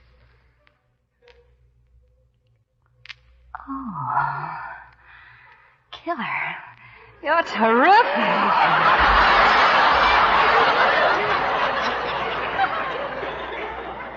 And there's more where that came from. Now, look, baby. Nobody knows you're true in with us, see? So you're running the case to club. Give it the once-over. I want to make sure that Mario's keeping his nose clean. Okay, Killer. Wait a minute. Yeah. What's this tin box here? Well, that's the thing we took from Norton's safe, Killer. You know, he said it was just canceled checks. Well, let's have a look here.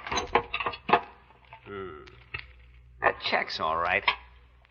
Paid at the order of John Graham, $5,000. Signed Joe Norton. Paid at John Graham, $2,500. John Graham, $3,000. Say, who is this mug, John Graham? Oh, he's the mayor. Norton was paying him off. What? Mm-hmm. Hey, then this is the best haul yet. Give me an envelope. What are you going to do, boss? I'm going to send these checks to the district attorney. What? Sure. When the DA gets these checks, he'll go right after the mayor. The politicians will start fighting among themselves. The cops won't know which way to turn. I can put this town in my back pocket. Here, mail this, Peaches. Oh, gee, Killer. Oh, you think of everything. Yeah. I just thought of something else. Before you go, let me take off some more of that lipstick. Say, I like the taste of that. You keep putting it on, and I'll keep taking it off. Come on, let's do it again.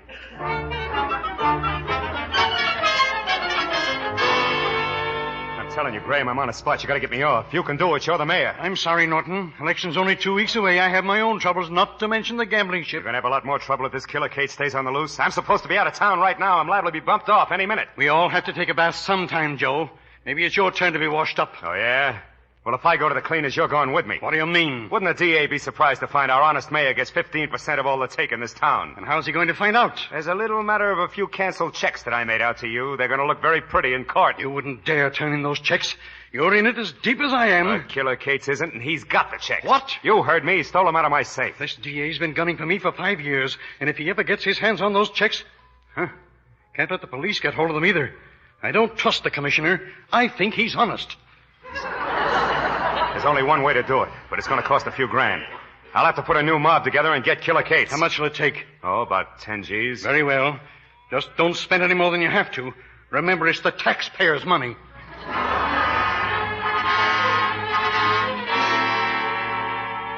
So if you're smart, Mario, you'll watch your step around this club. Don't worry about me, Peaches. I don't want my feet in the cement, even if it's Grumman's Chinese. What? Did you forget what happened to Spangler? Oh. Pardon me, but I wonder if you could give us some information. We're looking for a man who calls himself Killer Cates. What made you think you'd find him here? Well, we've been to every nightclub in town. You see, we have reason to believe he'd be at one of them. Huh? Who are you? I'm his wife. His what? He never told me he was married. Well, then you know him. Oh, please, tell me, where is he? If I find out he's been Miss, it's two-timing vitally me important that we find this man immediately. You see, there are a few things we have to straighten out with him. Yeah, I got a few things to straighten out with him myself. Okay, come along, follow me. Peaches, you're playing with the dynamite. Killer or no killer, I gotta know where I stand. Peaches. What a doll. There's nobody in the play like that. Jeff must be ad-libbing. Well, he can't be altogether out of his mind. No, sir.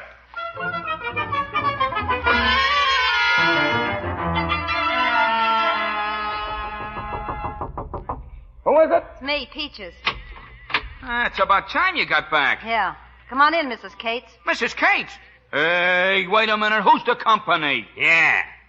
Who's the twist and the two mugs? Jeff. Oh, Jeff, it's me, Helen. Don't you even recognize me? Jeff. Nobody here by that name. Say, I remember you now. You're Scalise's mouth. Jeff, snap out of it. Please, Jeff. It's Helen, your wife, the girl you married. Think back. Remember our honeymoon. Niagara Falls. Those gin rummy games. Hey, what is this? What about it, Killer? What about that line you was handing me about us getting married? Well, start talking. Shut up. I'm not shutting up until I find out where I stand. Oh, you and your sealskin coat. Button your lip before I let you have it. Ought to do it anyway for bringing these monkeys in here. Oh, Jeff, please. Wait a minute, Helen. Let me do the talking. Now, Jeff, you're going to listen to me. And you're going to listen to this. Out like a light, Killer. You sure pack a mean wallop. What do you want to do with these other phonies? Throw them out. Wait a minute, Jeff. Try to concentrate. This is Dr. Elbron talking to you. I'm your friend. And I'm Helen. Look at me, darling. Look at me. I am looking at you. You're not bad. Steve. Yeah, Killer? I changed my mind. Just throw these two mugs out. I'm going to keep the dame. Oh, no, you don't. I say she goes. You stay out of this, Well, you you cheap... can't talk Wait like a minute, this. wait a minute. You don't have to fight, girl. There's enough of me for both of you. Well, I don't think so. Hey, what's that? What's Hey, that? wait a minute. It's Norton. He's got a Norton, eh? I told him to get out of town. He wants action. He came to the right place. Jeff, stay away from that window. Oh! Jeff! Oh, Jeff! They got the killer. Is he hit bad? I don't know yet. Oh, Dr. Elbron, help me take Jeff into the other room. Hey, Peaches, did you steer Norton's mob over here? No, I didn't, Steve. Honest, I didn't. Hey, look, you gotta believe me. And we'll talk about that later. Stay with him, boys. We can't let the killer down. Here. We're just laying down on this couch. Yeah, there. Doctor, is he hurt badly? It's a flesh wound. A bullet grazed his temple. Oh, look, he's coming to. Oh, my head. Jeff, are you all right? Helen, get a glass of water. Yes, Doctor. Oh. What's this? I'm bleeding. Now, take it easy, Jeff. Take it easy. It's only a scratch. You'll be all right. Here's the water, Doctor. Yes, thanks. Now, take this pill, Jeff. It'll make you feel better. Helen. Dr. Elbron. Jeff. Oh, Doctor, he's himself again. The sudden shock did it. Now, how do you feel now, Jeff?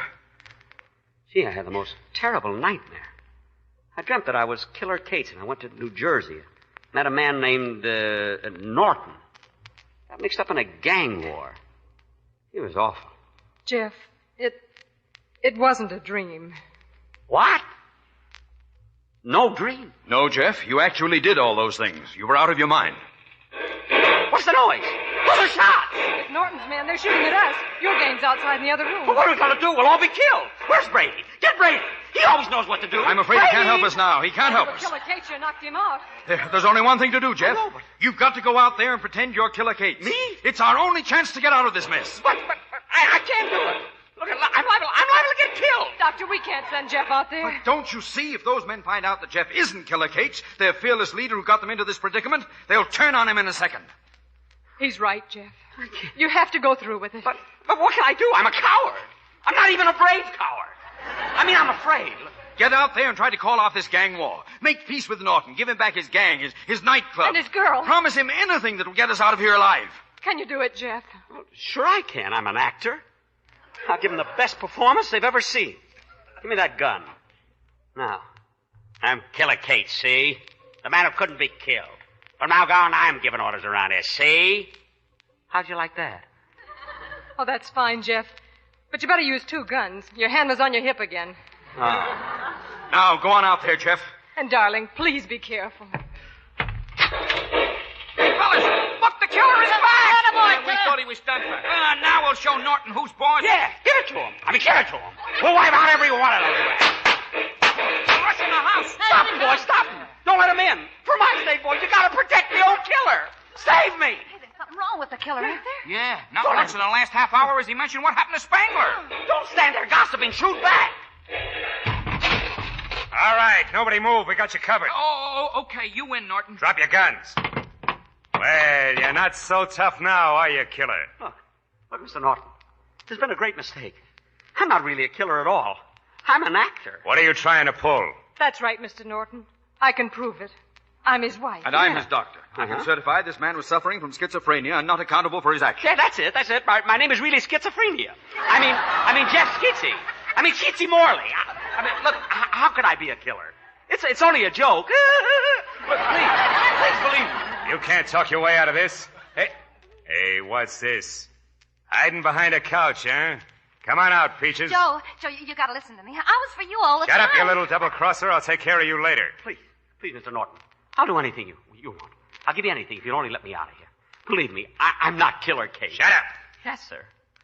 Now, where are those canceled checks you stole from my safe? Checks?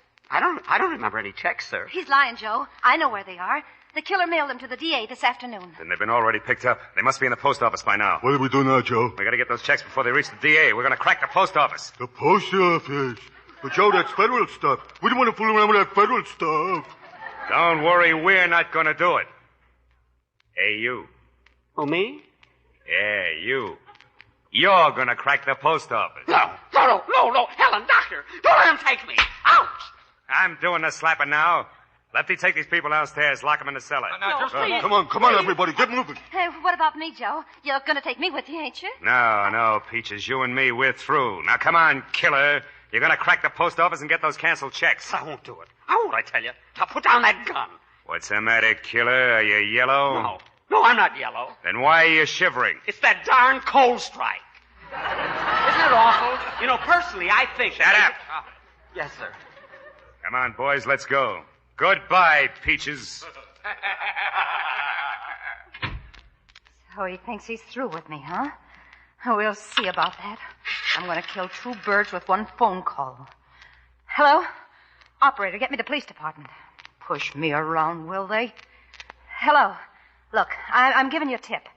Killer Cates and Joe Norton are on their way downtown to hold up the post office. What?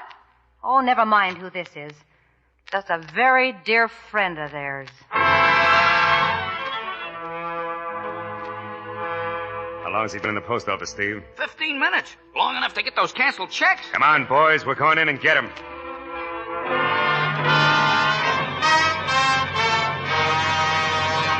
All right, killer. Your time is up. Wait a minute, Norton. I've been looking all through these mailbags. I can't find the canceled checks. Honest, I can't. Where do you want it, killer? In the belly or in the back? In the belly. In the back. I mean, any place. I'm ticklish in both places. Honest, I couldn't find the checks. What's that you got in your hands? Oh, just some old letters I found. Let me see them. I can't stand Jack Benny because... I can't stand him either. Honest, I can't. Honest, I can't. All right, killer, this is your last chance. It's a flame! Drop your guns, you haven't got a chance. Okay, don't shoot. You got us. Round him up, men. Norton, where's Killer Cates? There he is, on the floor. Looks like we got him, Chief. Yep, that's Killer Cates, all right. And he's supposed to be a tough guy. What do you mean, Chief? Isn't he dead? Dead nothing, he fainted.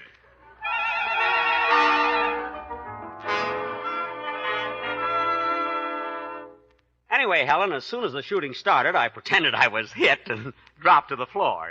The chief of police said you fainted. I was only acting. Well, your acting was so good, it took them 4 hours to bring you to. Well, I might have overacted a little, you know.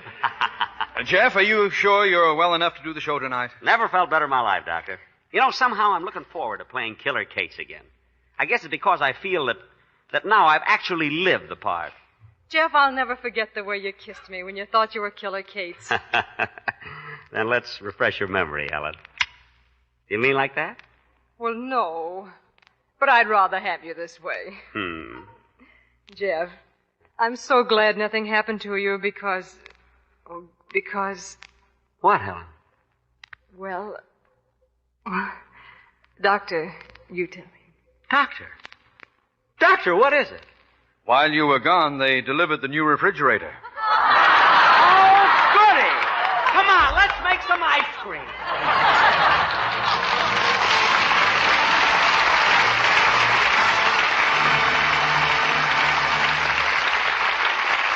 Our stars will return to their curtain calls in a moment. You look bursting with knowledge, Sally. Did you know, Mr. Kennedy, that once it was a great honor to take care of worms? What kind of bait is this? Well, there's a tradition that back in 500 B.C. in China, the court ladies used to draw lots, and the lucky ones could take care of the silkworms in the court silkworm nursery. I know the Chinese were the first people to reel silk off the cocoons. And were probably the first people to wear any sort of silk underthings, too. It's too bad they didn't have Lux Flakes then to take care of their silks and underthings. But aren't we lucky to have Lux? I'm sure you are, especially now that there's so much pretty lingerie back in the stores again. Real silk and the most luscious lacy rayons. I wouldn't dream of washing them any way but the Lux way. And that pays, Sally, because Lux Care keeps underthings color fresh and lovely 3 times as long. The Lux people have actual tests made by an impartial laboratory to back up that statement. When they compared the Luxed slips and nighties with those washed the wrong way with a strong soap, they found an amazing difference. The Luxed ones were so much brighter and newer looking. Back to Mr. Keeley and our stars. It's time for our stars to take a bow. I'm right here, Bill. Jack, please, let me finish. Oh. It's curtain call time, and here are the stars who gave us such a thrilling evening of suspense and drama. Jack Benny and Gail Patrick.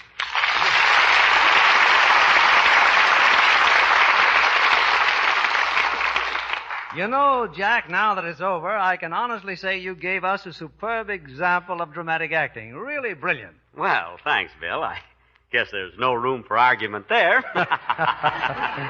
Now, do I get to keep my soap? You certainly do. Jack, may I say something, too? Certainly, Gail. What is it? You ought to play more romantic roles in pictures. Me? Romantic roles? Sure, Jack. When you kissed me, it was wonderful. Really? When it comes to kissing, you could teach a lot to Robert Taylor and Clark Gable, Tyrone Power. I know, but I feel so silly kissing them.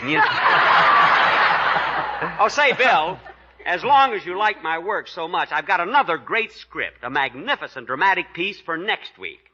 You mean for Lux? No, for money. I mean for the Lux Radio Theater, yeah. But, Jack, we've already got a play in cast for next week. Well, maybe you could postpone them and use my play instead. It's another great thriller. I play another fellow who's cold, calculating, ruthless. Ruthless? Ruthless, yeah, ruthless. I always make that same mistake. But, Jack, next week is the night before Christmas Eve, and naturally, we're bringing our audience something very much in the holiday spirit. What's it going to be, Bill? A bright and sparkling musical starring one of the most popular singers in America, Dick Haymes. Co-starred with Dick are two of our favorites, Maureen O'Hara and Barry Sullivan, appearing in 20th Century Fox's recent screen hit, Do You Love Me? It's a story of comedy, music, and romance, with Dick Haymes bringing you the songs that helped to make the screenplay so successful. Oh, it sounds like a wonderful play for the holidays, Bill. I'm sure your audience will love it. I agree, but how about my play, Bill? What about the week after next? You have that set, too, haven't you, Bill? That's right. Well, how about the week after that? Jack, I'm afraid we're all booked up for the third week, too. Well, look, Bill, will you call me any time in the next few months? I'll be waiting to hear from you. Sure, Jack. Do I have your number? You don't need my number. I'll be waiting in the wings. Okay, Jack. And for tonight, at least, our most sincere thanks. Good night. Good night. Good night, Bill. Oh, Bill, by the way, I don't like to bring this up, but it's close to the holidays, and every little bit helps, so... Well, you know, haven't I got something coming to me for tonight's performance? Oh, yes, Jack. Where do you want it, in the abdomen or in the back? In the side pocket. Good night, Bill. Good night, Jack and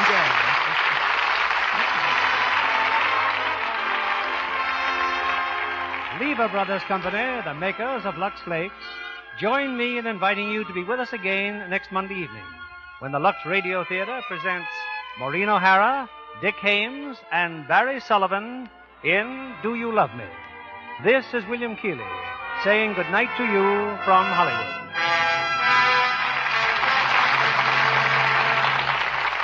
It's pretty good to find more meat in the stores these days, isn't it? Well, that means you'll have more used fat to turn in for cash. Now, there are two good things about that. You get more money because lots of dealers are paying higher prices for used fats. And besides that, you're helping to make the things you want. Soap, as well as cars, refrigerators, electrical appliances, and such things. So, long as the oil supply stays short, please save every drop of used fat and turn it in. Gail Patrick will soon be seen in Republic Pictures' The Plainsman and the Lady. Heard in our cast tonight were Alan Reed as Brady, Gerald Moore as Norton, Gigi Pearson as Peaches, Gail Gordon as Dr. Elberon, Norman Field as the mayor, and Eric Snowden, Herbert Vigran, Edwin Max, Eddie Marr, Ed Emerson, Jay Novello, Dick Ryan, Ken Christie, Charles Seal, and Franklin Parker. Our music was directed by Louis Silvers. This program is broadcast to our men and women overseas through cooperation with the Armed Forces Radio Service. And this is your announcer, John Milton Kennedy, reminding you to tune in again next Monday night to hear Do You Love Me?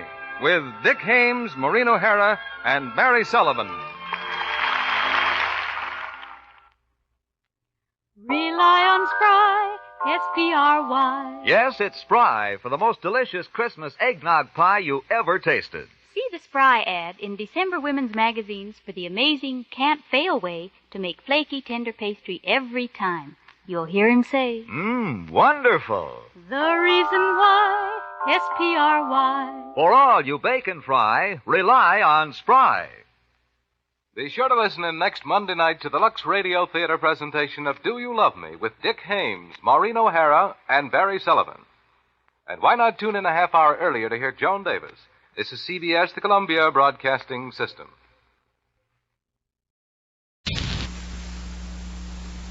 And now, another tale well calculated to keep you in suspense. How often have you felt that you'd like to get away from it all? Just drop everything, move far away, start a new life. maybe even with a new identity. Well, it isn't as easy as it sounds, as the story you're about to hear demonstrates. So before you buy a one-way ticket to elsewhere, listen to Night on Red Mountain, which begins in just a moment.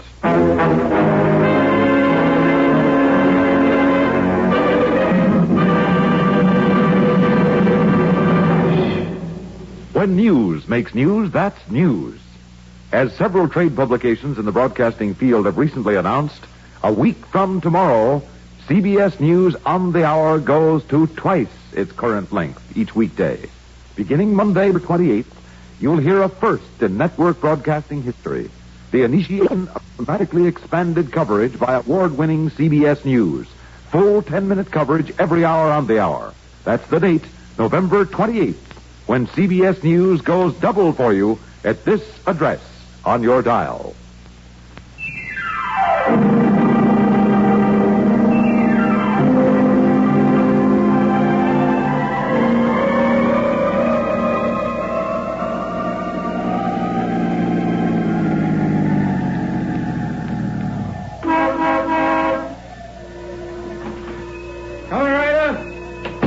I'm sorry, sir. I didn't hear you drive in. I can't hear much of anything when the wind starts blowing. Fill her up. Yes, sir. Better check the oil and water, too. Any hot coffee inside? Yeah, hot and black. That's for me. Must be close to zero. Oh, not that bad. Down around 20. It'll drop tonight, though. Radio says we might get a blizzard. And they call this sunny California. Well, we're more than 5,000 feet here. 6,500 at the top of the pass up the road a piece. Yeah, I know. I just come off it. Are you heading north? Yeah, Vegas. How far is it from here? Oh, well, about 260 from Victorville, and Victorville's 32 from here. What's the matter? You lost? What makes you think so? Well, US 66 is a direct route. Not many come across Red Mountain in the winter. Hey, Yeah? ain't I seen you someplace before? Well, not unless you've been through here before. I ain't never. Not back east someplace? You come from back east? No, I never been. I come from up north. Eureka. Funny, take that mustache off. You'd be a ringer for a kid I used to know once back in Jersey City. Joey Perino. Funny. Yeah. Yeah, lookalikes. You run into him sometime. Sure you was never back east? Sure. Funny, without that mustache, I'd swear. You'd be mistaken. Yeah? Well, where'd I find the coffee? Oh, right inside. Sally will take care of you. Yeah, you better check the battery and the tires, too. Yeah, sure thing.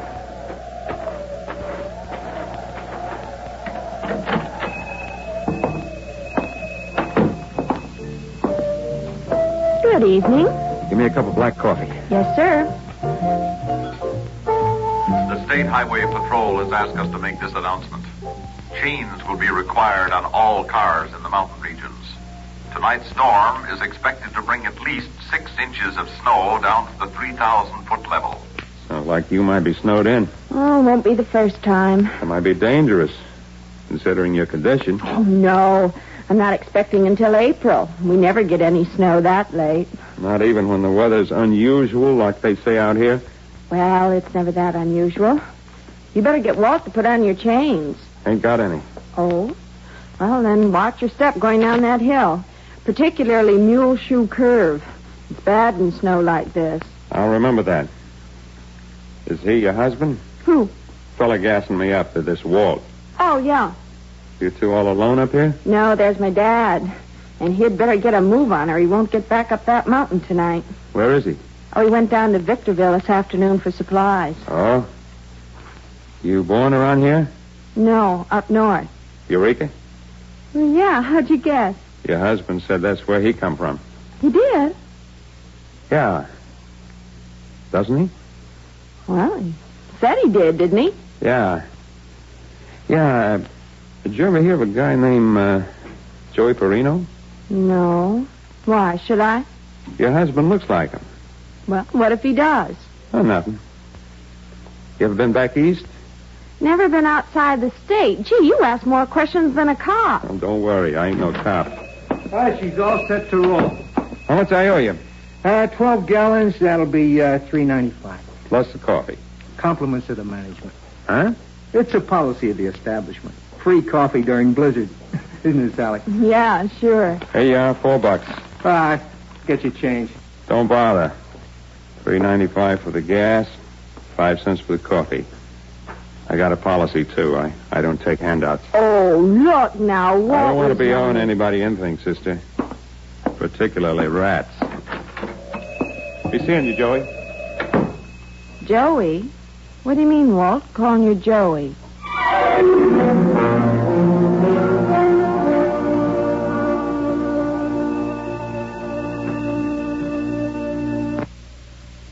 In just a moment, we will return for the second act of Suspense.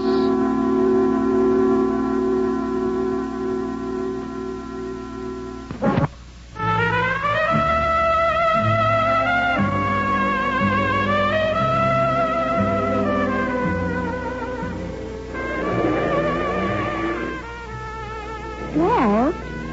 Will you tell me what he meant calling you Joey? Oh, the guy's nuts. He asked an awful lot of questions. What kind of question? About me, about you. He said you told him you come from Eureka. Why did you tell him that, Walt? Oh, look, honey, the guy's nuts. I never told him I came from Eureka. You never told me where you came from either, Walt. You just said you came from back east. Well, what difference does it make? We didn't then when we first met. Well, it doesn't now if you tell me it doesn't. I tell you, it doesn't, honey. Okay, Walt. I'm sorry. You better get to bed, honey. It's going to be a long, cold night, huh? All right. You coming? In a little while. Won't be much more business in this storm.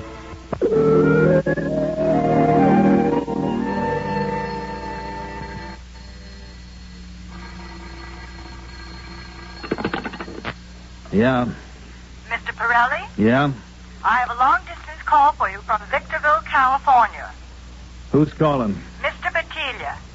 All right, operator, put him on. Go ahead, sir. Hello, Big Pete? Yeah, Bat, what are you doing down in Victorville? You were supposed to be here in Vegas by dinner time. Yeah, I know, but sort of got lost in the mountains. Now, that figures. I know you to get lost in Jersey City. Yeah, but wait till you hear what I found. Gold mine, I suppose, huh? No. Joey Perino. You're kidding. Where? A gas station back in the hills. You sure it's Joey? Positive. He's got a mustache, he's got a wife, and he calls himself Walt something. But it's Joey, all right. He recognize you? Sure he did, but he didn't let on. Thought I'd better tell you. Now, wait a minute. If he recognized you, he'll take it on a lamb. Not a chance. He's up here all alone with his wife. She's in a family way, and it's blowing up a blizzard. He wouldn't risk getting her out in this kind of weather. Where are you? The joint called a White Spot. All right, sit tight. I'll be there in a couple of hours. Well, how you going to do that? Charter a plane?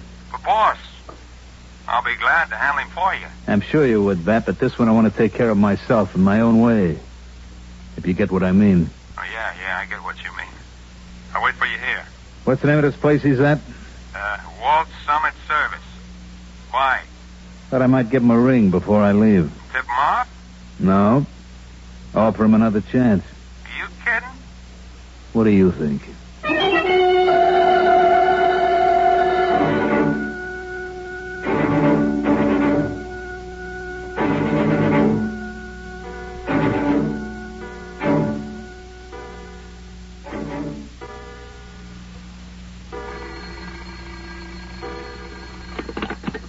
Walt Summit Service, good evening. Hello, Joey.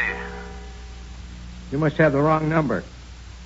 This is Walt Summit Service. Nah, Joey, I got the right number. This is Big Pete. Remember me? There's some mistake. There's no mistake, Joey. That just told me he was by your joint a little while ago.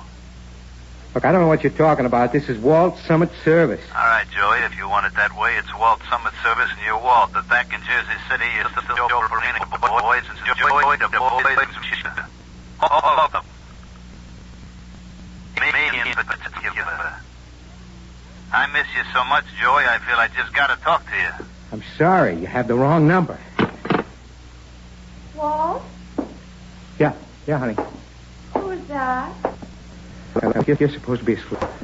I was just dozing off, and the phone woke me. Who was it, Walt? Oh, somebody had a wrong number. Well, it took you long enough to tell him. Guy was drunk or something. Oh, Go to sleep, honey. well, aren't you coming? I don't feel very sleepy. I sit up a while. Wait for your dad. Well, all right, but don't make it too late. You know, I get lonely in here without you. I know, darling. Go to sleep now.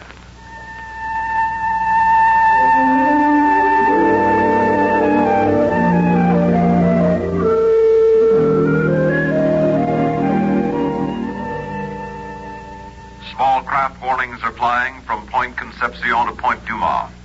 All planes are grounded at Los Angeles International Airport.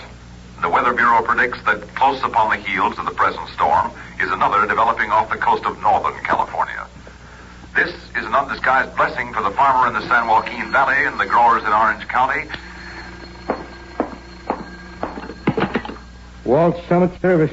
Hello, Joey. Wrong number. You shouldn't hang up on Big Pete, Joey. Wrong number. Now listen to me, Joey, and listen good. I want to talk to you. You got the wrong number. Okay, Joey. Now you just listen to me, boy. You know a joint in Victorville called the White Spot? Yeah, I know it. Good. I'm at the airport in Vegas. I'm taking off from here in 5 minutes. You take off in 5 minutes, too, Joey.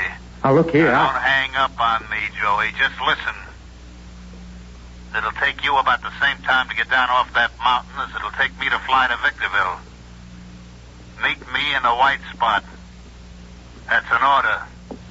I don't take orders from you anymore. You'll take this one, or I'll come up there and shove it down your throat.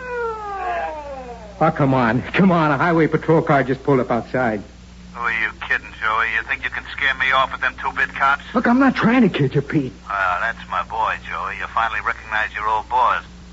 Now, you ain't going to squeal with them orange pickers, are you, Joey? I'm not a squealer, Pete. Ain't you? No. How do I know? Look, I'm telling you. So how come you took a powder on me 2 years ago, huh? How come? How come you just blew? I want it out. Hey, Walt, are you in there? Yeah, I'll be right there. Who are you talking to? The highway patrol. I told you. You going to tell them why you walked out on old Pete? Now, look, I don't tell nothing to nobody. I just want to be left alone. I want it out. I got it out. You ain't out yet, kid. Nobody ever quits on me. Hey, look. Leave me alone, will you, Pete? Sure, so I worked for you. I drove for you. I don't know nothing. I ain't talking. Sure ain't.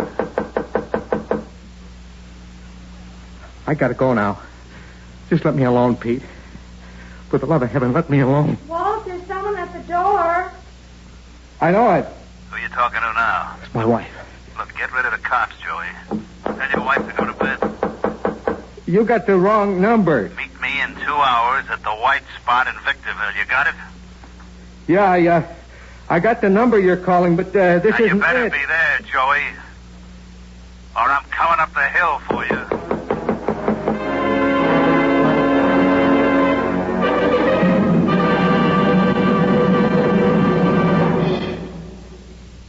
In a moment, we will return for the third act of Suspense.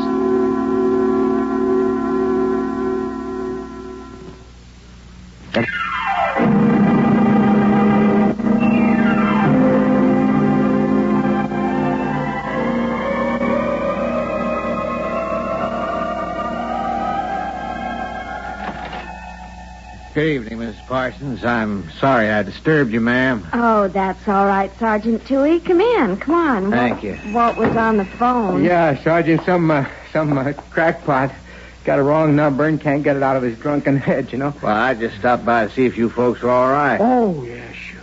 Snug as a bug in a rug. Say, would you have a cup of coffee? Why, yes, thanks, Mrs. Parsons. I guess maybe I'd drop by for that, too. Well, there's always some on the stove. Well, how's the weather outside, eh? It ain't a fit night for man nor motor car.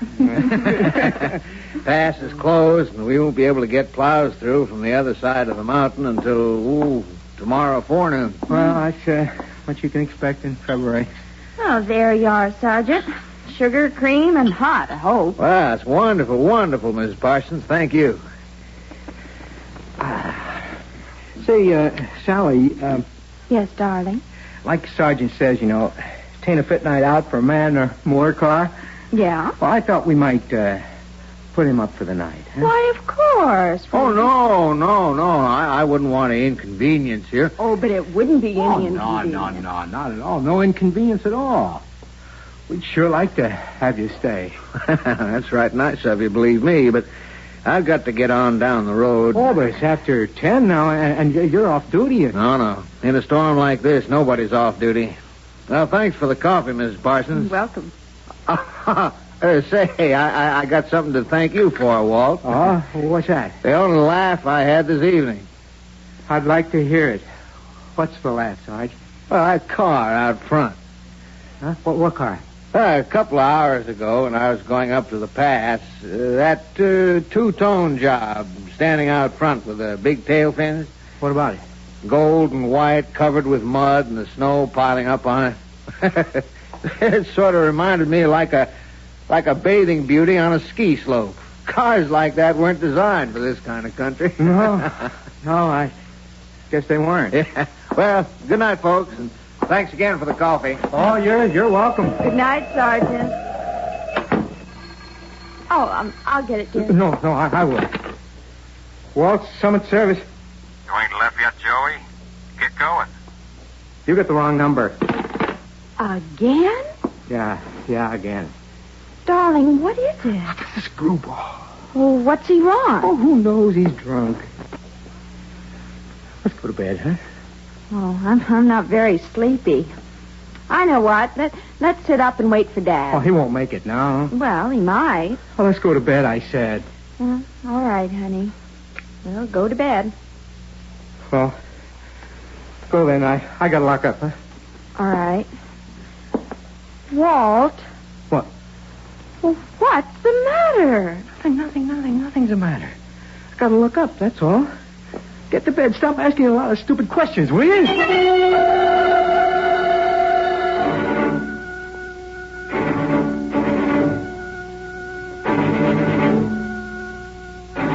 That will be 20 cents for 3 minutes. All right, here you are, sister. Go ahead, sir. Yes, Pete? Well, how'd you guess it'd be me, Joey? Now, look. Let's cut the kid. I ain't kidding, Joey. I'm disappointed. Real disappointed. I fly all the way down here to Victorville just to talk to you, and what happens? You ain't got the courtesy to come down the hill to see an old pal. How come you ain't here, Joey? I'm not coming, Pete. You ain't, huh? No. Well, then I guess I have to come up there. Nobody's asking you. Now, Joey, that ain't no way to talk. Oh, lay off, will you, Pete? I ain't done nothing to you. You walked out on me, Joey. Nobody walks out on Big Pete. I'll see you in an hour. And, Joey... Yeah? Don't try taking no powder. Fella at the bar just told me that the pass is closed. The only way out's down the hill. I know it. You want to change your mind and come on down, Joey? Joey?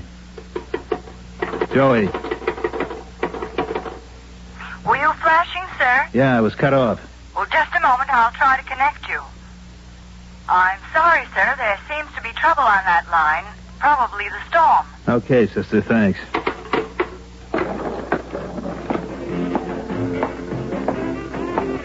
Coming? No. But it couldn't be better. The line just went out in the storm. And the pass is blocked. It's a sweet setup. Ain't it? Let's go. Pleasure.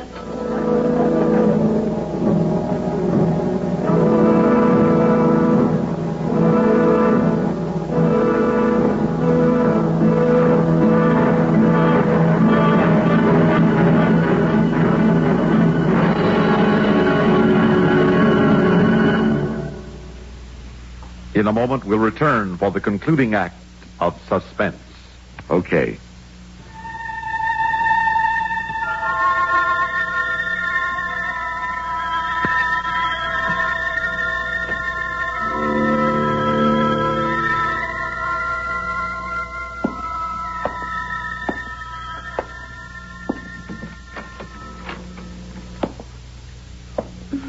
That you, honey? Yeah. Come to bed, darling. I can't. Where are you going? Well, what are you putting on your coat for? I gotta go down the hill. Oh, Walt, what's the matter? I'm worried about your dad. I'm gonna look for him. Now, you know he's probably staying in town at the Rances. If you're worried, telephone them. I tried. The line's out. I gotta go down the hill. But, Walt, you can't leave me here alone. I got it, honey. I got it. But I'm afraid. Look, there's nothing to be scared of. You'll be safe here. Your gun. Why are you taking your gun? Feel better with a gun. Walt, you're keeping something from me. You gotta tell me. There's nothing to tell, honey. Get back in bed, honey, please. If you promise not to go out. I can't. I gotta go, and I gotta go alone. Well, then it isn't Dad. It's something else. Now, look, honey, don't make me... Hey! How come the place all lit up like a Christmas tree? Can't be that much business tonight. Oh, Dad, thank goodness you're here. This silly husband of mine was just going out to look for you. He was afraid you skidded into the canyon or something. Oh, an old mountain man like me? Oh, fiddlesticks. I'm glad you're dressed, though, Walt. I promised Sergeant Toohey I'd send you down the road with the tow truck and give him a hand. Accident? Yeah. Some darn fool was driving without chains. Went through the guardrail on Mule Shoe Curve. Yeah, one of these fancy new two-tone jobs with airplane fins. Gold and white? Hardtop convertible? Toohey didn't specify, but he recognized the driver. Big shot gangster from back east, he said. Name of Big Pete Pirelli. Yeah, that was it. Didn't know the other fella. Were they, hurt? Hurt? They're both as dead as last week's hamburgers. Okay, I'll get going. I guess I won't need this gun after all. I'll be back in a little while, Sally. All right, honey. See that she gets to bed, will you, Dad? Sure, son. She hasn't had much sleep tonight. Don't worry, darling. I'll sleep now. Good. You know something? What? I love you very much.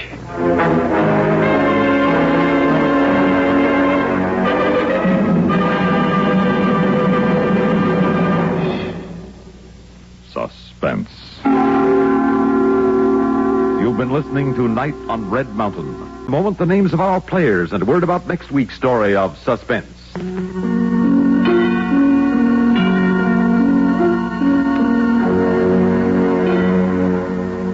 Heard in tonight's story were Lawson Zerby as Walt, Jim Bowles as Bat, Mandel Kramer as Pete, Ellen McCrae as Sally, Bob Dryden as Sarge, Ruth Tobin as the operator, and Bill Adams as Dad.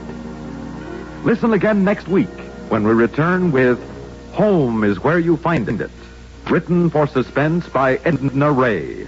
Another tale well calculated to keep you in suspense.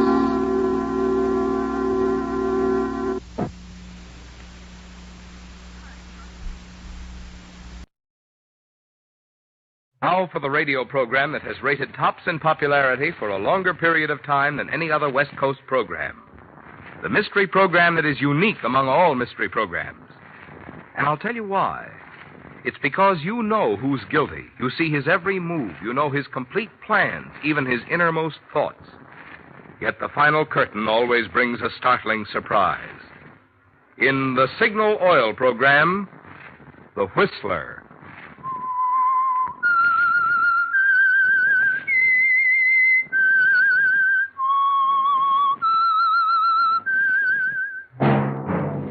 That whistle is your signal for the Signal Oil program, The Whistler.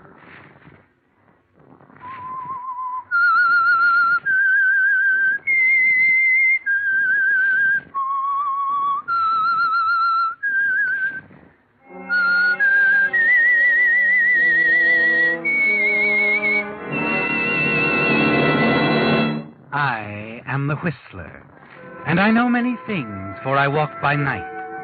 I know many strange tales hidden in the hearts of men and women who have stepped into the shadows. Yes, I know the nameless terrors of which they dare not speak. Yes, friends, it's the Whistler for the tops in entertainment. And for the tops in gasoline quality, it's Signal. It takes extra quality, you know, to give you extra mileage. And Signal is the famous Go Farther gasoline. So look for the Signal circle sign in yellow and black that identifies friendly independent signal stations from Canada to Mexico. And now the Whistler's strange story. Trio of Rogues.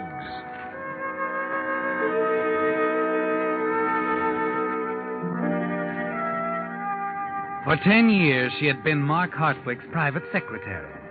Standing now on the wings of the small-town auditorium, Miriam Wells could close her eyes and still see every expression, every gesture made by the speaker on the stage. She could put her hands over her ears, still know every word and how he said it in that booming, driving voice that somehow managed to hypnotize people at the polls. By your great power of vote, to send me to your state assembly, I say here and now that I shall not let you down. Because I know and believe that the smallest city helps to make the greatest state. I intend to cut through and tear aside the confusion and the red tape. Pinpoint the problems right down to the needs of places like this, your Smiling, Miriam Wells turned and hurried to one of the backstage dressing rooms where Joe Crane, Hardwick's campaign manager, sat pecking away at a typewriter. Well, don't tell me you're writing a new speech. I'm just brushing up the old one for the next time. Oh. Hey, how do you spell prestidigitation? Oh, now really, Joe. Prestidig. Never mind. How's the big boy doing? He has a meeting out of his hand. What else? You know something, baby? He's going to make it. Come election time, he's going to make it. Give me a cigarette, will you, Joe? Sure, here you are. Thanks. Yes, sir. And this is only the beginning. In a few more years, our Mr. Hartwick may... Light, Joe. Yeah. You were saying? I'll let you in on something, sweetheart. Mark got a phone call this morning from Judge Cantrell. The old gent's been quite impressed with our tour. Seems he's been interested in Mark for some time, too. Judge Cantrell? You know how Mark stacks up with the voters. They love him. There isn't a cleaner record in the state. Mm-hmm. And if the judge backs him, who knows? Our Mark may wind up in the governor's mansion in another 5 years. Right. That's why this election's important. If Mark makes it, he is on his way. Nothing will stop him. How nice. How very nice. What are you grinning about? Oh, nothing. I was just thinking how well things have turned out for Mark. And, well, for us too, Joe. Huh? I've been looking forward to this moment for a long time, Joe. A very long time. Mark's career means a lot to me.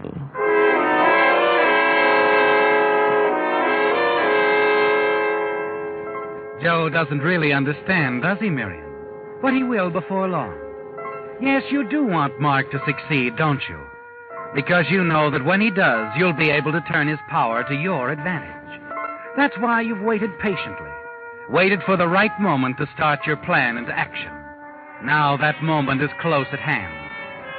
And when at last the tour is over and you've returned to the home office, every day brings the promise that it's going to be worthwhile. Well, Joe, Miriam, we've got him. Yes, sir, I'd say we're in. I could have told you that before you started the tour, It was Mark. costly, but effective, very effective. You've done a grand job for me, kids. I want you to know I appreciate it, and I won't forget it. Okay. When you get to be governor, can I have a deputy sheriff's badge? Yeah, we'll see, Joe, we'll see. Oh, by the way, has the garage sent my car around? Uh-huh. And here's your copy of the speech for the group luncheon. I've hopped it up a little. Good. Sprinkle a few jokes here and there. Always goes over big with the boys, you know. Well, I'd better be on my way. Oh, Miriam, we're donating $1,000 to the Boys League. It's the judge's idea. I'll get the check right out. Hey, will someone come around to pick it up? Maybe we can work out a little ceremony of some kind. Get pictures. No. Make it the simple treatment. Mail it to him, Miriam. All right, Mark. Well, see you later. And, Joe. Yeah? If those gags of yours lay an egg, you'll hear from me. What a guy. Unloads 1,000 bucks just like that. Joe, Huh? Mark must have an awful lot of money. Take that wall safe over there. You know there's close to 100,000 in that? You've been peeking over his shoulder whenever he opens the safe. I don't have to. He got a little overexcited one day, a long time ago, when I first came here to work. He was sort of careless. I got the combination. Oh? Want to look at all that money, Joe? What good would it do? Money fascinates me, Joe. I like to look at it. Come on. Hey, look, suppose he comes back He in. won't. Stop worrying. Oh, those beautiful little packages. 5, 10, 20 grand. Oh, no. Put it away. I can't stand And it. stocks, bonds. Some look very negotiable. Very. Close the safe, sweetheart. You're drooling. Wait a minute. Here. Take a look at this. Newspaper clipping. Read it. Smithtown, Texas, July 15th, 1924. Mineral prospector murdered by partners. Go on, Joe. Keep reading. Harry Moore, a local prospector, was found late yesterday at a campsite where he and his partners had been working a claim. Before he died, Moore told Sheriff Gannon that his partners, James Murdoch and Martin Henderson, quarreled with him over distribution of profits, attacked him with a large wrench, then left him to die. The pair fled with the entire proceeds from the sale of the mineral rights. Sheriff Gannon issued a statewide alarm describing both men as over 6 feet in height and weighing close... Miriam, what is this? Joe, listen to me. To keep this clipping all these years, wouldn't Mark have a personal interest? What are you driving at? Martin Henderson, Mark Hardwick. Get the picture? What is it they say about people usually using the same initials when they pick an alias? No. Wait a minute. It could be, Joe. Could be. I've had a lot of time to think it over. Yeah, sure. Now put this stuff back in the safe, huh? You want me to lock it up? Forget about this? What else? All right, Joe. I'll lock the safe. But you know I won't forget about it. And I don't think you want me to. Do you, Joe?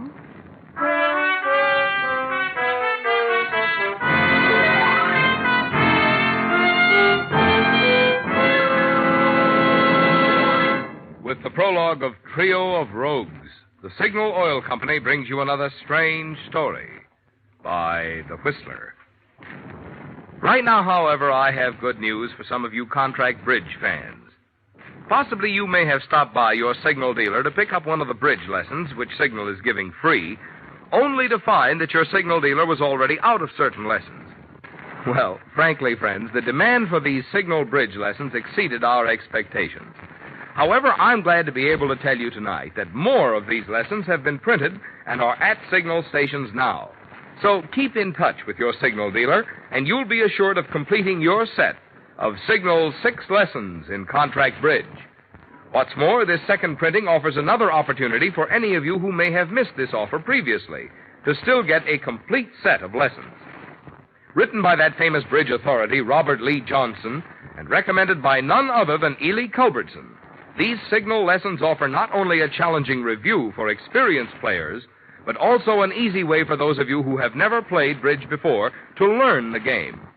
So see your Signal dealer soon. Make sure you have your complete set of Signal's 6 lessons in contract bridge. And now, back to the Whistler.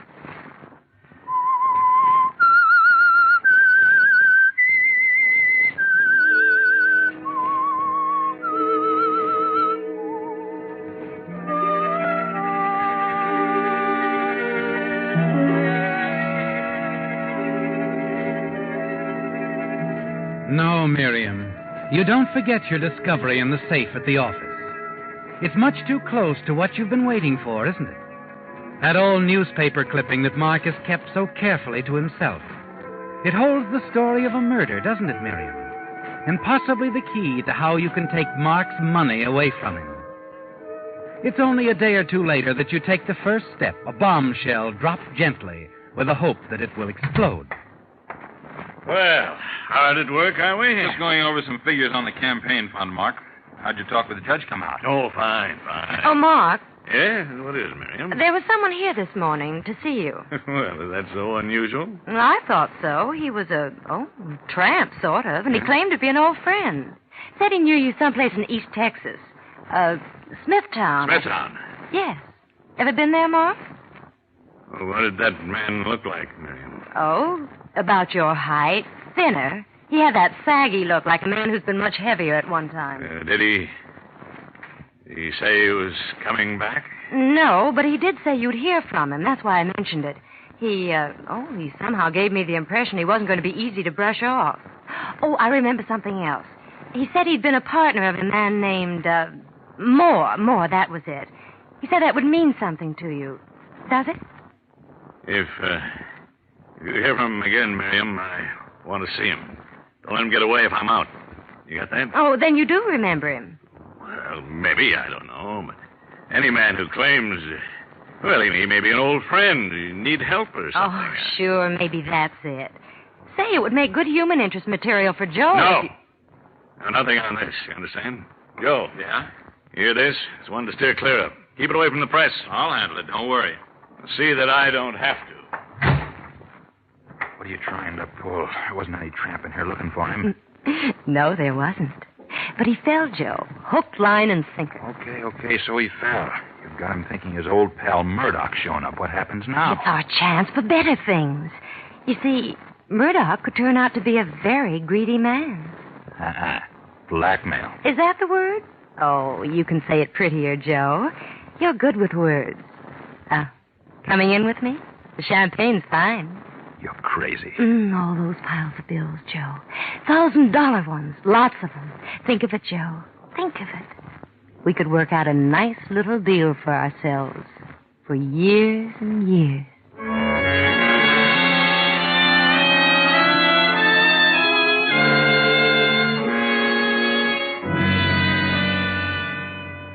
Read it back to me, Joe.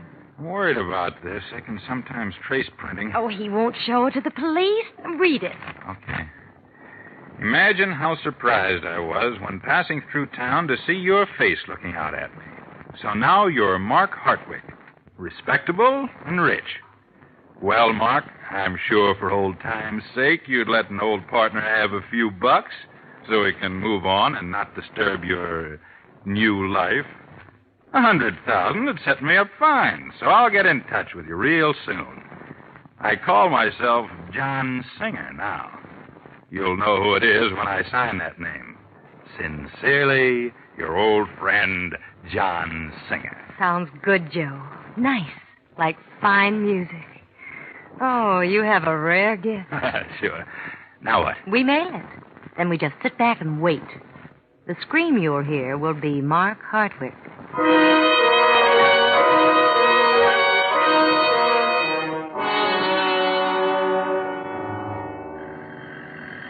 Want me to get it, Joe? No, I'll take it. Suppose you finish mixing the drinks, huh? Okay. Hello. Joe, this is Mark. Oh, yeah. Well, what's up, Mark? You remember Miriam mentioning some fellow was in to see me last week? Claimed he knew me years back. Oh, yeah. Well, I got a letter from him. He needs my help, badly. But he didn't mention where I get in touch with him. Oh? Well, that's funny. Why doesn't he come around to the office? I don't know. He may be sick or something. And I've got to find him, Joe. He's an old friend. Do you understand? Yeah, sure. But what do you want? I want you to attend to it, Joe. Hire a private detective if you have to. Just get me John Singer. Singer. That's his name? Yeah, that's the name he's going by. Now, I don't care how much it costs, Joe. Find him for me. And find him in a hurry. Okay. I'll get right to work on it. Fine. There'll be a nice bonus in it for you, Joe. Thanks. Of course, Miriam will have to help me. I won't forget her either. I'm sure you won't, Mark. Good night, Joe. Well, What do you have to say? He wants me to hire a private eye to find John Singer. Here's your drink, Joe. Thanks. No expenses spared. The boss is very anxious to help his old pal. What do you think of my idea now? Time will tell, sweetheart. Time will tell. A week ought to do it, Joe. I think our pigeon will be ready for us by then.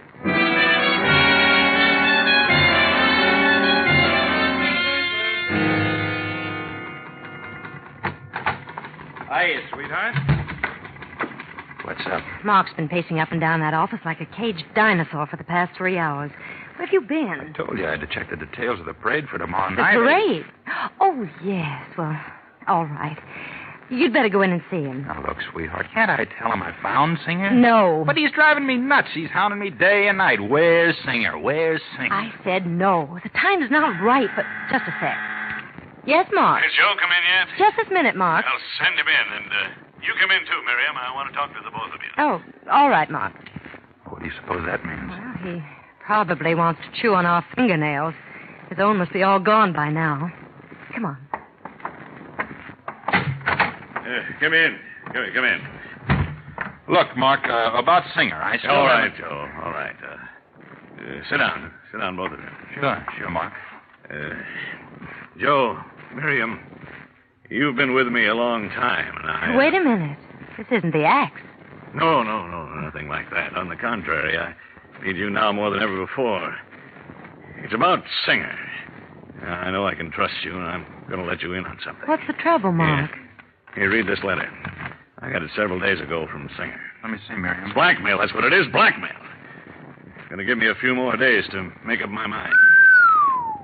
$100,000. Yeah. Mark, why don't you take this to the police? No, I can't take this to the police. That's the worst of it. There was a little fight down in Texas years ago. A man was killed. It was self-defense, mind you, self-defense, only I can't prove it. Singer will ruin me, Joe. You can see now how important it is that we find him. But, Mark, there's only one way to deal with this sort of thing, and that's to go to the police. Unless you've decided to pay.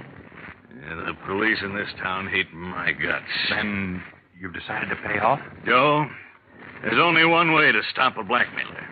It isn't by crawling to the police or paying him off. What? You've got to kill him. Wipe him out like you'd squash a chinch bug.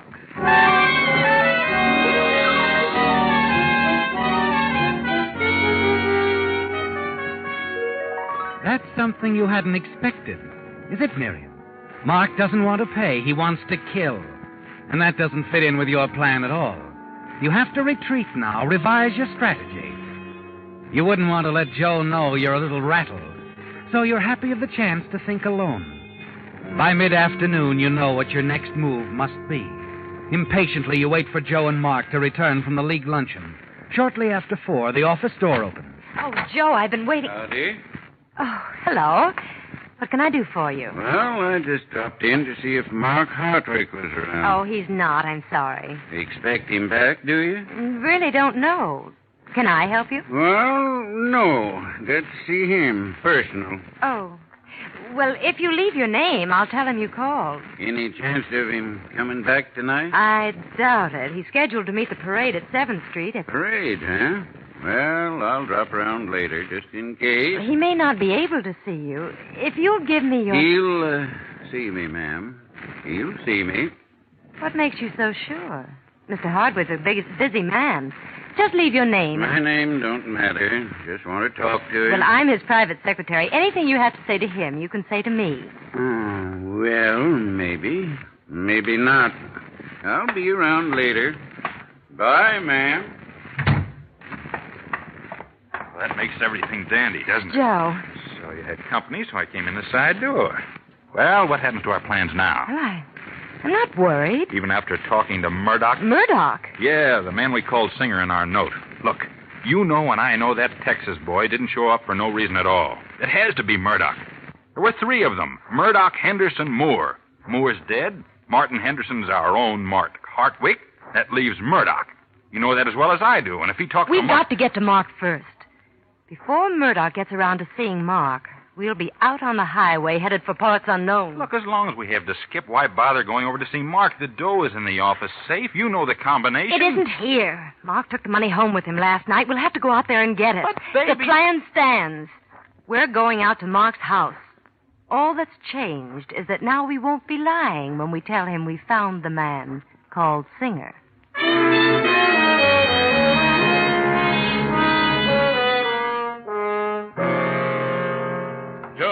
Joe, my boy, you found him. You found Singer. Yeah, that's right. A couple hours ago on a lead from the detective agency. Where is he? Where is that dirty Now, rotten... wait a minute, Mark. You just can't go out and shoot him. You know a better way? Well, be smart.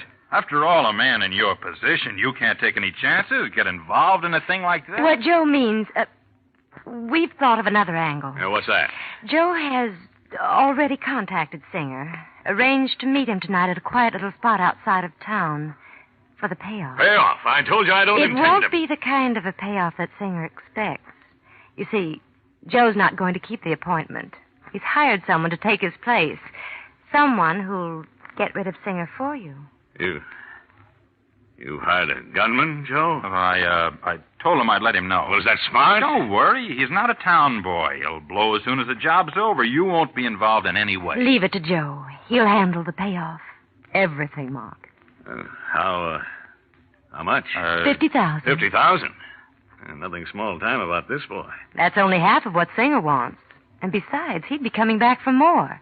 This way, Mark, 50 grand, you're in the clear. You won't ever have to worry about Murdoch bothering you again. No. No, I won't, will I? All right. I'll get the money, Joe. Just a second. Oh, I didn't think it would be this easy. No, neither did I. I'd sure like to be around to see Mark's face when Murdoch shows up. Well, you can stay if you want, but Baby is traveling. I hope he makes it in small bills. I don't like to handle it. What's the matter? Mark, what's the idea to the gun? Don't you know? Is this a gag? Put it away, Mark. Tell me more about Singer, or as you just called him, Murdoch. You talked to him, did you? Well, sure. I talked to Murdoch. I made arrangements. You're lying.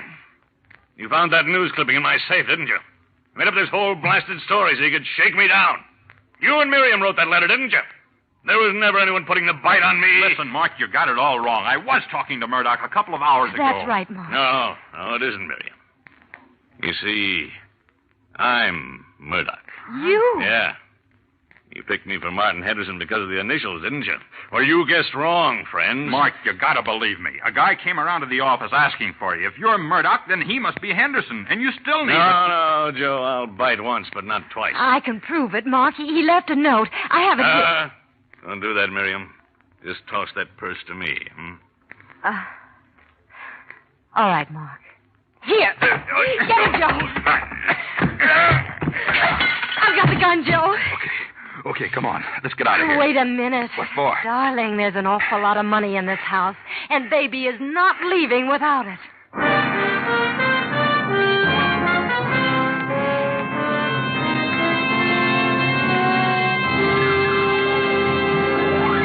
The Whistler will return in just a moment with a strange ending to tonight's story.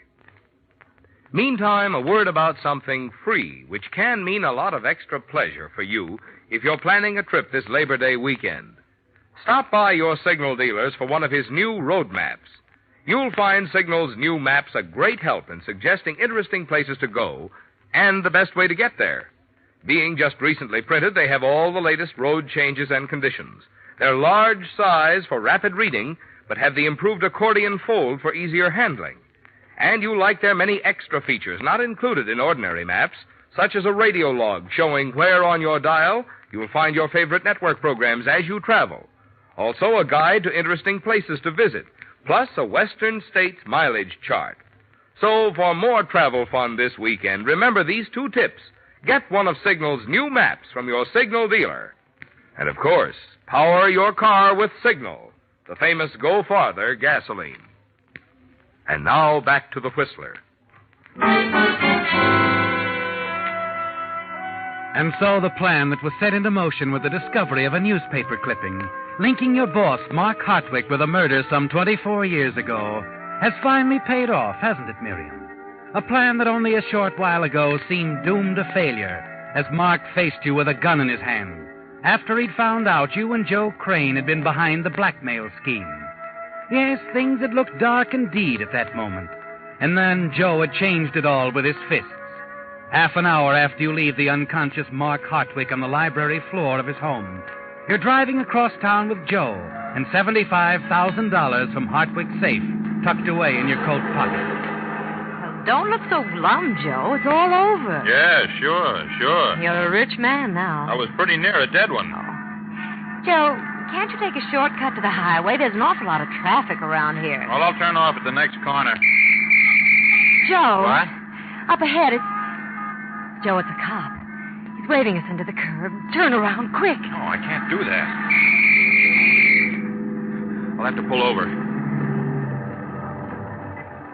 What is it? What's happening? Wait, listen a minute. A calliope. Yeah, the parade for Mark. Oh, no. What do we do now? I don't know. Hey, look. I'm going to call a cop over and tell him I'm Mark's campaign manager. Maybe he'll let us through. Officer! Yeah? Over here. Well, it's Joe. I was hoping I'd catch up with you two. Right nice of you to call the officer over. I planned on his help. Henderson? Nope, we got him long time ago. The name's Blake, Brazos County, Texas. Deputy Sheriff. Mind if I sit in with you? Hey, now, wait a minute. Just picked up your boss, Mark Hartwick, on a 24-year-old murder charge. Turned him over to the local officers. He sure is riled at you two. Says you stole some money of his that he got in Texas. Yes, sir. So mad he didn't care much about his own arrest, as long as I got you two. Well, this is a right nice parade here. Yes, sir. Right nice. Your idea, Joe?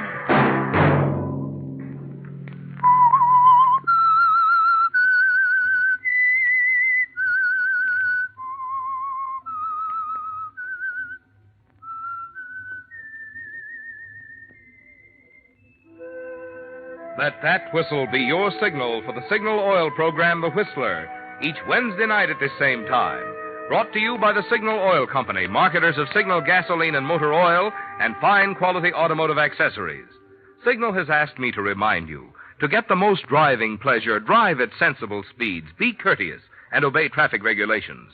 It may save a life, possibly your own.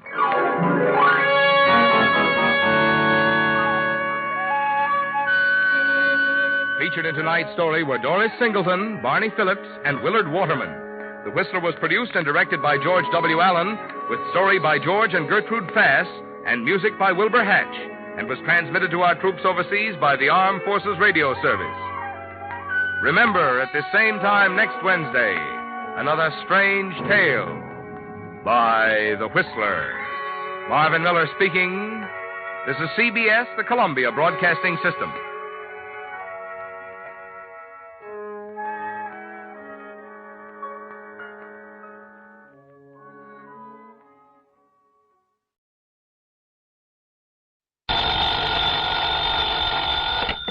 Johnny Dollar. Dollar, my name is Hal Barker, Tri-Western Life Insurance Company. Out in Los Angeles, California. No, I'm holding down the branch office here in Reno, Nevada. Well, made a change, huh? That's right. Well, how are you, Mr. Barker, and what can I do for you? Are you available for an assignment? Can you fly on out here right away? I don't see why not, as long as you're willing to pay the freight. Good. Yeah, you mind telling me what it's all about? Well, not at all. One of our clients, a man named Walter Bisbee, has just died in a mining accident over near Virginia City. Virginia City, the famous old ghost town, huh? That's right. But now listen. Yeah? I don't think it was. Was what, Mr. Barker? Well, I don't think it was any accident. Oh, you don't, huh? No, and believe me, I don't say that just in the hope of not having to pay double indemnity on his insurance. Why do you say it? Well, I have no proof, Dollar, no proof at all. But I'm convinced that Walter Bisbee was murdered. That I know who murdered him and why. Well, tell me more, Mr. Barker. Fly on out here to Reno, and I will. I'll grab the first plane I can.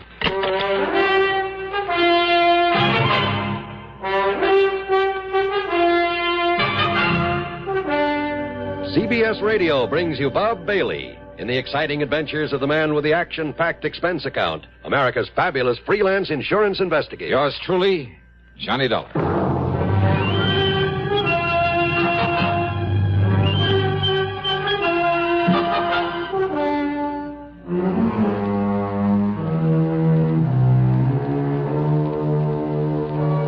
Expense account submitted by Special Investigator Johnny Dollar to the Tri-Western Life Insurance Company, Reno, Nevada office.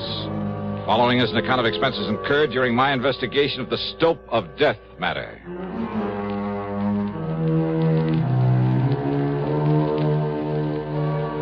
Expense account, item 1, $176.25, a jet to Los Angeles. Item 2, $32.70 for the flight to Reno, Nevada. Hal Barker met me at the airport, and we headed south on 395, then southeast on 17 toward Virginia City. Virginia City, by far the largest and most famous of the old mining towns of the West, with its quaint, colorful streets and fascinating buildings left over from the days when the Comstock Lode was the richest silver strike the world had ever known. Where it didn't take much imagination to visualize the grizzled old characters with burro and pick and shovel who roamed the desert hills in a stubborn search for gold-bearing quartz, who worked and fought and often died violently to keep others from getting their hands on the precious yellow metal, and who finally realized that the heavy blue mud they'd been discarding was the real bonanza, was loaded with rich silver ore. Yeah, you could almost see their ghosts walking the streets or stopping for a drink at the fabulous Crystal Bar or the lowly Bucket of Blood Saloon, depending on their luck. During the 23-mile ride over to this fascinating historical spot, Hal Barker filled me in. Yeah, thanks to modern methods, modern tools of the trade, so to speak, Walter Bisbee and his partner did fairly well, Dollar. Uh-huh. They'd explore these old abandoned mines around here, supposedly all worked out, and they'd locate new ore strata that would pay off. Like I say, with modern, efficient recovery methods that weren't even known about during the gold rush days. Yeah, like the big petroleum companies have found ways to get more oil out of wells the old-timers thought were pumped dry. That's it exactly. And Bisbee and Hargrave would locate these profitable veins and take a royalty from whoever worked them. They'd go off and hunt for another spot. They made no fortune, but, well, they did pretty well. For a while, at least. Hey, you said Hargrave, Bisbee's partner, Hal? That's right, Bill Hargrave. Each of them claimed he couldn't do the job without the help of the other, so we wrote a partnership policy for them. How much? Upon the death of either one, the other was to receive $35,000. Double that for accidental death. And now Bisbee is dead. Want to tell me just how it happened, Hal? Well, the old mine where it happened is up here just off the 6-mile road, the old Caterwall number 2. Caterwall number 2? That's the name of a mine? Yeah, well, you should hear the name of some of them. Anyhow, old Bill left Walter at the mine a couple of days ago, exploring one of the stopes, while he drove into Carson City for supplies. Uh-huh. When Bill finally got back here to the Caterwall, he says he found the ceiling of the stope had collapsed. Hey, wait a minute. He says. Why do you put it that way, Hal? According to a state geologist I talked to early this morning, a man who knows the mine, has been inside of it many times, there was no reason in the world why it should have happened. Unless somebody helped it to. Oh? Well, that set me to thinking about the bad luck Bisbee and Hargrave have been having lately. And about how much it would benefit either one of them to have the other one die. Especially accidentally, on account of the double indemnity clause in that insurance policy. Oh, well, now, Hal, And then, when the geologists found where somebody had planted a charge of nitro... Oh. Well, are they holding Bill Hargrave? Why? Why? Well, unless the police find Bisbee's body, there's no actual proof he's dead. Remember, Dollar, Hargrave was in Carson City when it happened. Plenty of witnesses to that. I see. But he's the only person. I'm sure of it, Johnny. He's the only person who could possibly benefit by Walter Bisbee's death. Oh, now, Hal, that doesn't make a case against him. Yeah, now they're up ahead. That's the old Caterwall number 2. Hey, what are they doing there? They're trying to get into the stope, find Bisbee's body. Oh. Hey, there's a surprise on that hill on top of the mine. The man standing there by that block and tackle they've rigged up there? Yeah, that's Bill Hargrave. Uh-huh. And he was perfectly willing for them to try to get in there and look for the body? Well, yes, he was. And look, by the way, he's waving and shouting at that police officer down there. It looks like he's found something. Come on, Johnny. We'll see what it's all about.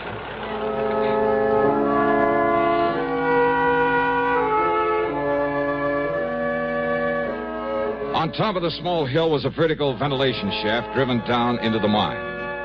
Hargrave had rigged up a support, a kind of tripod with a block and tackle on it, then lowered himself to the stope where Bisbee had been trapped, or to what was left of it. When Hal and I and the police officer got up there to him, Hargrave looked like a ghost, or as if he'd seen one. There was a strange expression in his eyes, his mouth half open, and his weather-beaten face so pale it was almost gray. When we questioned him, he simply stared at us until the police officer took him by the arm and shook him. Well, come on, Hargrave. Did you get down there all right, down to the stove? Yeah. Yeah, I got down there. There's a clear space where Walter was working. Did you find him? Well, come on, Hargrave. Yeah, I found him. And listen. Well? He was murdered in there. Walter was murdered. Well, the political conventions are long gone. Is it all over but the voting? Hardly. From now to November, we're in for some hard campaigning. Details, of course, from CBS News. And your candidate, whoever he may be, is in for tough sledding before he gets into office, if at all. Your responsibility to your candidate is, of course, to give him your vote. Your voice will help, too. But there's something else that helps put across a campaign. It's money. The best candidate in the world can't get elected without incurring expenses. If you believe in your man enough to vote for him, believe in him enough to get out and work for him, then put some money on the line, too. That's the real test of your interest. We haven't covered the subject of whom to vote for, whom to support, whom to help with a contribution. That's strictly your own business. But if the people who like the other man dig in for him, and you don't do likewise for your man, well, that could be the difference right there. So think it over and make sure you vote. And now, Act Two of yours truly, Johnny Dollar, and the Stope of Death Matter.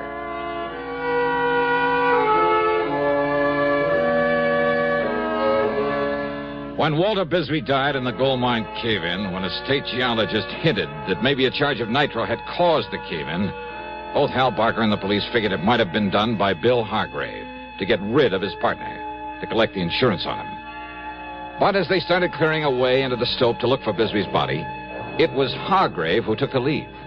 He rigged a kind of makeshift hoist above an air shaft, lowered himself into the mine. And down below, in a small space cluttered with the rocks and shoring and other debris piled up from the collapse of the ceiling of the stope, he'd found what was left of his partner. Beaten to death. Walter, my partner, beaten to death down there. By somebody knowed we'd made another find down there. Easy, and Mr. then they Hargrave. blowed in the mine on top of him. They murdered him. Don't you understand? Somebody murdered Walter down there. Okay, Bill, okay. Now, just take it easy. Well, you're the law. Now you go and find out who killed him. Who killed my partner? We'll try, Bill. Try. Sure. Dollar, you want to go down there with me and help me recover the body? Yes, sure. I'll have some of the men working on the slope come up here and give us a hand, lower us down this ventilating shaft. Okay, sir. And Bill, you go on back to town. We'll bring the body in so you can give him a decent funeral. Funeral? That's right. No, officer. What? Why not, Hargrave? Because Walter'd want to be buried here in the mine. The same as I would if this had happened to me. But if you made a valuable find down there... What are you talking about, Dollar? Do you think all the dirty yellow dust in the world would ever make up for a man like Walter Wisby? He was my partner. He was my friend. 20 years together, like brothers we were. Always together. Always share and share alike. When I found something, it was his, too. When he found something, it was mine as much as his. Well, didn't you know that? Yes, and I understand the two of you did fairly well for a while. Yeah. As long as the two of us worked together, of course we did. We opened up the old Higby's Folly, didn't we? And the old Yellow Jaybird. Those were gold mines? And they still had plenty in them. We showed them where. We showed them where to get it out. When was that? Oh, back in 1950, 51. It was Walter and me found the veins they'd passed on by. They thought those mines were all worked out, but we showed them different. They still had gold in them. We showed them where it was, Walter and me. And the Jolly Tar and the Frenchman's Luck back in 53. Walter and me. Now he's gone. Now he's through. Without him, without my partner, now I'm through. And I never want to see a mine again. All I want is to get away from here, now and forever. So, officer, you go on down there. You'll find him laying there, Walter, in the mine.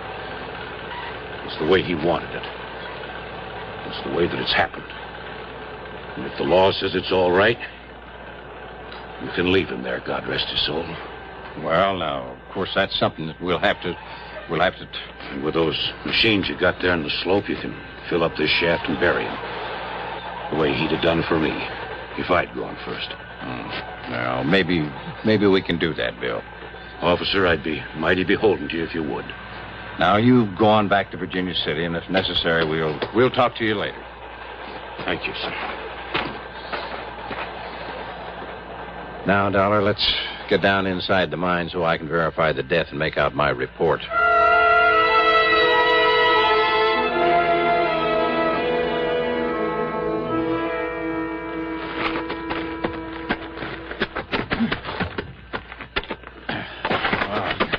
I'm afraid I'm not used to one of these miner's lamps, Dollar. Oh, I know what you mean. But I think we can see enough with him to just... Yeah, wait. Look. There he is. Yes. Good Lord. What a beating he took. Beating? Yeah, look at him. Look at his face. It's... Hey, officer. This man was knocked down, then kicked to death. Yeah, these marks on him, on his face. Hobnails. Yeah, you're right, Dollar. Whoever did this to him stood right here. You see? Yes. And you see the print of his right foot deep in the dust? Where he stood while he kicked and kicked with the other one? And he is Walter Bisbee. Yeah. Maybe we're going to have to leave him down here. What do you mean? Oh, 240, maybe 50 pounds. Up through that air shaft? Oh, yeah. Maybe you got something there. You and I, a couple of skinny guys, we barely made it. Only there was something around here could tell us who did this to him. That footprint.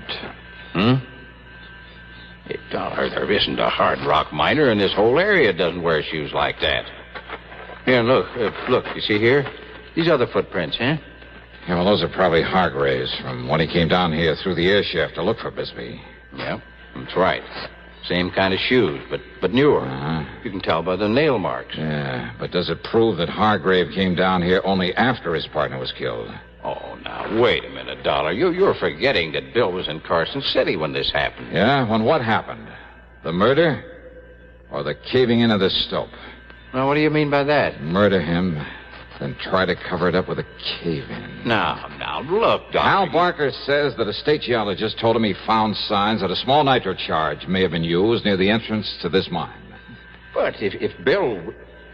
You mean you think Bill killed him down here and then had somebody else start the cave-in while he was over in Carson City? Let somebody else in on it? No. If Bill killed him, he probably set off that charge, too. But don't you see, if he was over... Didn't you ever hear of an explosion being set off with some kind of a timer? Well, yeah, sure, of course I have, but that still doesn't give us any proof that Bill did this. The fact remains that Bill Hargrave is the only one who can possibly profit by his partner's death, right?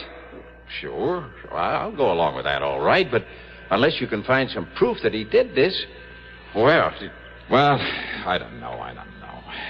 But while you're poking around in the dark down here, I'm going to pay a little visit to Bill Hargrave. Go ahead. But why? Well, I told you, officer. I don't know.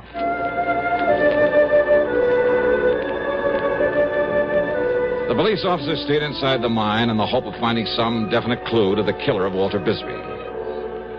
Several things convinced him that Bill Hargrave hadn't done it. What Bill had said about his partner, their relationship over the years, Bill's known presence in Carson City at the time the mine collapsed, and my theory that an explosion was set off by some timing mechanism was only a theory. Even the fact that Bill was his partner's beneficiary didn't prove anything. And Bill had been among the first to volunteer to help and try to recover the body, and found a way to get down to it that nobody else had thought of. Yeah, very convincing. Almost too much so. At least enough to make me more suspicious than ever. Suspicious of Bill Hargrave. Just a little sort of shack on the edge of town, Johnny. Okay, then let's head for it, Hal. Well, of course, he may have gone over to Miss Crutch's boarding house to take care of Walter's things. Hey, you mean in spite of all their palsy-walsy over the years, they didn't share the same living quarters? Well, up to a few months ago, yes. So maybe they had a falling out, huh? In spite of Hargrave's pretty little speech. Well, Johnny, I must confess, I believe what he said. They were still working together. Maybe Bill just got tired of Walter's cooking or vice versa. After 20 years. Well, sure. Look, Hal, you're the one who was suspicious of Bill Hargrave right from the beginning. I know, Johnny. I know. Well. But unless you can find some proof that he did it, after his behavior back there at the mine... You better do this, Hal, after you let me off at Bill's place. Go on back to the mine and bring that policeman over here to join me. Oh? Well, now, Johnny... Just do as I say, will you, huh? Well, did you see something? Have you discovered something you haven't told me about? No, or the officer? No, yes, maybe. I don't know. Hal, I honestly don't know.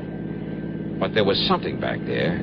Something you or the officer told me? I don't know. Something down there in the mine. Well, here we are. Here's the shack Bill lives in. Wait a minute. What, yeah? Maybe that's it, yeah. What, Johnny? Yeah. Hey, listen. Before he leaves that mine, tell the officer to take one more good long look at the footprint we found in the dust. Huh? Well, just exactly what is that? Tell him that, Hal. Then tell him to get on over here fast. Well, then you have thought of something to pin it on Hargrave. I told you, Hal. I don't know.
Oh, why, Mr. Dollar.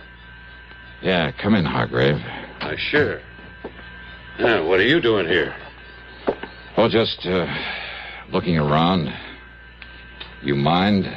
Well, of course not, only... You see, when a man's partner gets killed, I like to know all I possibly can about him. His habits, where he lives, how well he's been doing. Yeah, but this is my place. I know. Walter was living over at Miss Crutcher's boarding house. I was just over there taking care of his... Oh, you mean you want to know all about me? That's right. Well, now, Mr. Dollar... Sit down, Bill.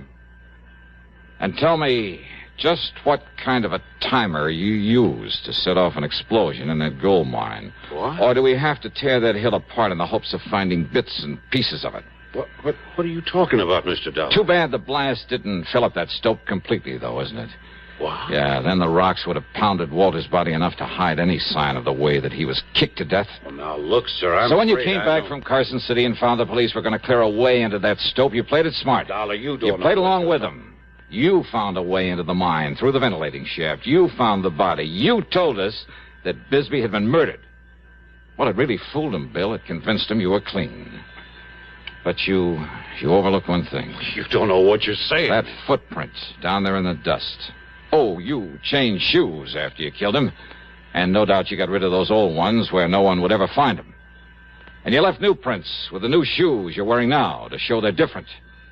But that one footprint, Bill. What about it, Dollar? When you stood there and kicked him, stood on your right foot and kicked him with your left. So what? What about it? And then when I came here a few minutes ago and found that rifle there on the bed, found the shiny spot on the right-hand side of the stock. Yeah, look, there. See how shiny it is? Do you see it, Bill? Well, what about it? What about it? Only a left-handed man polishes the right side of a gun stock when he rests his cheek against it. All right, The Dollar. same as he stands on his right foot and uses the left one to kick his partner to death. Well? All right, so I killed him, but you won't live to tell anybody Oh, that. you're a fool, Hargrave. You're going to be a dead one. Do you think I would have left that gun on the bed with the shells in it? You mean... I mean this! Phew. Son of a gun. I guess I really should have thought to take the shells out of that thing.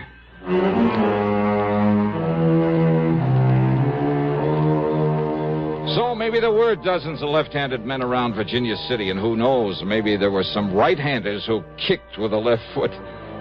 But Bill just didn't happen to think of that when he confessed the killing. Expense account total, including all the incidentals I can think of, and the flight back to Hartford, $248.75. Yours truly, Johnny Dollar.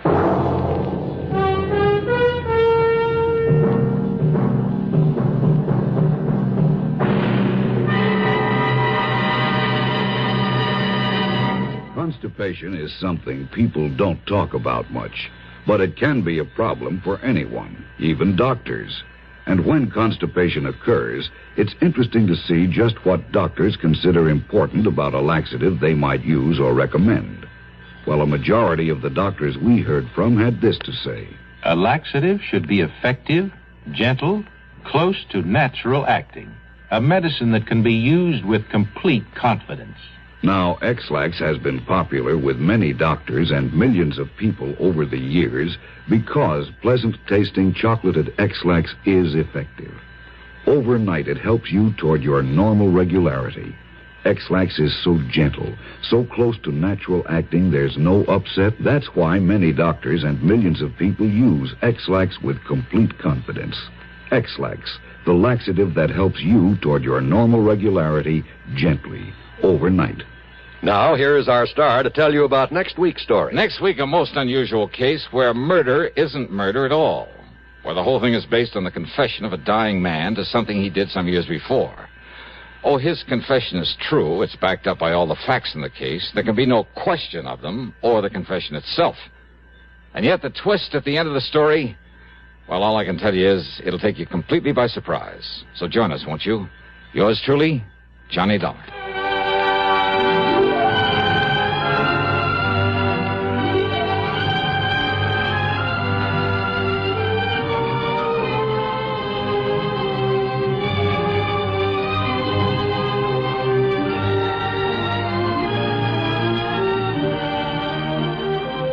Yours truly, Johnny Dollar, starring Bob Bailey, originates in Hollywood and is written, produced, and directed by Jack Johnstone. Heard in our cast were Herschel Bernardi, Russell Thorson, and Forrest Lewis. Be sure to join us next week, same time and station, for another exciting story of yours truly, Johnny Dollar.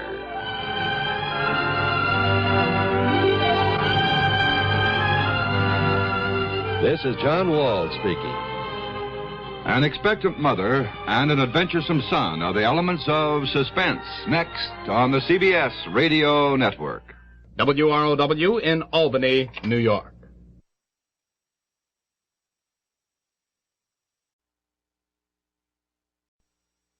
WROW, Albany, New York. Johnny Dollar. This is Frank Harmon, Johnny, at Tri-Western Life here in Hartford. Hi, Frankie. Where have you been, anyway? Oh, I just got back from Lake Tahoe out on the West Coast. Well, then it's no wonder Jack Price couldn't get hold of you. Price, in your office down in Corpus Christi? That's right. He called and told me he'd been trying to get you on the phone for several days. Oh, well, I'm sorry. He has a problem, a pretty big one. When he couldn't reach you, he sent it on. He sent her on to us. It? Her? Which is it? Both. So come on over here, will you? There's no time to waste. Oh, what's it all about? Well, all I can tell you is... Well, somehow, you've got to prevent a murder.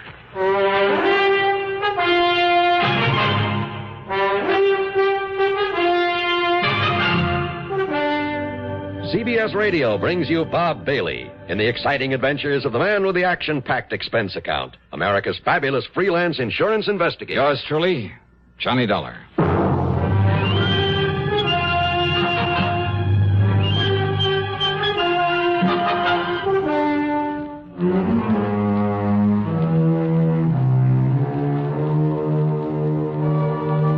Expense account submitted by Special Investigator Johnny Dollar to the New England Office of Tri-Western Life Insurance Company. Following is an account of expenses incurred during my investigation of the unworthy kin matter.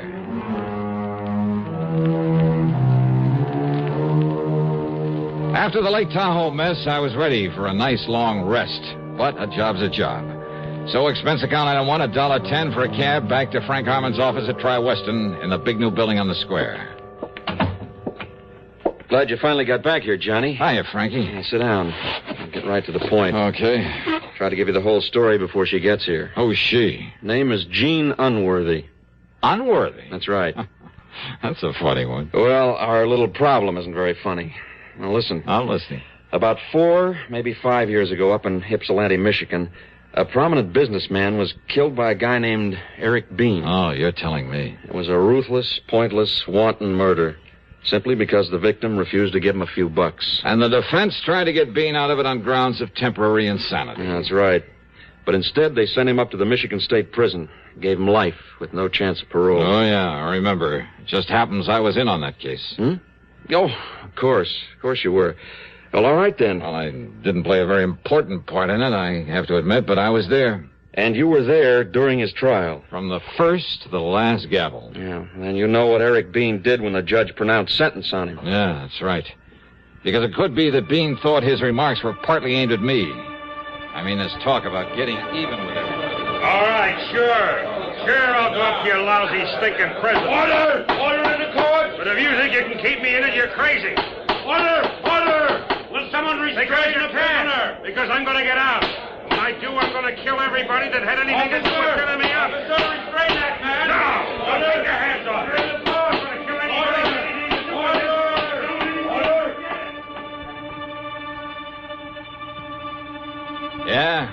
Yeah, Frankie, it was the typical threat of a tough criminal to get out someday and get even with everybody. By killing them? That's what he said.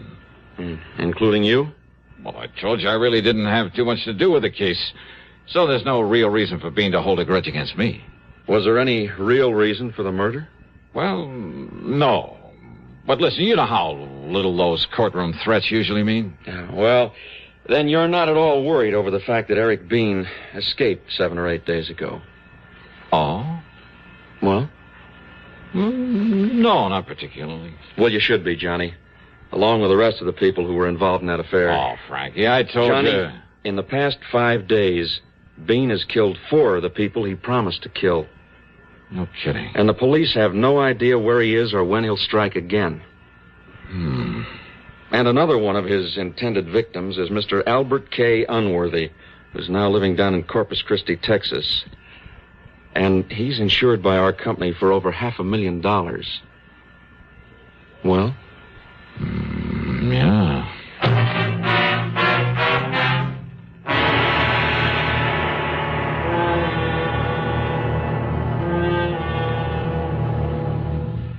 Be sociable.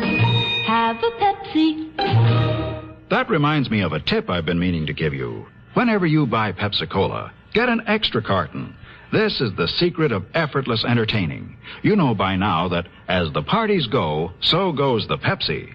So face reality and be ready for any number of thirsts by making sure there's always plenty of the light refreshment on hand. People go for Pepsi because it refreshes without filling and does it in such a good-tasting way. Come to think of it, why not buy a case of Pepsi? Then maybe there'll be enough for you to have some, too. Be sociable. Look smart. Keep up to date with Pepsi. Drink light, refreshing Pepsi. Stay young and fair and debonair. Be sociable. Have a Pepsi. And now, Act 2 of yours truly, Johnny Dollar.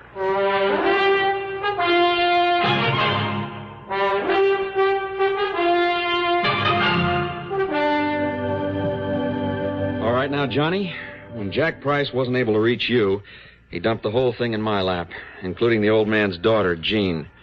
She arrived here in Hartford early this morning, came in here and demanded that you be appointed a bodyguard for her father. Oh, now listen, Frank. I phoned her at her hotel right after I got in touch with you. She's probably on her way over here to see you right now. Hey, look, Frank, I'm an investigator, not a body... Listen, buddy. Are you forgetting Eric Bean may have you high on his list, too? So what? So what? If I keep my eyes open, my manners and my... Oh, I see. What? Yeah, put 2 of Eric Bean's intended victims together. Give him a wide-open chance to kill 2 birds with 1 stone, so to speak, and he's almost bound to show.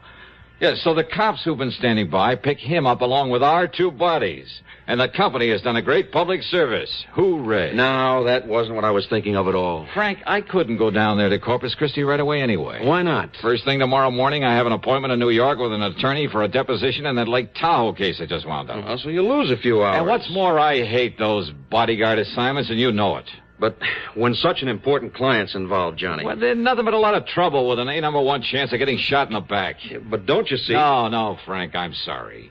If Unworthy wants protection, let him call in the police. They have a very good force there in Corpus Christi. Johnny... And when this dame, this daughter gets here, well, simply tell her I don't want the case. And I mean it, Frank.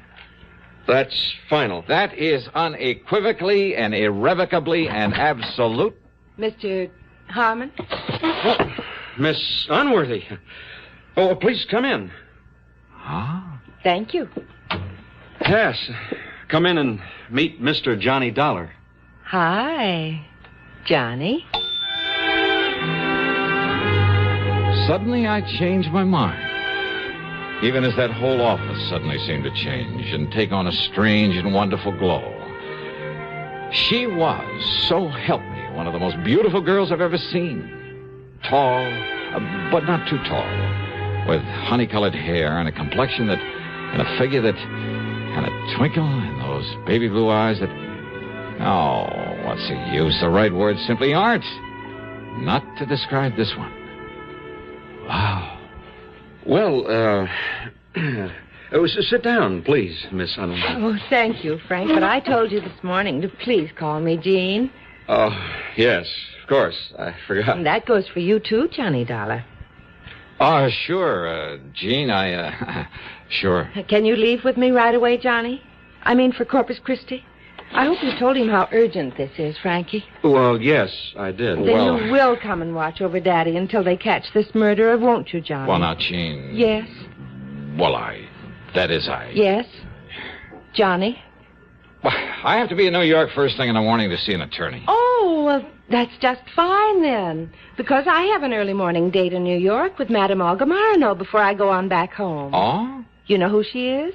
Oh, well, sure, I've heard of her, but I never thought anybody in the world actually had enough money to buy those clothes, those gowns that she designs. Oh, now you're kidding me, aren't you? Well, you know. But I just love having her things. Oodles and oodles of them. Uh-huh. So we'll go down to New York tonight. I'll be staying at the Pierre, so you stay at the Pierre. And we'll have a ball. We'll really do the town. Oh, I just love New York. Well, now, Then tomorrow morning, while I'm getting some dresses and things, you can see your lawyer, and then we'll take off for Corpus Christi together. Jean... But come on, hon. We'll have to hurry if we want to make the 4 o'clock plane to New York. Well, And Frank, dear, thanks so much for finding Johnny. I feel better. I feel that Daddy's safer already. Expense account item 2, $21.50 for a cab and plane tickets to New York for the 2 of us.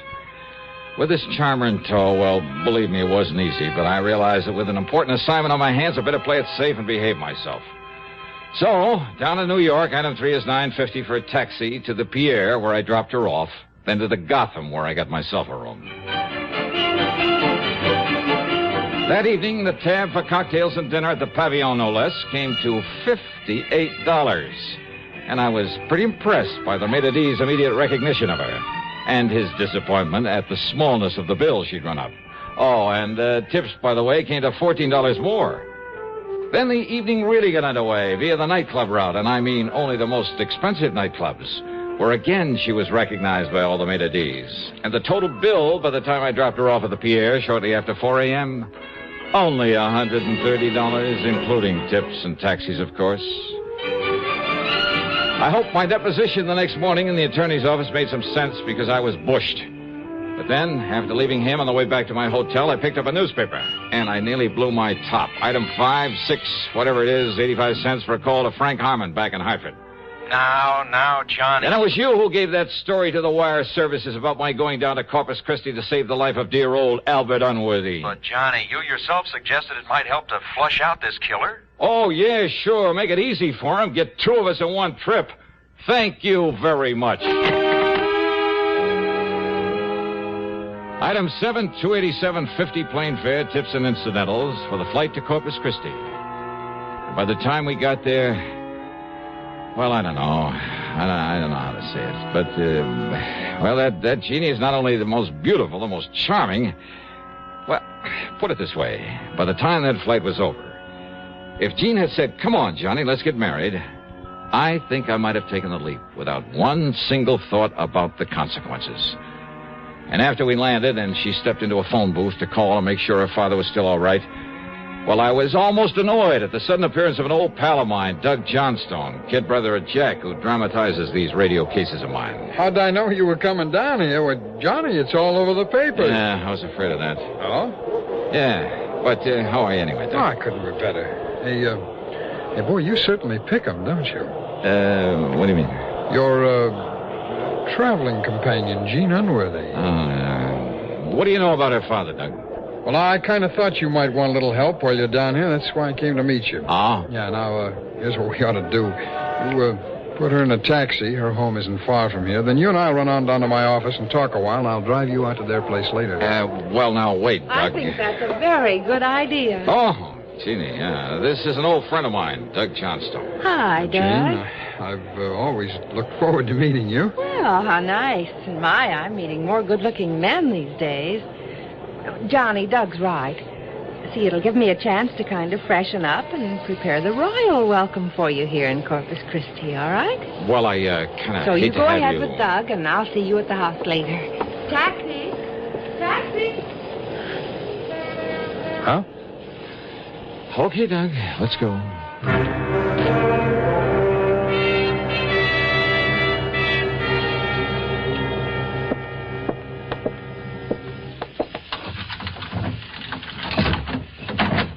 Okay, now, Doug, as you were saying. As I was saying, well, sit down. Make yourself comfortable first, Johnny. Thanks. Well? Well, Johnny, old man Unworthy is loaded, all right. Despite this gorgeous daughter of his trying to spend it all. But when she turns on the charm... Oh, you are telling me.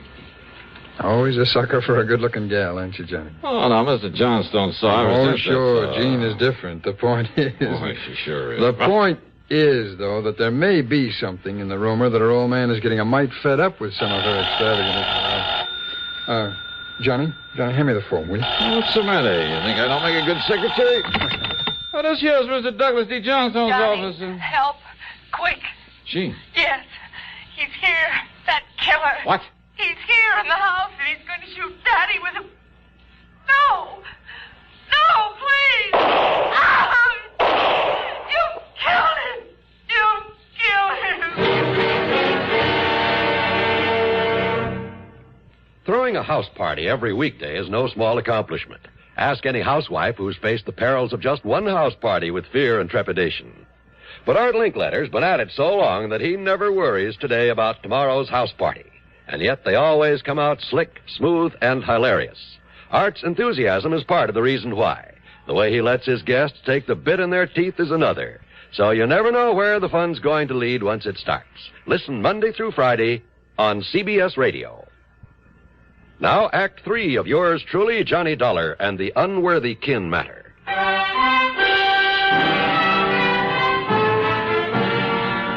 Doug Johnstone and I tore out to the house, and, yeah, Mr. Albert K. Unworthy was dead, all right. 3 neat, clean bullet holes in his temple. His daughter, Jean, was a wreck. One sleeve of her dress was torn. There was a red welt on her cheek where she'd apparently been struck by the killer. Oh, Johnny. Oh, all right, now, easy. It was so terrible. So awful. So terrible. Okay, now, honey. Just try to take it easy and remember exactly what happened. Why did it have to happen to him? He was so good. So wonderful to me ever since the day that he adopted me, and now he's... Take it easy. Now, who else was in here, Jean? Were you in here with your father alone? Yes. Yes, Johnny, I don't know where the servants are. Daddy must have let them take the day off. But this man... Then this horrible-looking man came in. Can you tell me what he looked like? Well, I don't know. I saw him only a few seconds. He was short, and he was heavy set, and that thick black curly hair that came down to a point on his forehead. Yeah. Go on, Jean. That strange pale. That pallor. His face was almost gray. After 7 years in the And one of his ears, it was kind of mashed, like a piece of cauliflower. There was a dirty scar, too, on his hand when he held that pistol on poor Daddy. Oh, Johnny. And his height, his weight. Have you any idea? Oh, I don't know. He was maybe 5'7" or 8. And he was heavy. Maybe 180 pounds or something. He was stocky. You ask me, that fits the newspaper description of Eric Bean almost to a T, John. Had you ever seen Eric Bean before, Gina? No, Johnny. And there was that wild animal look in his eyes. And he came rushing in here with that gun, and I tried to call you, but he knocked me down, and then I guess I passed out. Right, easy. Oh, Johnny, please help me. Yeah, sure. You want to call the police, Doug? Sure. Doug not only called the police, but the family doctor. And after Jean had given the police all the information she could, the doctor gave her a mild sedative and sent her up to bed. By that time, Jean's personal maid had come in, so after assuring her we'd do everything we could. Johnny, dear, don't you see? Now, you may be in danger from... Oh, dear. I guess whatever the doctor gave me, I can't stay awake. But come back, dear. Come back.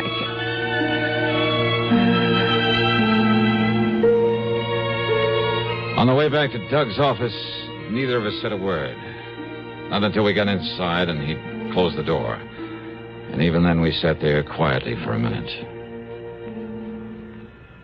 Well, Johnny, you like a little drink? No, thanks. You have one. No. You, No. Nothing. I just... Johnny, you're thinking the same thing I am. Yeah, Doug, I guess I am. Mind if I use your phone? My call was to the police, not there in Corpus Christi, but in Ypsilanti, Michigan. It's item 8440. I got hold of Sergeant Tim Brower, the man who'd originally arrested Eric Bean, who now again was working on the case. What do you mean, am I afraid of him? Are you, Dollar? Well, I expect I ought to keep an eye out for him. Why, you'd be away down on this list. Like maybe Mr. Albert Unworthy and... Yeah, like Unworthy and Phillips and Mrs. Peterson and half a dozen others. The only ones he's trying to knock off now are the people whose testimony really set him up. But we'll get him before he does. Because he's just crazy enough to have set himself a very obvious little pattern in these 4 new murders. Yeah, what kind of a pattern, Sergeant? All the people around here. And in the order of their importance in the case. Oh? First was the judge, Judge Henry Packham, who actually set the sentence. Okay, Sergeant. Then the chief prosecutor, Mr. Frederick Wallman. Okay, Sergeant, that's all I need to know. Then there was... Huh? Well, Johnny? Yeah, well, I guess you tipped me off, Doug, when you said something about her father getting fed up with her extravagance. Her foster father? Oh, yeah, she told us that herself, adopted. There was no real blood bond between them. Mm. So, I suppose it's no wonder she was taking him for all she could. And when she found he was going to pull back on the reins... I'm afraid her description of Bean is what stopped me. Too perfect. I mean, when a man suddenly barges in, knocks her down, and fires... Yeah. 3 bullets into his skull. But when she said he was going to kill him, and we heard only 2 shots... Only 2, Doug. Yeah. Johnny, you want me to go along with you? Just, let me use your car. Sure.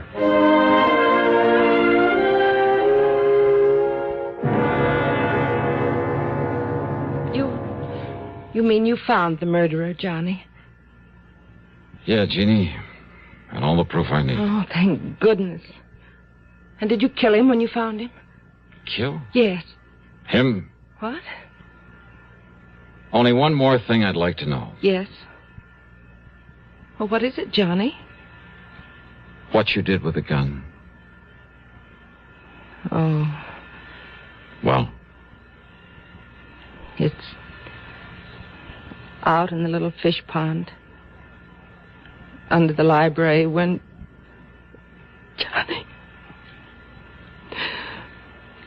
Johnny, not a chance for me. Not a chance.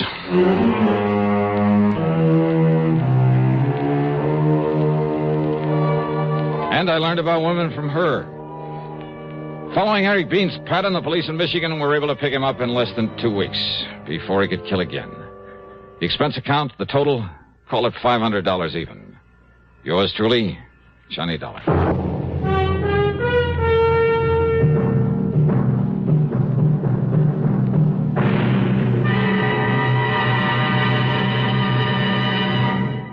Constipation is something people don't talk about much, but it can be a problem for anyone, even doctors.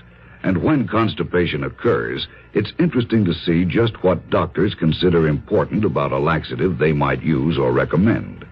Well, a majority of the doctors we heard from had this to say. A laxative should be effective, gentle, close to natural acting.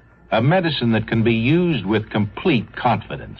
Now, X-Lax has been popular with many doctors and millions of people over the years because pleasant-tasting chocolated X-Lax is effective. Overnight, it helps you toward your normal regularity. X-Lax is so gentle, so close to natural acting, there's no upset. That's why many doctors and millions of people use X-Lax with complete confidence. X-Lax, the laxative that helps you toward your normal regularity gently, overnight. Now, here is our star to tell you about next week's story. Next week, the what goes matter is just what it sounds like, a real puzzler. So join us, won't you? Yours truly, Johnny Dollar.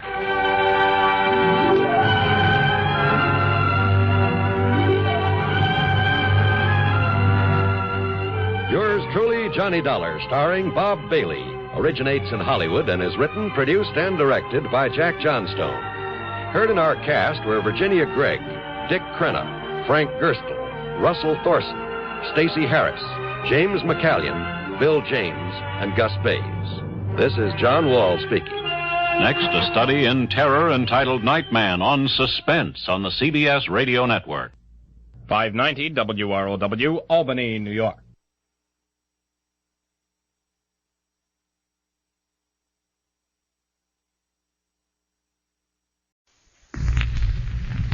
Play ball! Play ball with Babe Ruth! Play ball with the Navy! The United States Navy brings you the adventures of Babe Ruth. And here to tell you about the immortal Babe is the man who knew him so well, his pal, the popular sports reporter, Steve Martin.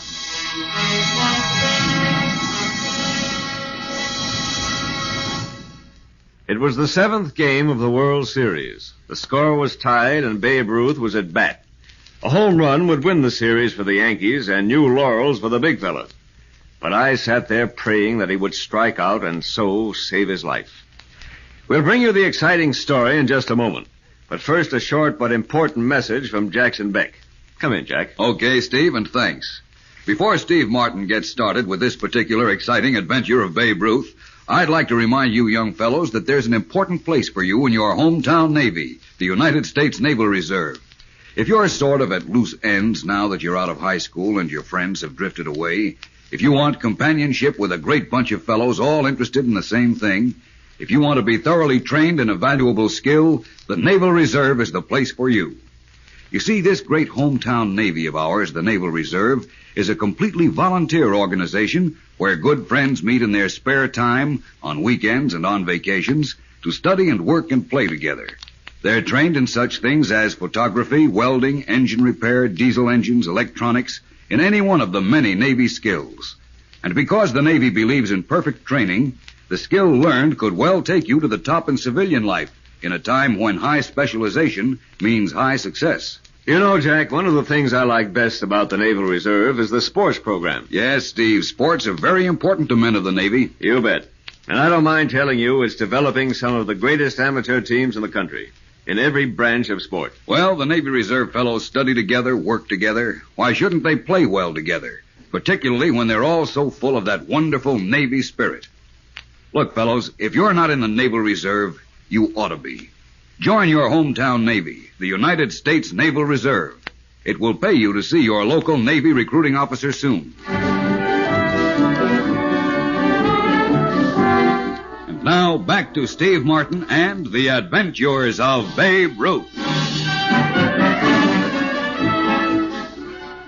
It was the last game of the season, and all of the Yankees were on the field except one. The greatest Yankee of them all was mysteriously missing. And in the clubhouse, little manager Huggins was having a fit. Me, I was worried. How do you like that, Steve? The game starts in a minute and the babe isn't here. Gee, I hope nothing happened to him, Hug. What could happen to him? He's out having a good time. Oh, no, Hug. The big fella wouldn't miss a game on purpose, especially with the World Series starting tomorrow. That's just it. The series starts tomorrow, so he figures today's game isn't important, even though the stands are jammed with fans who want to see him belt one. That guy is getting too big for his britches. Now, you're wrong, Hug. Babe wouldn't deliberately miss a game. He'd rather play ball than eat. Then where is he? I wish I knew. I'm worried. Well, the big fella's the guy who ought to be worried. I'll blister his ears plenty when he shows up, and then some. You can tell him that. Well, I've got to get down to the field. I waited a while and then went up to the press box. All through the game, I kept my eye on the Yankee dugout, but the big fella didn't appear. When the game was over and I followed the Yankees back to the clubhouse, Babe still hadn't shown up. I was getting worried for real. And Manager Huggins' face was as black as a thundercloud when the big fella walked in. The Babe's clothes were torn, his face was cut and bruised, and his knuckles were skinned. Huggins looked him up and down, and the players got quiet. So you finally decided to drop in and pay us a visit, huh, Babe? I'm sorry I missed the game, Hug, but... But what? Well, I couldn't make it. Oh, you were having too much fun brawling with your bum friends, huh? My friends aren't bums. Anyhow, I wasn't with my friends. Well, who were you fighting with? Never mind. Never mind? Look, I wish I could tell you, Hug, but I can't. Oh, you can't, huh? Well, I can tell you something, Mr. Big Shot. First off, I'm fining you $500. Huh? No, wait a minute. And if the World Series wasn't starting tomorrow, I'd fire you off the team. Now you get this. No one man, not even Babe Ruth, can walk out on a game and then refuse to explain why. When this series is over, I'm trading you off the club. You're through. All finished as a Yankee. Oh, Babe, what's this all about? Where were you this afternoon? Skip it, Steve. Skip it? Are you out of your mind? Hug's fit to be tied. Unless you square yourself in a hurry, he'll do as he said, trade you down the river after the World Series. I may not be around after the series. What? What do you mean? Gotta tell somebody about this. Look, Steve, you're not to print it. Or tell Hug. Promise me that? Well, okay, babe, shoot. Well, when I came out of the hotel today to go to the ballpark, a fella stopped me. Just an ordinary-looking fella, but with 2 fingers missing on his right hand, like old Three-Finger Brown of the Cubs.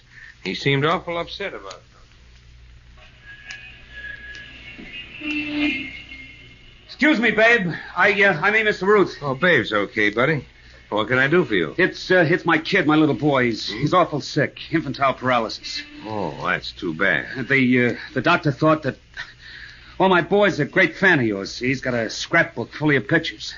The doctor thought if you could come over for a minute and see my boy, it might help him get well.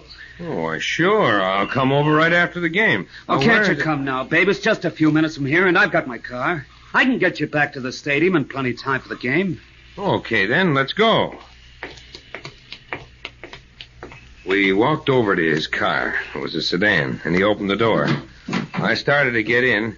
Then I noticed 3 other guys in the back seat. I didn't like their look, Steve, but before I could do anything, the fellow behind me gave me a hard push and sent me sprawling into the car. And then one of the guys hit me behind the ear with a blackjack.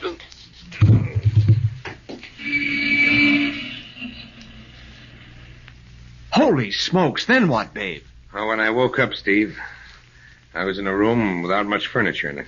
The guy with the fingers missing, who seemed to be the boss of the crowd, was there, and 3 other lads. There was a gravelly-voiced little guy who held a gun on me, and 2 gorillas had been in the car. Well, the boss one gave me a glass of water, and then he made his problem. Okay, babe, the Yanks are 9-5 favorites to win a World Series. But they can't win if you don't try, if you don't hit any home runs. So I want you not to try. You mean you want me to throw the series? Why, you dirty... Stay where you are, big boy. I got a very itchy trigger. You can't scare me. Only a Look, jerk don't know enough to be scared sometimes, babe. You're no jerk, so listen. The Yanks are going to lose a series. Huh? That's what you think. I know. When they lose, you'll get $50,000. But if you cross us up, you get the business. And how? Well, babe, what do you say? This is what I say. You dirty...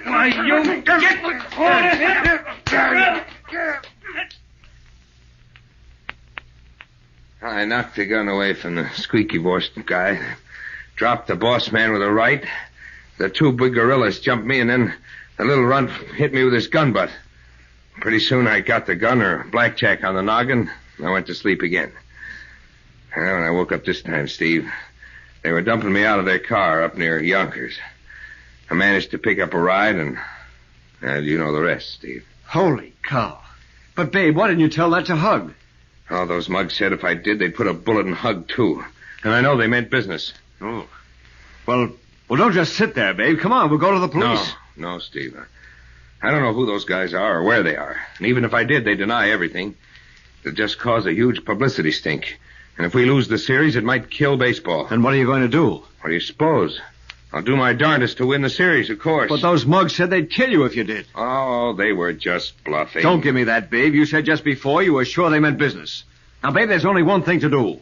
You can't play in this series. Are you kidding? No. Your life is at stake. Oh, save it, Steve. No lousy racketeers are going to scare me or dirty up the greatest game in the world either. Now, get out of here, please, Steve, and let me go to bed. I've got a World Series coming up tomorrow.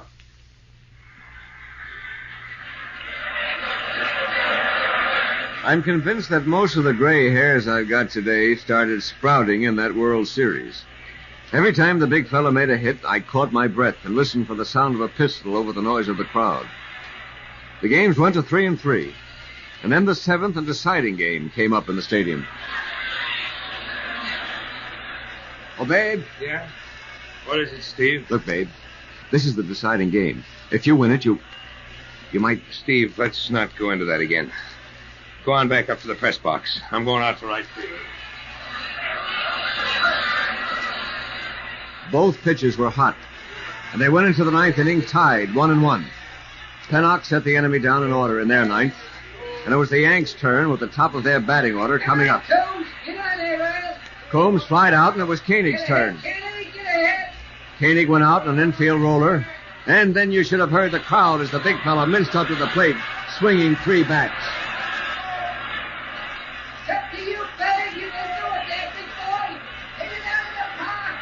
The big fellow took a strike, then 2 balls, then he fouled off one. Then he took another ball. Here was the big one now. I found myself praying that he'd strike out and save his life. Then the pitch came, a fast one, and I closed my eyes. I heard a ringing crack. And the crowd went crazy. I opened my eyes to see the ball arch high and far into the bleachers. I was waiting for the sound of the shot, waiting to see my friend fall. My heart was hammering at my ribs as he turned third and started for the plate, taking off his cap to the howling mob. And then I felt a hand on my shoulder, and I spun around. It was a man in a gray suit whom I'd seen in the stands throughout the series. Now he said, "We got them, Martin." You did, sir? Yes, all of them. Fingers Gerhardt, Joey May, his gravelly-voiced stooge, all of them. This was the only game they came to, the big one. They had betting receipts on them, and May had a gun. I think he was getting ready to use it on Ruth. Good Lord. The FBI was after those rats for a long time, but we got them at last, thanks to your descriptions and the big fella's courage. I looked back at the field, and the big fella was just disappearing into the Yankees' dugout, surrounded by his happy, cheering teammates. He was safe, and my eyes got a little misty. The big fella had done the impossible again and made it stick.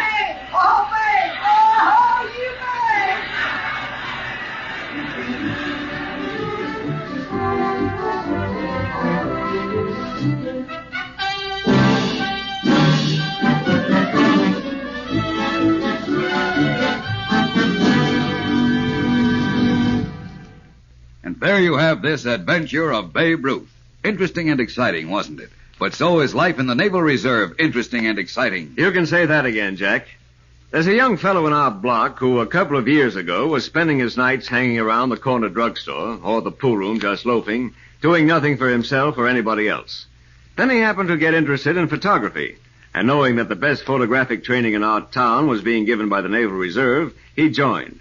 And, Jack, you should see that boy today. I wish I could. All of a sudden, he's alive. He thinks. He doesn't waste his time. And like the Naval Reserve itself, he's a real solid asset to the whole community. And it all happened because this chap discovered an interest. And the Naval Reserve offered him the chance to make something of himself. You know, I wouldn't be surprised if he ends up as one of the greatest photographers in the whole country. It's good to see him moving up, Jack. Yes, and that can happen to you, too. Training, education, good companions, fun, and relaxation. All those things are offered. Take advantage of them. Stop in at your local Navy recruiting office. You'll find that the officer in charge is a friendly man who'll quickly tell you how you can profitably spend your spare time in your hometown peacetime Navy, the United States Naval Reserve. By the way, Steve Martin, what have you lined up for next week? Well, next week, Jack, I'm going to tell you how the big fellow returned to the pitcher's box to catch a rat and save a brilliant young catcher from the penitentiary. The Adventures of Babe Ruth is written by Ben Peter Freeman, produced by Woody Close, directed by Ronald Dawson, and presented by the United States Navy.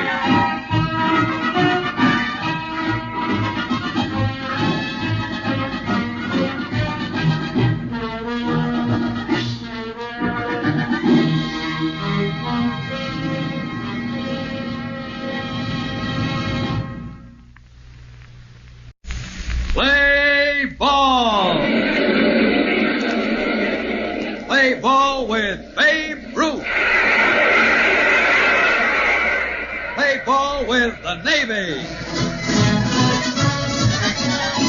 The United States Navy brings you the Adventures of Babe Ruth. And here to tell you about the immortal Babe is the man who knew him so well, his pal, the popular sports reporter, Steve Martin.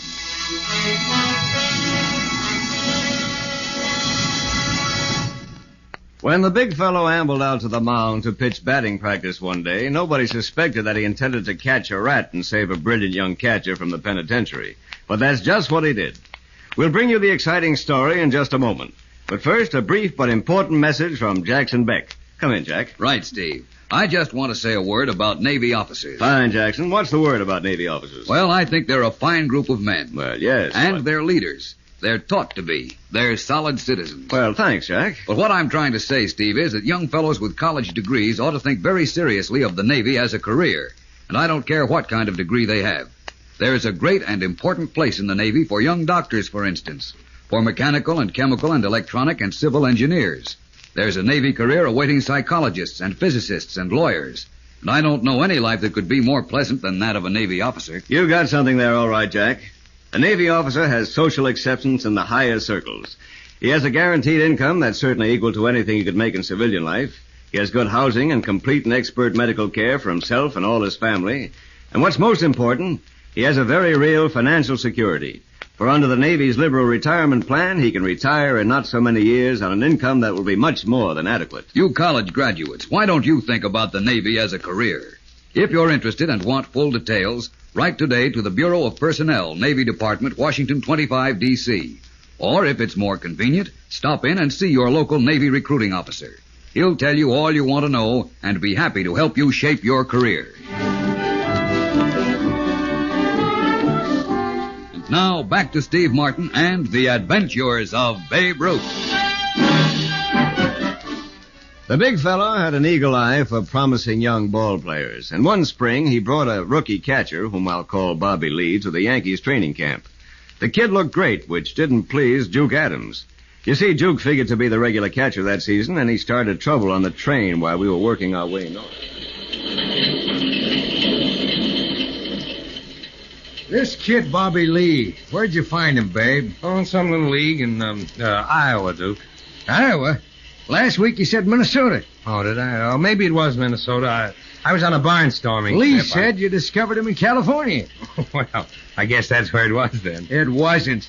I looked through all the league records for California and for Iowa and Minnesota, too. There wasn't any Bobby Lee listed. Oh, there wasn't? Nah, he wasn't in organized baseball last year, or the year before either. You guys are lying, babe. Now, wait a minute. You're trying to cover up something. Now, look, I don't like being called a liar, Duke. Take that back. Like fun, I will. Okay, You're then a liar. you asked for it. Then I did.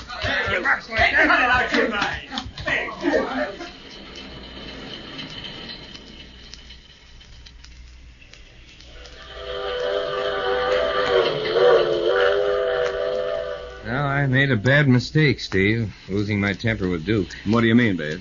Duke's sore at me now, and he's sore at Bobby Lee for beating him out of the first-string catcher's job. He won't rest till he finds out the truth. What truth? Where I found Bobby. Well, I meant to ask you about that. What's this big mystery about where you discovered him? And incidentally, where did you? I can't tell even you, Steve. Oh, why not? You might talk in your sleep.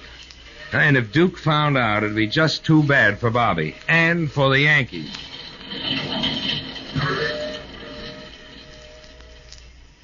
I smelled a terrific story, but the big fellow stayed mum as a clam.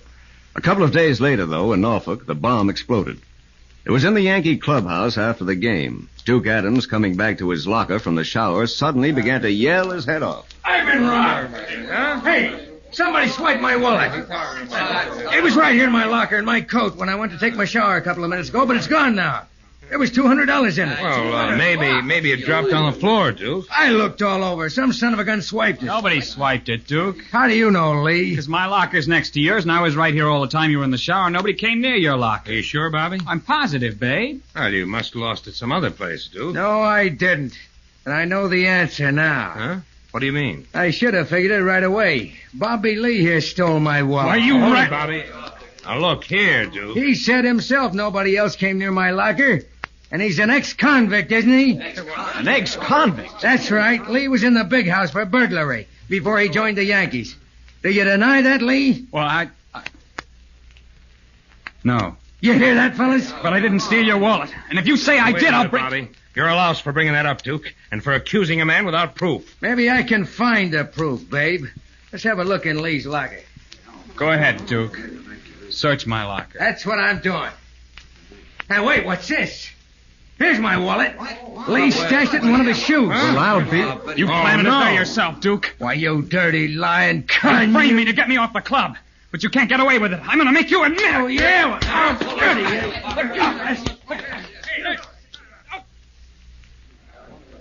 Now, look, here's the reason I asked Steve to bring your reporters in here. Bobby Lee served time for burglary, yes. The district attorney told me, though, he was convinced Bobby was innocent, and he took the rap to shield his kid brother. But even if Bobby was guilty, he paid the penalty, and his slate is clean. Now, he's entitled to a sporting chance, isn't that right? Oh, sure he is, babe, but the... Babe, he stole $200 from Duke Adams. Oh, no, he didn't steal Duke's money. And if you guys will give me a chance, I'll prove it. You will? Yes, I will. I want you fellas to hold up the story of what happened in the clubhouse today for 24 hours. Babe, it's a big story. If you print the story now, Bobby Lee will be crucified. He'll go back to jail. The Yankees will lose the greatest catching prospect in years. But give me just 24 hours, and I'll prove Bobby is innocent. And I'll give you the real crook, too. What do you say, fellas? All right, I'll go along with you, babe. So will I. Count me in. Okay, fellas, that's it. Now, listen, babe, you think Duke Adams framed Bobby, don't you? Could be, Steve. You do think so. But how do you expect to prove it? Well, I'd rather not tell you yet, Steve. It's a long chance, and you'd think I was nuts. Well, let me point this out to you. You put yourself on a hot spot, getting the club and reporters to hold off exposing Bobby, not having him arrested. If you can't prove he's innocent and he takes a powder, your name will be mud. I know that, Steve. But you're still going through with it? You bet I am. You and the other reporters be at the ballpark tomorrow morning. We're having practice. You'll see the payoff then, I hope. I was at the ballpark the next morning. So were the other reporters. The big fellow told us to stand behind the wire batting cage. Then he called all the players over. Okay. Hey, here's the babe now. Fellas, Hug's got a cold today. I talked to him, and we decided you guys need a hard batting drill. So I'm going to pitch to you. You, Babe? That's right, Duke. Any objections? Oh, no, of course not. Why should I object? Oh, you might have a good reason. What do you mean? You'll find out. Now, look, fellas, there's another reason I'm going to pitch batting practice. Bobby Lee was framed yesterday, and one of you guys framed him. One of us? Yeah. Say, what is it? Yeah, one of you guys. And I know who the guy is. Now, get this. I used to be a pretty fair country pitcher. I haven't pitched for a long time. I might be a little wild. Especially when the rat who framed Bobby comes up. Okay, go on up there and take your licks. I was puzzled and tense as I gathered with the other reporters behind the batting cage and watched the big fellow start pitching to the Yankee players. What was he up to? I was sure he wouldn't purposely hit Duke. He laid the ball in there, high, low, working the corners, and his control was as sharp as when he was the best southpaw pitcher in baseball. One after the other, the Yankees walked into the cage, hit 3 of the big fellow's pitches, and walked back to the end of the line. The tension kept mounting. There wasn't any kidding among the players, as there usually was. Then it was Duke Adams' turn. I felt a little chill run up my spine, and my throat got tight. Duke hesitated outside the cage, and the big fellow called to him. Well, what are you waiting for, Duke? Get in there. I got a crick in my back, Babe. I think I'll skip this round. You need the practice. Get in the cage. But I tell you... You're not telling me anything. I'm telling you. I'm in charge here today. Now get in there. Duke walked into the cage nervously, tapped his bat on the plate. Babe stood out on the mound, glaring down at him, and he looked bigger even than he was. Then he wound up. A long, deliberate wind-up, and let fly. The ball rocketed in as if it was shot out of a gun over the inside corner and level with Duke's head. Duke jumped back a foot. He was pale as a ghost. The big fellow wound up and fired again, just a shade closer this time. Duke jumped back again, and Babe fired a third one, in the same place, so fast you could hardly see it. This time, Duke jumped back so hard he lost his balance and landed on the seat of his pants. Some of the reporters and players laughed, nervously. Duke jumped to his feet, shaking a little, and yelled at Babe. You're trying to beat me. I got enough of this. Get back in there, Duke. You've got to hit 3. Nuts. You're not going to kill me. It's your guilty conscience, brother. I caught the corner of the plate every time. Hey, you reporters back there, am I right? Yeah, we're right on. That's right, Ed. You hear that, Duke? Now get back in there and hit. Duke had to walk back into the cage then, wiping the sweat off his face. The big fella grinned wickedly, then wound up and started to fire.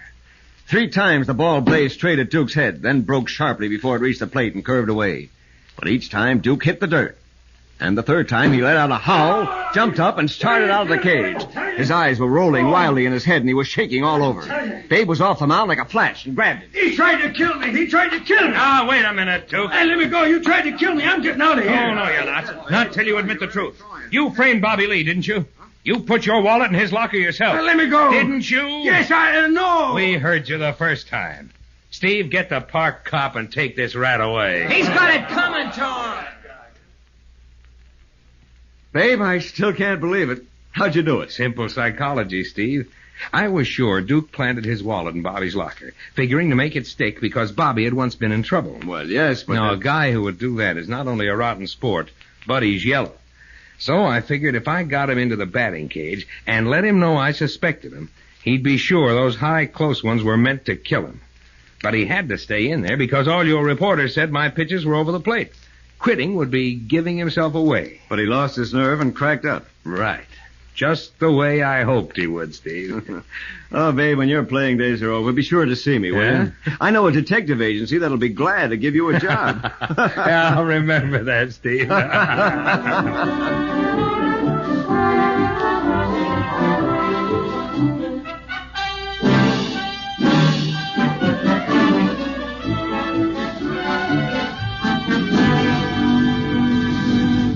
Thanks, Steve Martin, for a very exciting adventure of Babe Ruth. You're certainly welcome, Jack. But it's nothing compared to the everlasting adventures a young fellow can have as an officer in the United States Navy. To me, those are great words, Jack. The reward for having been diligent in college, and healthy and moral.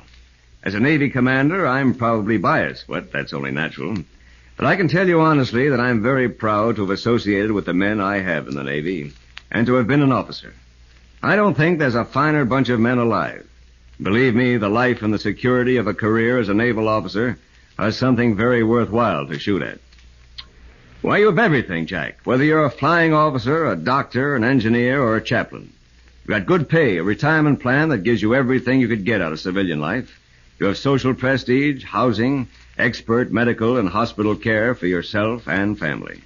And you have the very satisfying knowledge that you're an officer in the United States Navy. Look, fellows, if you're college graduates in good health and can meet the Navy's standards of physical and moral fitness, you're eligible to become a Navy officer. For full details, write to the Bureau of Personnel, Navy Department, Washington 25 D.C., or see your local Navy recruiting officer. And do it now.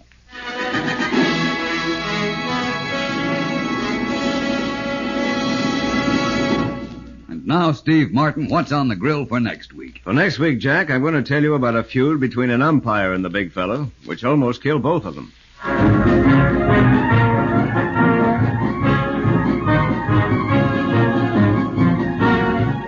The Adventures of Babe Ruth is written by Ben Peter Freeman, produced by Woody Close, directed by Ronald Dawson, and presented by the United States Navy.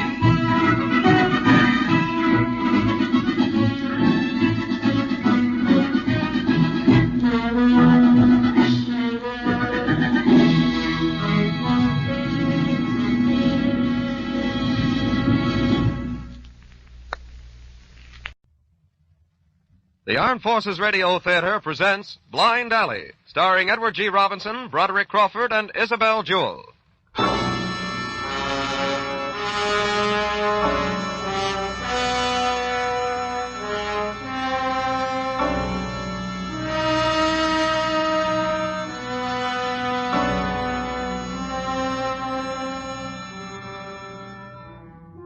I am William Anthony Shelby, and I am professor of psychology at a Midwestern college. Mrs. Shelby and I were sitting quietly at home one evening last June, talking over the end of another school term. The nurse, whom we have for our little boy, was upstairs putting him to bed. Suddenly, there was a noise from the front hall. Listen, Will. Wasn't that the front door? Yes, Mary, it did sound like it. I'll see what... Just stay right where you are, mister. What? How dare you walk in here? Take it easy, lady. What are you doing here? Stand over there, mister. Take a look in the other room, Maisie. Okay, Hal. Pull them window shades, Buck. Sure. Say, look here. Who are you? The name's Wilson, Hal Wilson. Hal Wilson. The notorious gunman? Guess they heard of you, Hal. Nobody downstairs but these two, honey. Frisk the dame, Maisie. Buck, give the guy a quick once-over.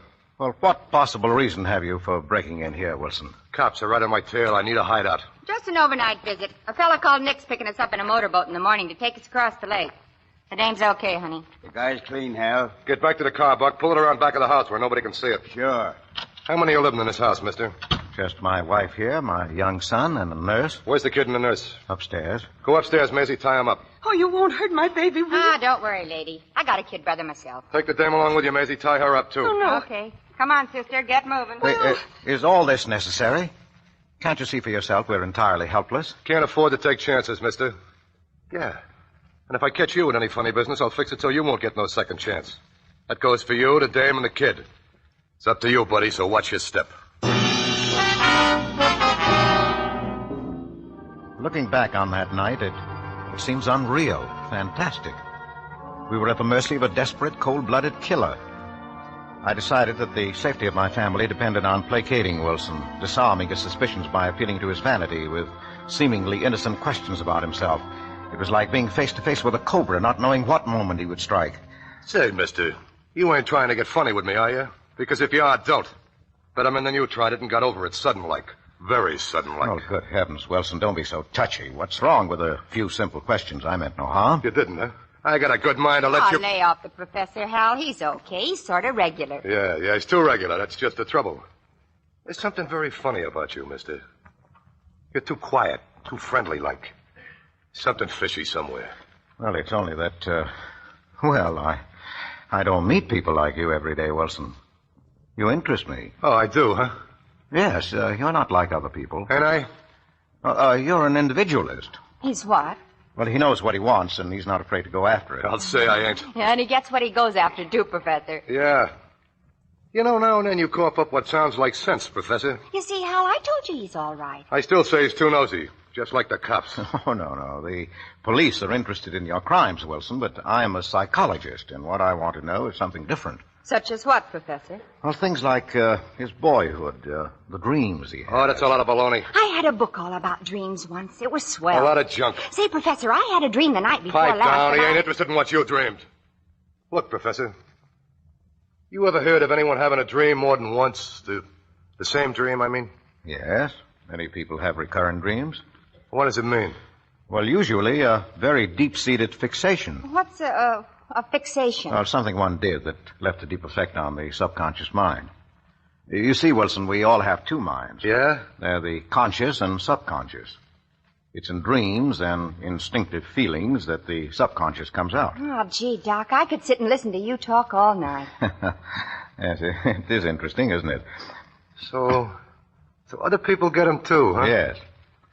You know, Professor, I've had a dream. I've been dreaming ever since I was a kid. Well, tell me about it. Well, you see, it's... no, why talk about it? Well, why not? Perhaps I can help you. I don't trust you, mister. You don't trust anyone, do you, Wilson? I ain't never found anyone I could trust. Well, tell me about your father and mother, Wilson. They both kicked off when I was a kid. Who brought you up? My aunt. She was the meanest, no good, drunken... Did she beat you? Yeah, when she was drinking. She was always that way. Well, didn't you have anyone you were fond of? No. That is, no, nobody at all. Oh, but Hal, what about Tiny? Shut up! But you told me you liked her. I'm telling you to keep your nose out of this. What's the matter with you? Nothing's the matter with me. She was your cousin, wasn't she? Tiny ain't got nothing to do with this. Oh, gee, Professor, I don't know why he always gets sore every time anybody mentions Are you going to her. shut up? All right, Hal. Forget it. I guess you must have thought a lot of this, Tiny, didn't you, Wilson? Was she your aunt's daughter? Yeah. You grew up together? Yeah, she always used to... Well, go on. You were about to say that... Oh, nuts. I wasn't going to say anything. Yes, but if you tell me about her, I said I don't want to talk about it. Skip it.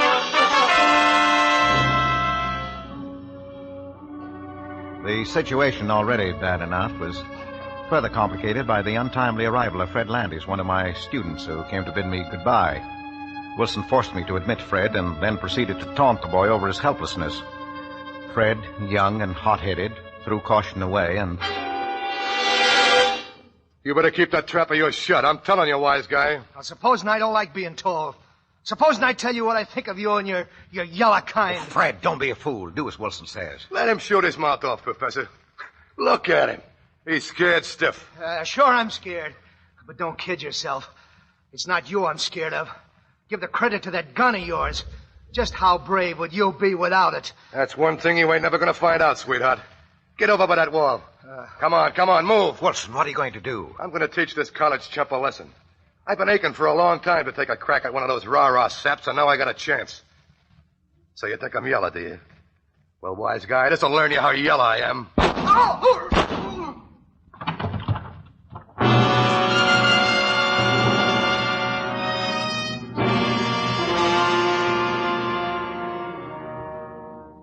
When Wilson shot and critically wounded that defenseless boy, while I stood helplessly by and then refused to let me send for a doctor, I determined on a desperate chance to destroy the gangster by pitting the one weapon at my command, my knowledge of psychology, words against his grim guns.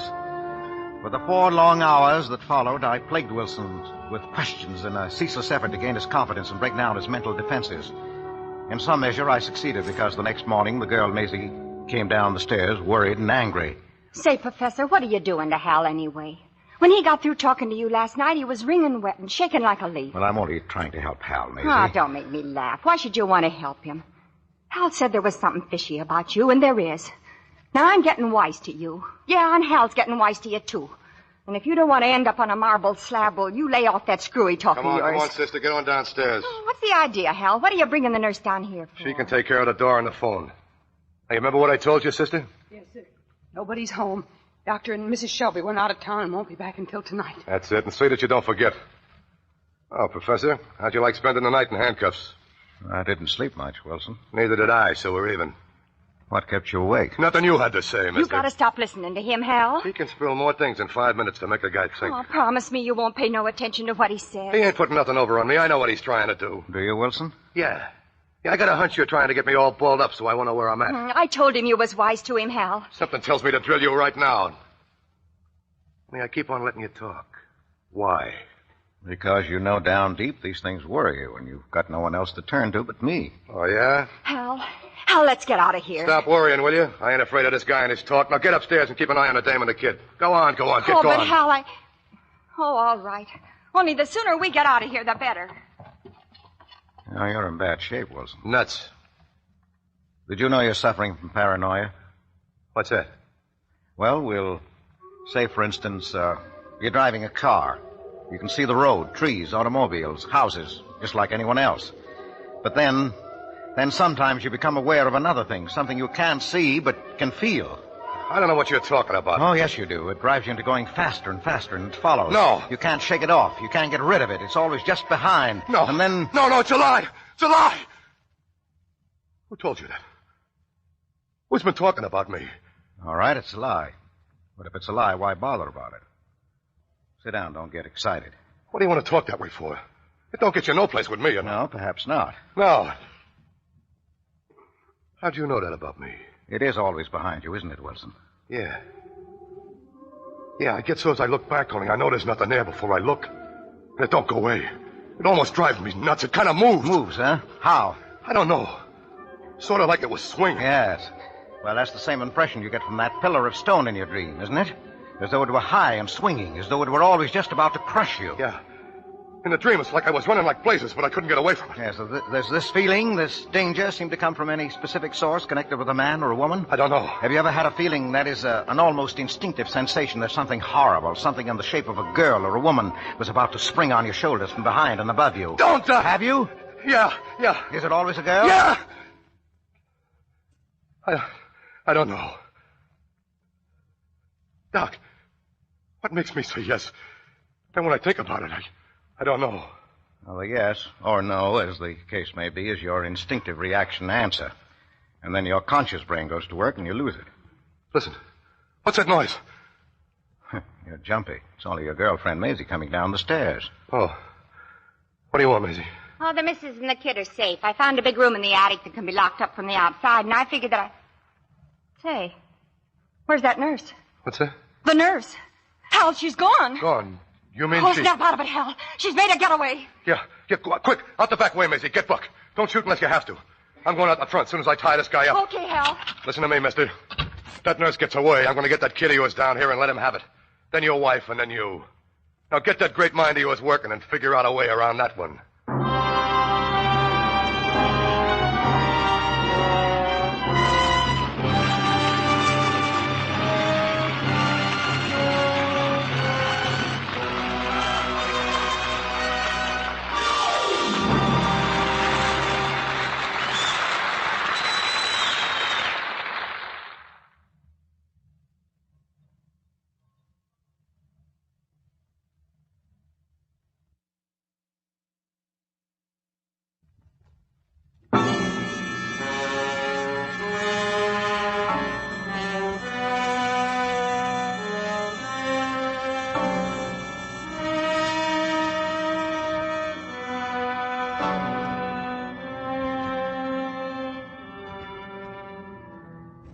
It seemed like hours that I stood there, tied to the banister, waiting for Wilson and the others to return.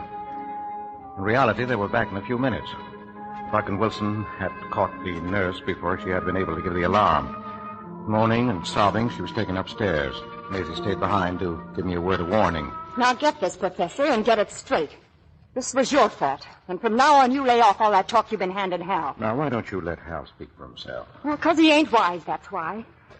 He gets himself in jams sometimes, and I have to look after him. I'm kind of crazy about him, see?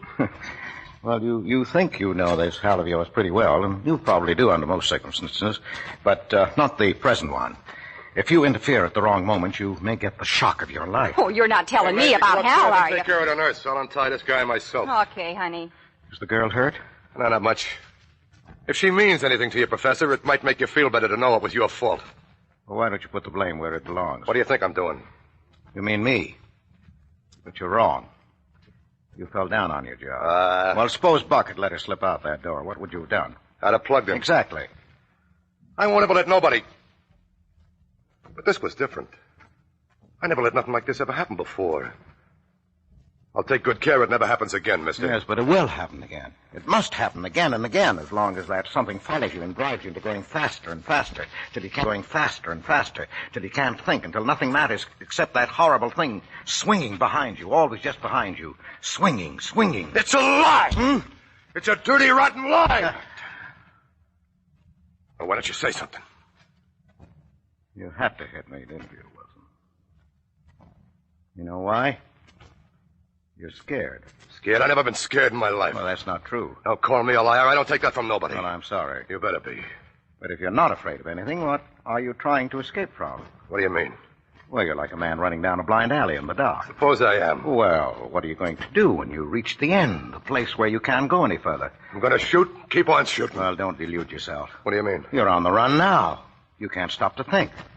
You have to depend entirely on your instinctive reaction. Sooner or later, that's going to fail, and when it goes, you're not going to wind up in any blaze of guns and glory. You're going to crack up. Crack up? You mean I'll... Yes, quick, Wilson. A cop! Right behind you! Where? What? What are you trying to do? Knock a sucker out of me? Oh, no. I'm merely trying to show you what I mean. You had a mental picture of a cop in that window, and your reaction was automatic. You whirled around, gun in hand. Sure I did. Yes, but suppose there had really been a cop there, and when you turned, ready to shoot, the cop suddenly became someone else. Someone else? Yes, Buck or Maisie or Tiny, for instance. Huh? That would be a nice mess, wouldn't it? You pull your gun on a cop, and he suddenly turns into Tiny. You couldn't shoot him then, but in that split second, the cop could shoot you. And he would, Wilson. That's junk. How could a cop turn into Tiny? Yes, it does sound foolish, doesn't it? But it's not. Your brain has been doing things to you. Lots of things you don't understand. Why did you beat that nurse so badly? Because she run out. I wanted to teach her a lesson. No, Wilson, that wasn't it. Who did you see when you looked at her and started to hit her? What do you mean? I saw the nurse. I didn't see nobody but the nurse. Hal, I'm getting worried about Nick. Whom did you see, Wilson? Answer me. You let Hal alone. Now, you let him alone, do you hear me? Answer me, Wilson. Whom did you see? Don't answer him, Hal. Don't pay no attention to what he says. You beat that nurse because she looked like your cousin Tiny. No, it's a lie. It's a lie. You gotta stop hounding at him. Hal, honey, look at me and don't listen to him. Keep away from me. Let me alone. But I want to help you, honey. Can't you see he's driving you nuts? Oh, keep quiet, Maisie, or I won't answer for the consequences. You can't scare me, mister. Now, Hal, you gotta come away with me. Or... Hal, what's the matter? What are you looking at me like that for? So you come back. You couldn't stay away. Hal, what's the matter? It's me. It's Maisie. You're Tiny. That's who you are. Tiny, you dirty double-crossing little... Hal, stop. You don't know what you're saying. I'll fix you so you won't come back no more. Hal, don't. Oh, please, Hal. It's me. It's Maisie. Put down that gun. Hal! Wilson. Wilson! I'll give it to you, too. Now, listen to me, Wilson. Listen to me, I say. I'm not going against you. I'm trying to help you. Put that gun down. Put it down, I say. Hell, what was the shooting? Anything wrong? Oh, an accident, Buck. Come on, pull yourself together, Wilson. You hear me? Can you understand what I'm saying? Gee, it's Maisie. She's dead, Hal. What? What you want to knock her off for? Knock her off? Knock who off? Maisie. Oh, her. She had it coming.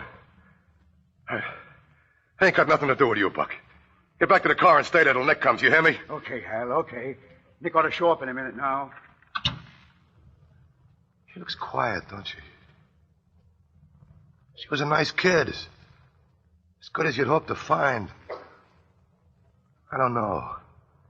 I can't figure. I can't figure nothing. Why don't you say something, Professor? What do you stand there staring at me for? You killed her for the same reason that you beat that nurse. What about that dream of yours? Who were you looking at when you shot Maisie? Who was I looking at? Yes, you were looking at Tiny. You thought Maisie was your dead cousin Tiny. No, lay off. I can't stand no more. It was Tiny, wasn't it? She was your aunt's daughter. Did she look like your aunt? Yeah, the spitting image. Was she fond of you? Sure, she was always round my neck when we was kids. Well, what became of her later? I didn't see her no more. Well, why? What made you keep away from her? I ain't gonna tell. Well, why won't you tell me? Because I ain't, that's why. Well, how long was it until you saw her again? I tell you, I didn't see her no more. Nobody didn't see her no more. What did she look like after she was dead? Like my aunt did. I didn't say she died. She ain't dead. She ain't, I tell you. Well, how did you kill her? I ain't gonna tell no one. Why not? You're ashamed of it, aren't you? You were always ashamed of it. You pushed it away from you and forgot it, didn't you?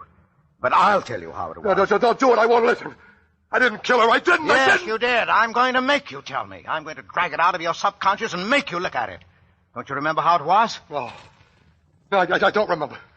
I don't want to remember. Don't make me. I don't want to. You used to beat Tiny often, didn't you? How did you know that? Yes, but she loved you anyway. You used to beat her up because she looked like your aunt, and you hated your aunt. And when you beat her up, you used to think about your aunt, didn't you? Tiny would then seem to become your aunt. It's a lie. Don't talk about it. It's a lie. It's a lie. You used to dream about murdering your aunt, didn't you? No, don't. Yes, you dreamed and dreamed about it until it was almost a fact. And then you tried to make it a fact by killing Tiny. Now, how did you kill her? Come on, how did you do it? I don't know. Leave me alone. All right, I'll tell you then. What about this dream of yours? You choked her, didn't you? You hit her on the head, and then you choked her to death. Didn't you? Didn't you? All right, Doctor. You're right. I knocked her out. Then I strung her up by her neck to a beam. I let her swing there for an hour before I cut her down. I didn't mean to do it. Just come over me sudden-like. She looked so much like my aunt. And I dropped her down an old cistern back of the house. After she was gone, I didn't care. I couldn't get it out of my mind. The way she was swinging up there above me. So that's what's been behind me all of this time. Huh? It's been Tiny. Tiny swinging and swinging. But she ain't real. Tell me that she ain't real, Doc. Oh, yes, Wilson, she is real. She's right there behind you. Where? Oh, you can't see her, but she's there just the same.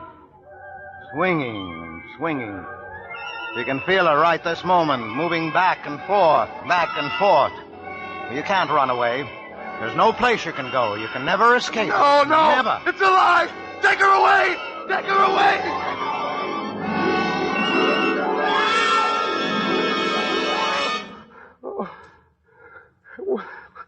What are you doing to me? Why do you tell me this if it don't do no good?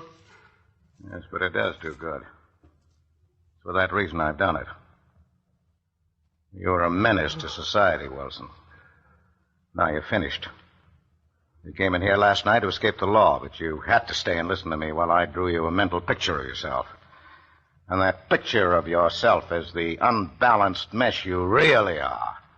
And that is the big shot you always imagined yourself. Has destroyed you. Just as surely as though I'd blown your brains out. Why, you dirty double-crossing... Well, go ahead, Wilson. Try to kill me. Well? You can't even shoot now, can you? I've been telling you the truth, and you know it. I've been holding up a mirror of your life. Take a look in that mirror, Wilson. Maisie's in there, and Tiny. Tiny, you look like your aunt. Your aunt whom you hated. Look, Wilson. Yeah, that's why I killed Tiny. She looked like my aunt, and I hated her. No, I didn't. I loved Tiny. I loved her, but I killed her. I love Maisie. I killed her, too. Yes. One by one, you've destroyed all the things you set store by. You're alone now, Wilson. All alone. Yeah, I know, but it wasn't my fault. I never had a chance. They drove me. They haunted me. Fellow's got a right to fight for his life, ain't he? Yes, but not to go against the whole structure of society the way you have. Now you know what you've done and why, and you can never escape that knowledge. You're finished, Wilson. You know that now, don't you? Hal, Nick's here with the boat. Come on, let's beat it. You and Nick get going. Why, ain't you coming with us? Get out. You hear me? Get out! Okay, Hal, I'm going. Oh, why didn't you go, Wilson? I guess you're right. Just ain't no place for me to go. Here's my gun, Doc. Go on, take it. I got it coming. You won't? No, Wilson. It's your problem now. You'll have to work it out yourself. All right. I guess I can take it. So long, Doc.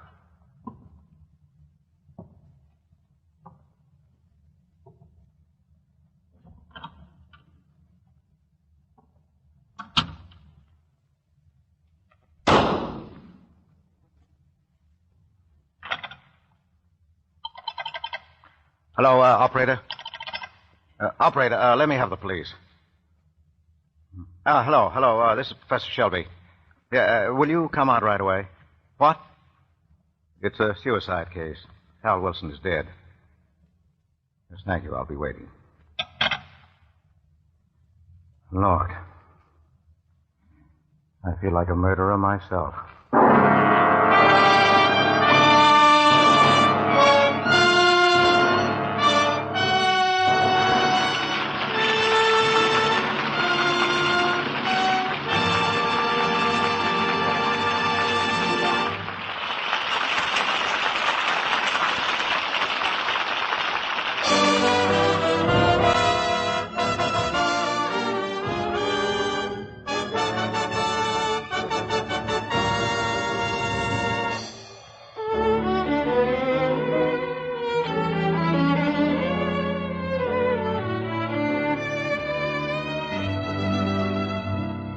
Blind Alley, starring Edward G. Robinson, Broderick Crawford, and Isabel Jewell, has been a presentation of the Armed Forces Radio Theater. Corporal Fred Darwin speaking. This is the United States Armed Forces Radio Service, the voice of information and education.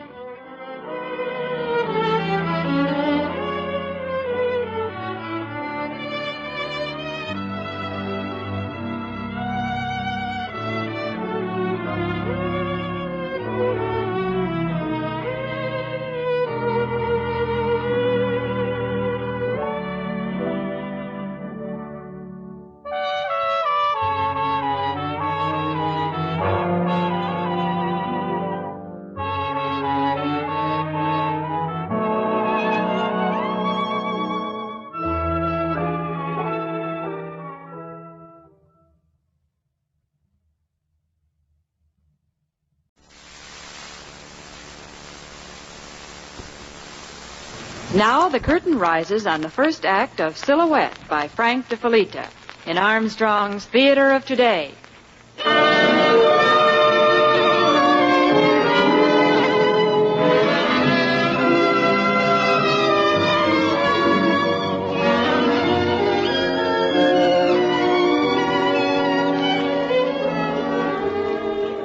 There's a dignified old mansion in the heart of New York City which houses the Actors Club. Here, each Saturday afternoon in the library of the club, the Mask Society holds its weekly meetings. One of its famous and most distinguished members is Howard Hastings, a great Shakespearean actor who thrilled audiences in the 20s and whose voice, even now, still holds the same rich magic of his youth. The members are spellbound as Howard comes to the end of Macbeth's famous soliloquy. Tomorrow and tomorrow and tomorrow creeps in this petty pace from day to day to the last syllable of recorded time, and all our yesterdays have lighted fools the way to dusty death. Out, brief candle, life's but a walking shadow, a poor player that struts and frets his hour upon the stage, and then is heard no more. It is a tale told by an idiot full of sound and fury, signifying nothing.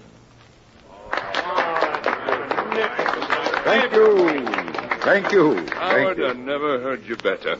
Well, Haven't you ever thought of doing Macbeth again? Oh, well, let's say I've thought of it, but I've given it up. Nonsense. In fact, it would be a wonderful vehicle to return in. Just think, Howard Hastings and Macbeth. My, that would be a great night. Bless you, Ben, but no. My day is past. Look before you. The hair is gray, the face is lined, the gate is rusty at the hinges, and creaks the mournful song of age. By the way, I've tickets for Shep's opening tonight. I'll bet you're proud of that boy of yours. His first leading role, isn't it? Yes, indeed. Shep's come on wonderfully these past years, from walk-ons and small bits to better and better parts. And now this first big role. He's certainly a credit to both you and Helen. Helen wears an expression of constant amazement. Oh, Howard, it looks like you're wanted on the telephone. Oh, excuse me, Ben. I'll see you later. Yes, of course. Oh, Willie, I'll take my call on this line, if you please. Yes? Howard, haven't you left yet? You'll be late for Shep's dress Oh, rehearsal. my goodness. Forgive me, darling. I lost complete track of the time. Of course you did. When haven't you? On our wedding day. You remember? I was there hours before anyone else. Now, darling, please hurry. I'll be there in a flash. Oh, Helen. Yes? How is Shep? A pacing mass of nerves. Naturally. And he's absolutely convinced that he'll lose his voice before the opening night. Says he feels it in his bones. Yes. I remember.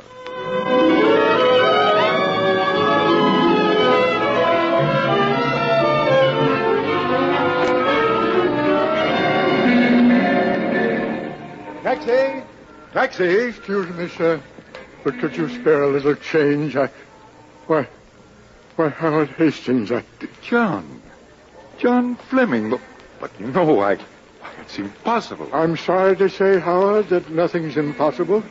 My dear fellow, forgive me. I didn't mean John, I don't understand. Howard, please don't concern yourself. Concern myself? Why? Look, John, there's a little restaurant down the street. We can talk there. No, please don't bother. You must be very busy. Bother? Why, I was just on my way to lunch, John. Really? Of course. You always were a most convincing actor, Howard. Nonsense. Now, come along. My, but it's good to see you again, John. There are so many things that...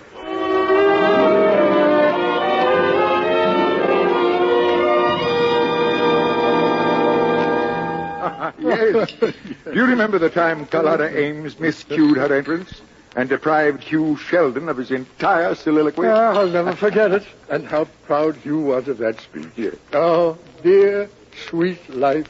The year. Say, incidentally, I see where Shepherd's play is opening tonight. Yes, we're all pins and needles, especially the boy. Well, you know. Standard opening night jitters, first important part and all that. Well, tell him to me that he's got nothing to worry about. The son of the great Howard Hastings can't possibly miss. Thank you. You know, John, your name's being brought up constantly at the club. We've all of us wondered whatever happened to the best Polonius in the business. Really? Well, I guess you know now. John, forgive me for asking, but how did you ever allow things to get this far? Oh, I don't know. He that keeps nor crust nor crumb, weary of all shall want some. But good heavens, man, you've got friends. We're all your friends. Yes, I know, and I'm deeply grateful for that. I'll never take advantage of it. But look here, John. Howard, the very fact that I'm still remembered, that I'm still, as you say, being brought up in conversation, well, that's more than enough to ask a friendship. I wouldn't compromise that for anything in the world. If you were in my position, I'm sure you'd feel the same way. Howard, please promise that you won't mention a word to anyone about our meeting. Of course, if that's what you really want. Thanks. Hereafter, I'll be more careful whom I approach. Well, John, I tell you what we'll do. No, please. Please don't get up. I'll just leave quietly. Thanks for the meal and the talk. Goodbye. Good luck, Howard. Good luck, John.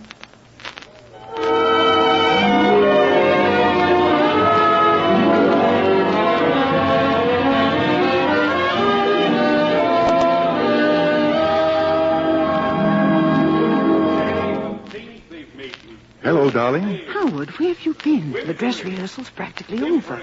They've been... Well, what's the matter, dear? You look as if you'd seen a ghost. Do I? Shh. Here's Shep's final entrance. How's it been going? Fine. 30 line fluffs and 8 missed cues.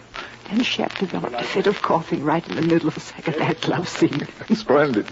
That should absolutely guarantee a perfect performance tonight. The curtain's coming down. Yes. Easy, Martha. Never again. Okay, take it up. Take up the curtain. All right, people, on stage at 8 sharp. Sorry, I can't possibly speak with a cough drop in my mouth. Oh, hello, Mother. Dad. How was it? Oh, simply wonderful, Shep. I can always depend on you, dear. Pity you're not a critic. Well, Dad? I'm sorry, Shep. I only just got here a moment ago. Oh.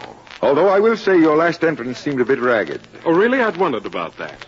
What would you suggest, Dad? Well, I'd stand straighter if I were you. You know, great dignity, strength. But he's been accused of a terrible crime. Of which he is innocent. Remember that. He's innocent. And the audience knows it. Well, wouldn't it be kind of corny, Dad? I mean, the strength and dignity thing, that went out with the 20-cent talkies, didn't it?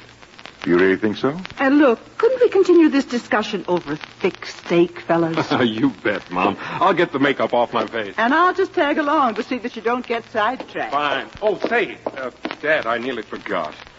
See that girl across the stage? The one chatting with Max? Yes, that's her. Well, her name is Janet Martin. She's from some newspaper or other doing a feature on tonight's opening. She, doesn't know much about the theater, so I kind of promised her an hour after the dress. Well, why not invite her along for a bite, dear? Well, if you wouldn't mind, that'd be great. Anything, just so long as we eat. Why don't you go fetch her, Dad, huh? Mom and I will join you in a second. Fine, son. Oh, watch your step, Mr. Hastings. Oh, hello, Sam. What on earth is that? A hydraulic elevator. Oh, I don't know, sir. There are more darn gadgets in the theater today. When I first started out to be a stagehand, we did our own carrying. Now they got elevators. Not like it used to be in your time, sir. No, I guess not. Oh, excuse me. Yes? Miss Martin? Yes, I'm Janet. Wait, don't tell me. I know who you are. Oh, you do? Well, how very flattering. Always nice to be recognized. Same brow, same eyes, same mouth. You're Chef Hastings' father, right? Yes, Miss Martin, you're right. I'm Shep Hastings' father.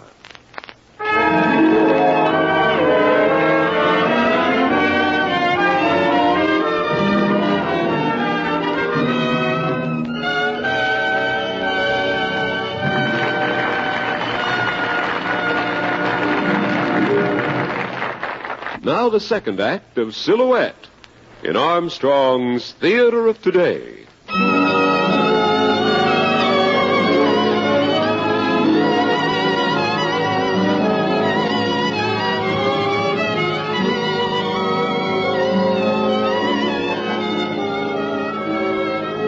A half hour later, Howard, Helen, Shep, and Miss Martin are sitting in a booth in a small Italian restaurant just around the corner from the theater. Helen, Shep, and Miss Martin sit over enormous steaks, while Howard sips coffee and listens somewhat wistfully to his son, Shep, as he discusses the play with Miss Martin. And then at that precise moment, the curtain descends. Oh, my, it sounds thrilling. Well, we hope the critics feel the same way. You see, Miss Martin, we're trying to do something really different this time. Oh, you are indeed, and I'm sure you haven't got a thing to worry about. Oh. Why, the whole idea is breathtaking. Don't you agree, Mr. Hastings? It's different. Oh, portrait of a delighted father, modestly containing his exuberance. Oh, but from the expression on Mrs. Hastings' face, I can see that she is just as excited as I am. I'll admit it, young lady. Of course you do. And in his own male, sober way, so does Mr. Hastings. Oh, and I don't wonder. Why, you both must be pleased and proud as punch having an actor in the family. Oh, wait a second. You've got your wires crossed, Miss Martin. It's Mom and I who are the proud ones about having the actor in the family. What? Oh, come now. Don't tell me you've never heard of Howard Hastings, the great Shakespearean actor. You mean your father? Oh, my goodness, but of course, but how utterly idiotic of me. Now, you told me you were green about the theater, but honestly, I had no idea anyone was that green. Oh, of course. Oh, Janet Martin, you poor simpering rube. Oh, Mr. Hastings, please forgive me. Of course I've heard of you and know of you. Well, who doesn't? Why, all afternoon the name I kept... Miss Martin, there's no need. I quite understand. After all, it has been years since I retired from the stage. Oh, but how downright stupid of me not to have recognized you at once. Why, you were my mother's favorite actor. Dad and Mom saw you do Lear on their honeymoon, and it's been the subject of their breakfast conversation ever since. Okay, you're forgiven. Oh, but I'm not. That's not true. Why, look at Mr. Hastings. He's absolutely scowling at me, and I can't say that I blame him. Oh, nonsense. Of course I'm not scowling, my dear. But now, if you'll all excuse me, I think I'll walk back to the apartment. Shall I go with you, dear? No. You finish your dessert. I'll see you later. Howard, anything the matter? No, of course not. I'm just a little tired. It's been quite a day. All right, dear. Goodbye, Miss Martin. Oh, goodbye, sir, and do forgive me. Shep? See you at the theater, Dad. Oh, my, I'll bet he's angry with me. Oh, not at all. Dad hates to be recognized. Mom. Yes, Shepard? Is something the matter with Dad? Oh, I don't think so. What makes you ask? Oh, I don't know.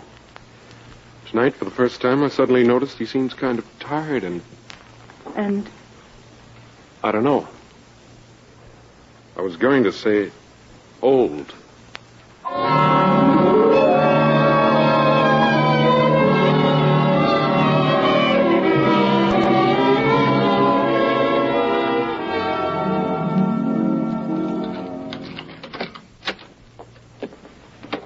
Howard, are you here? Howard? Howard, is that you? Yes, Helen? Why are you sitting in the dark, dear? Please, don't turn on the light. Oh, no, of course not. Darling, what's the matter? Nothing really. I've just been sitting and thinking. In the dark? Oh, yes. Everything becomes crystal clear in the dark. There is something wrong. Perhaps. But it's not very novel. It's just that today I suddenly realized how old and useless I've become. Howard, what are you saying? I've been sitting here and looking back upon my life and wondering, what has it all been for? What have I accomplished? I've been trying to convince myself that it all has been a waste of time. But Howard, you know it has. You know, I even went so far as to liken myself to a bottle of old rare wine that improves and becomes still rarer with age. But that doesn't hold. Because, you see, even rare wine must be drunk, and then there's nothing left but the empty bottle. What about the memory of the wine?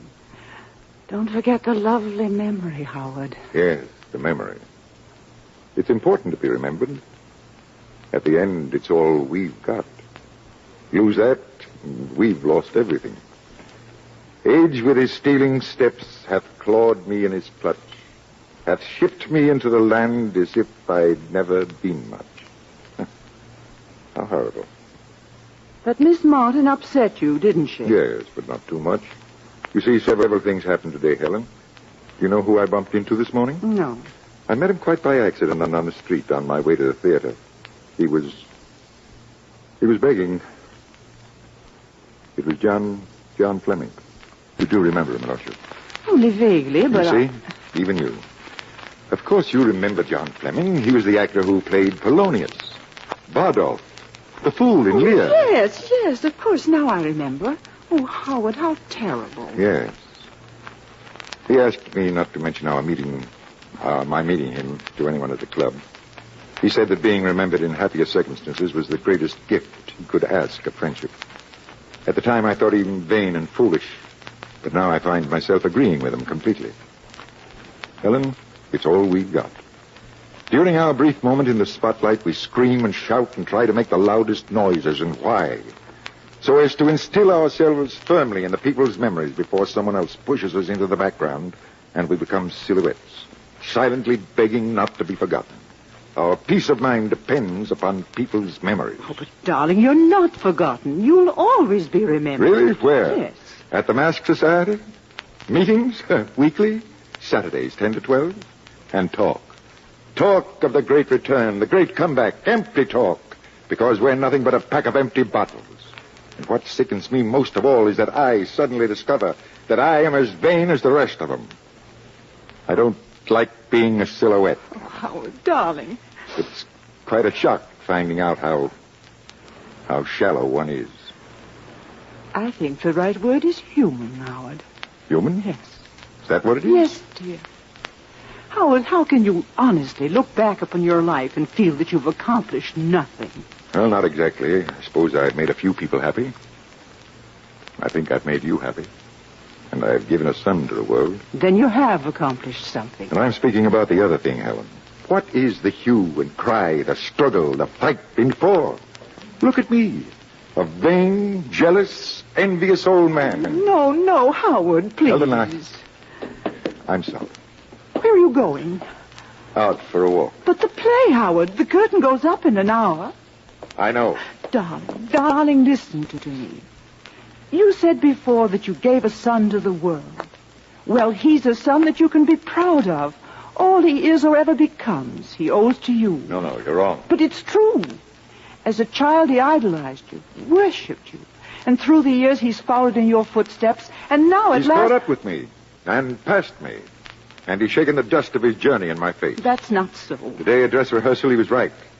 I belong to another age. You can't teach new dogs old tricks. No. He passed me by. Why, Howard, you're jealous of your son.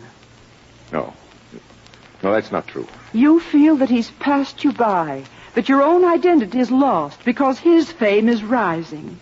Oh, Howard, don't you see how wrong you are? Why, Shep needs you now more than he's ever needed you. In what way? In 1,000 ways. Your experience is something that's invaluable to him. Howard, he needs you. And you'd have known that if you'd been at the theater today. Was it that bad? Yes, and I'm worried. Oh, not about the play, but about Shep. He lacks intensity or something. He doesn't seem quite right in the part. Now, if you'd only talked to him before the performance... I know what you're trying to do. Howard, listen. Shep is going through the same thing that you did when you first started. And I think he's making the same mistakes that you did. Then he'll profit by them, as I did. But why must he? You didn't have a father to help you as he has. And if you can help him, you must. What he does on that stage tonight will be your responsibility. What makes you think he'd listen to me? You must make him listen. No, Helen, I'm afraid not. Shep will get along. Even if he is a flop tonight, he'll get along. Never hurt an actor to have a few flops. Keeps him on his toes. All right, Howard. Shall we go to the theater now? No. I'll meet you there later. You will be there, won't you? I don't know.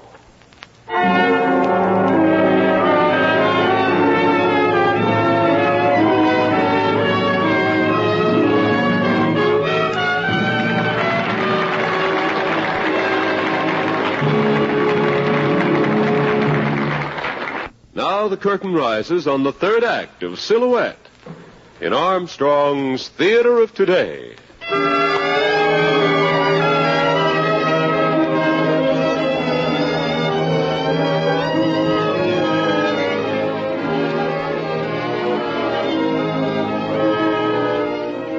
Nothing can really compare with the spectacle and pageantry of an opening night on Broadway.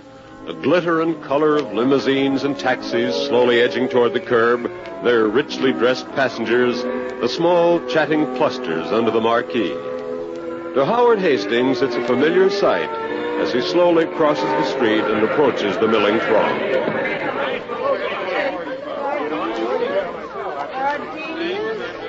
Lovely gardenias. Oh, thank you, sir. Thank you. A gardenia? Oh, good evening, Mr. Hastings. Good evening, Molly. Oh, it's a fine evening, Mr. Hastings, and a fine crowd. Yes, Molly. I'll take a gardenia. Oh, I have one tucked away especially for you. Here, a lovely fresh blue. Thank you, Molly. Well, Mr. Hastings, how does it feel seeing your son's name up in lights? Wonderful, Molly. Why, only yesterday he was just a little shaver in knee pants attending your openings. And now look, his name's up in lights, and you're the one who's buying the gardenias. Here, Molly. You keep the change. Why, bless you, sir. Thank you. Gardenias? Lovely gardenias. Hello, Howard. Hello. Hey, good luck to Shep, Howard. Oh, thank you. Thank you. I'll tell him. Evening, Mr. Hastings. Oh, evening, Charlie. There's still 20 minutes till curtain, sir. I think I'll wander backstage. Oh, fine. Right, Matt, Red, Polly. Is it down? Whatever's standing in that fire, Out of the way, Bud. Huh? Excuse me. George, come back here. Yeah, Pop? How many times I told you not to go calling people Bud? This gentleman happens to be Mr. Howard Hastings. Oh, that's all right, Sam. It was my fault. I got in the lad's way. Well, makes no difference. His mother brought him up better than that. Oh, gee, I'm sorry, Mr. Hastings. Oh, that's all right, son. So, this is your boy, eh, Sam? Yes, sir. I'm trying to make a fly man out of him. See, Pop, look, Chet told me to get this sandbag in a hurry. All right, go on, take it to him. Hey, George, wait a minute. Well, what is it, Pop? That knot in the rope holding the sandbag. Did you tie that? Well, yeah, sure. You think it'll hold the weight, son? Well, of course, that's my best knot. I got it straight out of the manual book. You're positive, huh? Well, sure. Give me the rope. Oh, my foot. It fell right on my foot. Yeah, that's because the knot slipped. Better it fell on your foot than somebody's head. Now, how many times have I told you to double the loop on the cinch? Oh, gee, Pop, I guess I forgot. I'll do it right this time. You bet you will. You see, Mr. Hastings, we gotta watch him every second. Seems like our job is never done. Yes. Yes, Sam, I see. Yes. Excuse me, sir. Certainly. 15 minutes to curtain. 15 minutes to curtain, everyone. Oh, Mr. Hastings, won't be long now, sir. Got your fingers crossed? No, Sam, not yet. Here, son, I'll give you a hand with that. Don't dab too hard, Mom. Oh, hi, Dad. Come to wish me well? Yes, Shep? Oh, Howard, I'm so glad you dropped by. Didn't you know I would? Oh, yes, darling, of course I did. Mom, the grease pencil, quick. There isn't much time. The grease pencil. Oh, here it is. Yes, thanks. Howard, darling, is that gardenia for me? Uh-huh. Molly's freshest bloom. It's beautiful. Say, you two had better hurry out front. I'm on the first scene, you know. Yes, do let's go, Howard. No, there are a few things I want to say to Shep first. It's kind of late for a chat, Dad. Kinda, but not too late. Hey, what goes? What are you driving at? I think I understand. All right, Howard. I'll be in my seat waiting. Good luck, Shep. What's this all about? 10 minutes to curtain. Yes, thank you. 10 minutes to curtain. Son, do you think we can make a better actor out of you in 10 minutes? Oh, look, Dad, I know you mean well, but I've been listening to people You all haven't day. listened to me, son. And I've got some valuable things to tell you. Now, the most important thing I want you to remember is this. Before you ever walk onto that stage tonight, before you so much as say one single line...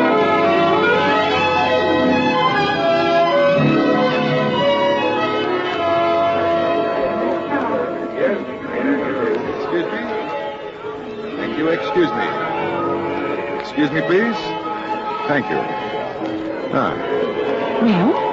Well, what? Did he listen? Yes, he listened. You see? Of course, it was just a beginning. Of course. Just talk. Well, what else in 8 minutes? We'll have to watch him carefully tonight. Maybe before Monday night's performance, we might be able to actually do something. I'm sure of it, dear. You know, Helen, you got to watch him every second. Our job is really never done.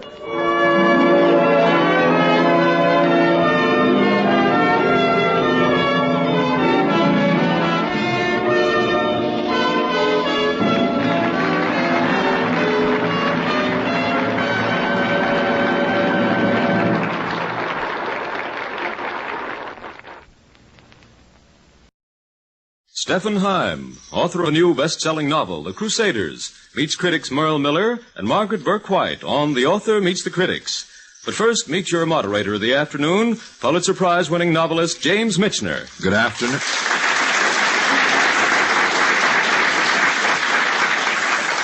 Good afternoon, everyone. In the absence of John McCaffrey, who this week takes his first vacation in many years from The Author Meets the Critics, I have been asked to act as the referee in today's battle about a book.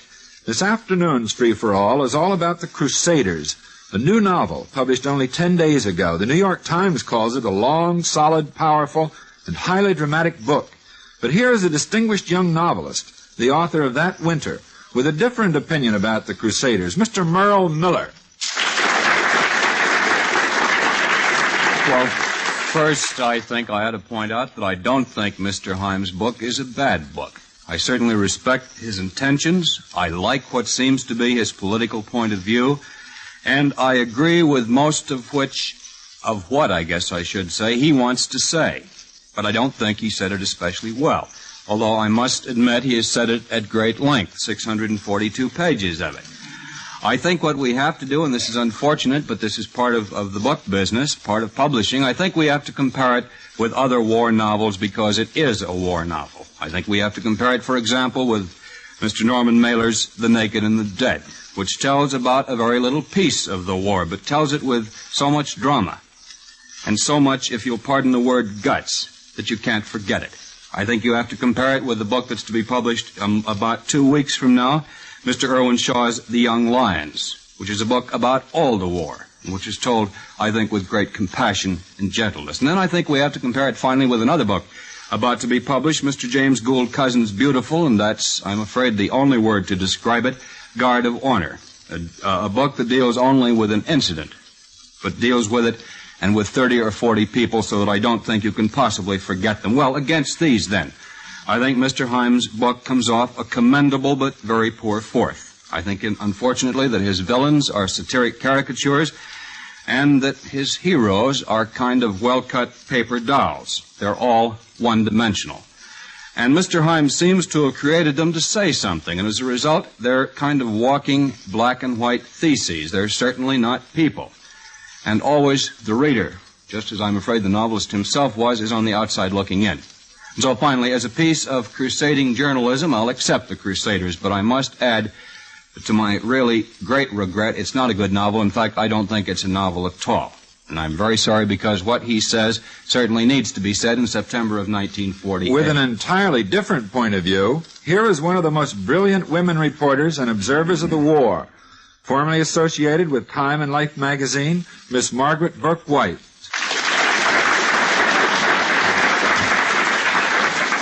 Well, as regards these walking black and white pictures who are the characters, of course, I like the walking black and white part of it because that's photographic.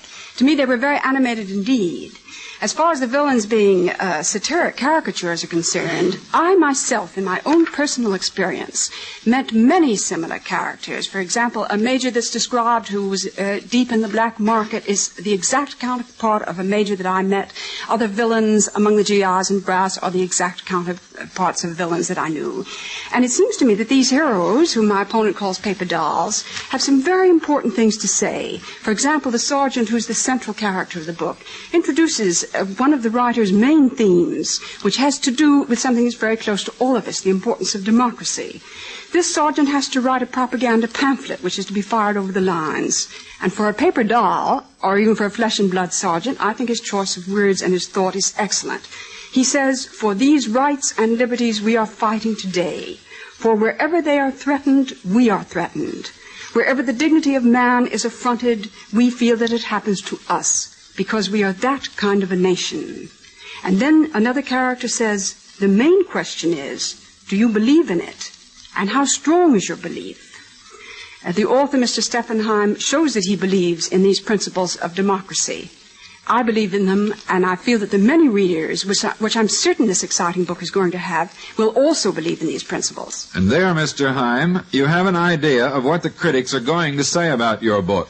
Of course, they'll go on at length in just a little while, but before they begin, won't you tell us in your own words why you wrote The Crusaders and briefly what it's all about? Mr. Stephen Heim.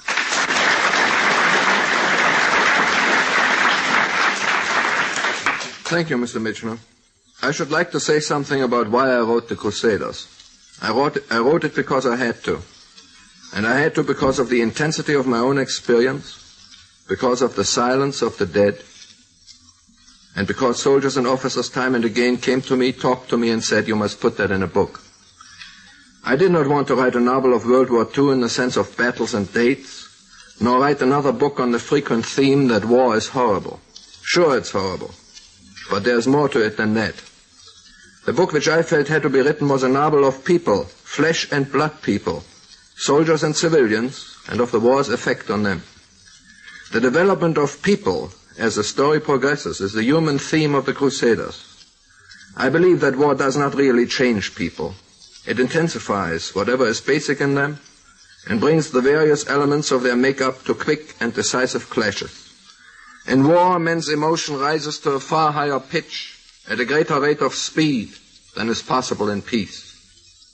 I have tried to create men and women on the Allied side and on the German side, and I have written them as the war showed them to me to be. On both sides of the front lines were chicanery and integrity, opportunism and bravery. People were molded and their emotions and actions were determined by the situations of the war, which in turn were equally determined by the character of the people and by their actions. The book has no hero in the accepted sense of the word. Some of the more important characters are involved in the warfare of ideas. This was deliberate on my part. Not so much because through my own war experience I knew something about that kind of thing, as because this forced the people in my book to face concretely and practically the question, what was the war being fought about? But certainly this was not only a war of ideas, and I hope that I have succeeded in recreating in The Crusaders the real hero of the war, the combat soldier. I have tried to write into this novel the war as I felt it, smelled it, tasted it, experienced it, as I understood its complexities, its diversity of aims, its crossing of purposes. I hope I have left the reader with a desire to speculate on how each of the Crusaders surviving the war is behaving in this peace, and what each may be doing to further what he believed he fought for. Now back to the critics. Mr. Miller, will you continue your attack? Well, I must confess, very moved by what Mr. Heim has just said. And as I began by saying, I'm very moved by what he tried to do. But Miss Borquite, who is a very clever as well as very attractive young lady, in her opening statement did a dreadful thing to me. She implied that I didn't really believe in democracy, you see, if I didn't like this book. Well, now, this is effective, but it's not quite true. And just because I like Mr. Heim, I don't also have to like his book. You know, I think this is a dangerous trend. I see it in certain book review columns I read. If an author is kind to his mother or likes dogs, he therefore writes good books. Well, I'm sorry, that's not good enough. You have to consider the novel as a novel. Well, Mr. Miller, what is the focus of your dislike of the book, then? Well, simply that all of the characters, whether they are Captain Loomis or Major Willoughby, both of whom are later promoted, since they're villain types, they would get promoted in the Army, or on the other side, the sergeant, who I think is a pretty good character, Sergeant Bing, who doesn't, as I recall, get promoted in the book. He's a good man.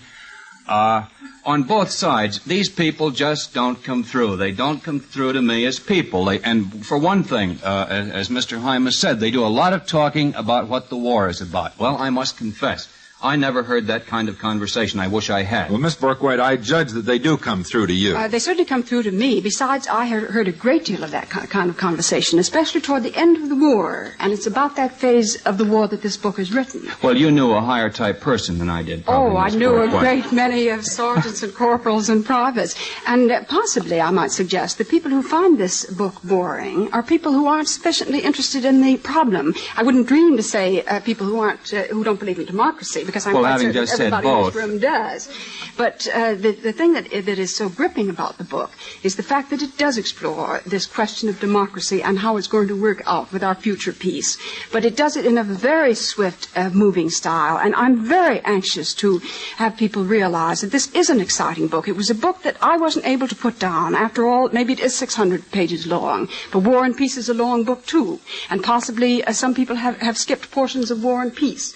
But I found this a very exciting book up until the last page. Mr. Miller, here we have a novel which starts in the latter stages of the war with a group of American men, takes them through the fall of Paris, through the capture of concentration camps, through a variety of experiences in the Bulge, through the occupation of Germany, and I judge ends sometime in 1946. Do you find that the total tapestry that he has woven doesn't wear for you? No, I don't think it does. I think what Mr. Heim should have done, what I wish he had done, would have been to have written a factual book about that exact period. Because, well, let me give you an example of why it troubles me. When I read about the Battle of the Bulge, for example, some parts of it are a little vague in my mind at the moment. I certainly don't remember, never did know what the Germans did. Well, here I was reading about these characters planning the Battle of the Bulge, this attack behind American lines. And instead of feeling sympathy and understanding with the characters who were doing this, I kept asking myself, well, now, is that really the way it happened? You see what I mean? It comes through as a piece of journalism rather than as a creative piece of art. To me, at least. Well, do you find journalism bad in a novel? Not a bit, but I think if we're going to have journalism, we should put it in the newspapers and in factual books. And if we're going to have novels, we should have novels. Well, Miss Borquite is a journalist. Let's hear her view on this. Well, all this reminds me of this ancient and very tiresome argument about photography. Is photography art? As a photographer, my point of view is that it doesn't make any difference whether it's an art or not, as long as it does the job. Some pictures are beautiful, and some pictures make a point. I think that the author of this book has a perfect right to handle the subject matters he chooses, and from the standpoint of this reader, it's handled very dramatically and effectively. Mr. Miller. Well, Miss Borquite, let me give you an example of what I mean. You remember the man I've already mentioned, Captain Loomis. Now, in one scene, one quite good scene, as a matter of fact, this rather dim-witted Colonel DeWitt turns to Captain Loomis, who is a black marketeer, who is a dreadful man, who does everything that was done by all the captains I've ever met, and some things they didn't think of. DeWitt says to the captain, why did you do this? You used to have a radio store in someplace in New Jersey. I didn't know they had them in New Jersey, but he did. He used to have a radio store somewhere in New Jersey, the colonel says. And Loomis says yes. And the colonel says, well, once you got in the war, you liked ordering people around, didn't you? And the captain says yes.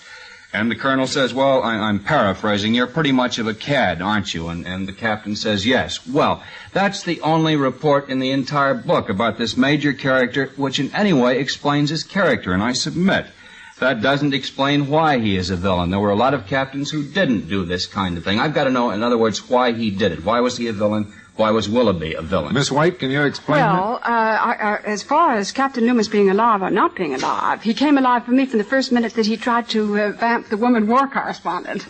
And throughout the whole book, I feel that his character was quite consistent. Well, as a matter of fact, I was going to be polite. I didn't want to bring up that incredible war correspondent. As I remember, didn't all the men try to vamp the woman war correspondent? And most of them, I might add, succeeded. Well, that was... Well, my feeling is that was up to her. She was a very attractive girl, and to me she was a very convincing girl, allowing her to manage her own personal affairs as she chooses. Well, Miss Borkwhite, I think it was not so much her realism that you admired. You were more envious of her. Well, I don't... From where I sit, I don't think that Miss Borkwhite needs to be envious of the war correspondent in this novel. I did find the war correspondent a sort of flat picture. In what way did you find that she had vitality? Well, she fell in love every now and then, convincingly as far as I was concerned. I would call that vital. I think the very description of her is excellent. Her face was not beautiful. It was rather plain. And the helmet hiding the hair was not too helpful. And whatever her figure may have been, it was swallowed up in overalls. Yet her presence transformed everybody. The man behind the switchboard began to clean his nails. Yes, that is good writing. That is good writing. I think now you have a good picture of both sides, pro and con, on Stephen Himes' The Crusaders. It's now time to hear more from the author himself, Mr. Stephen Himes.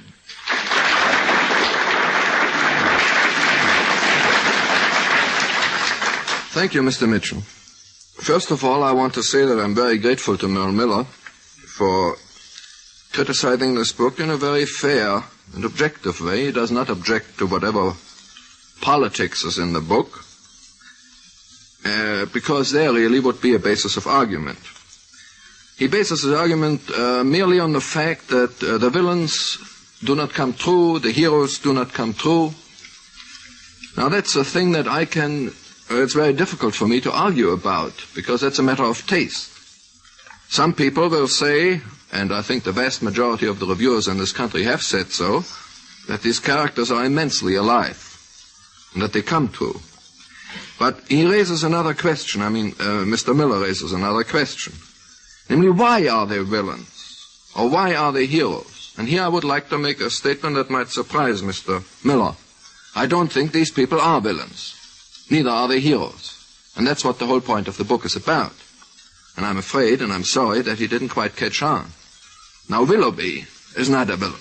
Willoughby is a businessman. And he's a businessman in war and a businessman in peace. And he acts according to his lights in war and in peace. Mr. Heim, may I interrupt there a moment on this point of Mr. Willoughby? Pardon me, I don't mean that all businessmen are villains. No, I realize that. But as I read the book, I felt that you had constructed a picture of Willoughby, the arch villain of the piece, speaking dramatically, whether you conceived him as such or not. And at the end, he just wanders off the page scot-free. What was your purpose in that? Simply to show that villains aren't caught up with, or that... Well, actually, Willoughby was punished very hard. He was punished by the contempt of everybody with whom he had to deal. That actually he succeeds in putting through the business deal on which he had been working all the time. Well, that is to his good credit. But I think he has been punished. I think also that the forces in the book that fought for the good side, Yates and Byng, though Byng dies very horribly, they succeeded, at least in one way or another, to bring forward the good things that we fought for in the war. I can see 100 enlisted men reading this novel and seeing the picture of Major Willoughby, the arch big dealer, stealing wherever he went, using the army for his personal preference and so on, reading about Willoughby with a real thrill. Actually, Willoughby didn't steal. Well, he stole everybody's... legal. Yeah, was that? Well, it was legal, that's right, yes. But I can see them reading about him with a feeling of real joy, and then feeling a bit of letdown at the end in that he does get off, it seems to me. Well, I feel that you should not give in too much to the desires of a reader to see the villain punished. But as I said, there is no villain in this book. I'd like to bring out something else, if I may. Won't you please? And that is that it is not a question of enlisted men versus officers. There are some pretty bad enlisted men in this book, and there are also some pretty good officers. I'm sorry that Captain Troy, who finally gets together with that war correspondent, was not mentioned. As a matter of fact, Mr. Heim, I'm glad you brought him up because he is my favorite character in the book. He makes sense, and I'll tell you why. He doesn't make much philosophic talk. He's an extremely good combat officer, and you can sense from the way you've developed him, now this is a good human being, but not because of what comes out of his mouth, simply because, at least to me, I understood him and I respected him. I liked him. You would say, Mr. Miller, that he is the solitary character who does come through that way. No, there are a couple of other more minor ones, but of the major characters, I thought he was a complete, utter success. Well, I'm very happy that you can see that, Mr. Miller. Miss Burke-White. Well, in regard to the many other characters, all the characters, in fact, besides these two or three which Mr. Miller approves of, I think it's very important to remember one thing when reading a book. It's not entirely what the author does, it's partly what the reader does. The capacity of the reader to respond is important. Now, Mr. Miller, although I haven't read his famous, and I understand, excellent book, is the professional cynic, or has that reputation. Obviously, he takes a pretty hopeless view, or shall we say a wintry view. If he's going to make a career out of disillusionment, my feeling is, what can we hope for anyway? And I would like to address to him a question stated by one of the main characters in the book, who says, now let's see if I can find it. Yes, it's in this very dramatic incident where where the sergeant is trying to put across his message about democracy and is trying to encourage the German soldiers to surrender. And they start shooting at him. And Bing shouts out, "Stop that goddamn shooting. Are you so much afraid of the truth that you can't afford to listen?" Are you, Mr. Miller? No, not a bit. In answer to that, I'd like to take on, I'm sure Mr. Heim won't agree, nobody ever does when you pick out a sentence from an author, but there's a paragraph that I like, which seems to me to sum up, in a sense, the whole book, and I wish there were more like this. It's when Colonel DeWitt says of American soldiers, he says, "We can't take success." As a matter of fact, I might explain. At this time, they've just come through Normandy. They've just cut across France. Terrific fighting. They get to Paris. It's beautiful. It's lovely. It's wonderful. And the colonel says, "We can't take success. The same men I've seen working like so-and-sos when the stuff was flying around, look at them now. Watch them swagger, throwing their weight around. Nobody can touch us, they say. We're tough. Sometimes I'm afraid of what will happen if and when we win the war." Well, there, it seems to me, is as far as one reader was concerned, is the question of the book. It didn't come through clearly enough. Mr. Heim, is that what you were driving at? That was one of the questions of the book. I'd like to answer that. I'd like to use Mr. Miller's question here also as an argument in my favor. Because before he said that these characters philosophize. I don't think they do. And whenever you feel that there is some philosophical values spoken by one or the other, it comes out perfectly natural, I think, in the conversation. And now as to your question, Mr. Mitchell, I had here an introductory statement which was cut in the beginning. So I'd like to read that one paragraph which might answer your question. What's the deal with Mr. Heim? I consider The Crusaders a historical novel, but perhaps because it covers such recent history, it may hold meaning for the present. The conflicts of this war have continued in the conflicts of the peace that has followed. The germs of our present-day anxieties were evident on the battlefields, in the cities liberated and conquered, and in the staff headquarters of World War II. I think. Well, I'm sure that everyone who writes a book writes with magnificent ideas in prospect. The question is, do they come through? Mr. Miller, I used to know a little kid I used to argue with, and I always argued in big, vague terms, and he pinned me down. Give me a for instance. Now, let's have some for instances in your case as to specific points which you didn't like.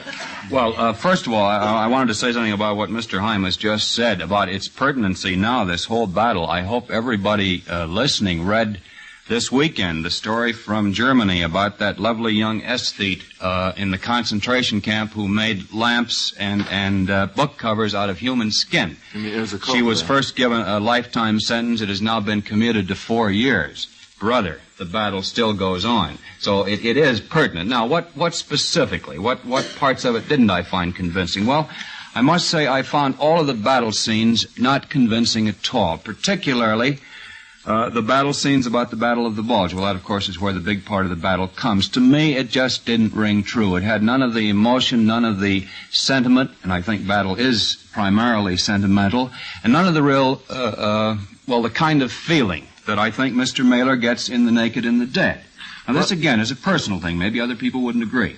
I'm sorry, Mr. Miller, you brought up this other book of Mr. Mailer's, because I don't feel it's my place here to criticize another author. Definitely not. What I would like to say in regard to those battle scenes, you said they were primarily sentimental. Well, I've been shot at in the war several times, and I've seen men die next to me. I didn't find it sentimental at all. Also, I understand, Mr. Heim, that you went. I understand that you went with the American troops right from the landing at Normandy through the occupation in Germany, so that this isn't a pipe dream that you're writing about. No, we can assume that you know what you're talking about. I tried to give the best possible honest picture that I could give of what I myself felt and what I know men next to me felt in this whole terrible suffering that the war meant to people.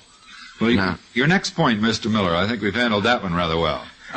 Yes, I think it was very well answered, as a matter of fact. Thank you. Well, another character, specifically, that just made no sense at all to me and was like no French girl I ever knew, was the character... Have you no comment on that, Ms. Workwhite?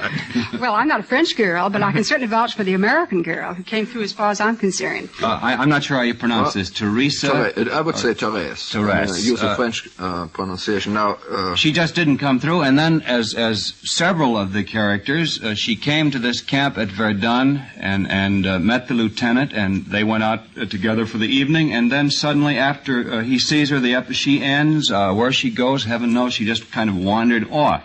Yeah. Which, again, several of the other characters in the book, I kept wondering, now, whatever happened to old so-and-so? You know the old saying in the war, c'est la guerre. Well, however, about the French girl, I don't want to speak too much about those that I have known. But I think that she is pretty much true to life. And it happened to a man I knew.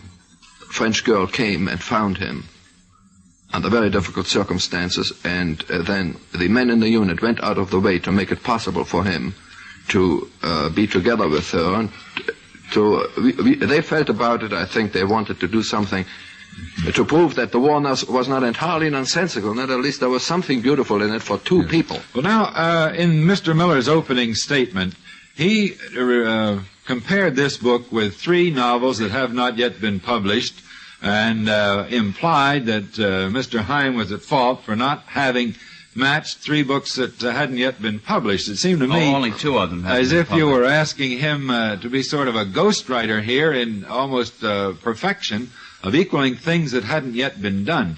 Do you think it's fair to compare a book with a whole host of other books and say it's not as good as those books, therefore it's no good? Oh, of course, it certainly is fair. I wonder how many war novels were written in whatever year it was in the late 19th century when Mr. Leo Tolstoy wrote a volume called War and Peace. I wonder how many war novels were published in 1923 when Mr. Ernest Hemingway wrote Farewell to Arms. I wonder how many were published in 1924 when John Dos Passos wrote Three Soldiers, etc. Well, let me ask. Of course, that's the only basis of comparison you can have. Don't you think this novel will compare favorably with Hemingway's Farewell to Arms? No, I do not. May I say something about this comparison business? I know only one of the books that Mr. Miller has mentioned, and I don't want to make any comparisons. I can only say that some of the reviewers compared mine quite favorable with, they didn't say it was War and Peace, but they said it was something like it. But what I want to say is this war was... And I judge it made you very happy when they did. But I would like to say this, that this was a very, very big war. And I don't think that one author alone can do entire justice to a thing that went all over the globe and that involved millions and millions of people. I understand there's even another war book coming out written by a German, Theodor Plivier, about Stalingrad, which I'm just reading now, which is going to be awfully good. So I think there's a place for all of us, and we can all say what we feel. Miss White? Well, I think one of the most important things to consider is not comparing this book with other books, but comparing it with the purpose and considering whether or not that purpose was achieved. I feel that the author achieved his purpose dramatically and forcefully. And once more, to drag in this woman war correspondent who's so much maligned, but who I feel crystallizes the thought in the book. She speaks of how this sergeant has to work out these ideas about democracy. And she says a very telling thing. She says it required, first of all, that you be absolutely clear in your own mind, sure of yourself, sure that you believed in the justice of your cause. It meant believing in the principle of good and evil. And on that point, I feel the author scores. I'm sorry, Miss Burke-White and gentlemen. Time is up now for both the author and the critics. And here's Bob Sherry to tell you what lies ahead for The Author Meets the Critics. Well, on the spot next week is one of the most widely read columnists in America. He's the brilliant writer for the Scripps Howard newspapers, Robert C. Ruark. Bob Ruark's new book is called I Didn't Know It Was Loaded, and it is a series of comments, personalities, sketches, gripes, anecdotes, and satire, covering every facet of American life, from sports to fashion, with essays on subjects as various as Leo DeRocher to the National Association of Bed Manufacturers. Robert Ruark has a nationwide reputation for pulling no punches, and we're looking forward to seeing what happens next week as he meets his critics. And now back to James Michener. Before closing, I'd like to thank Stephen Heim for coming here today to discuss his new book, The Crusaders, and to thank you, Margaret Burke-White, and you, Merle Miller, for joining us. This is James Michener saying good afternoon for The Author Meets the Critics.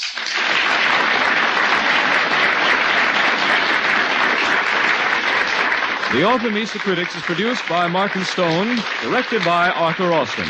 This is Bob Sherry speaking. This is NBC, the National Broadcasting Company.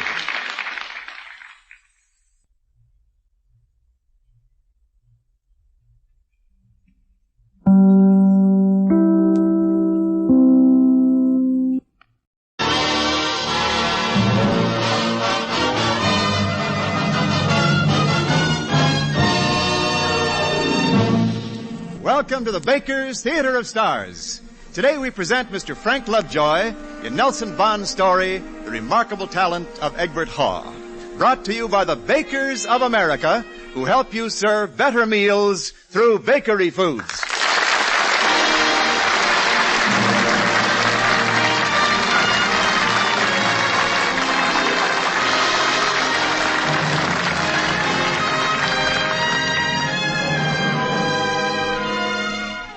This is Wendell Niles inviting you to the Baker's Theater of Stars, a half hour of outstanding dramatic entertainment featuring Hollywood's greatest stars, brought to you on CBS Radio by the Bakers of America.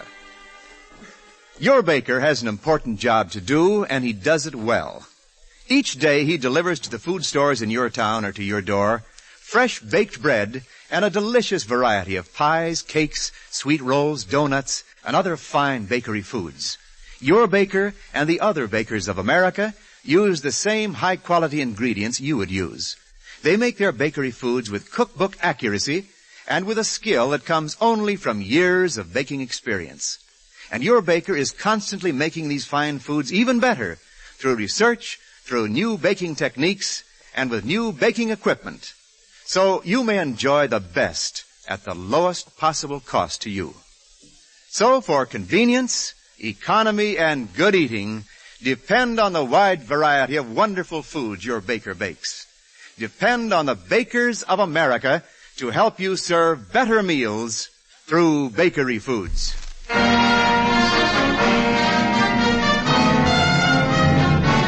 And now, here is our star, Mr. Frank Lovejoy.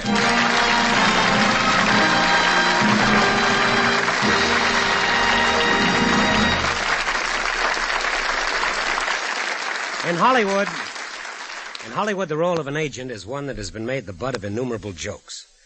He's an inviting target for the barbs of our wittiest actors, writers, producers, and directors, all of whom at the same time constantly require his services. Now, the common belief is that an agent is a man who sits back and takes 10% of his client's salary. The client does the work and the agent collects the money. Now, how true or untrue this is, you will see in today's story about a talent scout who became the agent for a very unusual client indeed. It's with great pleasure that I join the Bakers of America in presenting Nelson Bond's fanciful tale, The Remarkable Talent of Egbert Hall.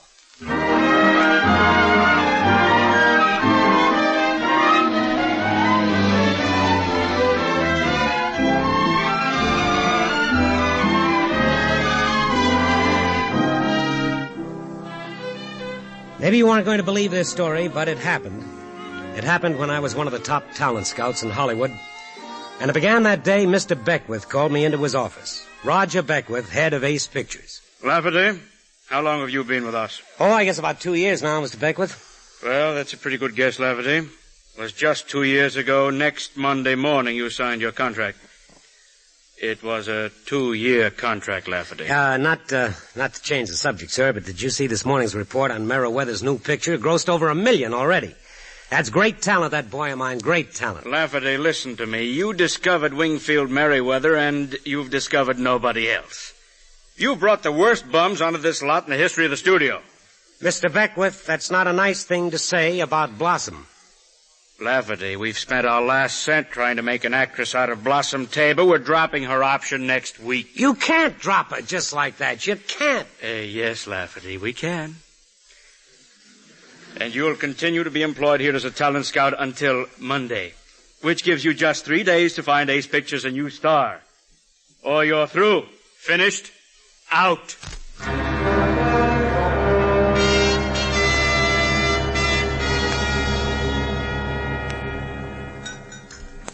But I'm not hungry, Joe, honey. All I really want is some potato pancakes and jam.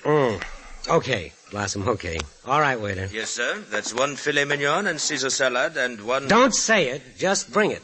Thank you. Right away, sir. The trouble is all those crepe Suzettes I ate at lunch. Never mind, Blossom. Don't tell me. Oh, gee, baby, maybe they'll change their minds the last minute about your option. Maybe it'll be all right. Oh, I don't care, Joe, honey. Gosh, I can sleep mornings now. Just think. Yes, I am thinking. Where are you going to sleep? In the park? Oh, Joe, how silly. How are you going to eat? What are you going to buy those things with? Well, I can take care of myself, thank you, Joe Lafferty. And anyway, I've got Wingfield, too, you know. Wingfield Merriweather, that no-talent clown, that phony, that miserable... He makes a lot more money than any talent scout. Oh, now, listen, Blossom, I'm moving up fast in Hollywood, and you better decide now. Joe, I heard what Mr. Beckwith told you today. You what? Now, I'll give you till Monday, too, just like Mr. Beckwith. I'll tell Wingfield he has to wait for my answer till then, too. Oh, no. Oh, but it'll work out, Joe, honey. I just know it will. Gee, I wish they'd hurry up with my potato pancakes.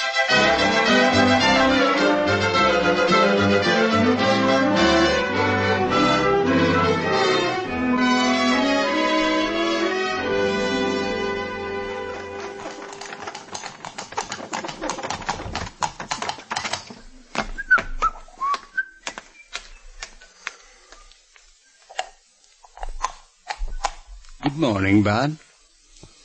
What's the matter? You sick? No, I'm not sick. Just leave me alone. Well, what are you doing on the curbstone with your head in your hands if you're not sick? Say, how would you like to make a couple of bucks this morning? I don't need a couple of bucks. Go away. Never saw a drunk yet who couldn't use a couple of easy bucks. I'm no drunk. Leave me alone. Look, all you have to do is make a phone call for me. Ace Pictures. Ace Pictures? What do you want with Ace... Hey, where'd you go? Where are you? What's going on here anyway? Some wise guy or...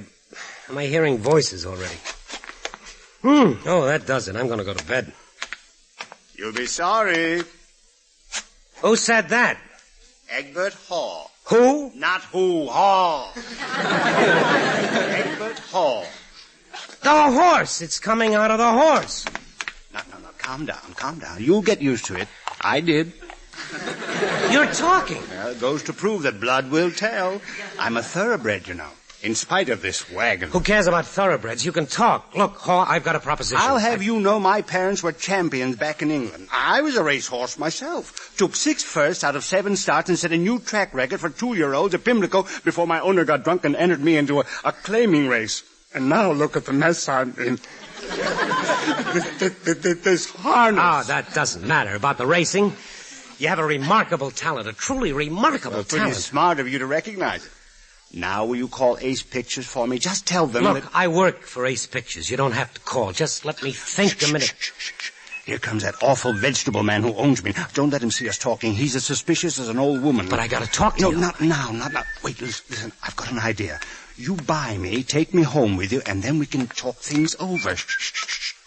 Oh, you waiting for me, mister? Got some nice persimmons and kumquats today. Maybe a fine mushmelon? No, thank you. How about some quince? No, not today. That's a nice-looking horse you have there. You think so? Oh, he's very nice-looking. I don't suppose he's for sale. Mister, everything you can see is for sale. Including me. What would you want for him? What's he worth to you? Oh, I don't know. 100? I thought you were serious. All right. How about 200? 3? 5? 4? 450, and I'll throw in the wagon. There you are, 450. Oh, thanks. I guess you think you made a good buy, don't you? I don't know what you mean. Well, I know, mister. That horse has played you for a sucker. That there horse never ran a Pimlico in his life. He's the most colossal liar that ever wore a bit in his mouth.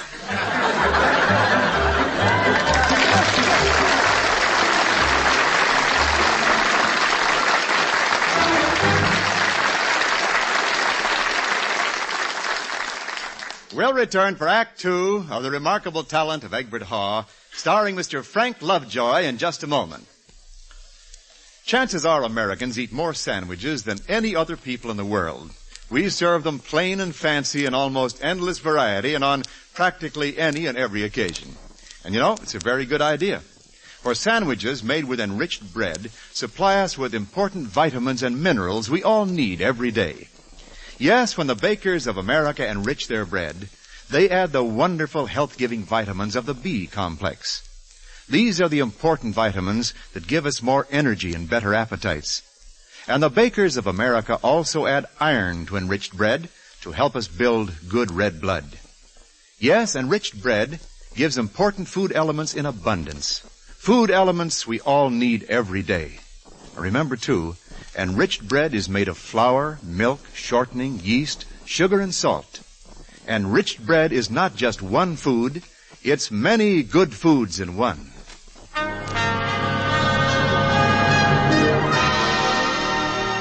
And now, Act 2 of The Remarkable Talent of Egbert Haw, starring Mr. Frank Lovejoy.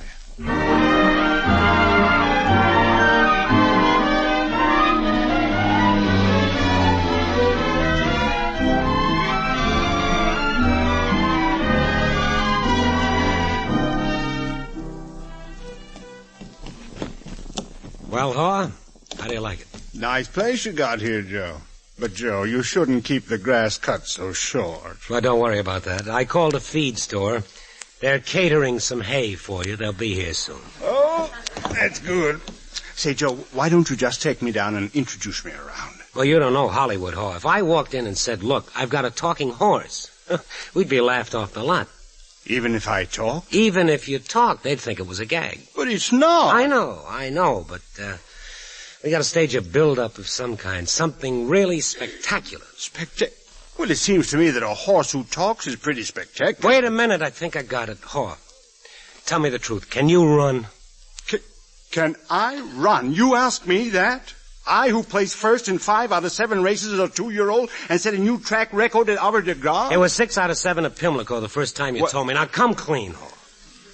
Can you run or can't you? You want to race me? Now, don't be ridiculous. Now, look. They're running the Star Stakes at Hollywood Park tomorrow.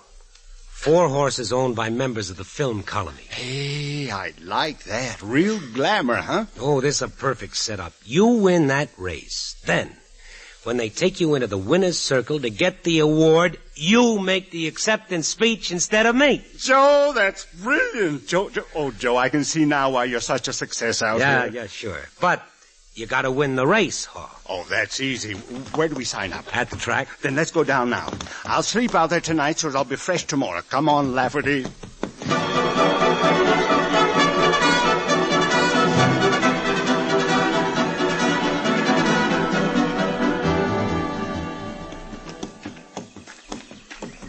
Joe, you shouldn't have put all those eggs in my oats this morning. It made an awful mess. I'm sorry. I thought you'd like it that way. Now, look, Haw. When we get to the guy taking entries on the track down here, you keep quiet. Understand? Okay. Joe, point out the celebrities to me. Who's here I should know? Well, there's Lynn Barry. There's Barry Fitzgerald. Oh, he's with Robert Preston, Preston Sturgis. There's Ruth Roman. Mike Romanoff, Dane Clark, Clark Gable. Oh, how can I remember their names when you go so fast? Never mind. You just concentrate on the race. Now, quiet now. Here we are, and don't talk. Hi, Bill. Why, hello, Joe. When did you start racing horses? Oh, my. Say, that's an intelligent-looking animal you have there. Thanks. You got a cold, Joe? You sound a little hoarse. Well, I'm more hoarse than you think. You taking entries for the Star Stakes? Sure am. All right, now, let me see now here. What's the nag's name? Haw. Oh, come off it, Joe. I'm busy. His name's Egbert. Egbert Ebby? Egbert? What sort of a name is that? Well, the man who named him stuttered. Oh, well. Well, that's very funny. Okay, now let's see. His age? 4. I heard you the first time. All right, and let me see now. What color? Strawberry. Roan. Strawberry. Oh, nuts. Now, Roan is good enough. Oh, look, Joe, it's none of my business, but it costs a century to enter this race. 100 clams. You sure this horse can run? He doesn't look like... The race is not always to the swift. Who said that? Aesop. Are you carrying a load today, Joe? No, I'm all right. Now, excuse me, Bill. I've got to find a jockey. I'll see you. Haw, one more crack out of you, and so help me. I'll sell you to a glue factory. And lose the greatest piece of talent you ever found? Oh, I don't think so. All right. But we made an agreement, didn't we, that we'd play the thing right? Okay. I'll be quiet, but don't push me around. Who's pushing you around, you... Joe. Who's that? Over there in the beautiful white cowboy suit. Oh, what a man. That's no man. That's Wingfield Merriweather. Wingfield Merriweather, I knew it. Isn't he magnificent? I saw him in an open-air movie once, but not very clearly. It was raining. What were you doing in an open-air movie? I don't have to tell everything to you, Joe. But, oh, look, that Merriweather. Poise, voice, looks. Hey, who's that dizzy-looking blonde he's with? Now, look, Haw, you shut up. You've done all the yapping you're going to do until after the race. Now, you stay right here in the paddock until I get back. I got to find a jockey.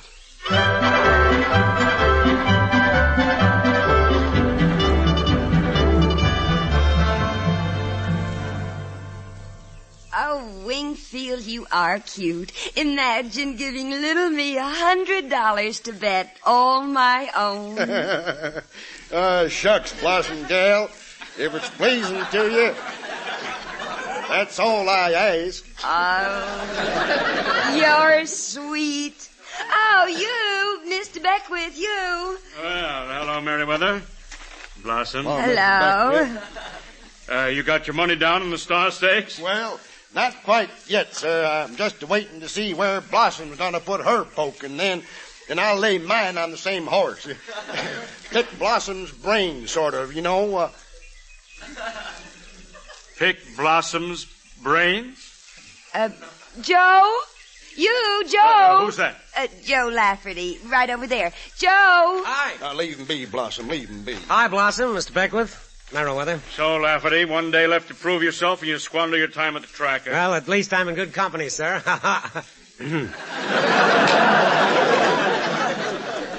Lafferty, if I were in your shoes... Mr. Beckwith, I've done it.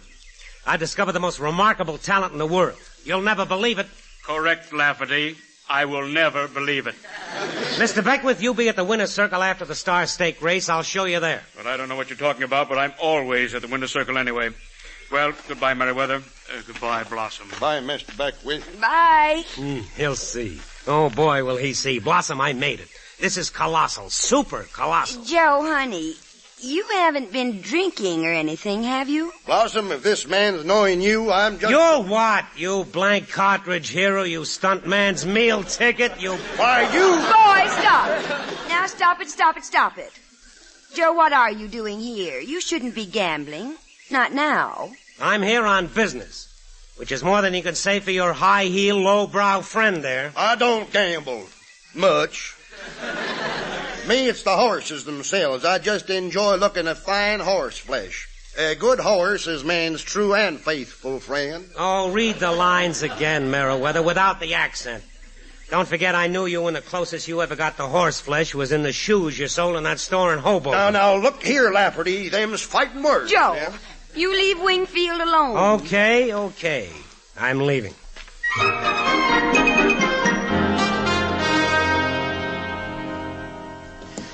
All right, Ho, I got everything lined up. Here comes the jockey now, and for heaven's sakes, keep quiet. I'm hungry. I'll feed you after the race, if you win. Those oats last night had June bugs in them, and this morning you smeared them up with eggs. Now, what's the big idea, Joe? Nothing.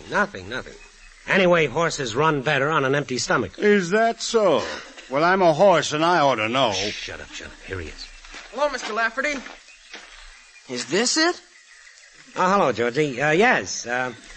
Georgie, may I present Egbert Hall? Oh, no, what am I doing? I don't know. You feel all right, Mr. Lafferty? Yes, of course I'm all right. Come on, let's go.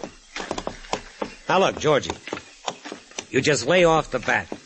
He's a smart horse. Give him his head, and he'll show them nothing but heels. Mr. Lafferty, I've been booting plugs home ever since I lost my bug. I guess I can handle this one. Who's he calling a plug? Shut up. Joe, you got something down on me? A little. Well, bet your shirt. What's the board quoting? 20 to 1.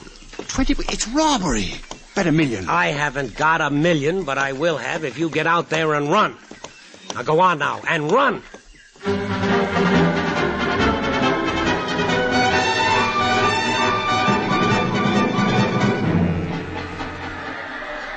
at the far turn, Bath Knight is still leading by 2 lengths.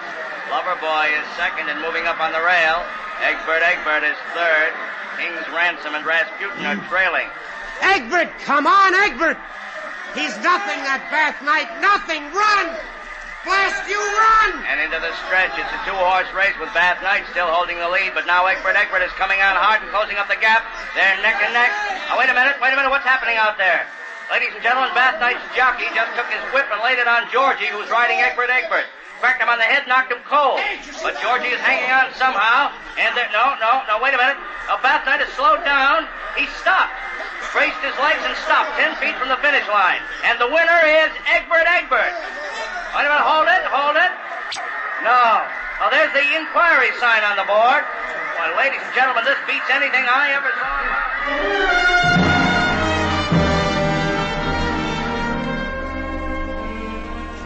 Let me through here. That's my horse. I've got to get through here. It's unethical, that's what. I didn't pull Bath Knight up. He stopped because Georgie hollered whoa at him. All right, now calm down. Now, what about it, Georgie? Did you yell whoa at Bath Knight, or didn't you? Oh, of course I didn't, Stuart. I wouldn't do a thing like that. Well, if he didn't, who did? Of course he did. That's why I let him have it with my whip. Yeah, I saw that. You knocked him out cold. But it so happens that Bath Knight stopped after Egbert's jockey was unconscious. So what? So Egbert's jockey couldn't possibly have hollered whoa at Bath Knight. You were hearing things, boy. And Egbert is the winner. You can't do this to me. All right, you. Take Egbert over to the winner's circle for the presentation. Yes, sir, right away. Come on, Hall, let's go.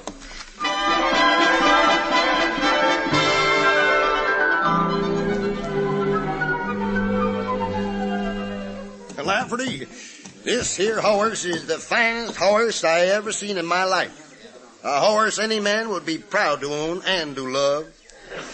I want this horse, Lafferty. Mr. Beckwith, I want this horse to co-star with me in my next picture and in every other Wingfield Merriweather production. Take it easy, Merriweather. You ain't seen nothing yet. Oh, Joe, honey, I'm so happy. Congratulations, my boy. A horse isn't exactly the sort of talent I had in mind, but if Merriweather wants him, it's something at least. Well, this isn't exactly a horse, Mr. Beckwith. Just wait a few minutes and you'll see. All right, Hall, come on over to the steward.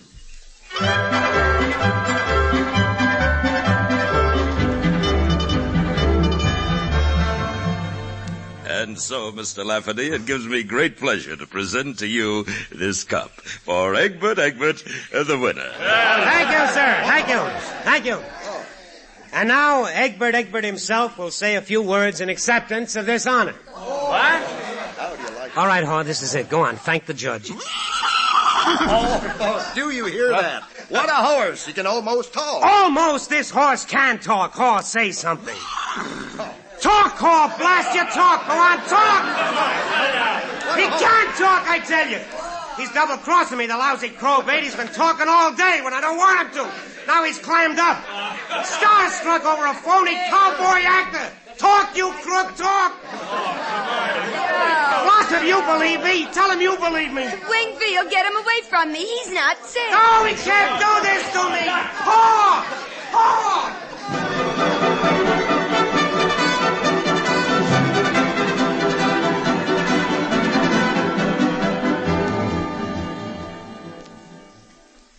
Good morning, Lafferty. Good morning. Now, I sent for you to give you this check for $5,000. Merriweather insists we buy Egbert. I'll take it. And I want to see that crook again.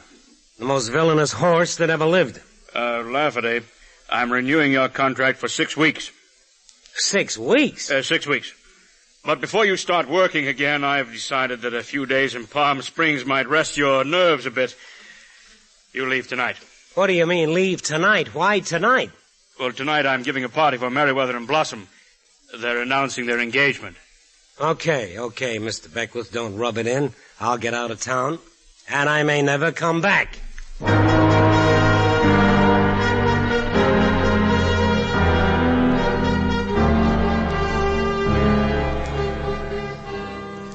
Well, that's the story, just the way it happened. Quiet, Egbert. I took the $5,000 and I bought a little palm grove down here in Palm Springs, and except for... Shut up, Egbert. Yes, Egbert Hall and I are together now. You see, Blossom got the idea that Merriweather was spending more time with Egbert than with her. And finally, in the way women have, she forced him to get rid of Egbert altogether, so they just shipped him down here to me. And, well, I like it here, and I think Egbert does, too. Although he's never said so. Our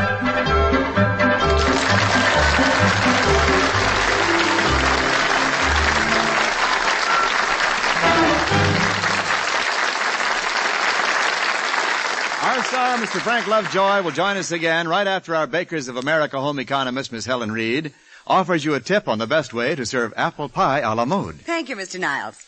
Don't you agree? Apple pie a la mode is best when the pie is piping hot. Heating an apple pie seems to bring out all the flavor of the wonderful spices in it.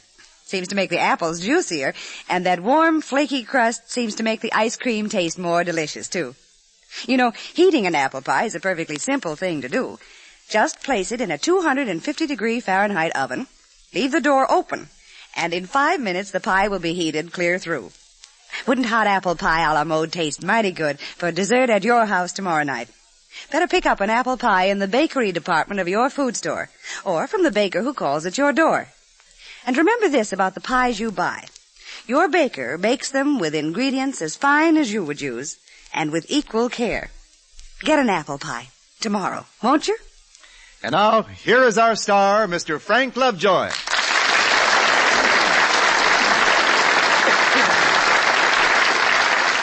Thank you. You know, Ken, hearing Miss Reed talk about apple pie made me think that poor Joe Lafferty probably never had anything like that deep down in the desert.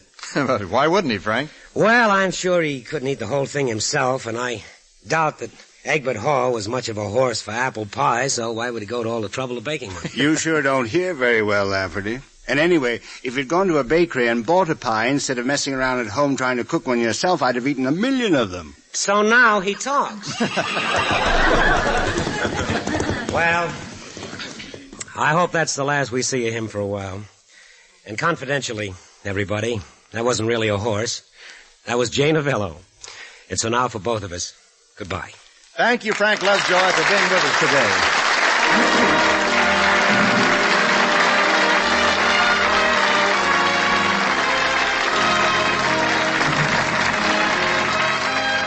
This is Wendell Niles with an invitation to be with us again next Sunday for the Baker's Theater of Stars. Join us for another half hour of fine dramatic entertainment brought to you by the Bakers of America, who help you serve better meals through bakery foods. Next week, the Bakers of America will bring you The Apple Tree by John Galsworthy. Our star, Mr. Van Heflin.